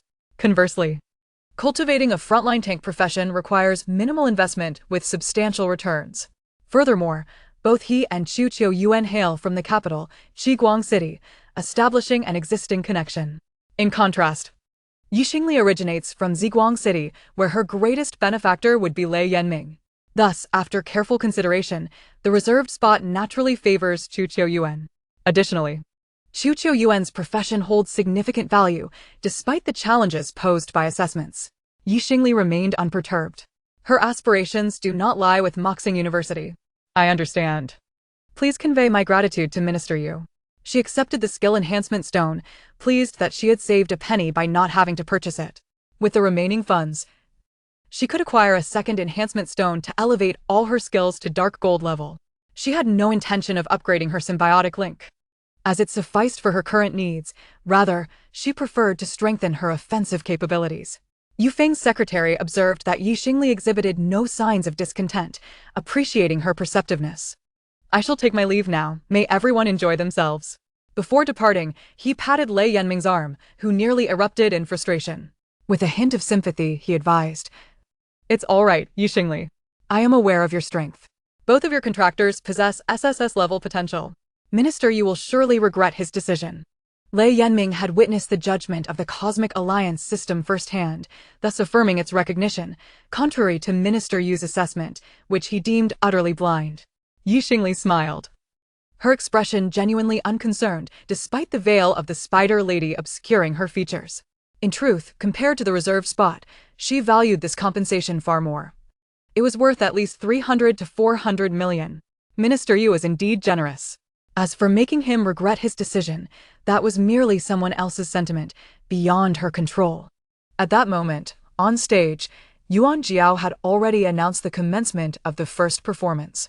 Next, the newly debuted girl groups and boy bands would perform for the top 100 students from the college entrance examinations, offering an exhilarating visual feast with their passionate dances and songs.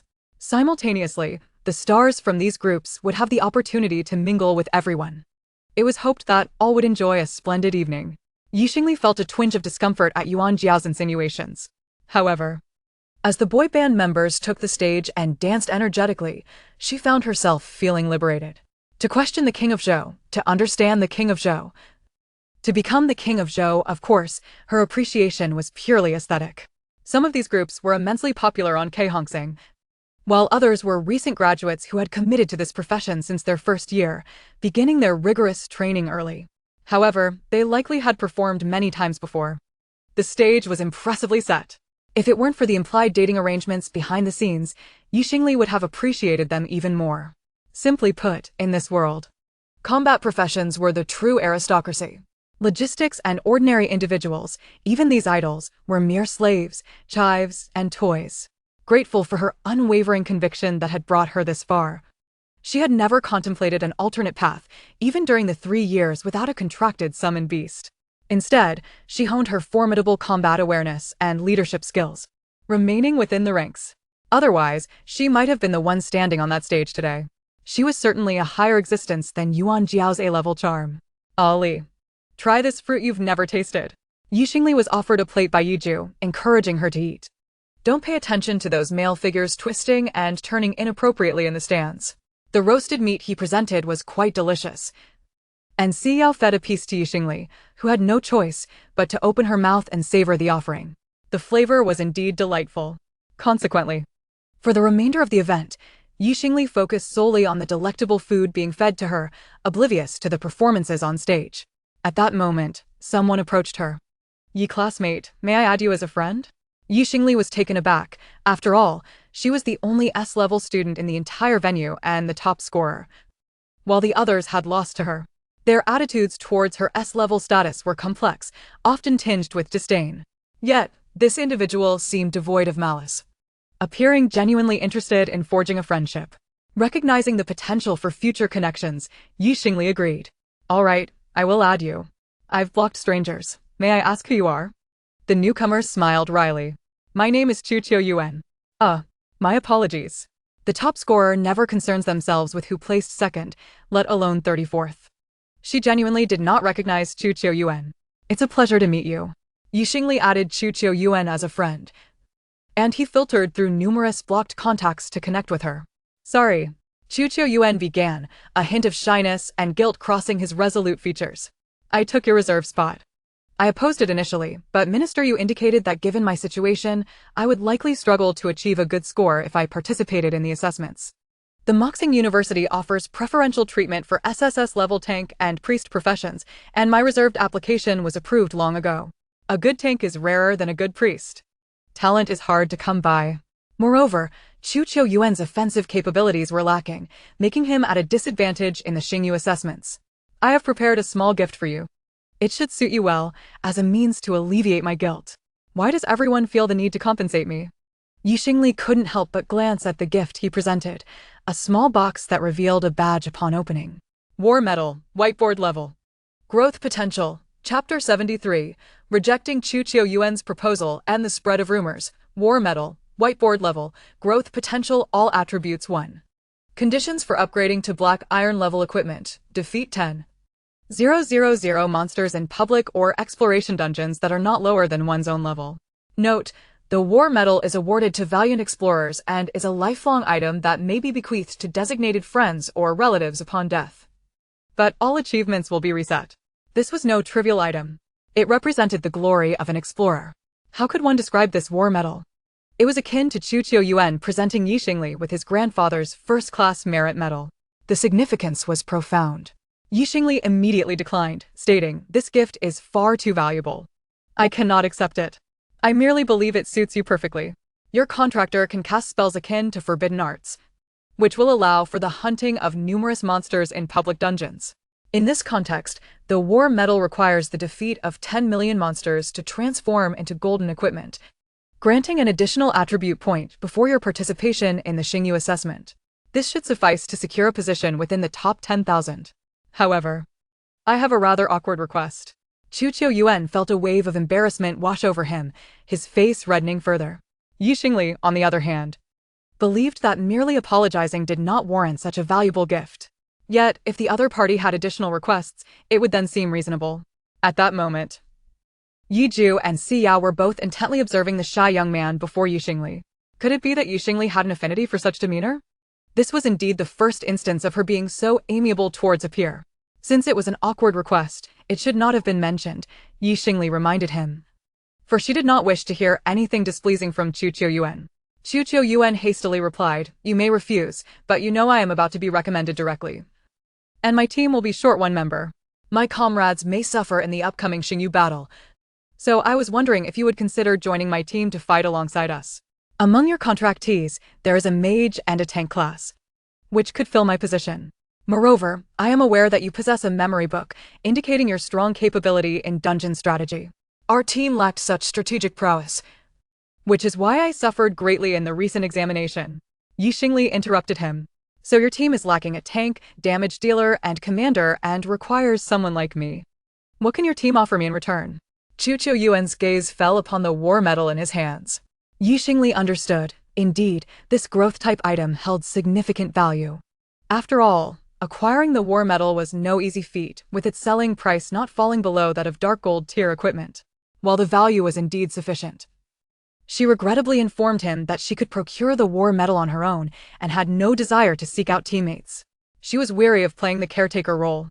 Listening to Chu Qiuyuan's introduction made it evident that this team comprised high-achieving yet low-capability high school students, whose mental acuity and skills were insufficient for Xingli to consider them as allies. Currently, Xingli stood as her own army, so there was no reason to seek out teammates. Very well, Chu Qiuyuan did not disguise his disappointment, but smiled again. "If you do not desire this equipment, I can gift you a shield I used when I was at level 10, a summoned beast item." His shield was still at level 1, and he hoped she would not look down upon it. He summoned a massive shield from his spatial equipment. This shield was a two-handed one, however. If one possessed sufficient strength, it could also be wielded with one hand or propped up, allowing for one-handed sword attacks.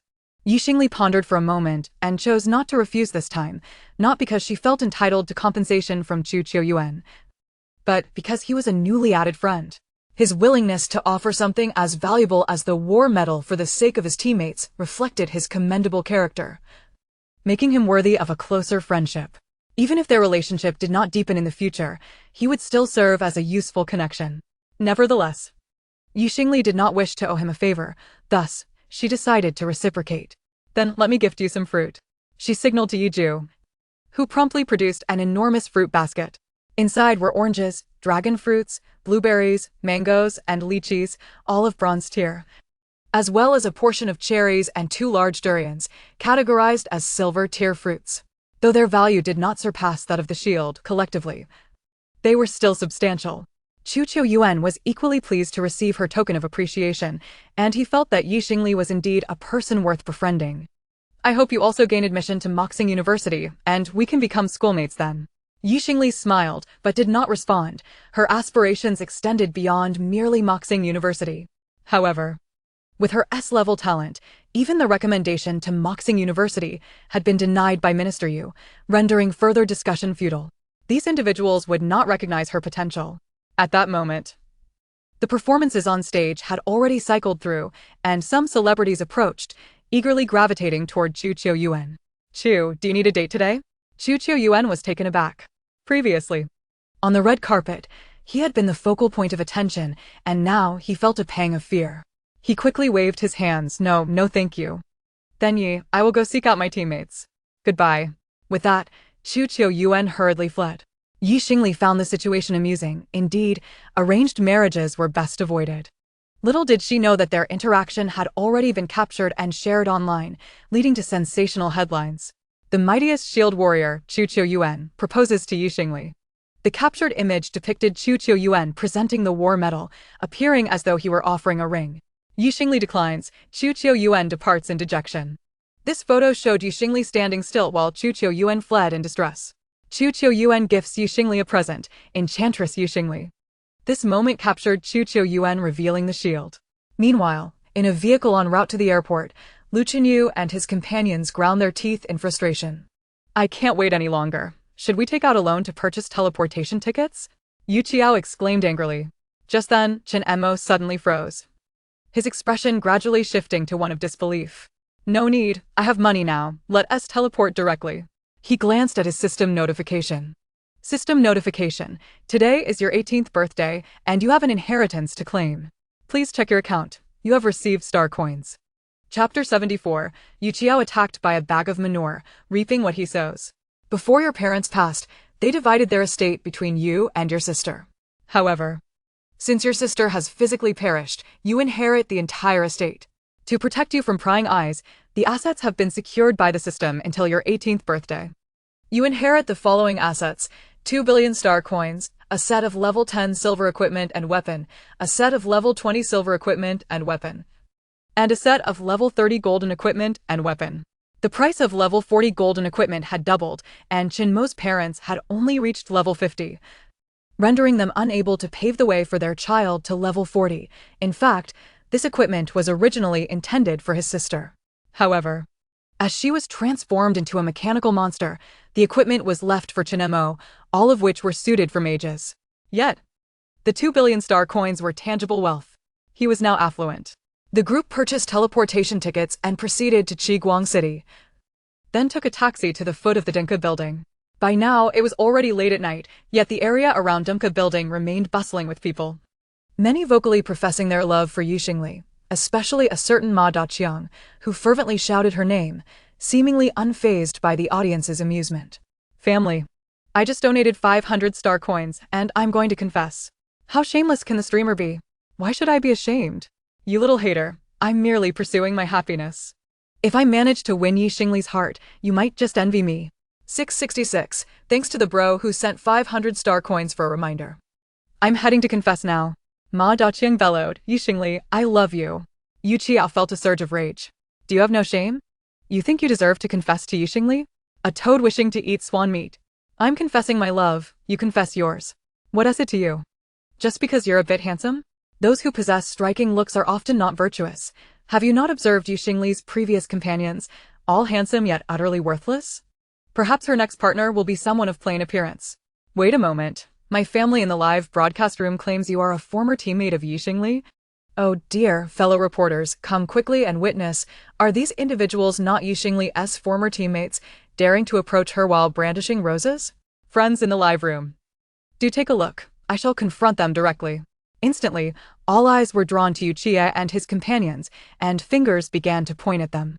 Lo and behold, The traitors of former comrades have made their appearance.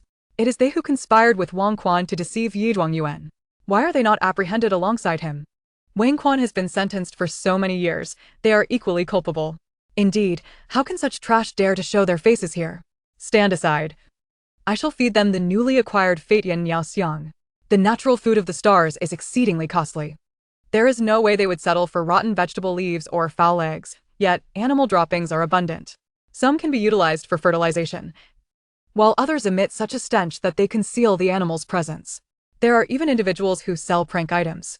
Without hesitation, those eager for excitement hurled bags filled with manure towards Yuchia. Yuchia, whose abilities were solely offensive, lacked any defensive skills and was struck squarely on the head by a bag of excrement, causing a mess that plastered his once stylish red-highlighted hair to his face, robbing him of his charm. One person initiated this and others quickly followed suit, particularly Ma Daqiang, who shouted, "Friends, click to follow. The host is on the front lines," demonstrating a spirit of resilience. 1,000 star coins for the host to toss dung. Many reporters present were broadcasting live, and fans were rewarding them, promising 1,000 for every bag thrown. Since the reporters were not combat professionals and unable to enter dungeons, their earnings were akin to those of ordinary workers in Yi Xingli's previous life, with 4,000 to 5,000 a month being considered good. They were more than willing to toss a bag of dung for 1,000 in rewards. Consequently, a multitude of projectiles flew toward Yuchia and his companions. Chen Emo instantly turned invisible and fled. When Shurian's expression contorted in distress, he harbored a severe obsession with cleanliness. Lu Chenyu quickly defend. Lu Chenyu promptly brandished his shield, infusing it with mana, and a shield larger than his form materialized. Fortress shield, silver grade. Huh, young man, still employing skills are you? Do you think you are the only one? Taste my armor-piercing arrow. Ma Daqiang immediately drew his weapon, revealing himself as a level 19 archer. However, he produced a wooden arrow, the tip broken off, wrapped in a bag of dung. At a distance of 5 or 6 meters, aiming was unnecessary. The arrow struck the shield's illusion, impacting the shield and exploding the bag. In an instant, both Lu Chenyu and Wen Shurian's faces changed dramatically. The stench was unbearable. Let us go, hurry. When Shurian urged, the situation had turned dire, and if they wished to apologize, they would first need to swallow their pride. Yuchia, engulfed in fury, declared, "You wait. I shall win back Yi Xingli's heart and slap your faces. You are the true jesters. Yi Xingli's affections lie with me. A toad aspiring for swan meat, how I see you poisoned by mushrooms raving mad." Ma Daqiang drew his bow once more, aiming at the trio, who hastily made their escape. This farcical scene inevitably spread online, igniting fervent discussions. Yet, the central figure, Yi Xingli, remained oblivious. At the banquet, as performers multiplied, more celebrities descended to seek their targets. Naturally, the male stars sought Yi Xingli, but Yi Zhu and Xiao stood like sentinels, deterring any who dared approach with their piercing gazes. However, Yu Zhaohong, who placed second, approached and added Yi Xingli as a friend. Yi Xingli, pay no heed to their words, it is mere jealousy. They claim I only secured second due to team contributions, dismissing my true capabilities. Nonsense, that was my genuine achievement. You completed the dungeon in just 17 seconds. With foundational attributes exceeding 9,000, such prowess speaks volumes. In this assessment, you will undoubtedly obliterate other universe professionals. Yu Zhaohong jovially remarked. Yi Xingli smiled in response. No problem. Yu Zhaohong soon wandered off to converse with others. Yi Xingli found the banquet somewhat tedious. Her gaze drifted to the edge of the gathering, resting on Lei Yanming, who appeared despondent. This night was meant to be one of celebration. Yet Yi Xingli was not granted a direct pass and instead faced a competition amongst 500,000 for a coveted spot in the Starry Realm. Lei Yanming was exceedingly frustrated. Were it not for his unwavering commitment to his duty as Yi Xingli's protector, he might have sought solace in drink. Just then, Yi Xingli approached, holding a fruit basket brimming with fresh produce. Director Lei, this fruit is for you. It is a reward I obtained during the fruit battle against zombies, and I hadn't had the chance to present it until now. Chapter 75. The strong do not complain about their circumstances. The resilient Yi Xingli enters the dungeon again. Oh? Lei Yanming received Yi Xingli's report daily, thus he was well aware of her completion of this dungeon and the rapidity of her success. In fact, after she acquired the memory book, he scoured the internet for strategies and learned of Yi Xingli's alternate identity. However, what Lei Yanming did not realize was that Yi Xingli's reward included a golden item. Clearly, she had kept something in reserve. Now, presenting this gift to him served as a form of consolation. Lei Yanming felt a wave of relief wash over him. Thank you, Yi Xingli. This fruit holds significant meaning, representing your superiority over ordinary professionals. You are the strongest. Do not despair. Perhaps in the starry competition, you will achieve even greater success and secure a top 10 finish. He intended to share this fruit on social media, showcasing it to evoke envy among his peers. With a top scorer and a dungeon conqueror such as Yi Xingli, their failure to grant her direct admission was undoubtedly a grave error. Yi Xingli did not dwell on such thoughts. She merely believed it proper to reciprocate the rewards Director Lei had bestowed upon her. Moreover, with Lei Yanming safeguarding her, any actions she undertook required prior communication with him for safety. Yi Xingli was also cautious of Wang Duo and Yu, wary of any underhanded tactics they might employ against her. She could not afford to falter before her journey had truly begun. Director Lei, it seems I have little business at this banquet. May I venture to the dungeon in Qiguang City? The dungeons in the two cities differ, and there may be one suited to me. With 10 days remaining until the starry battle, I wish to prepare further and hope to enhance my skills. Upon hearing this, Lei Yanming's eyes instantly brightened. Indeed, the dungeon square in Qiguang City is far more abundant than ours in Xiguang City. You can thoroughly refresh your records, shattering their completion records and delivering a resounding blow to Deputy Director Yu, making him realize his error in not selecting you. However, having just completed your examinations, is it not too exhausting to dive into a dungeon now? Perhaps you should rest. Though he inquired, he was eager to escort Yi Xingli to the dungeon entrance immediately. In his heart, he genuinely admired her. Having just finished her examinations, she was eager to pursue further challenges. Such individuals are destined to succeed, indeed. The strong do not lament their circumstances. Lei Yanming realized that his previous feelings of frustration and unfairness were mere performances of the weak. Mentally, he found it disconcerting that, as a man in his 50s or 60s, he felt inferior to an 18-year-old girl. There was no need for rest anymore. He had already spent nearly 10 hours in the lounge, the longest respite he had taken in days. Throughout the month, she had only rested 4 hours each day. And after yesterday's luxurious 10-hour break, she felt it was extravagant. Although the college entrance examination had concluded, her battles were far from over. Lei Yanming remarked, "Perfect timing. I possess some strategies for the Qiguang City dungeons, and a few of them are indeed suitable for you at this moment. Thus, accompany me, and I shall observe as you venture into the dungeons." Yi Xingli utilized the star domain shuttling for movement, and Lei Yanming feared that she might depart while he remained stationary. His concern, however, was unwarranted, as Yi Xingli intended for him to continue as her bodyguard. Very well. Yi Xingli nodded at Yi Ju, who promptly activated star domain shuttling, transporting them to the Qiguang City Dungeon Plaza. This plaza was larger than that of Xiguang City, boasting an array of dungeons. You are currently level 16, and there are many level 15 dungeons available here. The expansive map of Golden Coast features a type of oceanic behemoth that can be lured ashore with certain materials for elimination. The open map allows for a swift completion, and the highest recorded time is 38 minutes. You can undoubtedly clear it in under 5 minutes. Other options include Burning Eerie School, Bloody Factory, and Thorny Jungle, all of which are far superior in resources compared to Xiguang City. As Lei Yanming was elaborating, a broadcast suddenly resonated through the dungeon plaza. Attention all adventurers.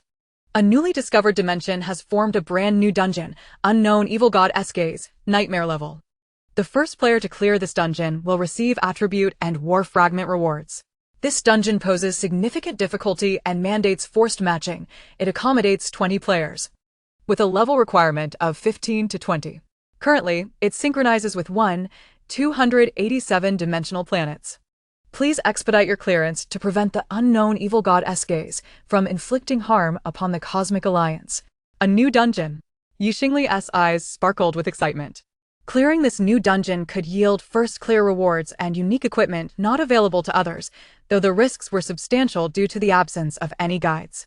Nevertheless, confident in her abilities, Yi Xingli believed she could conquer an 80-level dungeon, and even if 20 levels remained uncompleted, she could preserve her life.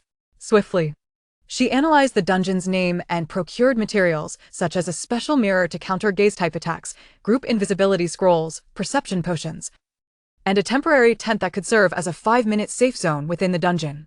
Moreover, Xingli converted all the items she possessed into combat power, using skill enhancement stones to upgrade mental whip silver level twice, reaching the dark gold level.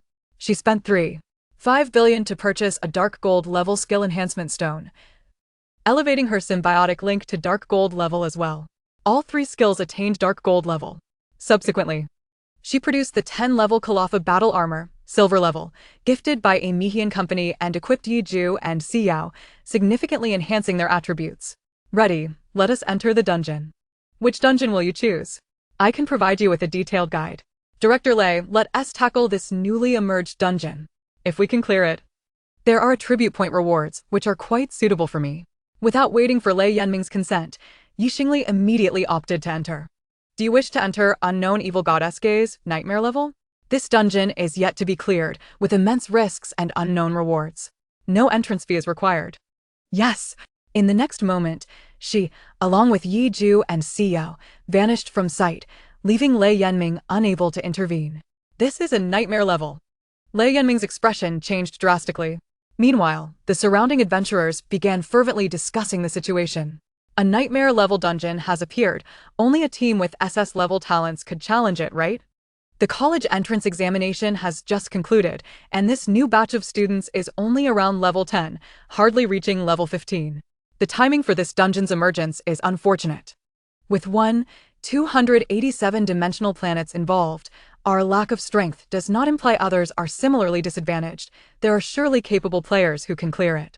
Nightmare-level monsters are at least level 20 elites, with high attack and thick health. An ordinary player could be defeated in one strike. Typically, nightmare-level dungeons are above level 20, and it is evident that insufficient teleportation energy has resulted in a level cap of 15.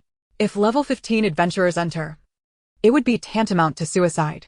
No one would voluntarily choose a nightmare dungeon. Such dungeons are typically tackled by organized teams. Lei Yanming grew increasingly anxious.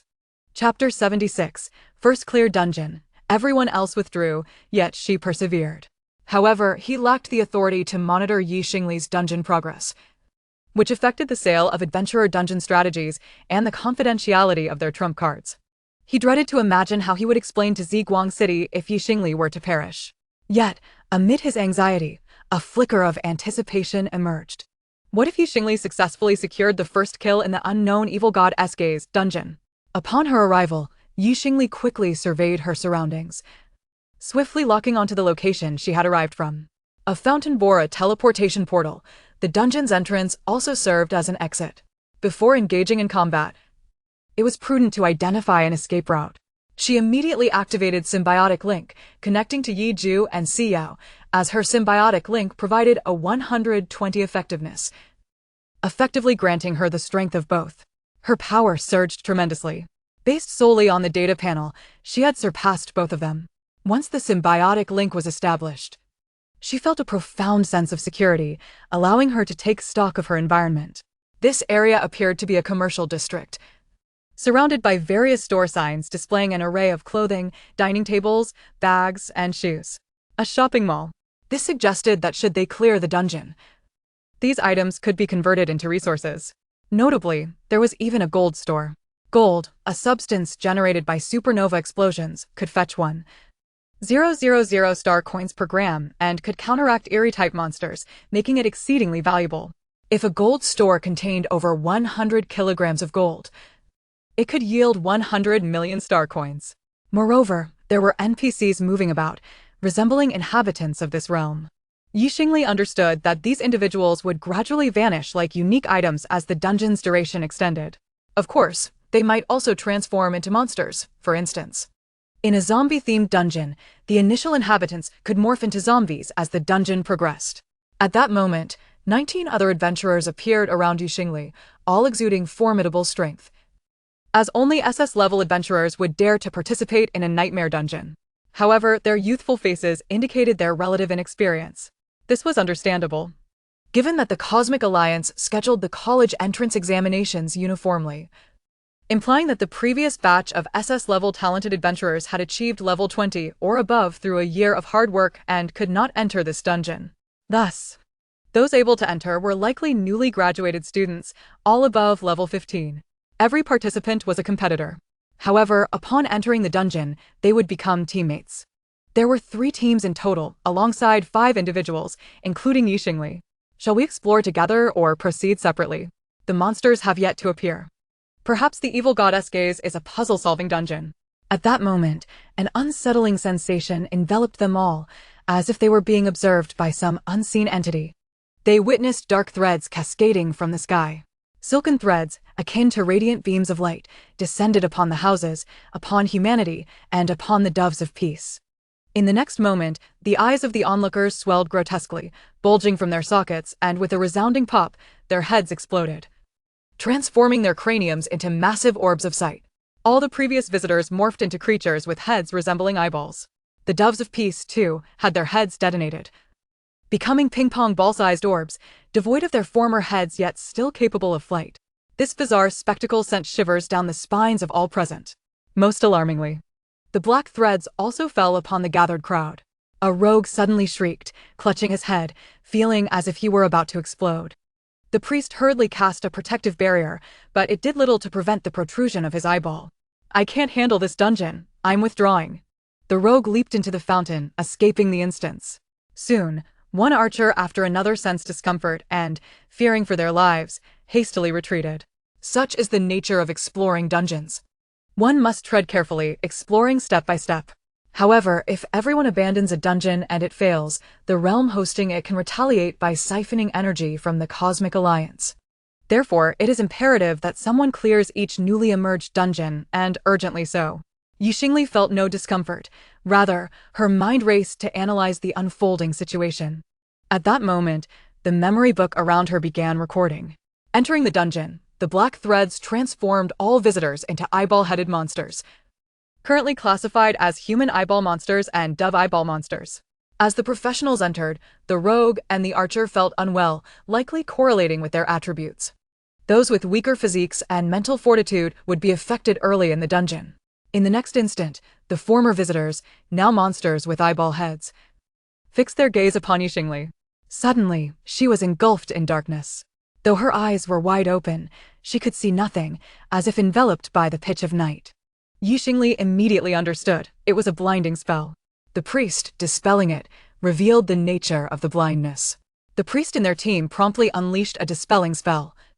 Yet it bore no effect. "This is beyond my level of dispelling. It seems to be a rule of the dark god that cannot be countered by skills. How can we fight while blinded? Stay vigilant. What if this lasts merely a few seconds?" However, 5 seconds passed, and the light had yet to return, sending everyone into a panic. They heard hurried footsteps. The former visitors were advancing to attack. "I'm retreating. This dungeon is too bizarre to comprehend. Stay calm. Let us back against the fountain and unleash our skills outward," commanded a team leader. His teammates complied without hesitation. In the next moment, the eyeball monsters launched an attack that struck fiercely against the group, engulfing them in an inferno, igniting their bodies. "Healer, help! Priest, heal us! I can't see. Where are you? How can I heal?" "Forget it. Let us withdraw and devise a plan to re-enter." They fled in an instant, leaving only Xingli behind. "Yiju. See Yao, can you not see either?" "Ali, I too cannot see." "This individual's ocular technique must be of a remarkably high level or possesses a fragment of sight dominion. I cannot dispel the darkness obstructing my vision," replied Yiju. The memory book swiftly recorded. The level of blindness is exceptionally high, involving ocular rule dominion. The likely trigger is being observed. "I cannot see either," Si Yao stated calmly, his ears alert and vigilant of their surroundings. "Si Yao, unleash the solar storm," commanded Xingli. Chapter 77. First Clear, Unknown Dark God's Gaze, the Astonishment of Lei Yanming. Since vision is obscured, we shall rely entirely on area-wide skills to vanquish all monsters. She warned Yiju, do not employ ocular techniques. In a dungeon of this dark goddess nature, even if the entity lies across the universe or in another dimension, touching their dominion may strip you of your sight. Dark god entities are the most formidable and unpredictable across all dimensions. Presently, the Cosmic Alliance's humanity continuously evades such realms. Yet these dark gods infiltrate every nook, scheming to extinguish humanity as they feast upon human life. Should this dungeon be cleared, the rewards would undoubtedly be great. Understood, I shall refrain, Yi Ju obediently acknowledged. Si Yao unleashed the solar storm. Despite Yi Xingli's sight being hindered, she understood the terrifying power of Si Yao's technique. To humanity of the past. The solar storm represented a magnetic field affecting electronic devices on Blue Star and influencing weather and tides. However, when a solar storm or stellar tempest occurs nearby, it is truly horrifying. The energy carried by a solar storm vastly exceeds that of a nuclear explosion. Instantly, the bodies of all eyeball monsters and dove eyeball monsters in the plaza were vaporized and carbonized by the searing heat. Only the eyeballs could withstand such temperatures. Yet, this was merely the initial wave of effects. Following that came high-energy charged particles, rapidly penetrating the interior of the eyeball formed by the dark god's gaze, shattering its DNA chains and disrupting all biological molecular structures. In an instant, the eyeballs lost their vitality, shriveling, with some mutating into swollen tumor cells, ultimately collapsing and perishing. In the end, the lifeless cells were again scorched by the solar storm, leaving no ash behind. The solar storm radiated outward from Si Yao, covering a vast area, even capable of engulfing a small city, though it lacked the precision of Yi Ju's starry eye. Undoubtedly, its penetrative and lethal capabilities were also formidable, capable of indiscriminate attacks. As the storm spread, all electrical devices exploded, tripped circuits and flames engulfed the area, resembling a massive nuclear bomb. You have slain 254 aberrant eyeball monsters. You have slain 625 elite human eyeball monsters. You have vanquished the gaze of an unknown dark god. You have cleared the dungeon. Completion time, 2 minutes and 29 seconds. Would you like to save the current record? The current clearing team is Shattering Dawn. What? Is that it? We've cleared it? Yi Xingli instinctively saved the record. Soon after, another message appeared. You have achieved the first clear of the unknown dark god's gaze dungeon, nightmare level, rewarding you with 20 to all attributes, 1 war fragment. 10 war fragments can be combined into a war badge and a dungeon privilege. Achieving a first clear grants an additional privilege. Yi Xingli's eyes sparkled as she reviewed the privilege details. 1. Resurrection within the dungeon. 2. Ignoring level restrictions for dungeon entry. 3. Ignoring player count for dungeon initiation. Without hesitation, Yi Xingli chose option 3. This dungeon privilege, while option 2 seems highly advantageous, would allow practitioners above level 20 to still enter it for resources. Some practitioners struggle when their levels are too high to farm lower-level dungeons, yet lack the strength for higher-level ones, leading to a deadlock in their career paths. However, for Yi Xingli, such a fallback was not an option, especially as dungeons lose their difficulty with successive completions. What was once a nightmare level would soon downgrade to hard, then to normal and even to easy. Eventually, once the Cosmic Alliance siphoned enough resources, the dungeon could even be eradicated. Thus, choosing option 2 was absolutely inadvisable. Yi Xingli was most reluctant to wait for the other 19 individuals to enter the dungeon before commencing their quest. Not only would the experience be forcefully divided among them, but the resources from the dungeon's later stages would also be subject to competition. Once selections were finalized, the spoils of the defeated monsters materialized. You have acquired Distorted Gaze, Bronze Tier, 122 strands. You have acquired Distorted Gaze, Silver Tier, 21 strands. You have acquired the Ring of Distorted Gaze, Silver Tier Spirit 200. Special Effects, Burn Effect 1, Blinding Duration 1 second, Break Stealth Level 1. Note: a fleeting glance from an unknown malevolent deity. The drop rates were astonishing. Although the purpose of these ocular items remained a mystery, their value as silver tier materials ranged from 100,000 to several 100,000, representing a tenth of silver tier equipment. The bronze tier materials totaled over 10,000. In one wave, Yi Xingli had undoubtedly earned at least 3 million, in addition to a silver tier ring. Jewelry-type equipment was scarce, thus its price soared. Yi Xingli only purchased the silver tier Spider Queen set, as she was still using a bronze ring, which she promptly replaced. However, the attributes were rather mediocre. All 3 attributes were supplementary effects, and aside from the first ability, which Yi Xingli could utilize, the latter 2, Blinding and Break Stealth, were of no use to her. Upon clearing the dungeon, with all monsters vanquished, Yi Xingli's vision naturally returned, allowing her to survey her surroundings. The level of destruction was astounding. It resembled a nuclear explosion site, with buildings shattered, glass melted, and rampant fires everywhere. All the shops had been reduced to ashes, their contents, food, clothing, vanished without a trace. Even the jewelry store had succumbed to the solar storm, for the melting point of gold is merely 1064 degrees. The recent eruption of energy from Xiao had obliterated all resources. Though there might be more resources further away, the immediate priority was not the resources themselves, but rather the abundant experience awarded upon clearing the nightmare level. This time, Xingli's experience at level 16. 2 transformed into 5. It may seem insignificant, but with just 32 more dungeon runs, she would reach level 17. This dungeon could be completed with just one solar storm from Xiao, and considering the time taken to enter, exit, and inspect the loot, all added up to around 5 minutes. In a matter of 2 hours, Xingli could level up. With the Star Domain battle merely 10 days away, she aimed to grind this dungeon for the next 10 days. If she could reach level 20, she would be able to contract another partner. Indeed, the thrill of being the first to clear the dungeon was exhilarating. Xingli promptly chose to exit the dungeon. Soon, her figure appeared within Lei Yanming's sight. He quickly assessed her and asked with concern, "How is it? Was the dungeon particularly difficult? If so, you needn't push yourself." It was manageable, not overly challenging. "I've already cleared it. I want to elaborate further, while the difficulty remains. I intend to grind a few more runs for a chance at unique items and to accumulate more experience." Xingli selected to re-enter the dungeon. Lei Yanming's pupils widened in shock, momentarily leaving him speechless. He doubted his own hearing. How could she have cleared it in just a few minutes? Was it genuine? He could only wait anxiously. Yet, the first kill reward for the dungeon, Unknown Malevolent Deity's Gaze, had indeed been achieved. New dungeons were generated daily. Thus there was no announcement for first kills. However, this did not mean that no one had noticed. It was simple logic.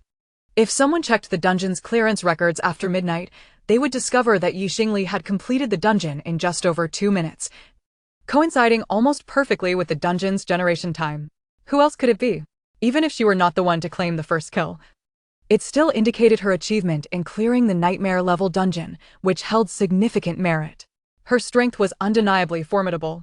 Lei Yanming eagerly awaited Xingli's return to reveal the team record. The team record would display the first kill clearance, complete with a first kill badge. However, he restrained himself. Clearly, this dungeon was straightforward for Xingli, allowing her to potentially secure unique equipment with a few more runs, thereby further enhancing her strength. Meanwhile, within the dungeon, Xingli harbored similar thoughts. She was unaware if there were other SSS-tier prodigies attempting this dungeon among the 1287 parallel universes. If such individuals possessed area attack skills, they might also clear the dungeon, leading to a scramble for resources. As for the dungeon strategy, that was not her immediate concern. Xingli was effectively clearing the dungeon with her eyes closed, as the terrain had been obliterated. Upon re-entering the dungeon, she opened her eyes to behold the state of the surrounding mall. Swiftly, she summoned a golden red sofa and seated herself, then hurried towards the adjacent jewelry store. Quickly.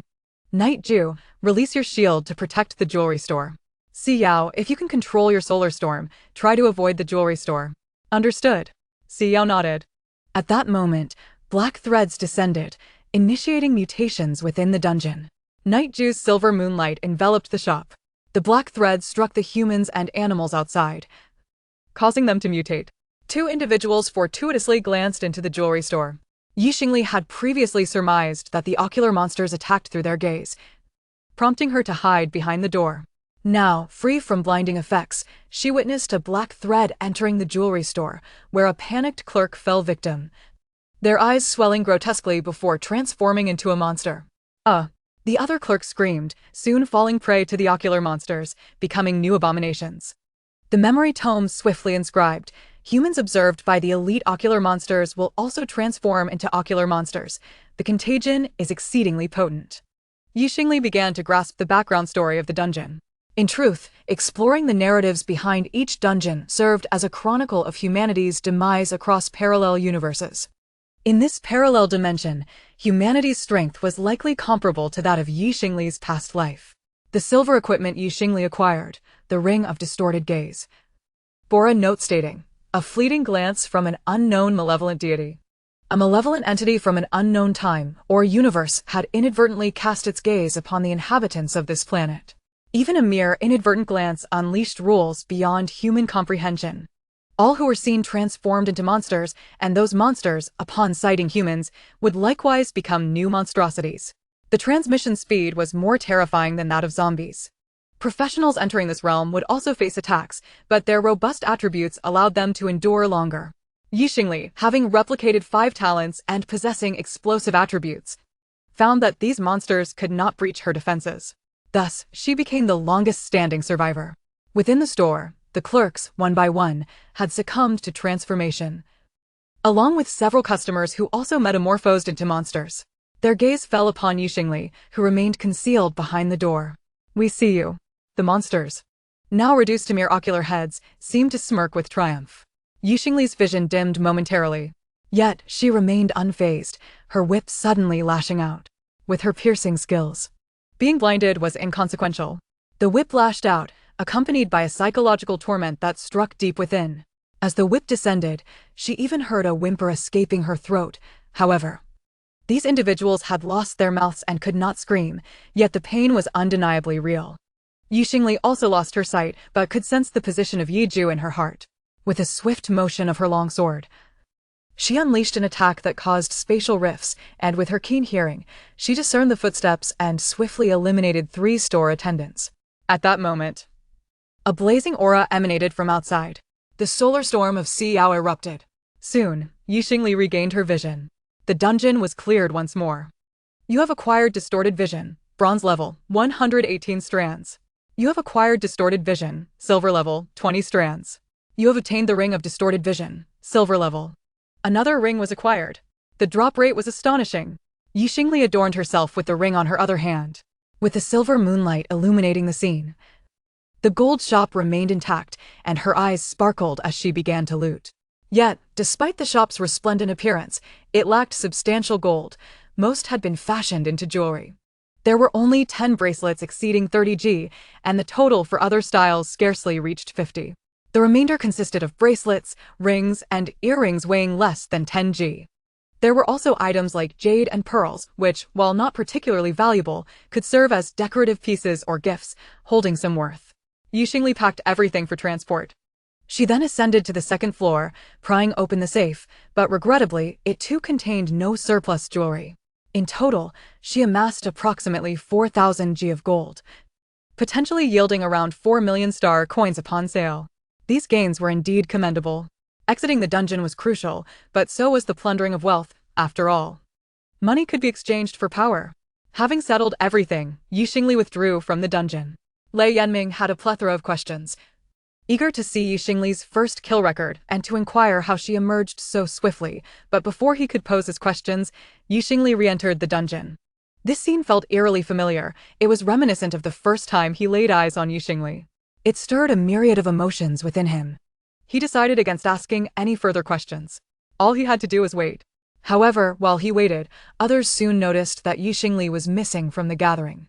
With Lu Chenyu and his companions making their entrance, the drama surrounding the Dunka Tower escalated, prompting reporters to spring into action in search of Xingli. If she had returned to rest, they would have nothing to report. But a netizen captured footage of Xingli appearing at the dungeon square. Was she truly that dedicated? Skipping the celebration feast to delve into a dungeon? If she didn't seize the top spot, who would? Following this, the reporters hastened to pursue her. Chapter 79. When you are powerful, your enemies do not require your direct intervention. However, not everyone could access the dungeon square, only combat professions were permitted entry. Most reporters found themselves blocked outside. Of course, there were exceptions, such as the eccentric Ma Daqiang, who, in his quest for live coverage, followed the crowd to the dungeon square. The square was vast, and it took him considerable time to locate Lei Yanming. Thus, he settled in for a live stakeout. Hey folks, please bear with me. I dare not raise my voice here since the square is filled with professionals. If I act too brazenly, I might be mistaken for a lunatic and thrown out. But those former teammates might show up. Let's wait and see if any of them appear. Lu Chenyu and his companions, of course, would not make an appearance, as they were in a state of disarray, desperately fleeing. Chen Mo, unharmed but lacking in camaraderie, silently offered them a few special cleansing charms from parallel dimensions, Each charm could cleanse a person for 500 star coins. After applying 3 charms, the group was finally no longer foul-smelling, yet they resembled wilted eggplants. Do not lose hope. In a few days, once the reporters disperse, we will still have a chance. Xingli must stay in the Dinka Tower for at least 10 days. We must seize our last opportunity. Just then, Lu Chenyu's communicator buzzed. Upon checking, he found it was He Nu, their team leader from AI Mushi and Company, who had signed their contract. He Nu was furious. Lu Chenyu, have you lost your mind? At this moment, you should be keeping a low profile, yet you choose to provoke the entire internet. Our company has just reconciled with the other party, and you go and create chaos. Netizens have uncovered your relationship with Wang Quanlu. Do you wish to be expelled from the company? You just signed the contract, and if your actions tarnish the company's reputation, we have the right to sue you. The penalty is 50 times the contract value, 1 billion. If you can pay, you can leave. If not, report back to the company immediately. The onslaught of reprimands left Lu Chenyu's face pale. He certainly did not wish to return, but he could not afford the penalty. When Shurian rubbed his temples. We should return for now. We do indeed have a contract with the company. The group could only grit their teeth and head back. In Ziguang City. After scolding Lu Chenyu, He Nu urged them to return and then called Bai Qiangwei, summoning her to the company as well. Once that was settled, he turned his attention to Li Lucy, attempting to curry favor. Managerly, since we have called them all back, why not terminate their contracts altogether? We could earn a substantial sum. Li Lucy shot him a glare. Short-sighted fool. All these individuals possess S-level talents. When you sign them, you received a hefty bonus. As a team leader, you are on the cusp of being promoted to department manager, are you not? In Ziguang City, S-level talents are invaluable. Binding one requires minimal investment. Yet the returns will be immense. He knew had once been quite proud of this. Now he was merely seeking to distance himself from these burdensome liabilities. Managerly. With such a situation arising from my subordinates, do you still intend to promote me? He knew wished desperately to rid himself of these troublesome assets. A glimmer of disdain flashed in Li Lucy's eyes. Her demeanor was entirely different from when she faced Xingli, now embodying the lofty superiority of a higher-up. How foolish.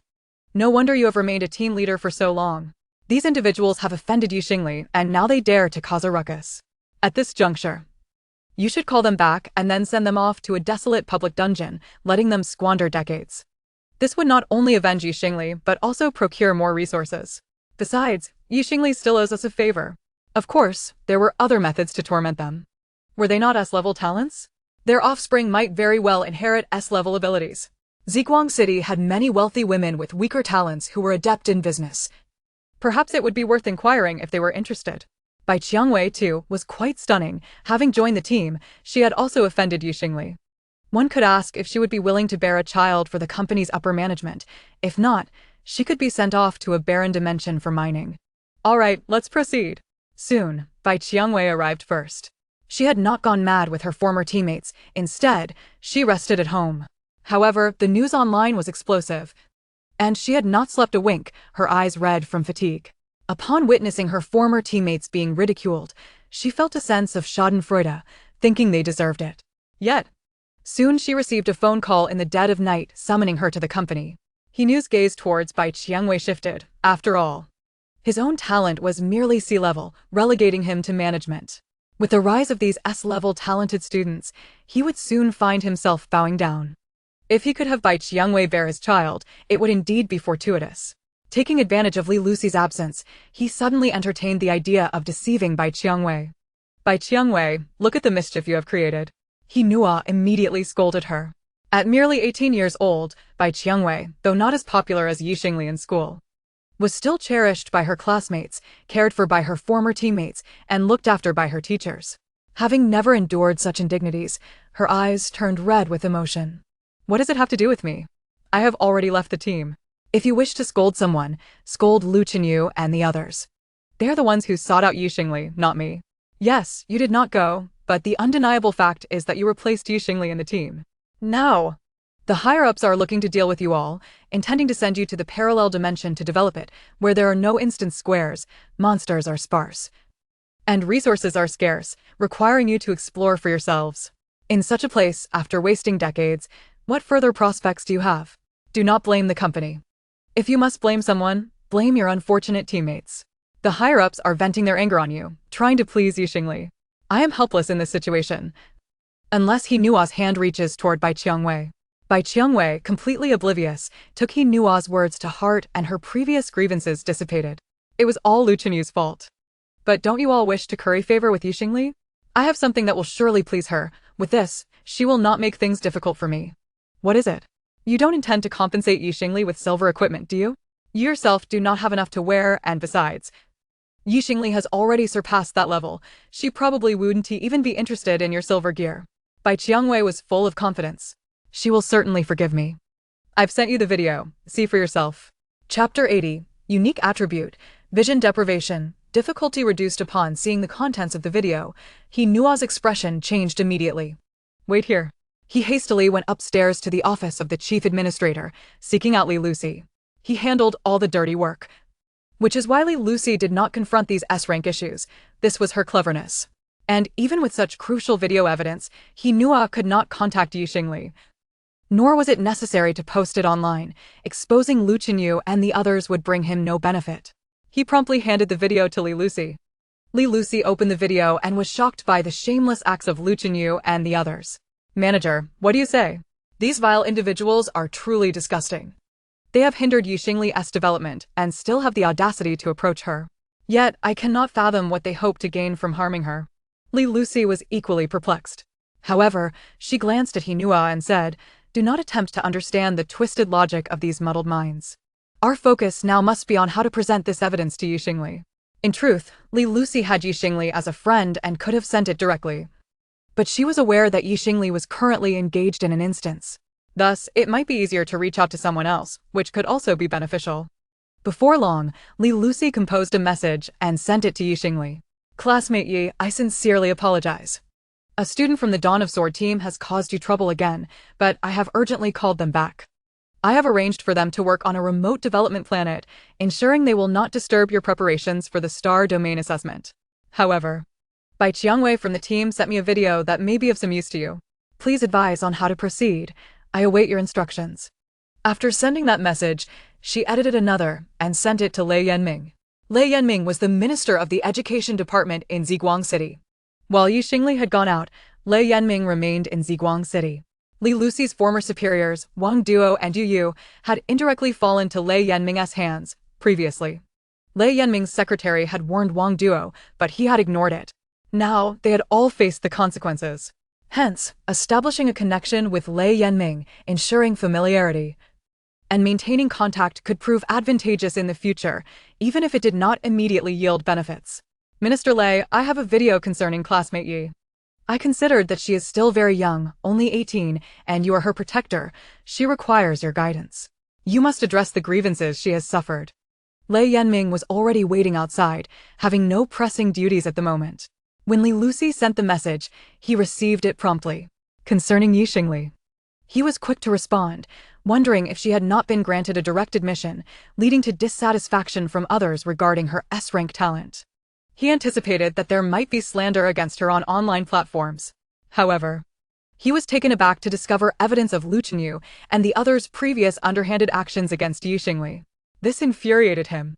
Enough of this. First, let Yu Shu apprehend them for questioning. Yi Xingli is currently exploring a nightmarish instance. It is perilous, and we cannot disturb her. The danger he described regarding Yi Xingli was unfounded. She completed each instance with her eyes closed, having seen no peril whatsoever. Yet, the nature of this instance possessed a sense of knowing the outcome without understanding the process. For others, the objective was simply to complete it, but for Yi Xingli, achieving the first completion of an instance was of paramount importance. Mastering the strategy could be converted into resources. The greater her contributions, the higher her memory skill would rise. Reaching the gold level would yield a significant boost, giving her a tenfold advantage over her peers. As she continued to refresh this nightmarish instance, Yi Xingli's experience steadily increased. Each wave of the instance had an exceptionally high drop rate, yielding 9 silver rings in total. Now Yi Xingli, Yi Ju, and Xiao had donned the rings, with 3 additional rings in reserve. Yi Xingli kept 2 for herself, intending to reserve 1 for the 3rd contractee and selling the last. On the 10th instance, just as Yi Xingli expected the guaranteed drop to be a silver ring, a blinding golden light appeared. You have obtained the attribute, Vision deprivation, gold level, effect, add to ocular skills or talents, granting the ability to utilize the vision deprivation attribute. Attacking enemies with this skill or talent will additionally inflict a 6-second blindness effect. Note 1. A fragment of power seized from the gaze of an unknown evil god. It can also be referred to as the strength of rules. Note 2. A unique drop from the gaze of the unknown evil god. A unique drop has indeed occurred. Moreover, it is an attribute. The probability of obtaining an attribute is lower than that of acquiring a skill, as noted in Note 1, which can be termed the strength of rules. With the same skill, possessing an additional attribute enhances one's strength. Furthermore, this attribute is perfectly suited for Xingli. She had replicated Yuju's Stargazer with her combat power, which is indeed an ocular skill. She immediately imbued this golden attribute into her talent, Stargazer, SSS, thereby extending her blindness effect by 6 additional seconds compared to Yuju. This was indeed a tremendous gain. Moreover, with the unique item drop, the difficulty of the instance would decrease, and the monsters within would no longer deprive the adventurers of their vision. Xingli exited the instance and chose to re-enter. Yes. No. Enter the gaze of the unknown evil god, difficulty level, hard. This instance is new, having been reduced from nightmarish difficulty to hard. Yet it remains a challenging instance and will not charge an entry fee at this time. As expected, the difficulty has been lowered. Xingli re-entered, determined to thoroughly investigate what lay within the instance. Within the gaze of the unknown evil god, Xingli once again found herself in the square. The wandering visitors transformed into human eyeball monsters and began to attack her, as this time, they had not sealed their vision. Thus, it was soon observed that a dark light was approaching from the distance. Xingli was swiftly transported by Yuju, traversing approximately 2 kilometers to arrive at an intersection. Above the intersection, a colossal black eyeball emerged, measuring a full 10 meters in diameter, suspended 120 meters in the air. The dark light enveloped a 2-kilometer radius, transforming all humans within sight into monsters. This was the final boss of the dungeon, a creature born from the careless gaze of an evil deity. Furthermore, as the boss beheld more humans, the number of humans in this dungeon would dwindle, while the number of mutated beings would proliferate. It was evident that this dungeon was designed for swift resolution. If the battle lingered, new minor bosses could evolve, significantly increasing the difficulty. This time, Xingli took an entire hour to thoroughly observe the changes in the dungeon and record all the boss's skills before finally completing the dungeon. Outside, Lei Yanming was in a state of panic. Upon seeing Xingli emerge, he rushed forward. Yi, why did it take you so long? Wasn't the dungeon difficulty reduced? I wanted to create a strategy for this dungeon, so I took my time, Xingli explained. That's a relief, Lei Yanming said, visibly relieved. He then thought to inform her of something. Chapter 81. The truth arises from selfishness under Lei Yanming's indication. Xingli finally glanced at her communicator and saw a video from Li Lucy. Watching the conversation among a few individuals, her anger surged, unable to find an outlet. I wasn't the first. Blame it on the captain, Yuchia. The second time, you acted first, Lu Chenyu. And you, Chinemo. Everyone has done it. Don't mock each other, Wen Shurian added. If we can coax Xingli back and make her temporarily abandon her university plans. The betrayal she had experienced previously perhaps contributed to her current calmness, yet her eyes burned with hatred. Eliminate them. However, the crime of endangering interstellar talent was not solely about protecting Xingli, it also safeguarded Lu Chenyu, an S-class high school student, despite his failure to gain university admission. If she truly killed them, her lives would equate to 400 million, and she would likely face years of imprisonment on Huewu Star. Additionally, her university prospects would be irrevocably lost. These individuals were not worth it. Do not destroy your life for a group of wretches, Xingli resolved to calm her emotions. She had other means. With her extensive connections, if the law could not bring them to justice, she would leverage her network. Li Lucy's message was clear.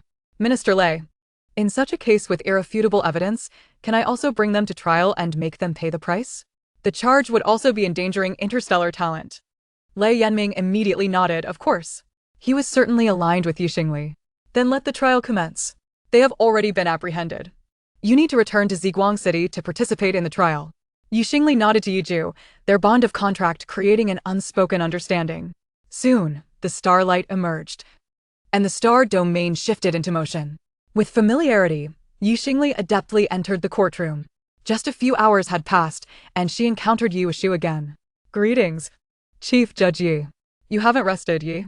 I am still questioning here. Do you need to inquire about anything? These individuals have consumed a truth serum and can only speak the truth. The expressions of the individuals were filled with panic, particularly Yu Jie. The most troublesome yet also the most fearful. He finally realized that things were not progressing as he had imagined. Yi Xingli, what are you planning to do? How dare you apprehend us just because we forced you out of the team? If you continue like this, I will never forgive you. And you can forget about being on the same team as me. Yi Xingli found it absurd. She chuckled and stepped closer until they were merely a meter apart. Without further ado, she raised her hand and struck him fiercely. Smack. Boom. The slap landed on Yu Jie's face, and with her strength of 2,000, comparable to an SSS-class berserker's growth dimension, it was unlikely that anyone of her age in the entire Rainbow Star possessed such terrifying strength. The impact sent Yu Jie and his chair flying against the wall, leaving him half-conscious. Fortunately, Yi Xingli was adept in mental calculations. She was aware of Yu Jie's basic attributes and thus moderated her force. Otherwise, that slap could have been fatal. I care not whether you forgive me. Is your forgiveness truly valuable? Yu Jie's face swelled, several teeth lost, but all was inconsequential. With treatment, he would recover. Yi Xingli's gaze shifted to Lu Chenyu. Lu Chenyu, you were the first to harm me. I now wish to uncover the truth. What grudge do I hold against you that would compel you to harm me repeatedly? Speak. Her furious rebuke startled Lu Chenyu, who began to grasp the extent of Yi Xingli's newfound power. Having just consumed the truth serum, all his words were instinctual. I never intended to, Yi Xingli. Who knew you would be so formidable? Back in our first year, you clearly awakened a charm talent. Yet in both combat and academic courses, you consistently outperformed me. You were first, I was merely second, and others admired you. If you successfully summoned a contract beast, you could compete for the captaincy. The captain receives resources from the school, which would limit my access. I am a frontline profession, without resources. I would perish faster than you all. I merely wish to survive. Yi Xingli responded with another slap. Smack. Lu Chenyu's cheek turned away. Indeed, as a tank profession, he could endure the blows. She retaliated with another slap, sending his head back again.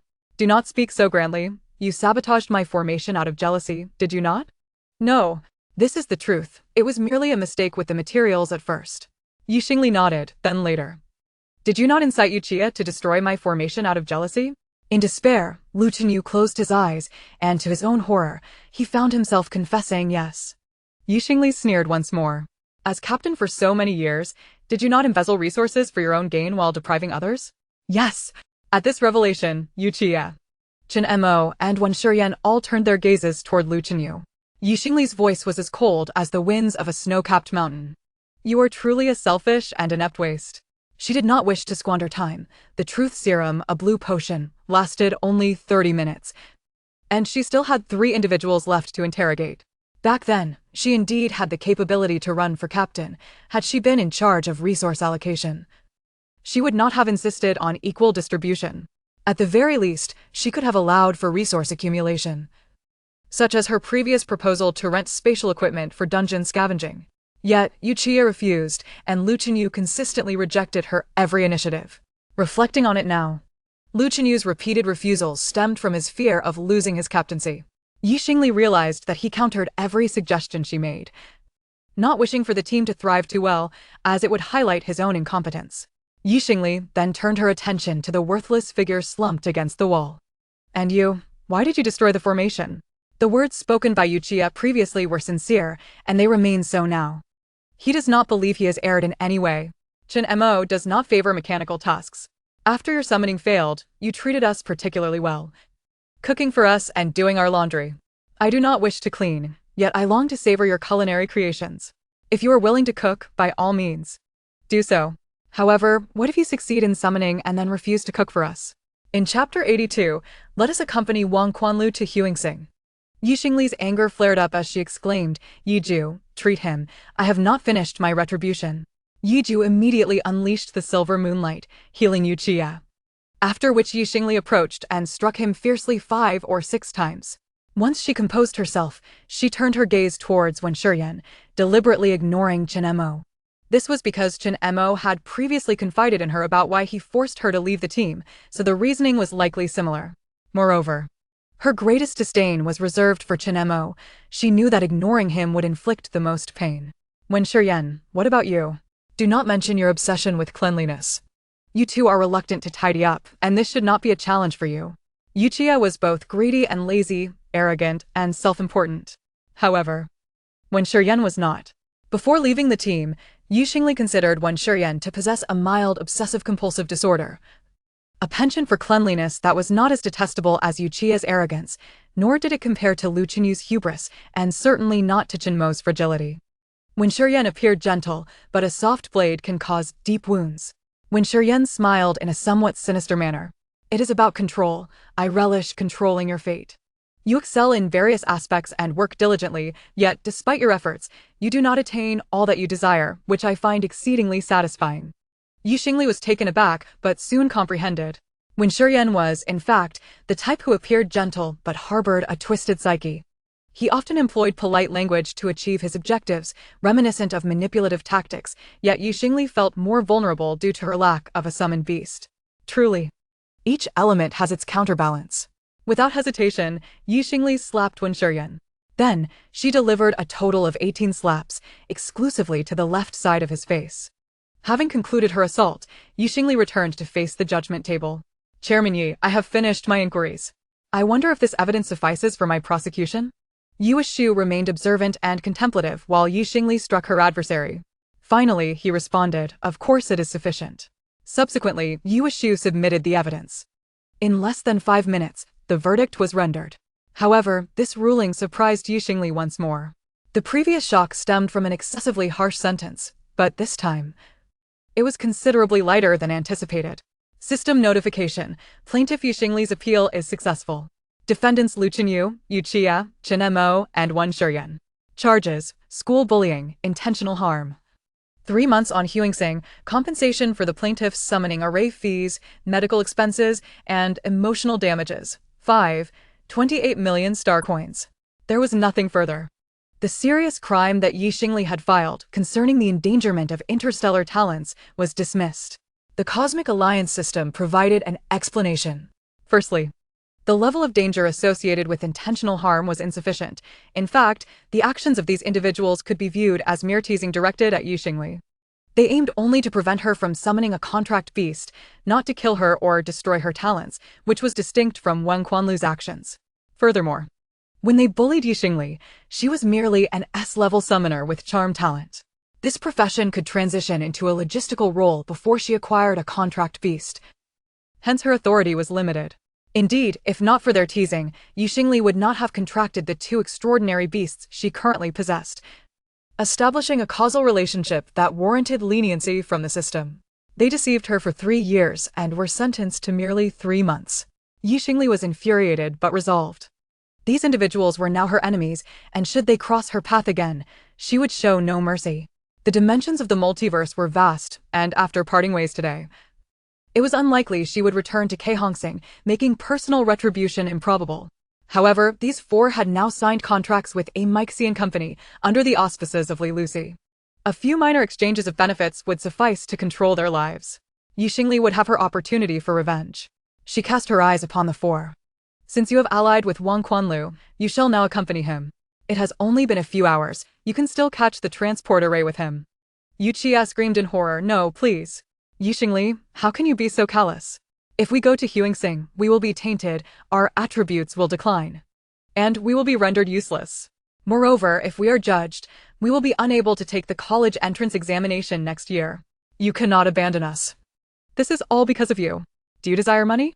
Chen Mo possesses wealth now. His parents left him a considerable sum. We can pay you if you want money. Just take us for the examination. I wish to attend university. Begone. Xingli retorted crisply. Someone, take them away.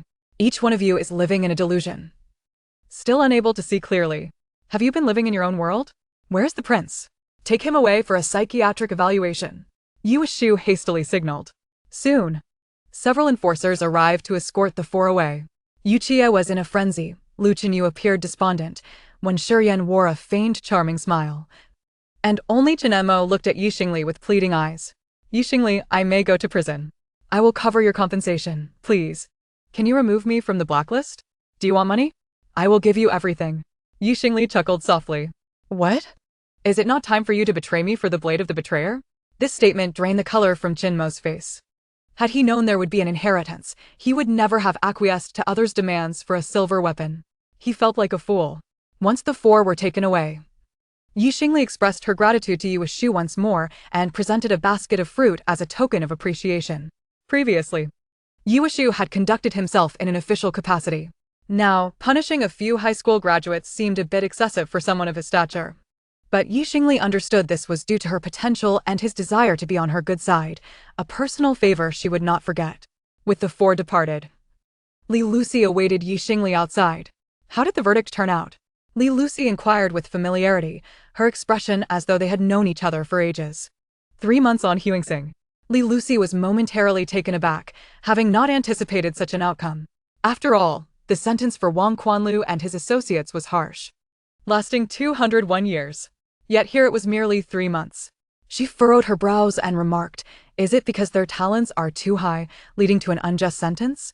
This was indeed a possibility, but Xingli could not challenge the system's decision. Li Lucy continued, do not worry, these boys are now under my command. If they wish to terminate their contracts, they must pay 1 billion star coins. In the future, I will ensure they do not disturb you.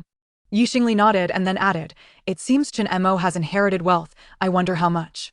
Xingli, ever astute, would not overlook the information Yuchia had inadvertently revealed. She could not allow these individuals to regain power and harass her. Conversing with an intelligent person was certainly gratifying. Li Lucy readily agreed, I will investigate further. By the way, there is another girl in their team named Bai Qiangwei. This video was filmed by her. She took your place to join the squad. How does your classmate plan to handle her? In Chapter 83, The Sale of Strategies, Fortune Favored by Qiangwei. Oh, Xingli, after viewing the video, recognized it as a surreptitious recording and deduced that someone had captured this evidence. She is indeed quite grateful to this individual. Had it not been for their recording of the video, she would have remained blissfully unaware. To her astonishment, this person is Bai Qiangwei. Bai Qiangwei has her own misfortunes. Had she remained in her previous team, she might have already gained admission to Kaihonkyo Dashue. How did you arrange things before? Li Lucy did not conceal anything from Xingli. Either they could venture to an uninhabited star to cultivate the land and mine, or stay behind to bear children. She possesses an S-class talent, and any child she bears would undoubtedly inherit commendable abilities. However, she expressed a desire for your understanding, hoping to redeem herself and prevent the company from shelving her. She intended to send you the video as soon as it was filmed, but you had blocked her. And she could only leave a single message on your personal page, which you overlooked. She does not require my forgiveness. She has not erred in this matter. Nevertheless, Xingli finds it challenging to coexist amicably with her, as Bai Qiangwei has misunderstood Xingli on several occasions and has been somewhat aggressive, prompting Xingli's reluctance to add her as a friend. Contemplating this, Xingli produced 2 bronze rings. These rings, replaced by Siyao, enhance vitality and strength, making them well-suited for Bai Qiangwei, the sword woman. The price of each bronze ring is substantial, at 500,000 each, totaling 1 million. A token of gratitude for the video she provided. Please convey this to her and thank her for her evidence. Certainly. Li Lucy nodded. Xingli suddenly added, managerly, I appreciate you relaying this information. I understand that Imuxing Company specializes in training teams, primarily focused on plundering dungeon resources. Would you be interested in tackling a newly cleared nightmare-level dungeon, which has now been downgraded to a hard level? I happen to possess a strategy for it. Li Lucy was momentarily taken aback, then astonished. You mean the dungeon Unseen Evil God's Gaze? When the dungeon was first released, Ziguang City also refreshed, but unfortunately, even their hunting team lacked the qualifications to clear such a dungeon. Currently, those stuck at level 20, unable to level up, are all D and C-class talents, with insufficient strength. However, she had seen others from the company discussing it, mentioning that an SS-class team entered but exited in under 2 minutes, completely bewildered, with one member nearly meeting their demise. It was unexpected that the first kill was secured by Xingli. Now that it has been downgraded, could it be that Xingli has obtained the unique equipment? If so, this strategy would be immensely valuable. Absolutely, this is fantastic, Xingli. Thank you for choosing my company. Rest assured, the price will certainly satisfy you. I can even offer you a discount. The pure profit share can reach up to 10 within 1 month. A commendable share indeed. Yeah, Xingli agreed. This was her plan to maximize the benefits of the dungeon. After the dungeon was downgraded to hard mode, the experience points significantly decreased. Additionally, as a hard-level dungeon, it lost the terrifying ability of vision deprivation, making it considerably easier to conquer. Alone, Xingli could not compete against the combined efforts of 287 teams from various realms. Thus, selling the strategy for greater funding was the optimal choice. Li Lucy had aided her, so she naturally prioritized collaborating with her. Li Lucy was equally ecstatic. Her previous gifts and apologies to Xingli stemmed from awakens company needing to clean up after themselves. Li Lucy genuinely wished to cultivate a connection with Xingli. But her gamble was on the future, perhaps 4, 8, or even 10 years down the line. Little did she expect it would happen just hours later. Truly, a windfall had descended upon her. Soon, the two reached an agreement. Li Lucy would need to fulfill 3 conditions to purchase the strategy. First, she would pay 800 million star coins for the strategy. Second, Xingli would upload the strategy to the strategy group, designating it as an exclusive strategy, valid for 1 month, specifically for awakens company employees to purchase, with a minimum purchase price of 1 strategy point. 1 strategy point also requires 100 star coins, and most importantly, star coins cannot be exchanged for strategy points. Thus, Xingli profited 800 million while also acquiring strategy points. Third, within 1 month, the 10% pure profit share, which usually hovers around 5 to 10, would be the maximum Li Lucy could offer. The execution of this share would occur through those purchasing the strategy. When these individuals enter the dungeon, the profits they earn from their endeavors would automatically allocate 10% to Xingli.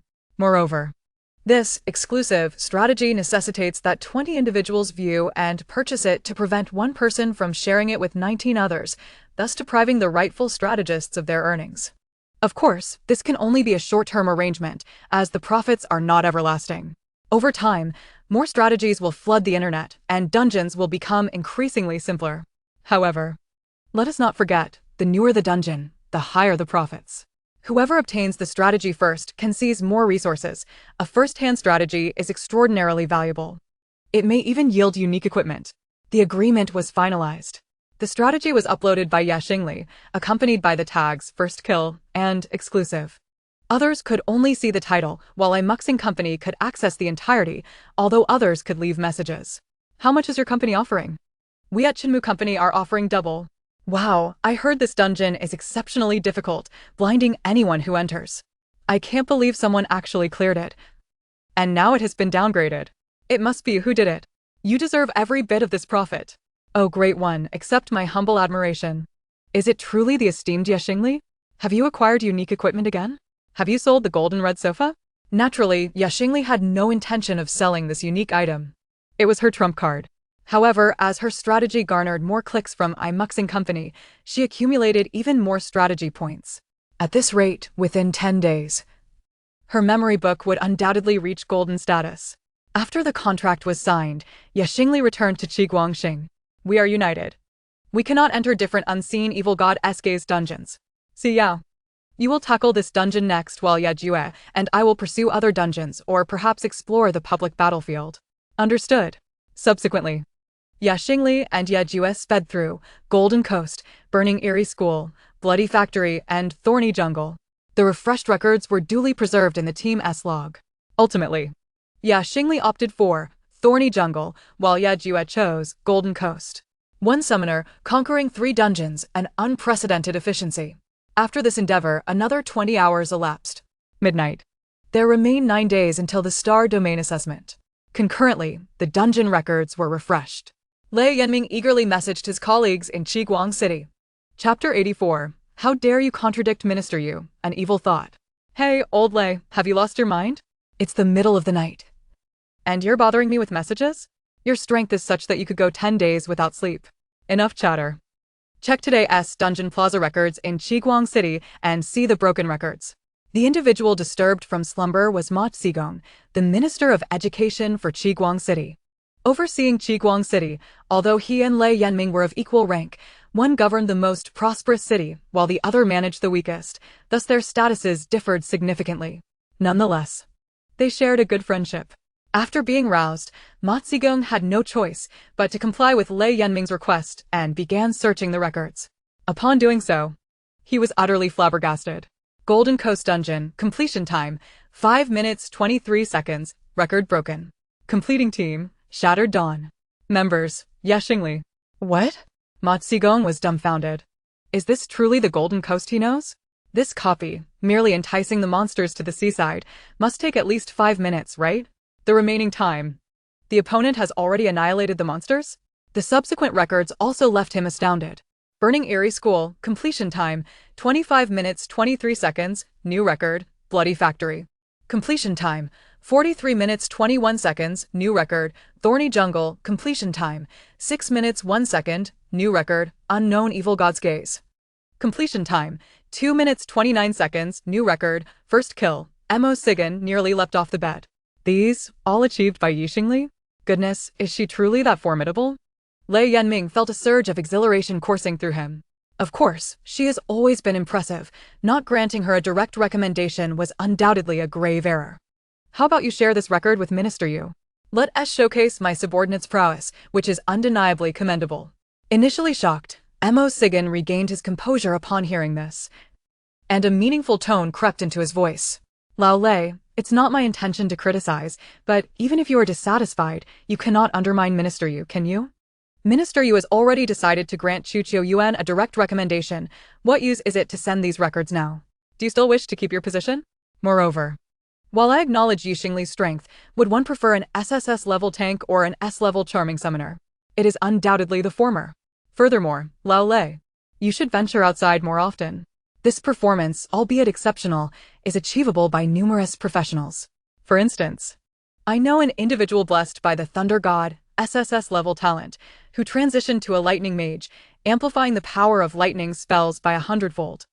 A single lightning strike becomes a thunderous storm, and a chain lightning spell can summon a deluge of lightning. There are many such individuals.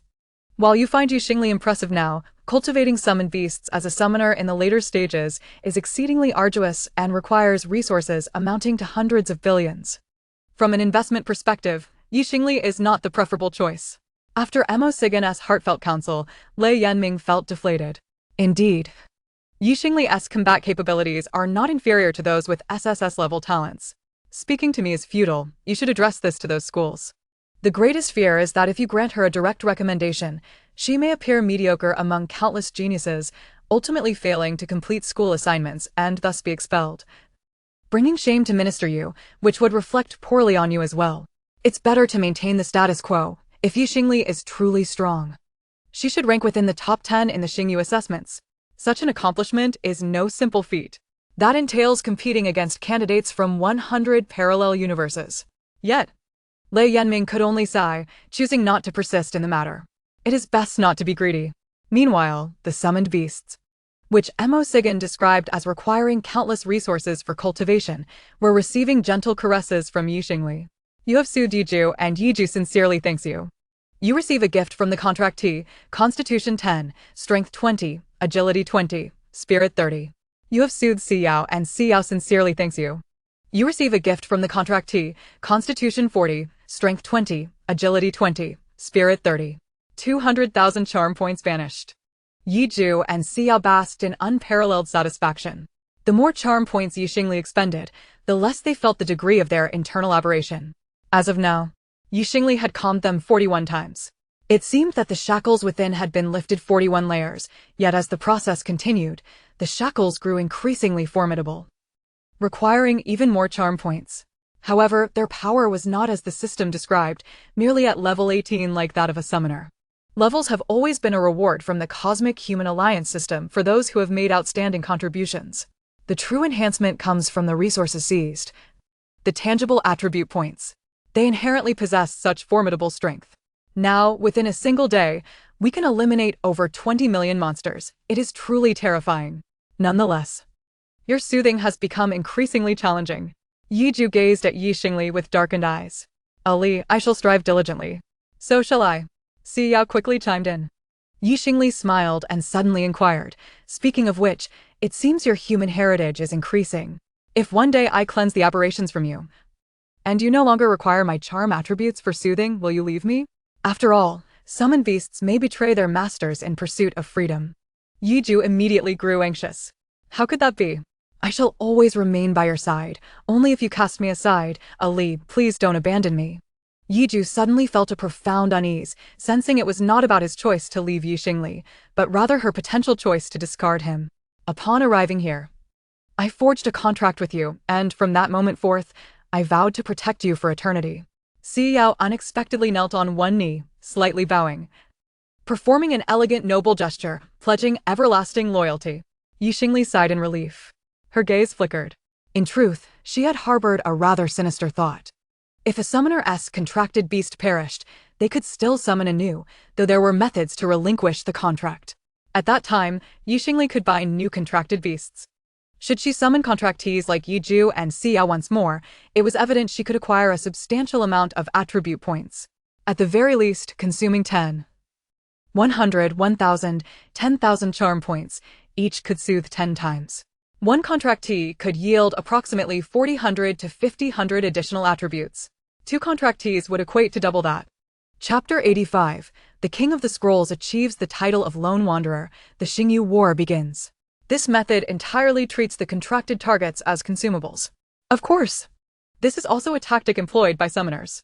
Even summoners at levels 50 or 60, upon gaining combat power absorption, will refresh their summoned beasts. How to refresh? Naturally, it involves continually utilizing formations to contract new summoned beasts, thereby obtaining the desired talents. However, once the talent is acquired, should the growth of the counterpart fail to satisfy the summoner, they can also terminate the summoning. The talent absorbed from combat power is fixed on the panel and will not vanish. Callous summoners may slay their summoned entities, while the more compassionate might release them in a public dungeon, yet they will inevitably be killed in time. Xingli felt she could not bring herself to do so. Firstly, Yiju and Xiao's abilities were simply too powerful. They were of a super divine caliber.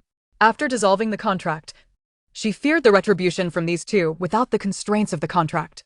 Secondly, who could guarantee that the next summoned beings from the formation would be of such a caliber? She was already aware that the dimensional realm where Yiju and Xiao resided possessed a complete combat system, and their profession was known as Sentinels. Moreover, the interstellar area was immensely vast, with their expansion into the transverse universe reaching an astonishing scale. Dissolving her contract with Yiju and Xiao would likely diminish her appeal to Sentinels from that world. Such a decision would be counterproductive. Thus, it was best to strive diligently. She gently patted Yiju and Xiao's heads, her voice soft. "Rest assured, I will not abandon you. I'm feeling tired. I shall take a short nap, and we will continue tomorrow." Xingli fell into a peaceful slumber. Yiju and Xiao, however, could not sleep that night. They ceased their rivalry for affection. In the darkness, they exchanged a knowing glance and quietly left the bedroom. "Our contractee seems to think we consume too much," remarked Yiju. "We must slay more monsters," Xiao realized. "After 6 hours of rest, I can complete 72 instances. However, to accompany Ali for breakfast, I need to return 2 hours early to prepare the meal. With 4 hours left, I can clear 48 instances, totaling around 6 million monsters. In this case, over 10 days, I could eliminate an additional 60 million, even sacrificing sleep at night," Night-Ju remarked. "I merely need to bask in the sun, and sleep is unnecessary," Xiao added, squinting slightly. The two exchanged glances, and then Night-Ju activated the star domain teleportation, taking Xiao to the instance square. In the bedroom, Xingli comfortably turned over, continuing her slumber, a sweet smile gracing her lips. In the blink of an eye, 9 days had passed. During these 9 days, Xingli diligently engaged in instances for 18 hours daily, leaving 6 hours for rest. The others in the Dinka building were not idle, striving to enhance their skills. Some incessantly studied combat techniques, while others sought investments from large companies to acquire golden skills. Few ventured into instances, as they were prone to injury and fatigue. Although instances could boost levels, there was little they could achieve in just 10 days. They needed to maintain their combat readiness, at least ensuring maximum resistance to drugs and stamina. However, for Xingli, clearing monsters daily had become the norm. With her relentless hunting and the 5 talents enhancing her combat prowess, she now lacked neither energy nor stamina, transforming into an embodiment of diligence. In the dead of night on the 9th day, Xingli unexpectedly triggered an achievement. System notification. Achievement unlocked. Completed 10,000 instances alone. Earned title, Lone Wanderer. Lone Wanderer, silver title when equipped. The user is exempt from instance participant limits. Even alone, they may enter instances with participant restrictions. In instances without a team, an additional 5 points are added to attack and defense. This title was perfectly suited for her. However, aside from this title, she had not acquired any other items during this period, apart from money. Initially, she had hoped for a new nightmare-level instance to emerge. Unfortunately, during these 9 days in the instance square, there were no nightmare-level instances, not even any at the hard difficulty. Xingli could only methodically clear instances, yet her earnings far exceeded those in Ziguang City. With the star domain battle counting down 6 hours, Xingli finally reached level 18. She was still 7 levels shy of the highest historically recorded level, but she had done her utmost. It was likely that some candidates were professionals rather than fresh graduates, making it impossible for Xingli to reach that height. Nevertheless, her overall attributes had surpassed those students whose individual attributes had broken the 4,000 mark, with her total attributes exceeding 10,000. The items that increased attributes and the free attribute points from summoned beasts were now as follows: Physique 3143, Strength 3073, Agility 3089, Spirit 3809. With her spirit attribute slightly lacking, she could still gain points.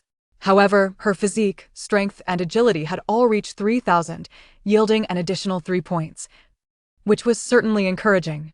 Her level also granted an extra 4 points. Overall, the advantages were substantial. After a relaxing nap of 4 hours, she awoke to find that Night Ju and Xiao had prepared breakfast, allowing her to indulge in a delightful meal. Subsequently, the vast square in front of the Dinka building had been cleared. All 7,000 students with scores from the 160 instances of this Rainbow Star session had arrived.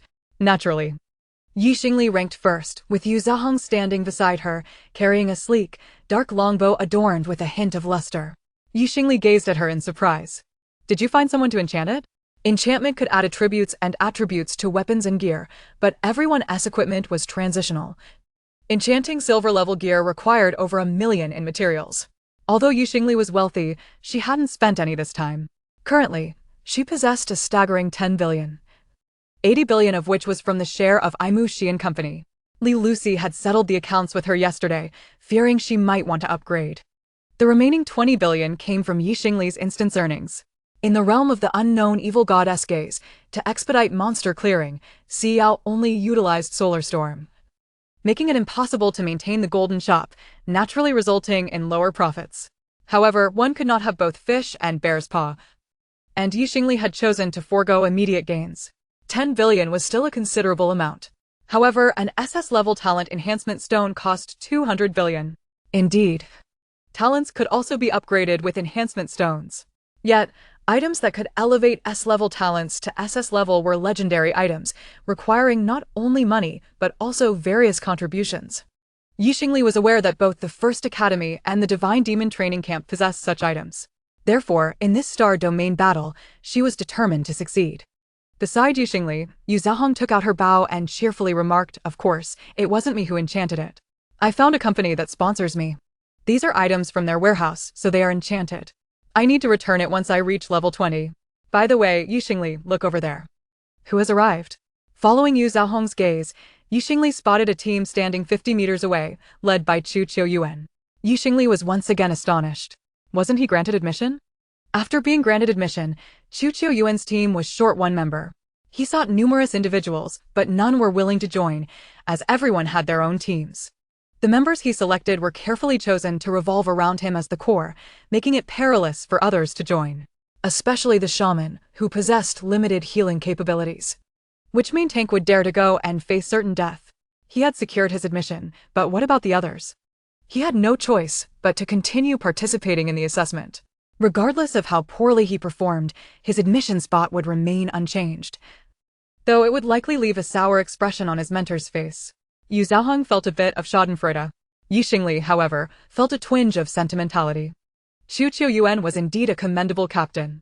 His team had been meticulously crafted, displaying formidable combat strength. Their mistakes in the high-stakes instance assessment were merely a matter of decision-making. However, the Star Domain assessment was different. It evaluated performance in a large-scale simulated public instance. These large-scale simulated public instances, while not true battlefronts, were still a type of instance, akin to the mystical realms from Xingli's previous life. They opened once every few centuries, allowing entry to hunt monsters and acquire treasures, albeit fraught with danger. During these 9 days, the teachers had hastily conducted lessons for the elite academy. Xingli attended one session, but did not continue, believing that sheer strength could overcome finesse. With her attributes rising, she would undoubtedly dominate. Moreover, her peers lacked experience in public instances. She had ample experience, as her 2 contract partners had immersed themselves in public instances daily prior to the assessment. In a public instance, Chu Qiuyuan was suitable. But it seemed his team members were not well suited. Their healing capabilities were far too weak. Xingli did not perceive these teams as opponents. She had always compared herself to the strongest individuals from past assessments, but she remained acutely aware of the intelligence she had gathered. She quickly analyzed their team's data. The core of Chu Qiuyuan's team was indeed him. Should he depart, the team, while possessing high output, would lack defense and healing capabilities, leading to inevitable disaster. Yu Zhaohong agreed, glancing at Xingli. Exactly, so Chu Qiuyuan has joined forces with several teams, claiming they will clear instances together. But this might result in lower scores for him. Xingli concurred. If Chu Qiuyuan assisted others in tanking monsters, yet the creatures were slain by different teams, he would receive only minimal points. He was indeed quite loyal. If he had disregarded his teammates, he would not have sought out Xingli in the first place. Now, in order to continue participating in the Xingyu assessment for the sake of his teammates, he has indeed taken on considerable risk. After all, if the results are unsatisfactory, not only will the reserve spots be revoked, but it will also undoubtedly raise further doubts. Additionally, if the score is too low, the resources allocated to him upon entering Moxing Academy will also be diminished. From Chu Qiuyuan's perspective, Xingli seems rather foolish. Yet, from the standpoint of Chu Qiuyuan's teammates, he appears dependable and loyal. Opinions among bystanders are varied. While Xingli respects his resolve, she does not entirely agree with him, whereas Yue Zhaohong relishes in his misfortune, and some likely deem him a fool. However, none are aware of the silent struggles that Chu Qiuyuan endures. He is indeed willing to assist his teammates, yet he is simultaneously burdened with immense pressure. Over the past 10 days, while Xingli diligently tackled dungeons, Lei Yanming focused on boosting his social media presence. After much persuasion from his colleagues, he refrained from informing Minister Yu about Xingli's successful dungeon clearance. However, after much contemplation, he decided to post on his main feed. Brought classmate Ya to Qiguang City to experience the resources of a major city and encountered a new nightmare-level dungeon, which Ya cleared effortlessly, breaking other records in the process. This message spread like wildfire. On the 3rd day, congratulations to classmate Ya for reaching level 17. On the 5th day, classmate Ya has only slept 4 hours over the last 2 days, tirelessly grinding dungeons to accumulate resources, without any company sponsorship or elder support. All funds are self-earned through hard work. On the 7th day, classmate Ya's strategy has been recognized, and her memory book has reached golden level. Congratulations. On the 9th day, congratulations to classmate Ya for reaching level 18. Within these 9 days, Lei Yanming's personal profile surged by 200,000 followers, earning him the playful title of Xingli's little assistant. He certainly did not embarrass Minister Yu. Instead, he cast a shadow over everyone involved. Fellow students were exhausted by the pressure, particularly Chu Qiuyuan, who faced even more scrutiny. However, he could not possibly approach Xingli and ask her to stop grinding dungeons. Chu Qiuyuan nearly sought the help of a psychologist, as his teacher also noticed his distress. You are an SSS-level practitioner, the true prodigy. Your starting point is already higher than Xingli's. The pride of a genius seems to have vanished, and your future appears dim. Whatever happened to the Chu Qiuyuan who once believed he could withstand anything? You must participate in the Xingyu assessment, this time. You must achieve commendable results to prove your worth. Yet, even the teacher struggled to believe such words, as this was a battle among 5 million participants, with 33 possessing SSS-level talents. For Chuqiu Yuan to aim for the top 10 would hinge purely on luck. Thus, he ultimately stood there, merely hoping that the upcoming assessment content for the Xingli battle would not be directed against him. The waiting period felt interminably long. Finally, the final countdown appeared on the portal ahead. Second round of the examination, Xingli battle countdown, 3, 2, 1, yes or no to enter. Enter. In an instant, Xingli, along with Ye Jue and Si Yao, vanished from their spot. Simultaneously, over 7,000 others disappeared as well. Soon, visibility returned. Xingli found herself in a room, accompanied only by Ye Jue and Si Yao. She quickly surveyed her surroundings. The bedroom was somewhat disheveled, with a basketball, a baseball bat, a cap, several scattered articles of clothing, a computer, and gray-blue bed linens. This appeared to be a boy's room. For the moment, there seemed to be no danger. Of course, as an assessment, there should be a preparation period. Xingli immediately checked the system notifications. You have entered the Xingyu assessment dungeon, Weiqing Tsunami, public dungeon, preparation time countdown, 9 minutes and 52 seconds. After the countdown, the dungeon entrance will be permanently closed.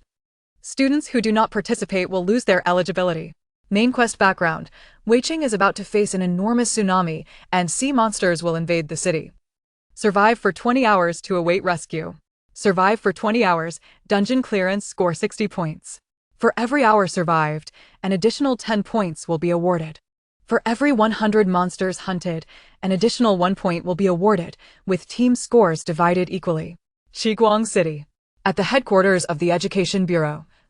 In the Tactical Analysis Hall, Lei Yanming suddenly erupted into laughter. Ha ha ha. Chapter 87, Xingli gathers ships. She still loves collecting junk. It is no wonder Lei Yanming laughed. By now, Xingli's reputation as a monster hunting expert is well known. If hunting monsters counts for extra points, who could surpass Xingli? Naturally. This news also benefits Chuqiu Yuan's team, as their shaman serves as a partial damage dealer. However, the points accrued by their team will be shared. Xingli, on the other hand, will be earning points single-handedly. The advantage held by Xingli is indeed substantial. The Minister of Education from Longuang City has been enduring Lei Yanming for quite some time. He had initially traveled to Xiguang City to vie for Xingli, hoping to make Lei Yanming part with his resources. Little did he expect that Lei Yanming would strike gold. After posting a few updates on social media, he regretted not spending money to secure Xingli. Otherwise, such an exceptional student would have been his. Lei Yanming, do not celebrate too soon. Public dungeons are fraught with unexpected challenges, and I happen to know a thing or two about this particular public dungeon. The most crucial element is not the attacking monsters, but the environmental factors, the tsunami. The terrifying tsunami will leave no place to stand, forcing combat underwater. In such a scenario, only those equipped with underwater breathing potions will avoid elimination. Did you all bring yours? After these words, Lei Yanming paid little heed, while the expressions of the other ministers shifted to concern as they hastily messaged their principals to inquire about their top team's preparations. They certainly did not wish to be eliminated because of this. Of course, aside from underwater potions, there are other methods. It depends on whether they can discover them. Within the Weiqing Tsunami public dungeon, Xingli reviewed the scoring calculations and began to analyze. A city capable of accommodating 5 million examination practitioners and situated by the sea is about to face a tsunami in 10 minutes. This dungeon is disaster-themed, with monsters likely being sea creatures. Fire mages are expected to struggle significantly, and one must not overlook the implications of the word tsunami. Underwater breathing potions. Xingli immediately thought of this potion. Fortunately, she had considered every possible scenario for the dungeon and had prepared the potion accordingly. So, will teams without potions be eliminated? That is hardly possible. Thus, materials that can facilitate combat underwater or on the water's surface will be of utmost importance. Ships. Inflatable boats. Even life rings are incredibly significant. Xingli swiftly activated the stargazing eye, SSS, drawn from Ye Jue's talents. Instantly, an eye appeared in the sky, surveying the entire city. And she memorized the city map. Quickly, she plotted a route and indicated a location, the southwestern direction, 32 kilometers to the seaside dock. The three were enveloped in a silvery glow, instantly transporting from the bedroom to Weiqing's coastline. In the distance, dark clouds gathered, with numerous ships docked at the harbor. Yet no personnel were bustling about. The absence of people at the port made it clear that this was indeed a dungeon. More than 100 ships were anchored at the coastline. Yajue activated the Stargazing Kingdom, transporting all these ships away. Large transport ship, black iron level, usable within the dungeon, cannot be taken out of the dungeon. Just like the oil lamps in the Yuhangubao. The lamps cannot be taken away until the instance is cleared. The Weiqing Haixiao instance is a public dungeon, and it is evident that there is no concept of clearing here. It is a survival instance. Furthermore, the conditions within the instance allow for the determination of whether items can be converted into resources. The vessels awaiting the tsunami will be shattered into pieces. And even if the instance could be cleared, they would merely become scrap metal. Within the Yuhangubao, the food in the dining hall has rotted away. Yet the red wine remains, adhering to the same rule. The difference lies in the fact that, as a public instance, these items can be stored in a spatial area for later use, though they cannot be taken out. In this direction, 12 kilometers away, there exists a beach amusement area with several shops. Xingli continues to command the operation. Under her guidance, Ju deftly navigates, scavenging every yacht, speedboat, fishing boat, inflatable boat, and more that they encounter along the seaside. Not only that, but they also acquire a plethora of swimming rings and lifeboats. In the Tactical Analysis Hall of the Education Department in Qiguang City, everyone observes Xingli's actions, exchanging puzzled glances. What exactly is Xingli doing? Is she planning to hoard these items, leaving others with no escape? Lei Yanming, do you understand Xingli's intentions? Just watch, and you will see. Lei Yanming has interacted with Xingli numerous times, but her relentless busyness leaves him perplexed about her thought process. He can only feign profundity, avoiding the question.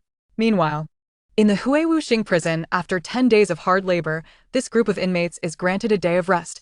The interstellar system is surprisingly humane. On this day, they are permitted to browse the internet for a while. 5 prisoners clad in gray uniforms sit in the lounge, watching a live stream. These 5 are naturally Lu Chenyu, Yu Qia, Chen Ma, Wen Shiyan, and Wang Kuntu, who bears visible injuries and has lost 3 teeth. Wang Kuntu was sentenced only a few hours earlier than the others, receiving a notably severe punishment, yet he shares the same prison due to Lu Chenyu and the others being S-class talents, allowing them to navigate the confines of a prison for level 10-20 practitioners with relative ease. Within days of their arrival, they have engaged in multiple fights, each acquiring a fierce demeanor, quickly establishing themselves as the little tyrants of the prison. Subsequently, they found Wang Kuntu and brought him to their cell. The routine consists of minor skirmishes during every meal, with Wang Kuntu relegated to sleeping in the bathroom among the 4 beds. On this day of rest, they had agreed to watch Xingli's assessment live stream, and as they witnessed her scavenging, complex expressions crossed their faces. She remains unchanged, still enamored with collecting such debris. Wen Shiyan remarked, "For someone with obsessive-compulsive tendencies, gathering resources within an instance is profoundly distressing. Collection leads to disorder and messiness in one's storage space. Thus, he refrains from collecting and prevents others from doing so, as witnessing incomplete collections unsettles him. Only after Xingli implores him in a gentle manner will he relent, relishing the notion that she is pleading with him, which brings him a sense of satisfaction. However, he cannot overlook Xingli's actions. What is the purpose of her collection?" Yu Qia is equally baffled. "I know," Chen Ma interjects, drawing everyone's attention. Chapter 88, Selling Boats, Selling Swimming Rings, Profiting from Exam Candidates in Xiguang City. Within the employee dormitory of the Imushian Company, Bai Qiangwei gazes at the live stream of the interstellar battle from Xingli's perspective, sending a tip in the form of a 10-minute free gift labeled, "Generating Power for Love." What a disparity. Yet, former teammates, keep up the good work. On her split screen, the members of the Huangwei Xiguang team are displayed. Upon entering the instance, they quickly realized the alert indicating an impending tsunami in the city. Unfortunately, they had not brought underwater breathing potions. Their luck has finally run out. Fortunately, the team has shown great ingenuity, swiftly locating a large supermarket within the city where they found life jackets and swimming rings. The downside is that they could not find any inflation devices and must inflate them manually. Moreover, low-lying areas are prone to being submerged by the tsunami and attacked by sea creatures, necessitating their retreat to higher ground. Yet, in a city of 5 million, all are in combat mode. Who doesn't know that high buildings are safe? Everyone has occupied territory, and even in a public instance where mutual harm is permitted, battles have already erupted. The interstellar battle does not provide warnings, but also does not prohibit students from being eliminated prematurely. The 4 members of Huangwei Zhiguang are inflating their swimming rings while searching for a vantage point, surrounded by fellow students in similar predicaments. Chaos. In a city of 5 million, the atmosphere is rife with noise and turmoil. At this moment, a message appears in the public channel. 10. 000 star coins for a life jacket, 50. 000 star coins for a swimming ring, 500. 000 star coins for a fishing boat, 1 million star coins for a speedboat, 10 million star coins for a yacht, and 100 million star coins for a cargo ship. For purchases, visit my personal page. Inside the Hui Wuxing prison, Jinma wears a wry smile. She intends to sell items. He casts a reproachful glance at Lu Chenyu, thinking that if Lu Chenyu hadn't hoarded wealth for himself, Xingli wouldn't be so desperate and fixated on money. Nonetheless, he forgives Lu Chenyu, as they are birds of a feather. In the public instance of Weiqing Haixiao, the announcement immediately incited uproar among the 5 million practitioners. Which planet are you from, robbing us of our money? This is a lucrative venture. I have surplus swimming rings. I'll offer 49,999 star coins. This is madness. How much for your underwater breathing potions? The market price outside is 2,000 star coins. I'll give you 10 times that, 20,000 for one. 200,000 for underwater breathing potions, limited supply. Those interested, contact me. The practitioners are in utter disarray. In a public instance, practitioners of the same instance can trade with each other, but cannot engage in transactions with practitioners from other dimensional planes. They must return to the main planet to do so. This rule applies within the examination instance as well. Otherwise, purchasing underwater breathing potions directly within the instance would solve the dilemma. However, due to exorbitant pricing, none of Xingli's goods sold. Yet it matters not. The instance has commenced, and in the ensuing 20 hours, someone will inevitably part with their money. Weiqing Haixiao public instance officially begins. At this moment, within the city, the clocks that signify time begin to advance by 1 second. Subsequently, the air becomes noticeably humid and stifling, as if rendering one breathless. Xingli stands upon a cliff. Clearly a scenic spot marked as Tianya Haijiao, approximately 20 meters above sea level. In her previous life, this elevation was known as a site for suicides.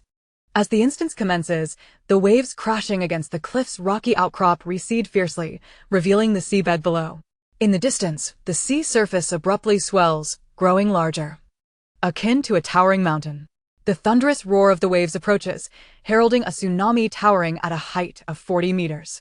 At this moment, Yaju's stargazer is still operational, while Xingli has ceased its release, for her mental attributes do not match Yaju's, and her mana is not as abundant. Prolonged use of the stargazer would be quite taxing for her. Ali, the entire Weiqing is situated upon a small island, besieged by tsunamis on all sides. The cross-sea bridge has been destroyed by an octopus. Xingli acknowledges with a soft hum, seemingly unfazed. She sits upon a golden-red sofa, abruptly elevating herself 20 meters off the ground. Yiju and Xiao naturally possess the ability to hover in midair. Beneath them, the terrifying sea surged into the abyss, and the damp mist mixed with the briny scent of the deep ocean assaulted their senses. The water had turned a sinister black, and suddenly, a dark shape shot forth from its depths, resembling a long spear, a sea creature of formidable length. Like a lit fuse, the surface of the black water erupted with countless bizarre marine beasts.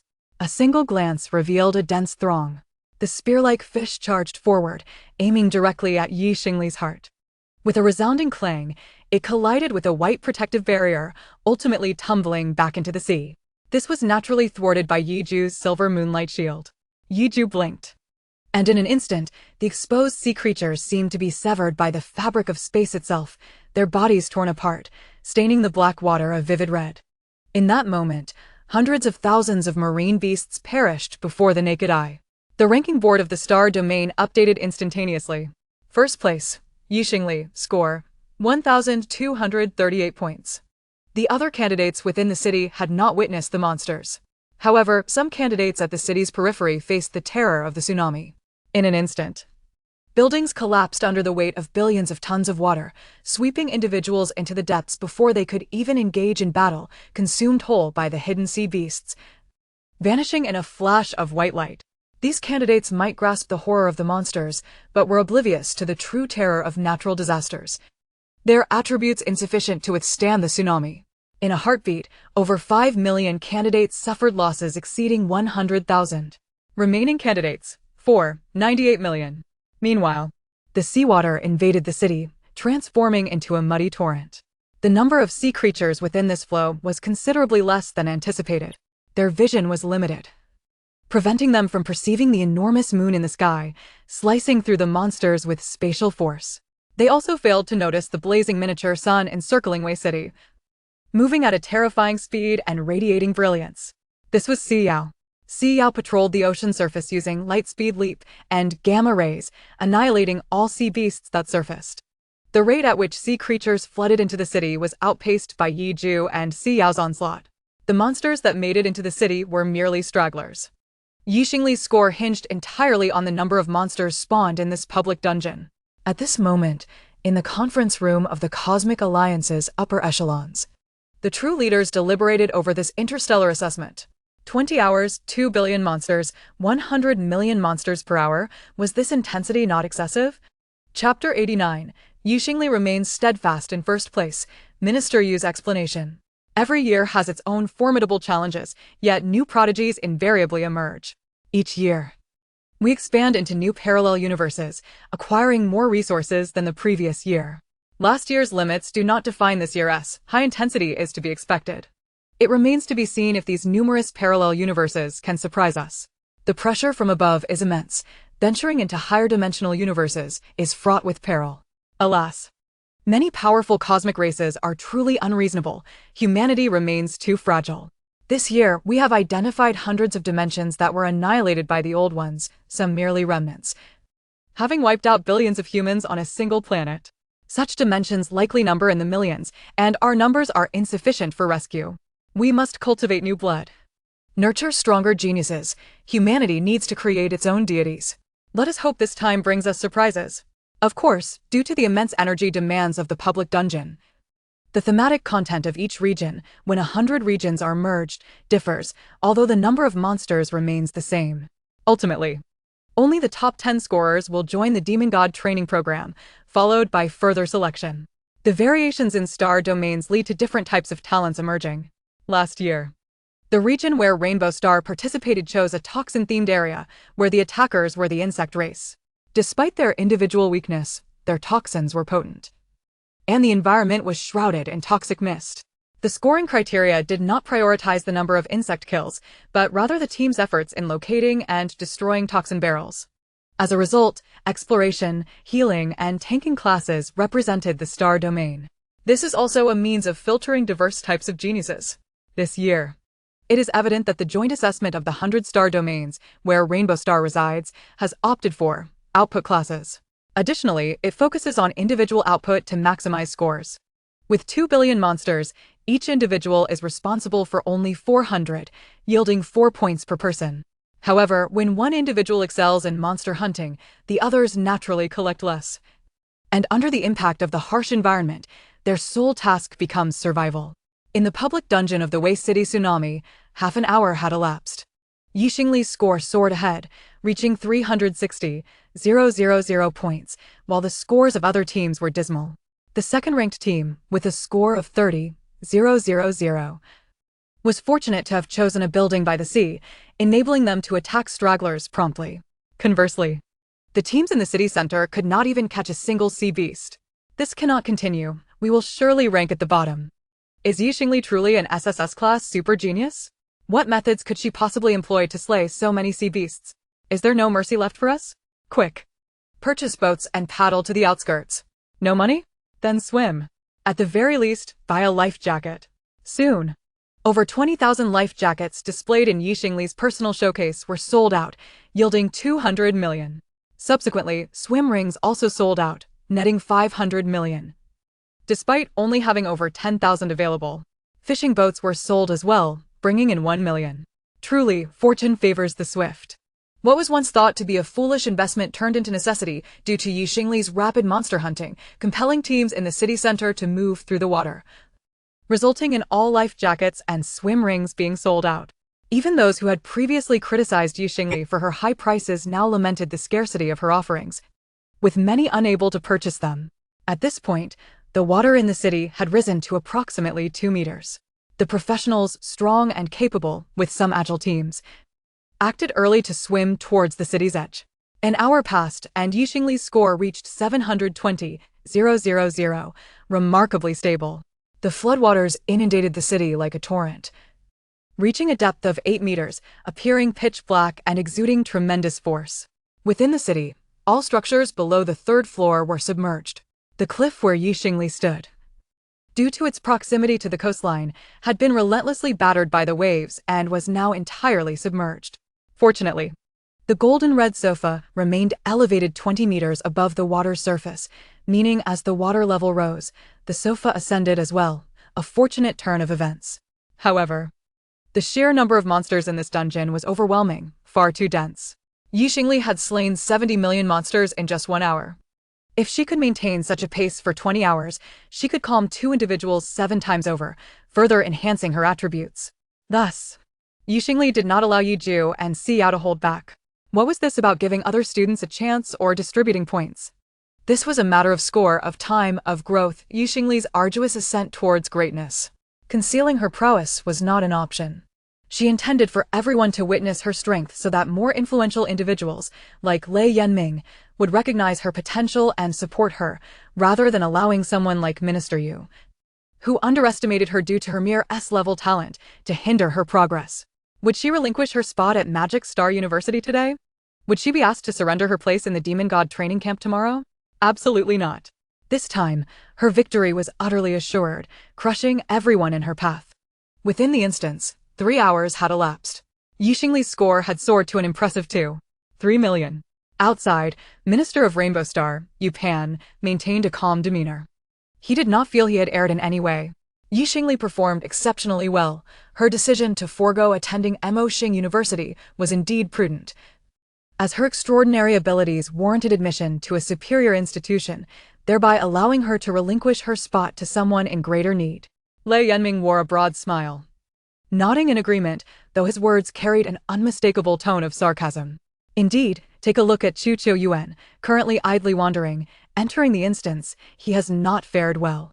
With such results, gaining admission to Moxing University will be quite a challenge.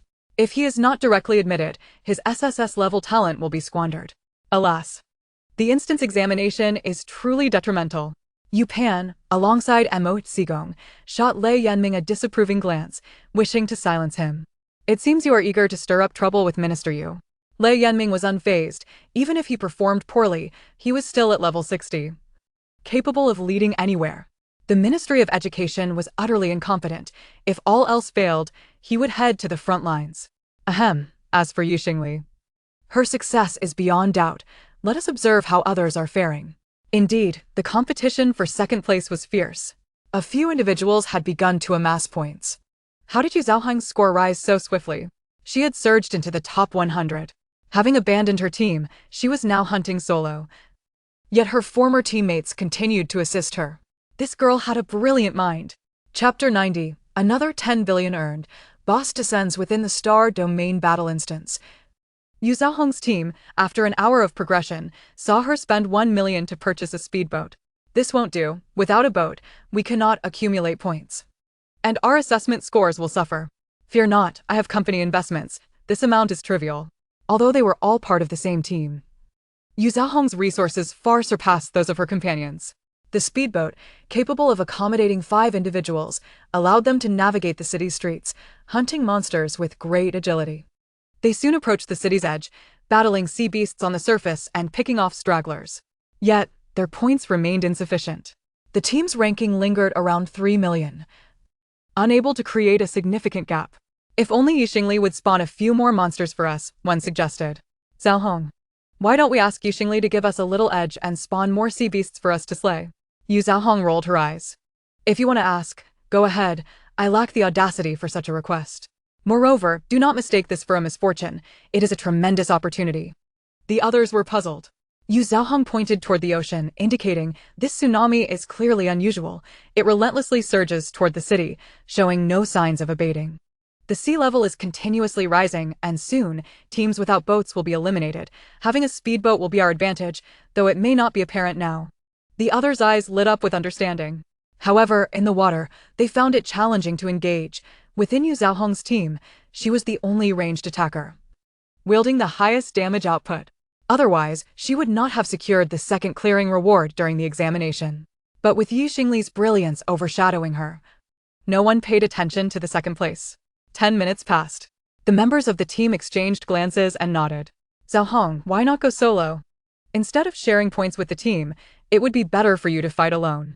Even if we do not gain the team bonus, as long as you can slay 1,000 monsters, you will advance significantly. Indeed, instead of us 5 sinking together, it is better for you to charge ahead and secure a top 10 spot, which will at least grant you access to the Divine Demon training camp. Even if you do not remain there, you will still be capable of defeating SSS-level archers. Yes, Zhaohong, go forth without hesitation. We believe in you. Rest assured. I will help you draw aggro. I will continue to heal you. Wait a moment. You all were conspiring behind my back, weren't you? Suddenly, you are so self-sacrificing. My eyes are about to roll out. After much persuasion, Yu Zhaohong ultimately chose to leave the team and began to engage in independent combat. Yu Zhaohong possessed an extraordinary talent, omnidirectional coverage strike, SS. Your range extends as far as your vision allows, dealing omnidirectional damage, increasing ranged damage by 100, with an explosive effect attached. This talent would likely be more potent for a gunner, but Yu Zhaohong lacked the resources. Gunners are far more costly than summoners. Gritting her teeth, she opted for the archer class. Yu Zhaohong's skills were also chosen to complement this talent, selecting abilities that enhance vision, as long as she could see. She could strike, a truly conceptual talent. On the boundless sea surface, Yu Zhaohong's abilities were maximized, and with vision-enhancing skills, she could even spot sea beasts concealed beneath the waves. Yu Zhaohong exerted herself, determined not to squander her teammates' goodwill, eliminating 10,000 monsters within an hour, earning 100 points. This score propelled her into the top 200,000. Subsequently, as her points continued to rise, her name climbed like a mountain. In contrast, Chu Yuan's situation was far grimmer. Although the team had prepared ample underwater potions, the water flooding into the city was tainted, murky, and unfiltered, leaving them with virtually no visibility. Their underwater combat experience was minimal. They had to rely on battling from high ground, severely limiting Chu Yuan's performance. The team languished at the back of the rankings. Ultimately, it was the mages and archers who snagged the last hits on monsters in the muddied waters. It was indeed a fruitless endeavor. Chu Yuan sighed in resignation. In that case, you all team up. I will withdraw. I've been guaranteed admission to Emoshing University, and dividing your points is futile. I thought I could assist, but it seems I am of no use. His teammates hurriedly urged him to reconsider. But Chu Yuan was resolute, promptly relinquishing the team leader position to the shaman while remaining nearby to protect them. Soon, 5 hours had elapsed. At this point, the water had risen to a staggering height of 40 meters, completely submerging the entire city, with only the 13th floor and above remaining above water. Conflicts among professionals intensified. Each rooftop was crowded with individuals, while sea beasts began to converge, launching counterattacks against the professionals. We cannot remain here much longer, or we shall be trapped. By cargo ships, by ferries, what does Xingli have? 100 million star coins. Who would be foolish enough to purchase that? Damn, it's sold. The cargo ship navigating through the city was highly conspicuous, with a figure clad in silver armor standing at the bow, riding a large rooster adorned with golden scales. Despite its peculiar appearance, it exuded an aura of ferocity. A system check would reveal it to be a golden pet. This individual was a knight. Only those with mounts are true knights. All candidates from Zaylin Star board the ship. We shall battle together and hunt sea beasts outside the city. Others turned their gazes toward him, soon noticing players flocking to his vessel. In no time, the grand ship was filled to capacity. As they hunted beasts while advancing toward the city's outskirts, the SSS-level talent candidate from Zaylin Star was named Shang Lanen. He was a third-generation professional, with his grandfather already at level 92. This young master is engaged in philanthropy. Shall we crowdsource as well?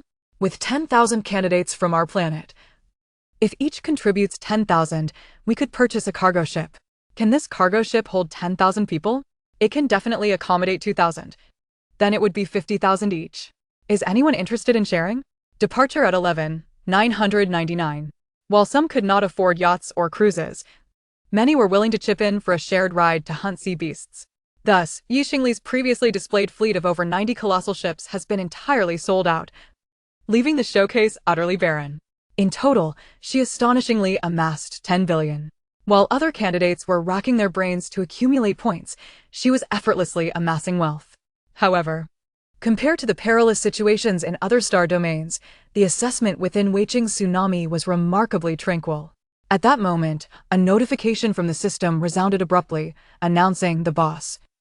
The world-destroying octopus is preparing to attack the city. All practitioners are advised to take heed. Chapter 91. The celestial prodigies of various universes unite to besiege Xingli.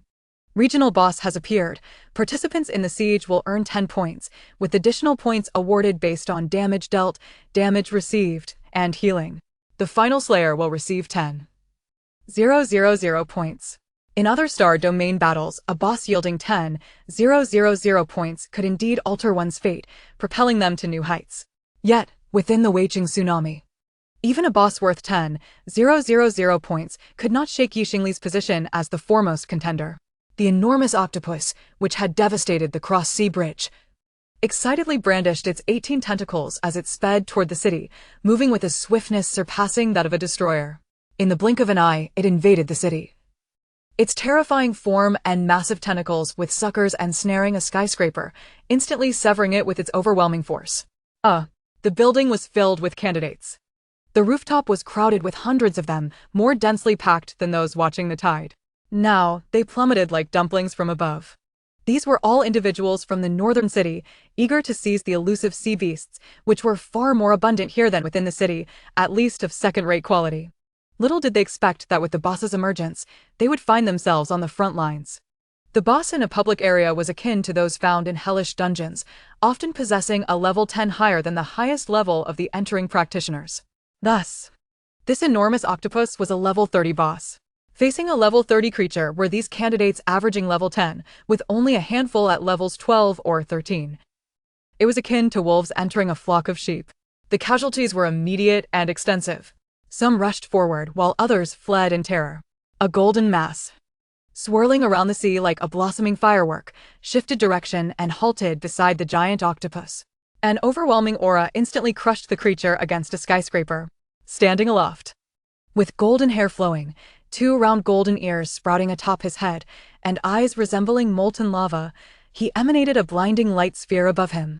This sphere, no larger than a ping-pong ball, radiated an intense golden light while possessing a formidable power that instilled fear. Upon closer inspection, it resembled a miniature sun. He hurled this ping-pong ball at the octopus. The moment it made contact, an explosion erupted. Helium flash, a nuclear fusion event. In an instant, terrifying heat obliterated the octopus, its tentacles turning to ash in midair. The once formidable creature, known for its remarkable regenerative abilities, vanished completely. Boss has been slain. Slayer, Xingli. Points, 10,000. The arriving candidates were left dumbfounded. Was that it? Did the boss appear for barely a minute? What was going on? Previously, I thought that the moving firework over the sea was a warning line preventing us from exceeding that boundary to hunt sea beasts. Turns out it was merely a summoned humanoid creature?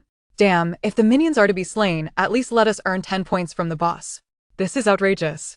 Xingli, come out. Your actions disrupt the examination's discipline. By eliminating the monsters, what are we left to defeat? We will perform poorly. And it will all be your fault. You have dashed my dreams of attending university. Indeed, don't kill anymore. You are already in first place. Leave some monsters for us to slay. Xingli naturally saw these shouts and regional texts.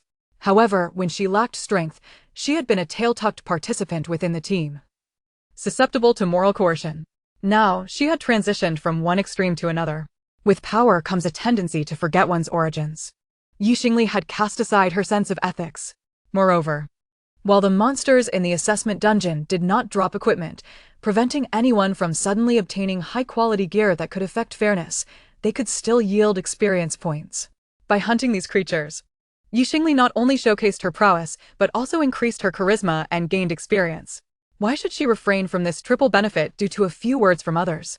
She not only intended to kill but to hunt even more. Meanwhile, due to the exceedingly low efficiency in slaying monsters, discontent among other students grew. Under the leadership of candidates with SSS-level talents, they swiftly formed an alliance, the Anti-Xingli Alliance. At this moment, the alliance had already amassed 32 members, all possessing SSS-level talents, except for Chu Qiuyuan. Since Chu Qiuyuan and Xingli were from the same dimension, they had uncovered this information. Moreover, they had previously inquired about Xingli in the public area, and some well-meaning candidates from Kehongxing had shared intelligence about her. Xingli was merely an S-level summoner with a charisma talent, having contracted 2 exceptionally powerful humanoid summons, at least of divine level, whose combat power was extraordinary in the early stages. One was currently slaying monsters in the roundabout while the other guarded Xingli. Some had already pinpointed Xingli's location. She was clad in a set of spider lady attire, perched on a golden red sofa, making her particularly conspicuous. Summoners were typically fragile, her strength must be feeble. We will launch a joint attack to eliminate her. Afterward, in the Star Domain battle, we can rely on our own merits. But it is certainly better than merely picking up her scraps. Now, send someone to locate her. These were all formidable practitioners with SSS-level talents. Not only did they possess their own teams, but they were also prominent figures at their school, with many admirers ready to assist with a mere instruction. Soon, numerous druids released eagles to circle the skies, locating Xingli's position. Among the 32 candidates, 12 massive ships converged upon Xingli. The area where Xingli was situated had been entirely submerged, devoid of any buildings. Thus, the approach of these 12 ships was strikingly evident. Furthermore, Yiju, utilizing the eye of the starry sky, promptly discovered them. Ollie, someone is approaching us, and their numbers are overwhelming. At least over 30,000 candidates are coming with great fervor. What does this mean? Are they here to confront her? As they neared within 200 meters, Xingli's figure became visible. Indeed, she was adorned in a black, elegant spider lady outfit, her long skirt cascading like layers of a cake upon the sofa. She lazily reclined on one side of the sofa, her posture graceful, gloved hands resembling spider webs holding a fork as she savored a small cake. As she placed the cake into her mouth, revealing only her chin, it incited countless imaginings. Her face, obscured, must be breathtakingly beautiful. Damn, do not be swayed by her charm. Priests cast awakening spells. Ensure you have consumed some mental fortitude potions so that you do not falter in critical moments. What are you waiting for? Attack. Just then, someone could no longer contain themselves and made their move. Exile. In an instant, a formation brimming with runes and hexagonal lines materialized beneath Yiju's feet. This was a spatial mage with the spatial anchoring, SSS, talent, aiming to teleport Yiju 10 kilometers away. However, Yiju was also a spatial mage, and his level surpassed that of his opponent, causing the teleportation array to fail instantaneously. However, an abundance of skills fell upon Xingli. Ice coffin, fire prison, great tree entanglement, thorn vines. All control was bestowed upon Yiju, while the damage was inflicted upon Xingli. Subsequently, hundreds of arrows and offensive spells surged toward Xingli, leaving her with no avenue of escape. In Chapter 92, the explosive power of enchantment, all of you, kneel before me. Phantasmal Dominator, Xingli's form flickered momentarily, allowing all attacks to pass through her. At that moment, Yiju was filled with rage. He immediately positioned himself in front of Xingli, a silver radiance forming a crescent moon that enveloped both him and Xingli. The technique struck the lunar shield, revealing the word absorb. No damage was incurred. Just as he prepared to counterattack, Xingli halted him. Seated upon a golden red sofa, Xingli slowly removed her hat, revealing her visage. At this moment, she had accumulated a staggering 3.5 million points of charm. As her charm value continued to rise, she gradually understood her innate talent. The average charm value of an ordinary person is merely 5 points, yet Xingli could not possibly enhance the beauty of others by 70,000 times.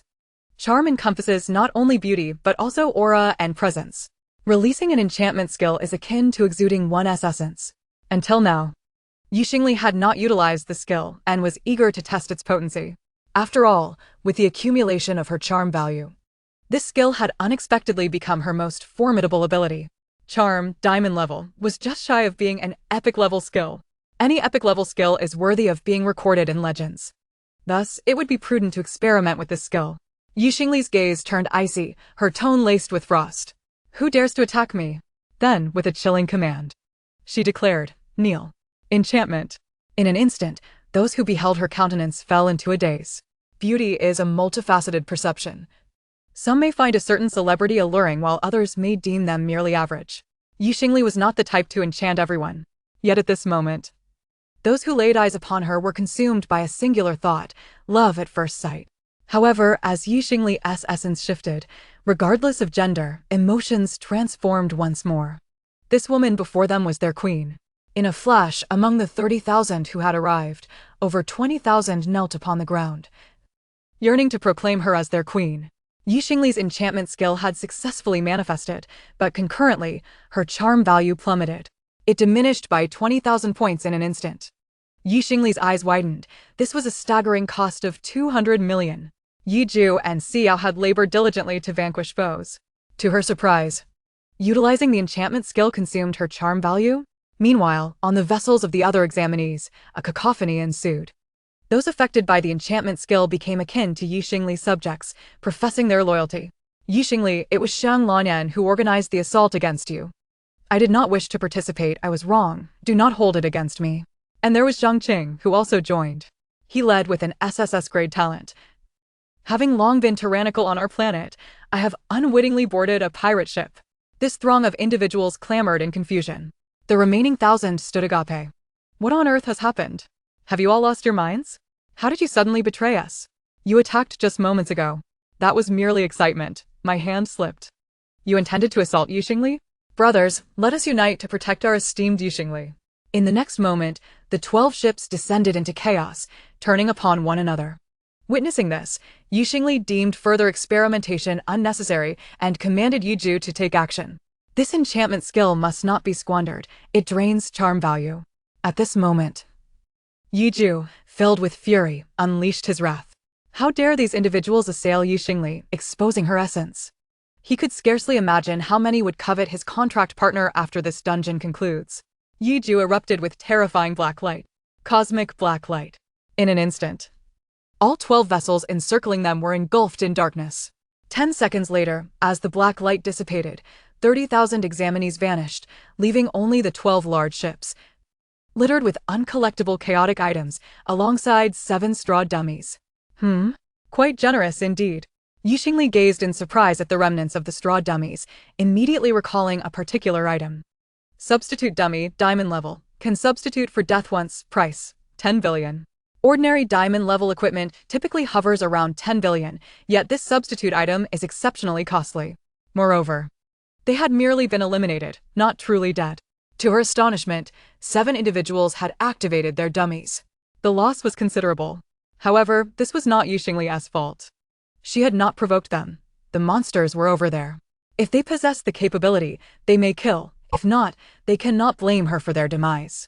Indeed, the strong do not lament their circumstances, while the weak not only complain about their environment, but also decry the strong.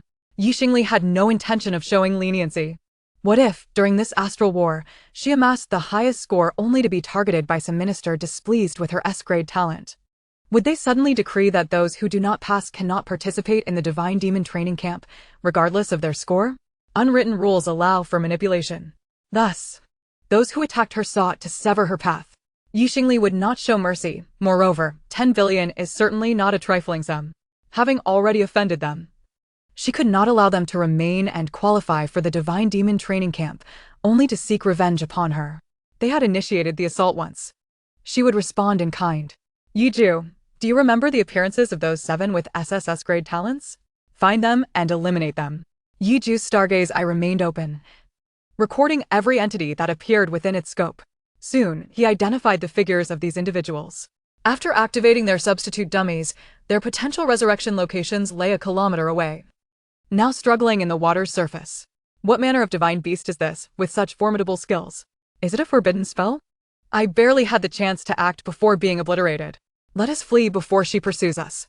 The few of them, having lost their vessels, found their purchased life jackets and flotation devices had also fallen away, relying solely on their robust physical prowess to navigate the waves. Yet at this moment, they were suddenly struck by an icy chill. In an instant, A spatial rift shredded them into fragments, casting them into the maelstrom, akin to the severed sea beasts. No straw dummies remained upon the surface. All 7 SSS-grade talents were eliminated. Xingli descended from the golden red sofa, collecting the 12 large ships along with some flotation devices and life jackets, displaying them on her personal page. These items were public dungeon artifacts, unable to be taken from the dungeon, naturally dropping when examinees were eliminated. This was a serendipitous gain. Xingli marked up the prices of the items. Additionally, she advertised within the public channel. A new batch of goods has arrived. Students wishing to achieve good results should hurry to purchase. Life jackets for 50,000 star coins. Flotation devices for 100,000 star coins and 500 million star coins for cargo ships. Interested parties, follow my personal page to buy. She had even raised the prices. The remaining examinees, while cursing, begrudgingly made purchases. How did the prices increase again, this profiteer? Where did she acquire so many large ships? This money is too easily earned. Xingli, have you gone mad? You eliminated Xianglanen? Do you realize his grandfather is a level 92 overlord? Just wait, you are doomed this time. In Chapter 93. Survival is victory, Chu Yuan seizes the boss. My goodness, many of my classmates have also been eliminated. What is happening? I can no longer contain myself. Previously, someone contacted us, intending to besiege Xingli. Otherwise, they claimed they would not achieve satisfactory results. Just half an hour has passed, and they are all dead. Isn't this deserved? Haha, then our opportunity has arrived. Xingli, is this a deliberate act on your part? Did you eliminate them only to reclaim the ship and sell it again? Will you soon attack new vessels and continue selling? You are earning money through unscrupulous means. And I shall report you once I am free. Xingli initially wished to ignore them, but delaying her business was unacceptable. She promptly issued a public message. I only eliminate those who seek to provoke me. I kindly sold ships to everyone, hoping to help them achieve good grades, yet some, in their insatiable greed, used what I sold to attack me instead. I am not an easygoing person. I have blacklisted those who speak ill of me. Naturally, some people rallied to support their fellow candidates and continued to curse Xingli, who also blacklisted them. What is so remarkable about blacklisting? If you blacklist me, I shall continue to curse. Little do they know, these individuals will no longer be able to view Xingli's profile, read her published strategies, or purchase her goods. This is the power of the system's one-click blacklist. Some even came close to failing their university courses due to their inability to access strategies. Of course, where there are insults, there are defenders. Yue Zhaohong's teammates and Chu Yuan, feeling idle, immediately began to retort against those maligning Xingli. Chu Yuan learned about the SSS level siege on Xingli through the regional chat and couldn't help but laugh. Hehe, will I be the only SSS level left in this arena? Those seeking death have long been reborn. Why provoke her? Those who defended her, why not speak some sense? You cannot defeat the monsters and blame her for killing too many. If you venture into the wilderness, will there not be experts blocking the way, ensuring your safety? Cursing Xingli is akin to cursing your future allies, the powerful professionals who protect you. What a farce. Humanity can be so grotesque, sacrificing morality for a few points. Chu Yuan's impassioned speech silenced the regional channel, and gradually, no one continued to curse. Yue Zhaohong also took the opportunity to add a few words. You should be thanking Xingli for selling ships. The water level is rising, and Weiqing is at risk of being completely submerged, leaving no place to stand. Currently, there are few sea beasts beneath the surface, otherwise, you would have to fight alongside them. Without underwater breathing potions, many would perish. This statement alerted everyone. It is no longer a matter of how many sea beasts are present, but rather how to establish a foothold. As time passed, the number of eliminated candidates increased, primarily due to being caught in the flood and attacked by sea beasts. By the 6th hour, the water level had reached 60 meters. Only a few buildings exceeding 60 meters remained exposed above the water, but with so many candidates crammed together, chaos ensued. The highest mountain in Weiqing stands at 260 meters. Yet the candidates lacked maps and most could not find their way. Fortunately, some clever individuals had already noticed the unfolding situation. Among them was the team of Rosa's Light. They swiftly located a supermarket and gathered enough life jackets and life buoys. Additionally, when Xingli sold life jackets, a few were blinded by greed and returned to the supermarket, entering the storeroom to secure a large batch of life jackets to sell. The star domain battle did not concern us much if we arranged by rank. Even if we did not enter Kaihankyo University, we could still attend Shiguang University. If we could sell enough to cover our university expenses. The four of us reached a consensus. In the first hour, they frantically searched for items and posted them for sale on their personal profiles. To their surprise, they managed to sell 10,000 supplies, earning a staggering 100 million. Divided among four, they each received 25 million, a sum they had never before seen, causing them to erupt in ecstatic cries. However, as the seawater flooded the city, their ability to find more resources diminished. Moreover, they lacked a boat by then. Xingli had sold all the small boats, and the larger vessels were prohibitively expensive. Without a boat, they resolved to construct one. They had previously passed through an ecological park and decided to chop down some trees. Among their ranks was a wood-type mage capable of using vines to bind the trees together, creating a makeshift vessel that was surprisingly effective.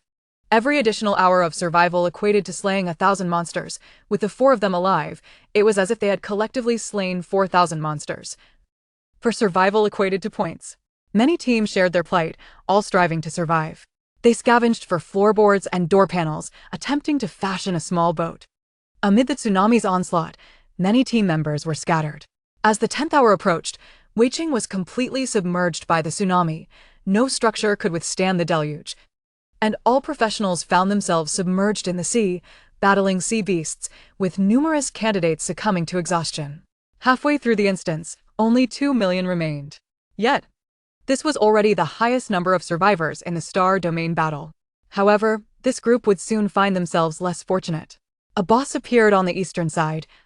A colossal Xianbing turtle, towering at 20 meters with a diameter of 100 meters, resembling a small island. Upon its emergence, it unleashed a wave of frigid air, instantly freezing the sea surface in the eastern area, causing all candidates floating in that vicinity to suffer frostbite damage, resulting in the immediate death of many fragile professions. Chuqiu Yuan was among them. Lacking a boat, he relied on a door panel to navigate the rising waters, only to be swept into the eastern area, where he unexpectedly encountered the boss. The boss's initial strike eliminated tens of thousands of candidates, and Chuqiu Yuan's health rapidly dwindled, soon reaching a mere 1 point.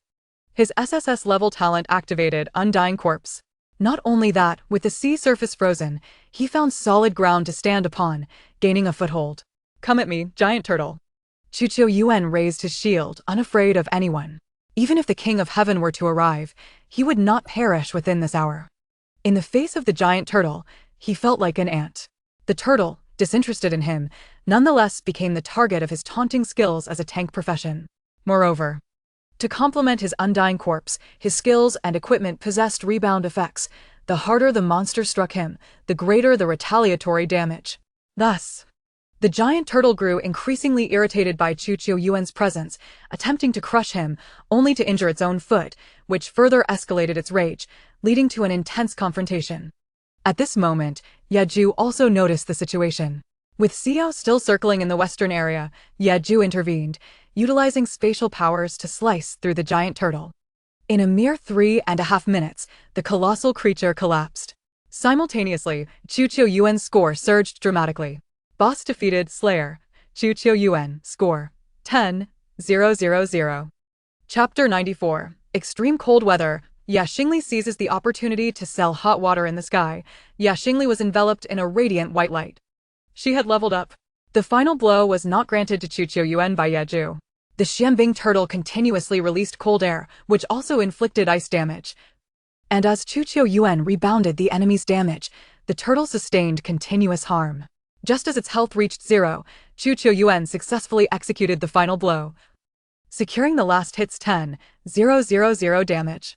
Furthermore, he received points for participation and for enduring the monster's attacks, with damage contribution accounting for 0.1, ultimately earning him 392 points.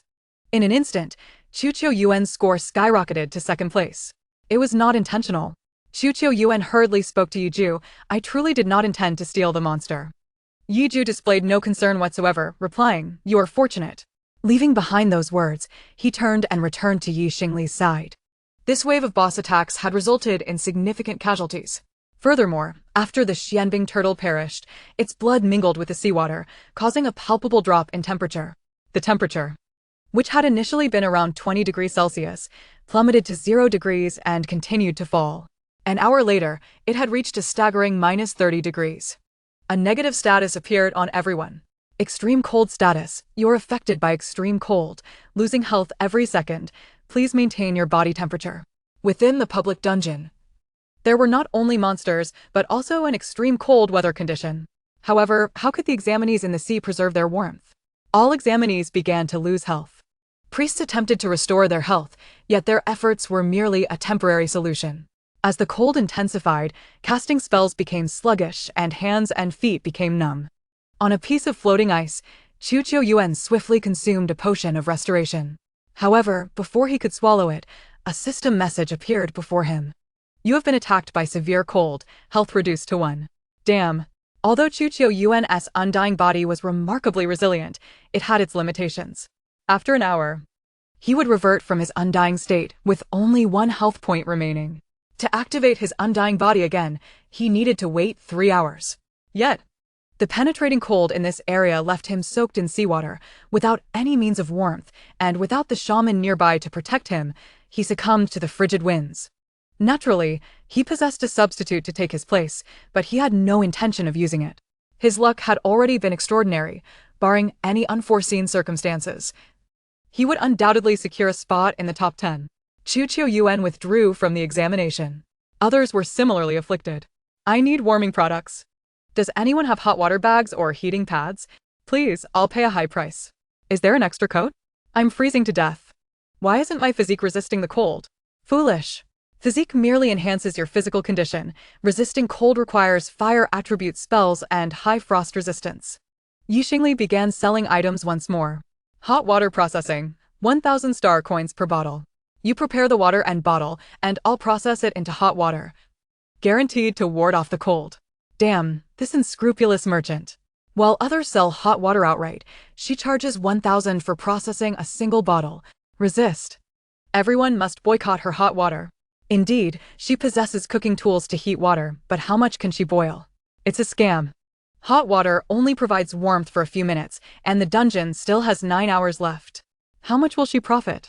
I, for one, will not purchase it. Those calling for a boycott had already been blacklisted by Xingli.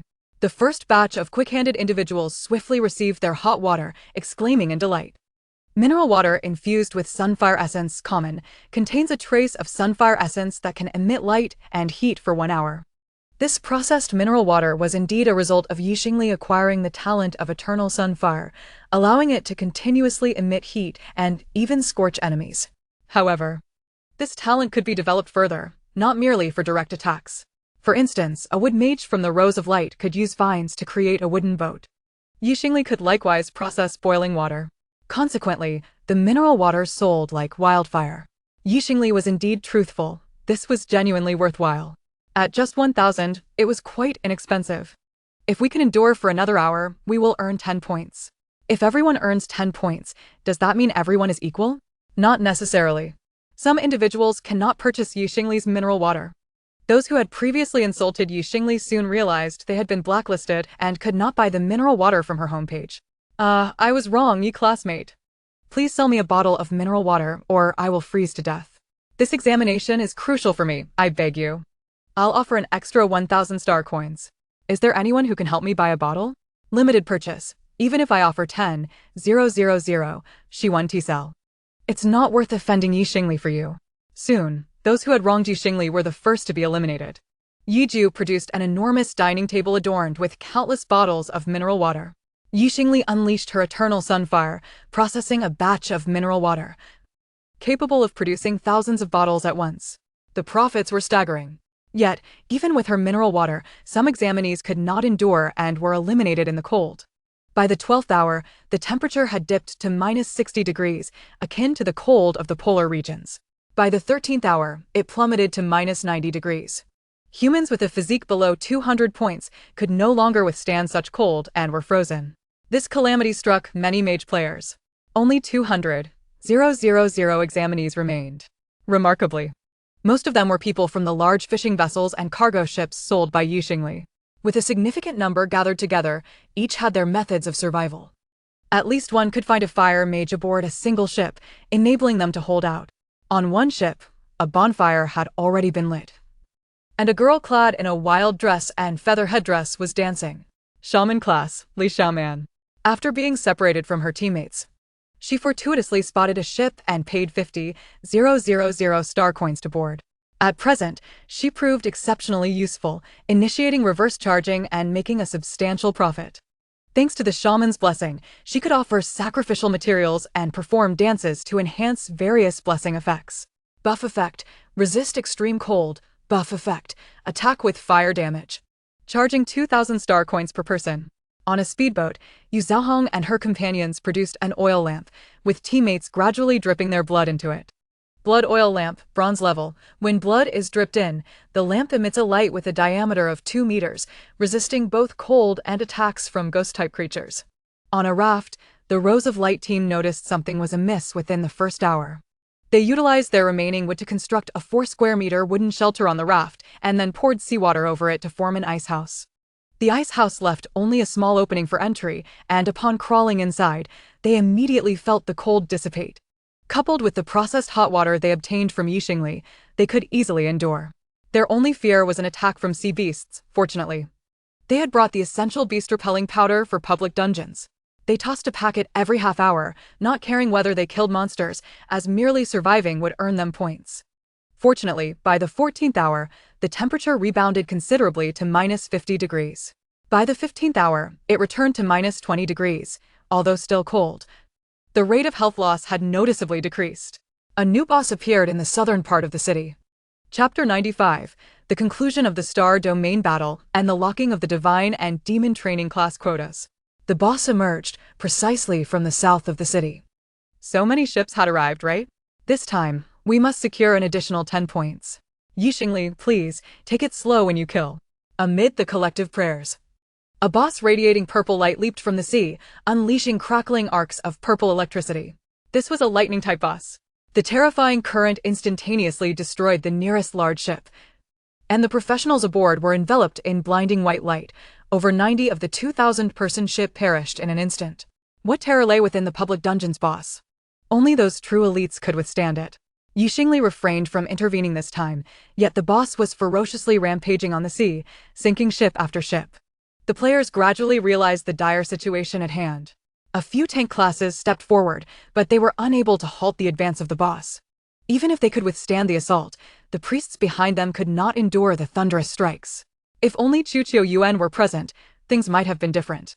Yet, Chuqiu Yuan had already been eliminated, and the electric eel boss wreaked havoc uncontested. The fishing boats in the distance hastily turned around and fled. In this wave, another 100,000 contestants were eliminated. Xingli observed that there were almost no players left on the surface of the sea, prompting her to allow Yiju and Xiao to take action. However, there was still a yacht nearby, continuously dealing damage. It was Yu Zhaohong. Yi classmate. I'm just here to earn some points. Don't worry, I'm not as unscrupulous as Chuqiu Yuan. I won't snatch the final blow. Xingli smiled in response. No worries, I'll let you have the final blow. Really? Are you serious? You are like my reborn parents. From now on, I'll be your maid. Once I join the Divine and Demonic training class, I'll take care of you. No, her caretakers are all chiseled men with 8-pack abs. Xingli kept her promise and truly allowed Yu Zhaohong to secure the final blow. Boss defeated, killer. Yu Zhaohong, points, 10,000. Yu Zhaohong had dealt enough damage and had points of her own, instantly rising to second place, surpassing Chuqiu Yuan. Suddenly, the regional chat exploded once more. Yi classmate. I want to buy the final blow of the last boss for 100 million. You think 100 million is enough to secure a spot in the Divine and Demonic training camp? I'll offer 1 billion. 2 billion. 5 billion. I'll give 5 billion. I also have a substitute scarecrow, Yi classmate. Can I trade it? You're cheating. I'll report you to the Education Bureau. Indeed. If anyone could buy a spot with money, where would fairness exist in this world? Huh, fairness? In previous star domain wars, the powerful planets banded together, often resorting to underhanded tactics to deny smaller planets any chance, even openly demanding protection fees. Those who refused were eliminated. Why was there no talk of cheating back then? Yu Zhaohong was the first to stand up for Xingli. Xingli then spoke up. I am recruiting teammates for spots available. Those interested can private message me with their talents. She did not mention selling the final blow of the boss. However, becoming Xingli's teammate now. With 5 hours remaining and 700,000 points per hour, meant each could easily surpass the second and third places. Who wouldn't understand that? The messages in Xingli's inbox surged. Fortunately, the system had an auxiliary feature, allowing her to filter through the inquiries and promptly select the highest bidders. First was the one who proposed trading the Scarecrow. Wan Hongli, talent, SS rank, class, assassin. Following that, Xingli selected 3 other SS rank classes among the highest bidders. Wang Huanyu, talent, SS rank, class, guardian. Huang Shanshan, talent, SS rank, class, holy priest.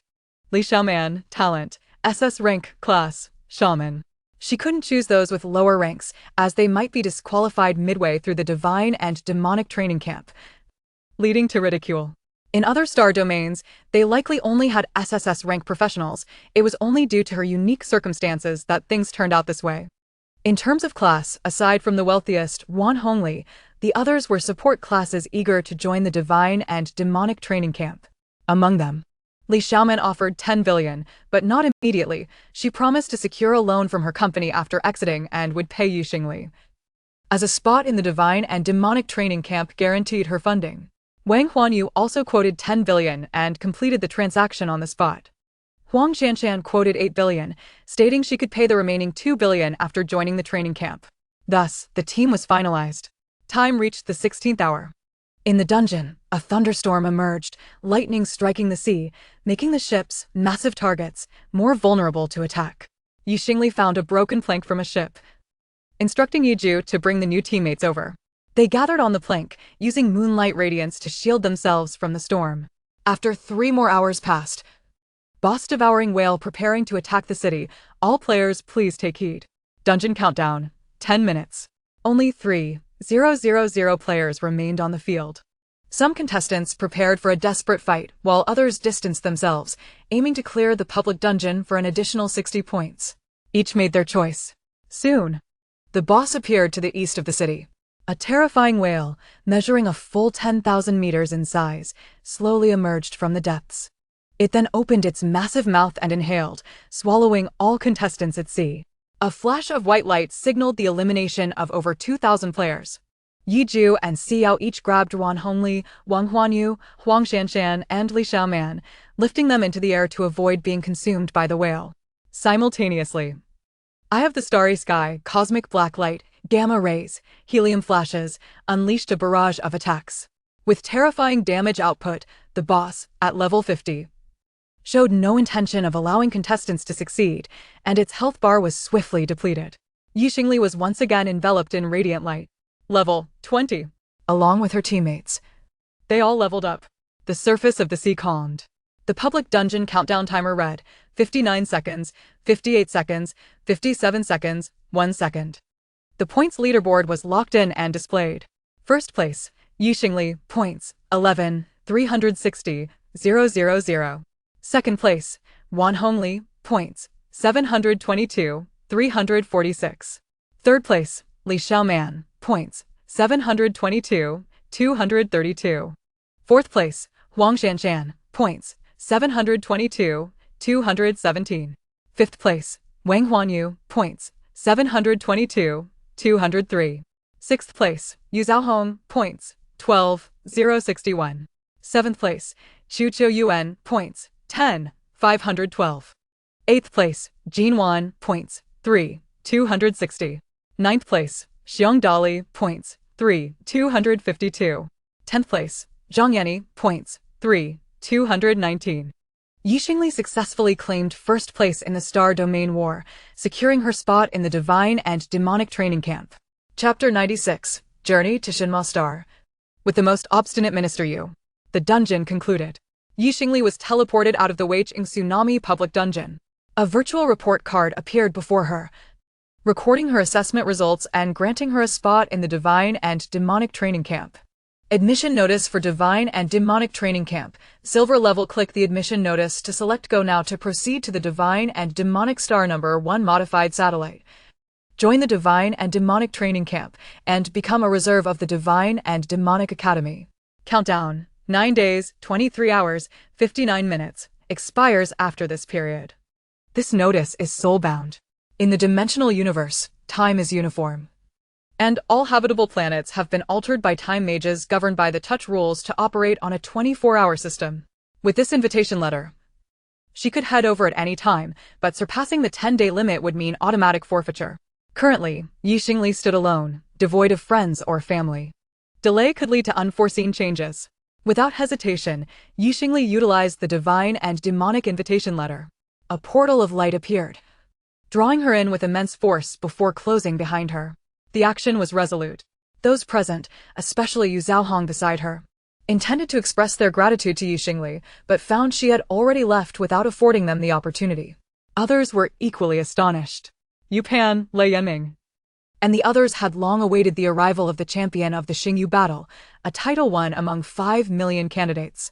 Notably, due to Xingli's exceptional performance, their Rainbow Star had managed to secure 3 additional spots within the top 10. They had intended to host a celebratory banquet for her return, and as leaders, it was natural for them to offer some encouraging words.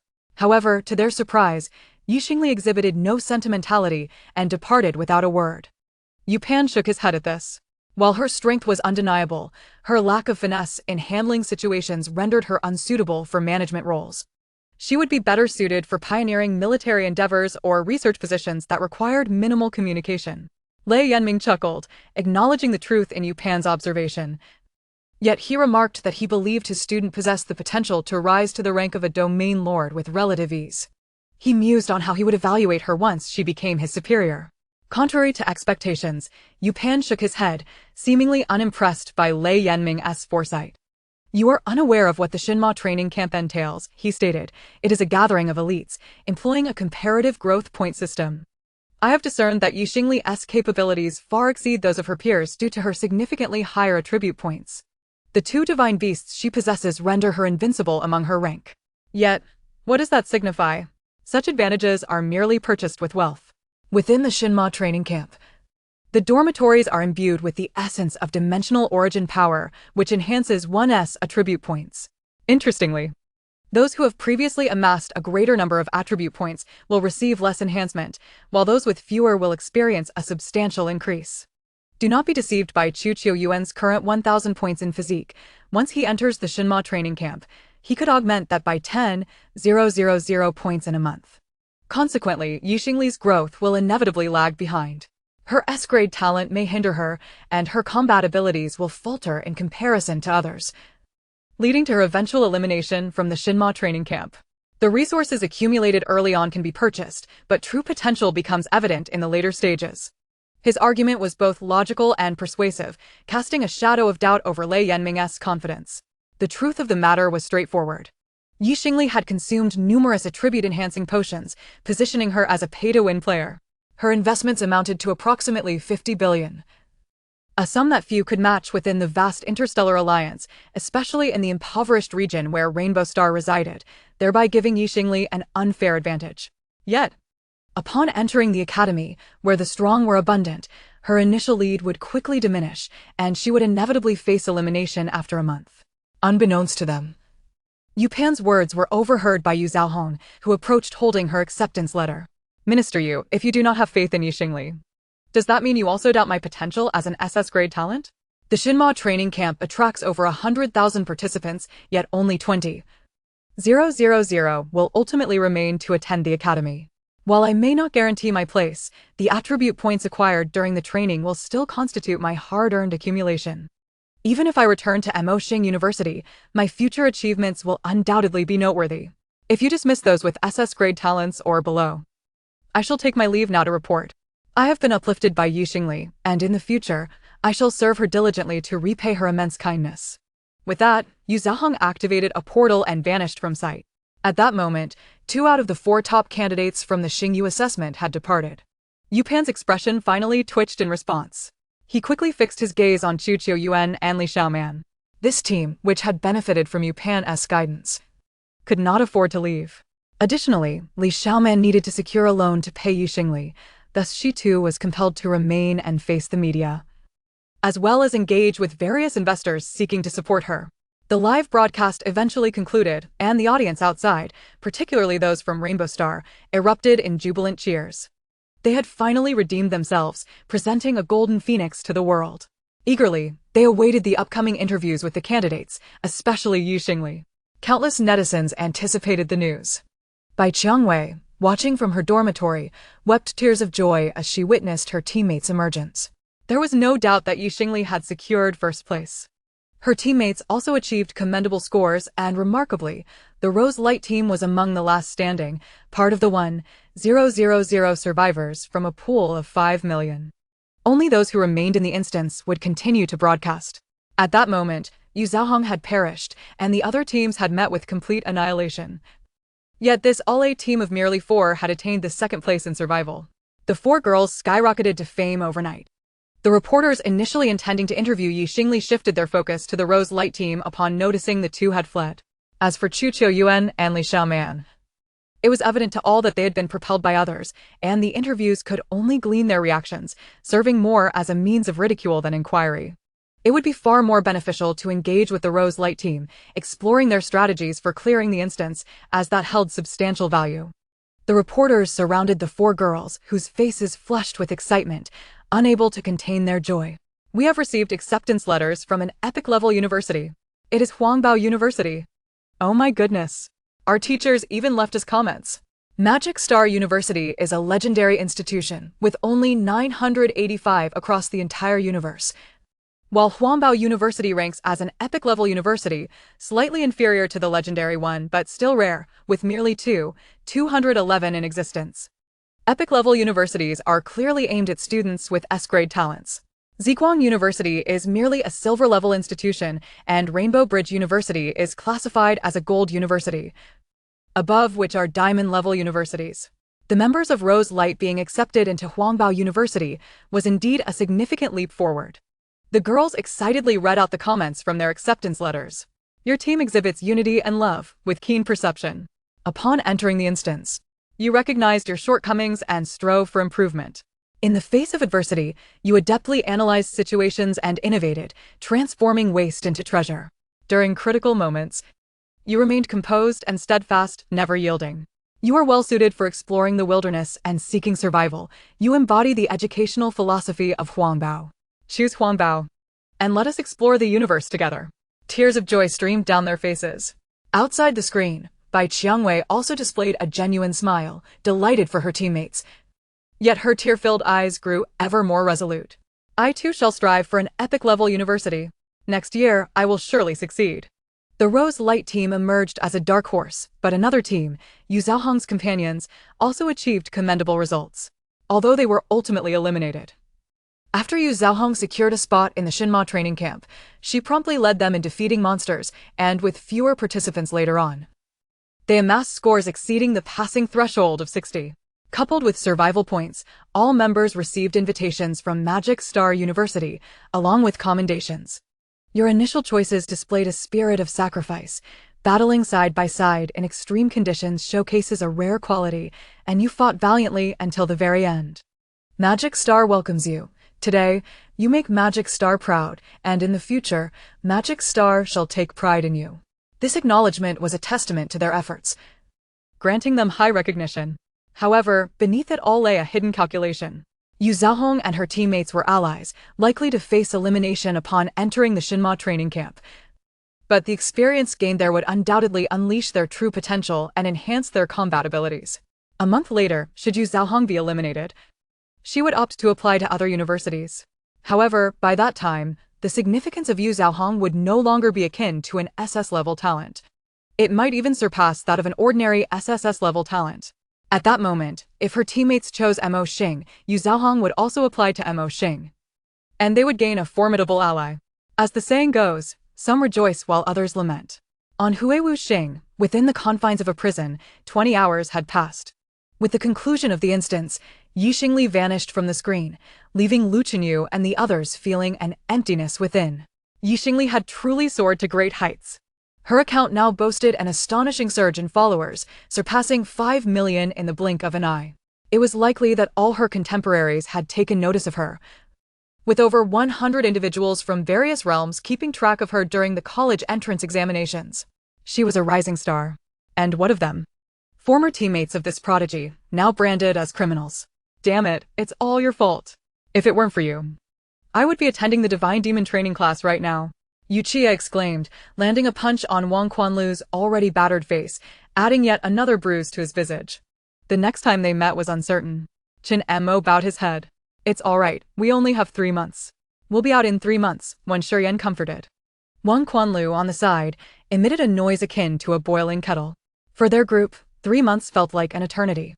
With no means to level up, he felt as though he would perish after living a mere 100 years. Not to mention the thought of enduring 3 more months of beatings added to his torment. He longed for the days of his former pampered life, now feeling as though he resided in hell. On the Divine Demon number 1 satellite, Xingli felt a wave of dizziness and began to fall backward, but fortunately, a strong arm caught her. Yi Ju and Xiao had also arrived. The prolonged teleportation distance made her feel as if she had been tossed inside a washing machine, emphasizing just how far Rainbow Star was from here. This was also a result of her strength being inferior to that of Yi Ju and Xiao. After a brief moment, people began to appear one after another. And soon the area surrounding the teleportation array was filled with newly arrived examinees. Many were eager to take a look. Wow, so dizzy. Xingli, wait. Yu Zhaoheng's voice called from behind. Xingli, surprised, had expected Yu Zhaoheng to remain there, attending the banquet before joining her. As she waited for Yu Zhaoheng, a notification sounded. You have entered the area of the Divine Demon training class. An artificial intelligence will be automatically downloaded for you. Are the two of you together? Should we introduce you both? A floating artificial intelligence sprite inquired. Yes, together. Yu Zhaoheng replied. The AI sprite chirped, all right. Since both of you have just completed your assessments and arrived at the Divine Demon training class, you must be in need of rest. We have arranged single dormitories for each student. Currently, the total number of members in the Divine Demon training class stands at 132,970, with available accommodations including villa areas, sunroom districts, high-rise buildings, and apartment complexes. There are 200 villas, capable of housing 200 individuals. The sunroom district consists of 200 buildings, with 5 units in each. Each unit housing 2 households, rising 5 stories high, accommodating a total of 10,000 individuals. The high-rise buildings comprise 200 structures, with 3 units in each. And each unit housing 2 households, reaching 30 stories tall, capable of accommodating 36,000 individuals. The apartments consist of 100 buildings, each 100 stories high, with 20 households per floor, able to house 200,000 individuals, sufficient to accommodate all students. Each room must be purchased with credits. Your credits not only represent the resources you can access, but also reflect your ranking. The school employs a last-place elimination system. Students with insufficient credits will gradually be eliminated. Xingli checked her credits. 281 points. How is this score calculated? Xingli inquired. SSS level grants an automatic 30 credits, SS level provides 20 credits, S level offers 10 credits. And being ranked first in the college entrance examination adds 10 points, decreasing sequentially to the 10th place, while others receive no extra points. The first place in the Star Domain Battle grants 10 points, decreasing to the 9th place, with the fractional points representing your college entrance exam score. Therefore, Yu Zhaoheng's credits were calculated as follows. SS level 20 credits, 2nd place in the college entrance exam adds 9 points. 6th place in the Star Domain Battle adds 5 points, with a decimal of 281, totaling 34,281. She surpassed Xingli by 4 points. Xingli had a foreboding feeling but still asked, May I inquire about my current ranking? You are ranked 132, 969th. Xingli felt a wave of darkness wash over her. Second to last. As for the last place, Xingli had already deduced who it was, Li Xiaoman. This was because Li Xiaoman possessed SS-level talent, ranked 33rd during the college entrance exam, had no credits and was 3rd in the Star Domain Battle, gaining 8 points, yielding a final score of 28XXX, which was 2 points lower than Xingli. In contrast, among the other competitors in the Star Domain Battle, Zhang Yanhui, ranked 10th, had a score higher than Xingli, undoubtedly having secured the top spot in his respective realm. Xiang Dali, in 9th place, was likely a second-rate contender, while Jean won. In 8th place, was among the top 3. As for the members from 7th place onward, they were all individuals who had purchased their place on Xingli's team. And with ample resources, their performance would naturally not be subpar. Furthermore, Xiu Yuan was an SSS-level talent, starting with 30 points. Thus, she had proudly secured the second-to-last position. Suppressing her exasperation, Xingli hurriedly inquired about how to earn credits, as this was of utmost importance. The AI continued cheerfully. I have a list of methods for acquiring credits. Please take a look. A series of criteria for earning credits appeared before her. The first item read, for every 100 points increase in each attribute, you gain 1 credit. Note, after entering the academy, the system will reassess students' attributes. Past attribute increases will not contribute to college entrance exam bonus points. Furthermore, increasing attribute points is the easiest way to earn credits, as all dormitories allow for the consumption of credits to absorb the essence of the realm, enhancing one's attributes. Upon reading this, Yu Xiaohong gasped. There's actually this rule. Xingli, don't you have high base attributes? Doesn't that mean it will be difficult for you to earn extra points? The higher the base attributes, the more realm essence is required for absorption, thus the rate of increase slows down. Xingli had found no information about the Divine Demon training class online, as the essence of the realm was a precious commodity. However, it was utilized as a resource for cultivating students within the Divine Demon training class. Such a vast disparity in wealth naturally led to the suppression of information. Additionally, since Xingli was not a seed candidate, no one informed her that it was unnecessary to exert excessive effort early on, lest her potential be exhausted, making it difficult to earn credits in the training class. The fact that she had managed to qualify was already a feat in itself. In Yupan's eyes, Xingli's arrival at the Divine Demon training class was destined for elimination. No worries, I have other methods to enhance my attributes, Xingli replied calmly. She did not require the essence of the realm. By simply appeasing her summoned entities, she would receive feedback. After all, she was a summoner. Xingli then reviewed the other conditions. Earn 1 credit for every level gained. Earn 1 credit for each successful completion of a nightmare-level instance. Achieve 10 consecutive victories in the arena for 1 credit. Earn 1 credit for each floor cleared in the Tongtian Tower. Earn 10 credits for each first kill in an instance. Earn 10 credits for mastering a meticulous combat skill. Earn 10 credits for upgrading a skill to epic level. Participate in a strategy group tackling difficult instances or higher, publish a strategy, and achieve over 100,000 views for 1 credit. From the list, it is evident that the elevation of levels and the number of floors in the Tongtian Tower are quite disadvantageous for Xingli. Having reached level 20, she naturally accumulates fewer credits than those at levels 15 or 16.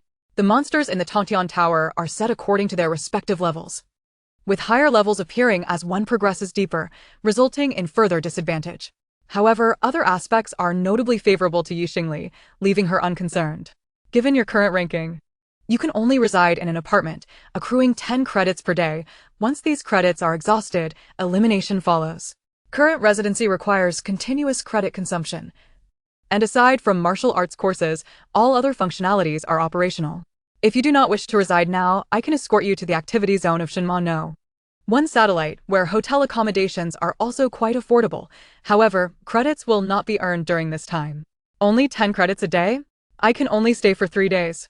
Yu Xiaohong exclaimed dramatically. Would she have a mere 3 days of enjoyment at the Shenma training camp? What distinguishes this from a preliminary elimination round? Should she consider bringing local specialties to sign up for moxing? The artificial intelligence chuckled, reassuring her that her basic attributes had only reached an agility of 1,000 points, and the power of the plane's origin could grant her an additional 1,000 attribute points daily, allowing for a much longer stay. Yu Xiaohong quickly grasped the implications.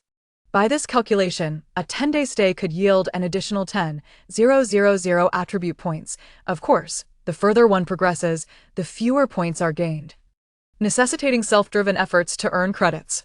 It is no wonder that those who are eliminated from the Shenma training camp are deemed strong. Yu Xiaohong's previous bravado with Yupan was fueled by such rumors. Now, she comprehended the true rules. Yet, she felt uncertain. If she failed to accumulate 10 credits within these 10 days, would she not face elimination, thus missing out on the combat skill training courses? Yu Xiaohong glanced at Xingli. Xingli, do you intend to check in? Naturally, the sooner they checked in, the higher their accumulated credits would rise. enabling them to secure better accommodations and access more resources. There were only 200 villas available, and they must be seized. Yu Zhaohong felt it unnecessary to ask further. While she contemplated survival strategies, Xingli was already envisioning villa accommodations. Xingli promptly chose to check into the apartment, as she required a private space to arrange formations and summon her third contract target. Once she had contracted a new sentinel, her credits would be secured. According to the rankings, positioned second last, Xingli could only select the 100th floor of the building.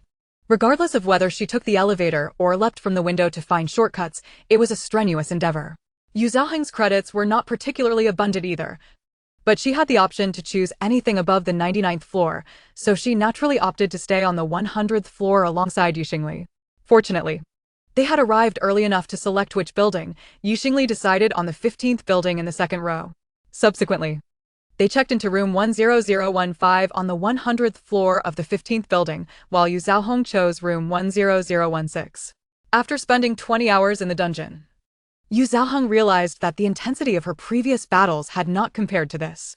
After exchanging greetings, she eagerly retreated to rest. Xingli, on the other hand, was invigorated. Having had only 4 hours of sleep over the past 2 days, she felt it was still too early. Observing her apartment, a modest 40 square meters, she noted that although small, it was fully equipped, featuring a bedroom and a small kitchen. However, with 2 humanoid contract beasts accompanying her, the space felt somewhat cramped. Enduring a little longer, once she summoned the third contract target and secured her credits, they would be able to move into a villa. In her apartment, Xingli quickly began to set up the blood sacrifice formation. Chapter 99, The Third Furry, Gale White Tiger, Hurricane King, by Ju. This was her third attempt at summoning a contract target. After offering her blood, she contemplated the remaining 14 million charm points and pondered how much to invest. Last time, when summoning Siyao, she had only input 1,000 points. This time, she wondered what kind of contract target she could summon with an investment of 1 million. With that thought, she adjusted her charm points. System notification: your current level allows for only 10,000 charm points to be contributed to the formation. As the host of the formation, you lack the capability to summon a stronger contract target. Xingli realized. The Night Duke, summoned with 100 points, was at level 0, while Siyao, summoned with 1,000 points, arrived at level 10. Therefore, this time, consuming 10,000 points would surely summon a contract target of level 20. Consuming 10,000 charm points. The formation radiated light, traversing countless parallel planes, reaching the universe with which her soul resonated, penetrating through numerous planets, ultimately landing on a massive gaseous planet enveloped in storms. This planet bore resemblance to Jupiter from Xingli's past life. Observed from the cosmos, the planet was riddled with storm eyes, and its terrifying cyclones could easily engulf 3 blue stars. It appeared devoid of life. However, this was not the case. The gaseous planet lacked solid land, but was inhabited by numerous airborne entities, with exteriors remarkably resilient, capable of withstanding fierce winds, predominantly drifting creatures that sailed with the wind, their colossal bodies floating gracefully. This planet was referred to as the land of wind exile in the current plane. The formation manifested in the universe outside the gaseous planet, and as the light and aura flickered, the stormy surface of the gaseous planet erupted, with countless distorted beings attempting to break free from the cyclone and rush toward the formation. Yet, without exception, they found themselves thwarted. Suddenly, a terrifying roar, imbued with authority, echoed as a massive figure, accompanied by a hurricane, leapt forth. The tempest seemed to propel its body forward, its fearsome form capable of shattering the moon with a single paw. This was a majestic white tiger, its fierce, crimson eyes fixated on the formation. Undeterred by the raging winds or the terrifying magnetic field, it persistently leapt through the cosmos. However, the formation was small, forcing it to continually diminish its form until it finally squeezed into the formation. The formation sealed shut. The storms on the gaseous planet began to subside, evoking a sense of stillness. In a distant star domain, humans monitoring this planet screamed in terror. If the Hurricane King were to detach from the gaseous planet, it could trigger an interstellar storm, warranting a catastrophic disaster alert. In the Shinma training camp, within the apartment community of Building 15, Room 10015. In a 40-square-meter single dormitory, a 2-meter diameter formation was etched into the living room. At that moment, an energy emanated from the formation, materializing into a swirling vortex. A gentle breeze emanated, which soon escalated into a violent storm, wreaking havoc throughout the dormitory. A colossal figure materialized within the formation, and the cramped room seemed inadequate for its presence. Even when seated, it towered at 3 meters, forcing the others to retreat to the far side. It was a gigantic white tiger. Upon emerging from the summoning formation, it immediately locked its gaze onto Xingli, its dominant demeanor revealing satisfaction, even inclining to approach her closely. Its massive tiger head pressed against Xingli, causing her to retreat against the wall. "It is you who awakened me. You summoned me from the storm planet. You have saved me. From this day forth, you shall be my queen. I am quite wealthy, and I shall ensure you enjoy a life of luxury and splendor." Its gaze swept across the apartment, revealing a hint of disdain. Being a powerful Eastern sovereign, it could offer its contract partner the status of a queen, indulging her in a noble lifestyle. Queen? Xingli was taken aback. However, with Ju being a general and Xiao a duke, it was not impossible for this tiger to belong to royal lineage. Xingli promptly checked the information about the entity. Contractor, Ju race, swift white tiger, quality, super divine level 20, attributes, constitution 6000, strength 8000, agility 8000. Spirit 4000, talents, body of the hurricane, eternal storm, punishment of destruction, skills, wind blade, wind restraint, wings of wind, tornado, hurricane calamity, cage of wind, eternal spiral. At that moment, Ju and Xiao abruptly transformed, becoming colossal beasts as well. Ju morphed into a gigantic wolf, its silver fur shimmering with spatial fluctuations, and the starry eye on its forehead locked onto Ju, filled with a desire to rend him into pieces, yet he chose to suppress him with sheer force. On the other side, Xiao transformed into a majestic lion, flames rising around him, coldly stating, "Newcomer, you must adhere to some decorum. Do you not see our guide being forced into a corner by you? If you cannot even control your own body and revert to human form, you are nothing more than a warped beast. What king and queen? Ali belongs to us all. If we were to quantify it, you would at most be a pet." "What?" Ju glared furiously, but upon a moment's reflection, he sensed that his contract with Xingli indeed placed her as the primary, rendering him subordinate. Not only that, but the two beside him shared a similar contract. "How dare you presume to share a queen with me? Get lost." Ju immediately flipped over, intending to break through the confines of the apartment. Xingli quickly interjected, "Do not destroy the apartment." It was simply a matter of not damaging the apartment. A good scuffle was still permissible. Ju immediately grasped the situation, and in an instant, the starry realm unfolded, enveloping Ju, Xiao, and Ju within its vast expanse. Here, they could unleash their powers freely. In this moment, the three contractors awakened an unparalleled combat awareness. As Xingli, the summoner of Ju, possessed a godlike perspective, she yearned to witness the clash of these three contracted beasts firsthand. Most importantly, she sought to comprehend Ju's skills.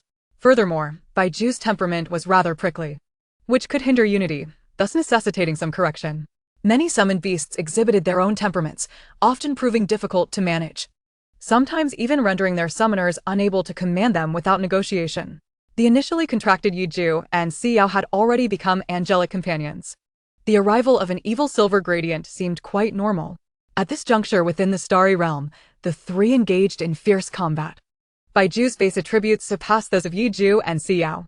However, both Ju and Xiao were adorned in silver-grade equipment. Consequently, they were able to suppress Ju, who soon found himself on the receiving end of a brutal beating. Unable to endure any longer, Ju unleashed his skill, initiating the formidable eternal spiral. A terrifying storm erupted from his being, centering around him to form a vortex. He was the eye of the storm. In his prime, this move could saturate an entire planet with tempestuous winds. Xiao, equally unwilling to yield, released a stellar storm. The two forces collided, sending violent winds and explosions swirling through the space in chaotic currents. Seizing the opportunity, Xiao attacked, employing a spatial rupture to pinpoint Ju's location. Ju sprouted wind wings from his back, swiftly evading while simultaneously slashing a wind blade towards Ju. Yiju dodged just in time, but at that moment, a wave of terrifying wind surged from his direction, creating immense resistance. Wind blade, wind restraint. Yiju's arm was immediately sliced open, a crimson line appearing. Most critically, this wound could not be healed by silver moonlight. Xingli observed the battle information from the system, realizing this was Baiju's punishment of destruction. This ability could bypass any defense and render the recipient's wounds incapable of healing. Such a powerful capability.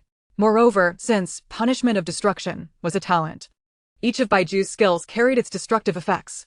Xingli quickly deduced that he was likely a sword-wielding wind mage specializing in armor penetration, owing to his high strength and agility, and a penchant for close combat.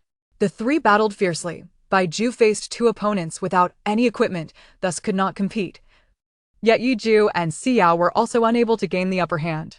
If Baiju landed even a single blow, the wound would remain open, causing continuous bleeding. If this continued, he would inevitably sustain serious injuries. Enough. Stop fighting. Xingli invoked a symbiotic link, binding the three of them. With this, regardless of who was injured, they could not continue fighting. Furthermore, the summoner's commands were unassailable, and sensing Xingli's serious tone, they relented. Yiju dispelled the starry realm and returned to his human form, as did Xiao. Baiju also began to retract his form, shrinking to half a human's height. This is troublesome. My queen, your palace is far too small. Xingli, feeling helpless, introduced herself. Baiju, hello. I am your summoner, Xingli. You may call me Ali as they do. Since you can shrink, you can also transform into human form. Why have you not done so? If I transform, my attire would barely cover me. Wouldn't that expose me to these two males? Baiju raised his chin haughtily, though a flicker of anger was evident. Truly, a tiger fallen on hard times is bullied by dogs. Just wait until I regain my strength. I shall make you pay dearly. Xingli found the situation amusing yet was unsure of Baiju's height and weight. She could only estimate based on Xiao's stature. However, reflecting on Baiju's claims of royal lineage and wealth, he appeared rather ostentatious. He would likely prefer more extravagant attire. She quickly conjured noble and royal garments, ultimately finding an emperor's bathrobe, though it was merely a common item dropped from a dungeon. I shall provide you with a bathrobe. You may change in the restroom. Afterwards, we can discuss what garments to procure for you. Baiju examined the robe, suddenly falling into contemplation. So, am I not being kept by you? Yiju snorted derisively. When I traversed through the formation, the starry realm shrank, and all the items were swept away by spatial currents. I possess nothing. You just claim to be wealthy. Where is your money? Yiju at least still had a spatial pocket, while Baiju had none. This was truly a tragic situation. Baiju felt embarrassed, quickly biting the robe and entering the restroom. Soon, his reflection appeared in the mirror. Standing nearly 192 centimeters tall, he lacked the robust physique of Xiao, but was equally powerful, appearing even more ferocious. His handsome features exuded a wild and regal aura, brimming with the majesty of a king. If Xiao resembled an elegant noble, Baiju appeared as a brutal tyrant. He donned the bathrobe, fastening the belt, yet pondered for a moment before loosening the collar, revealing his strong chest and abdominal muscles. Not bad. Given the unclear circumstances and the presence of two servants beside the queen, he knew he must vie for her favor. As the restroom door swung open, Baiju emerged, captivating Xingli's gaze. With his white hair, 3 black streaks adorning his forehead, and a strikingly handsome visage, he wore the emperor's bathrobe loosely, adding a hint of allure. He strode confidently to Xingli's side, lowering his head, eager to draw closer. You may now indulge me. Yiju and Xiao felt a renewed irritation. Xingli found the situation both amusing and perplexing. She pondered for a moment before reaching out to stroke Baiju's hair. Strangely, he bore no white tiger ears, having not retained his beastly traits. Xingli activated 10 points of charm, and Baiju's eyes instantly narrowed, enveloped in a sense of comfort. Yet, Xingli found it odd that he did not reciprocate her affection. It is done. Yet again, I have nurtured a treacherous white-eyed wolf. Xingli withdrew her hand, but Baiju seized it, exclaiming, "Why have you stopped? Touch me again." You suddenly became fragrant. Subsequently, Baiju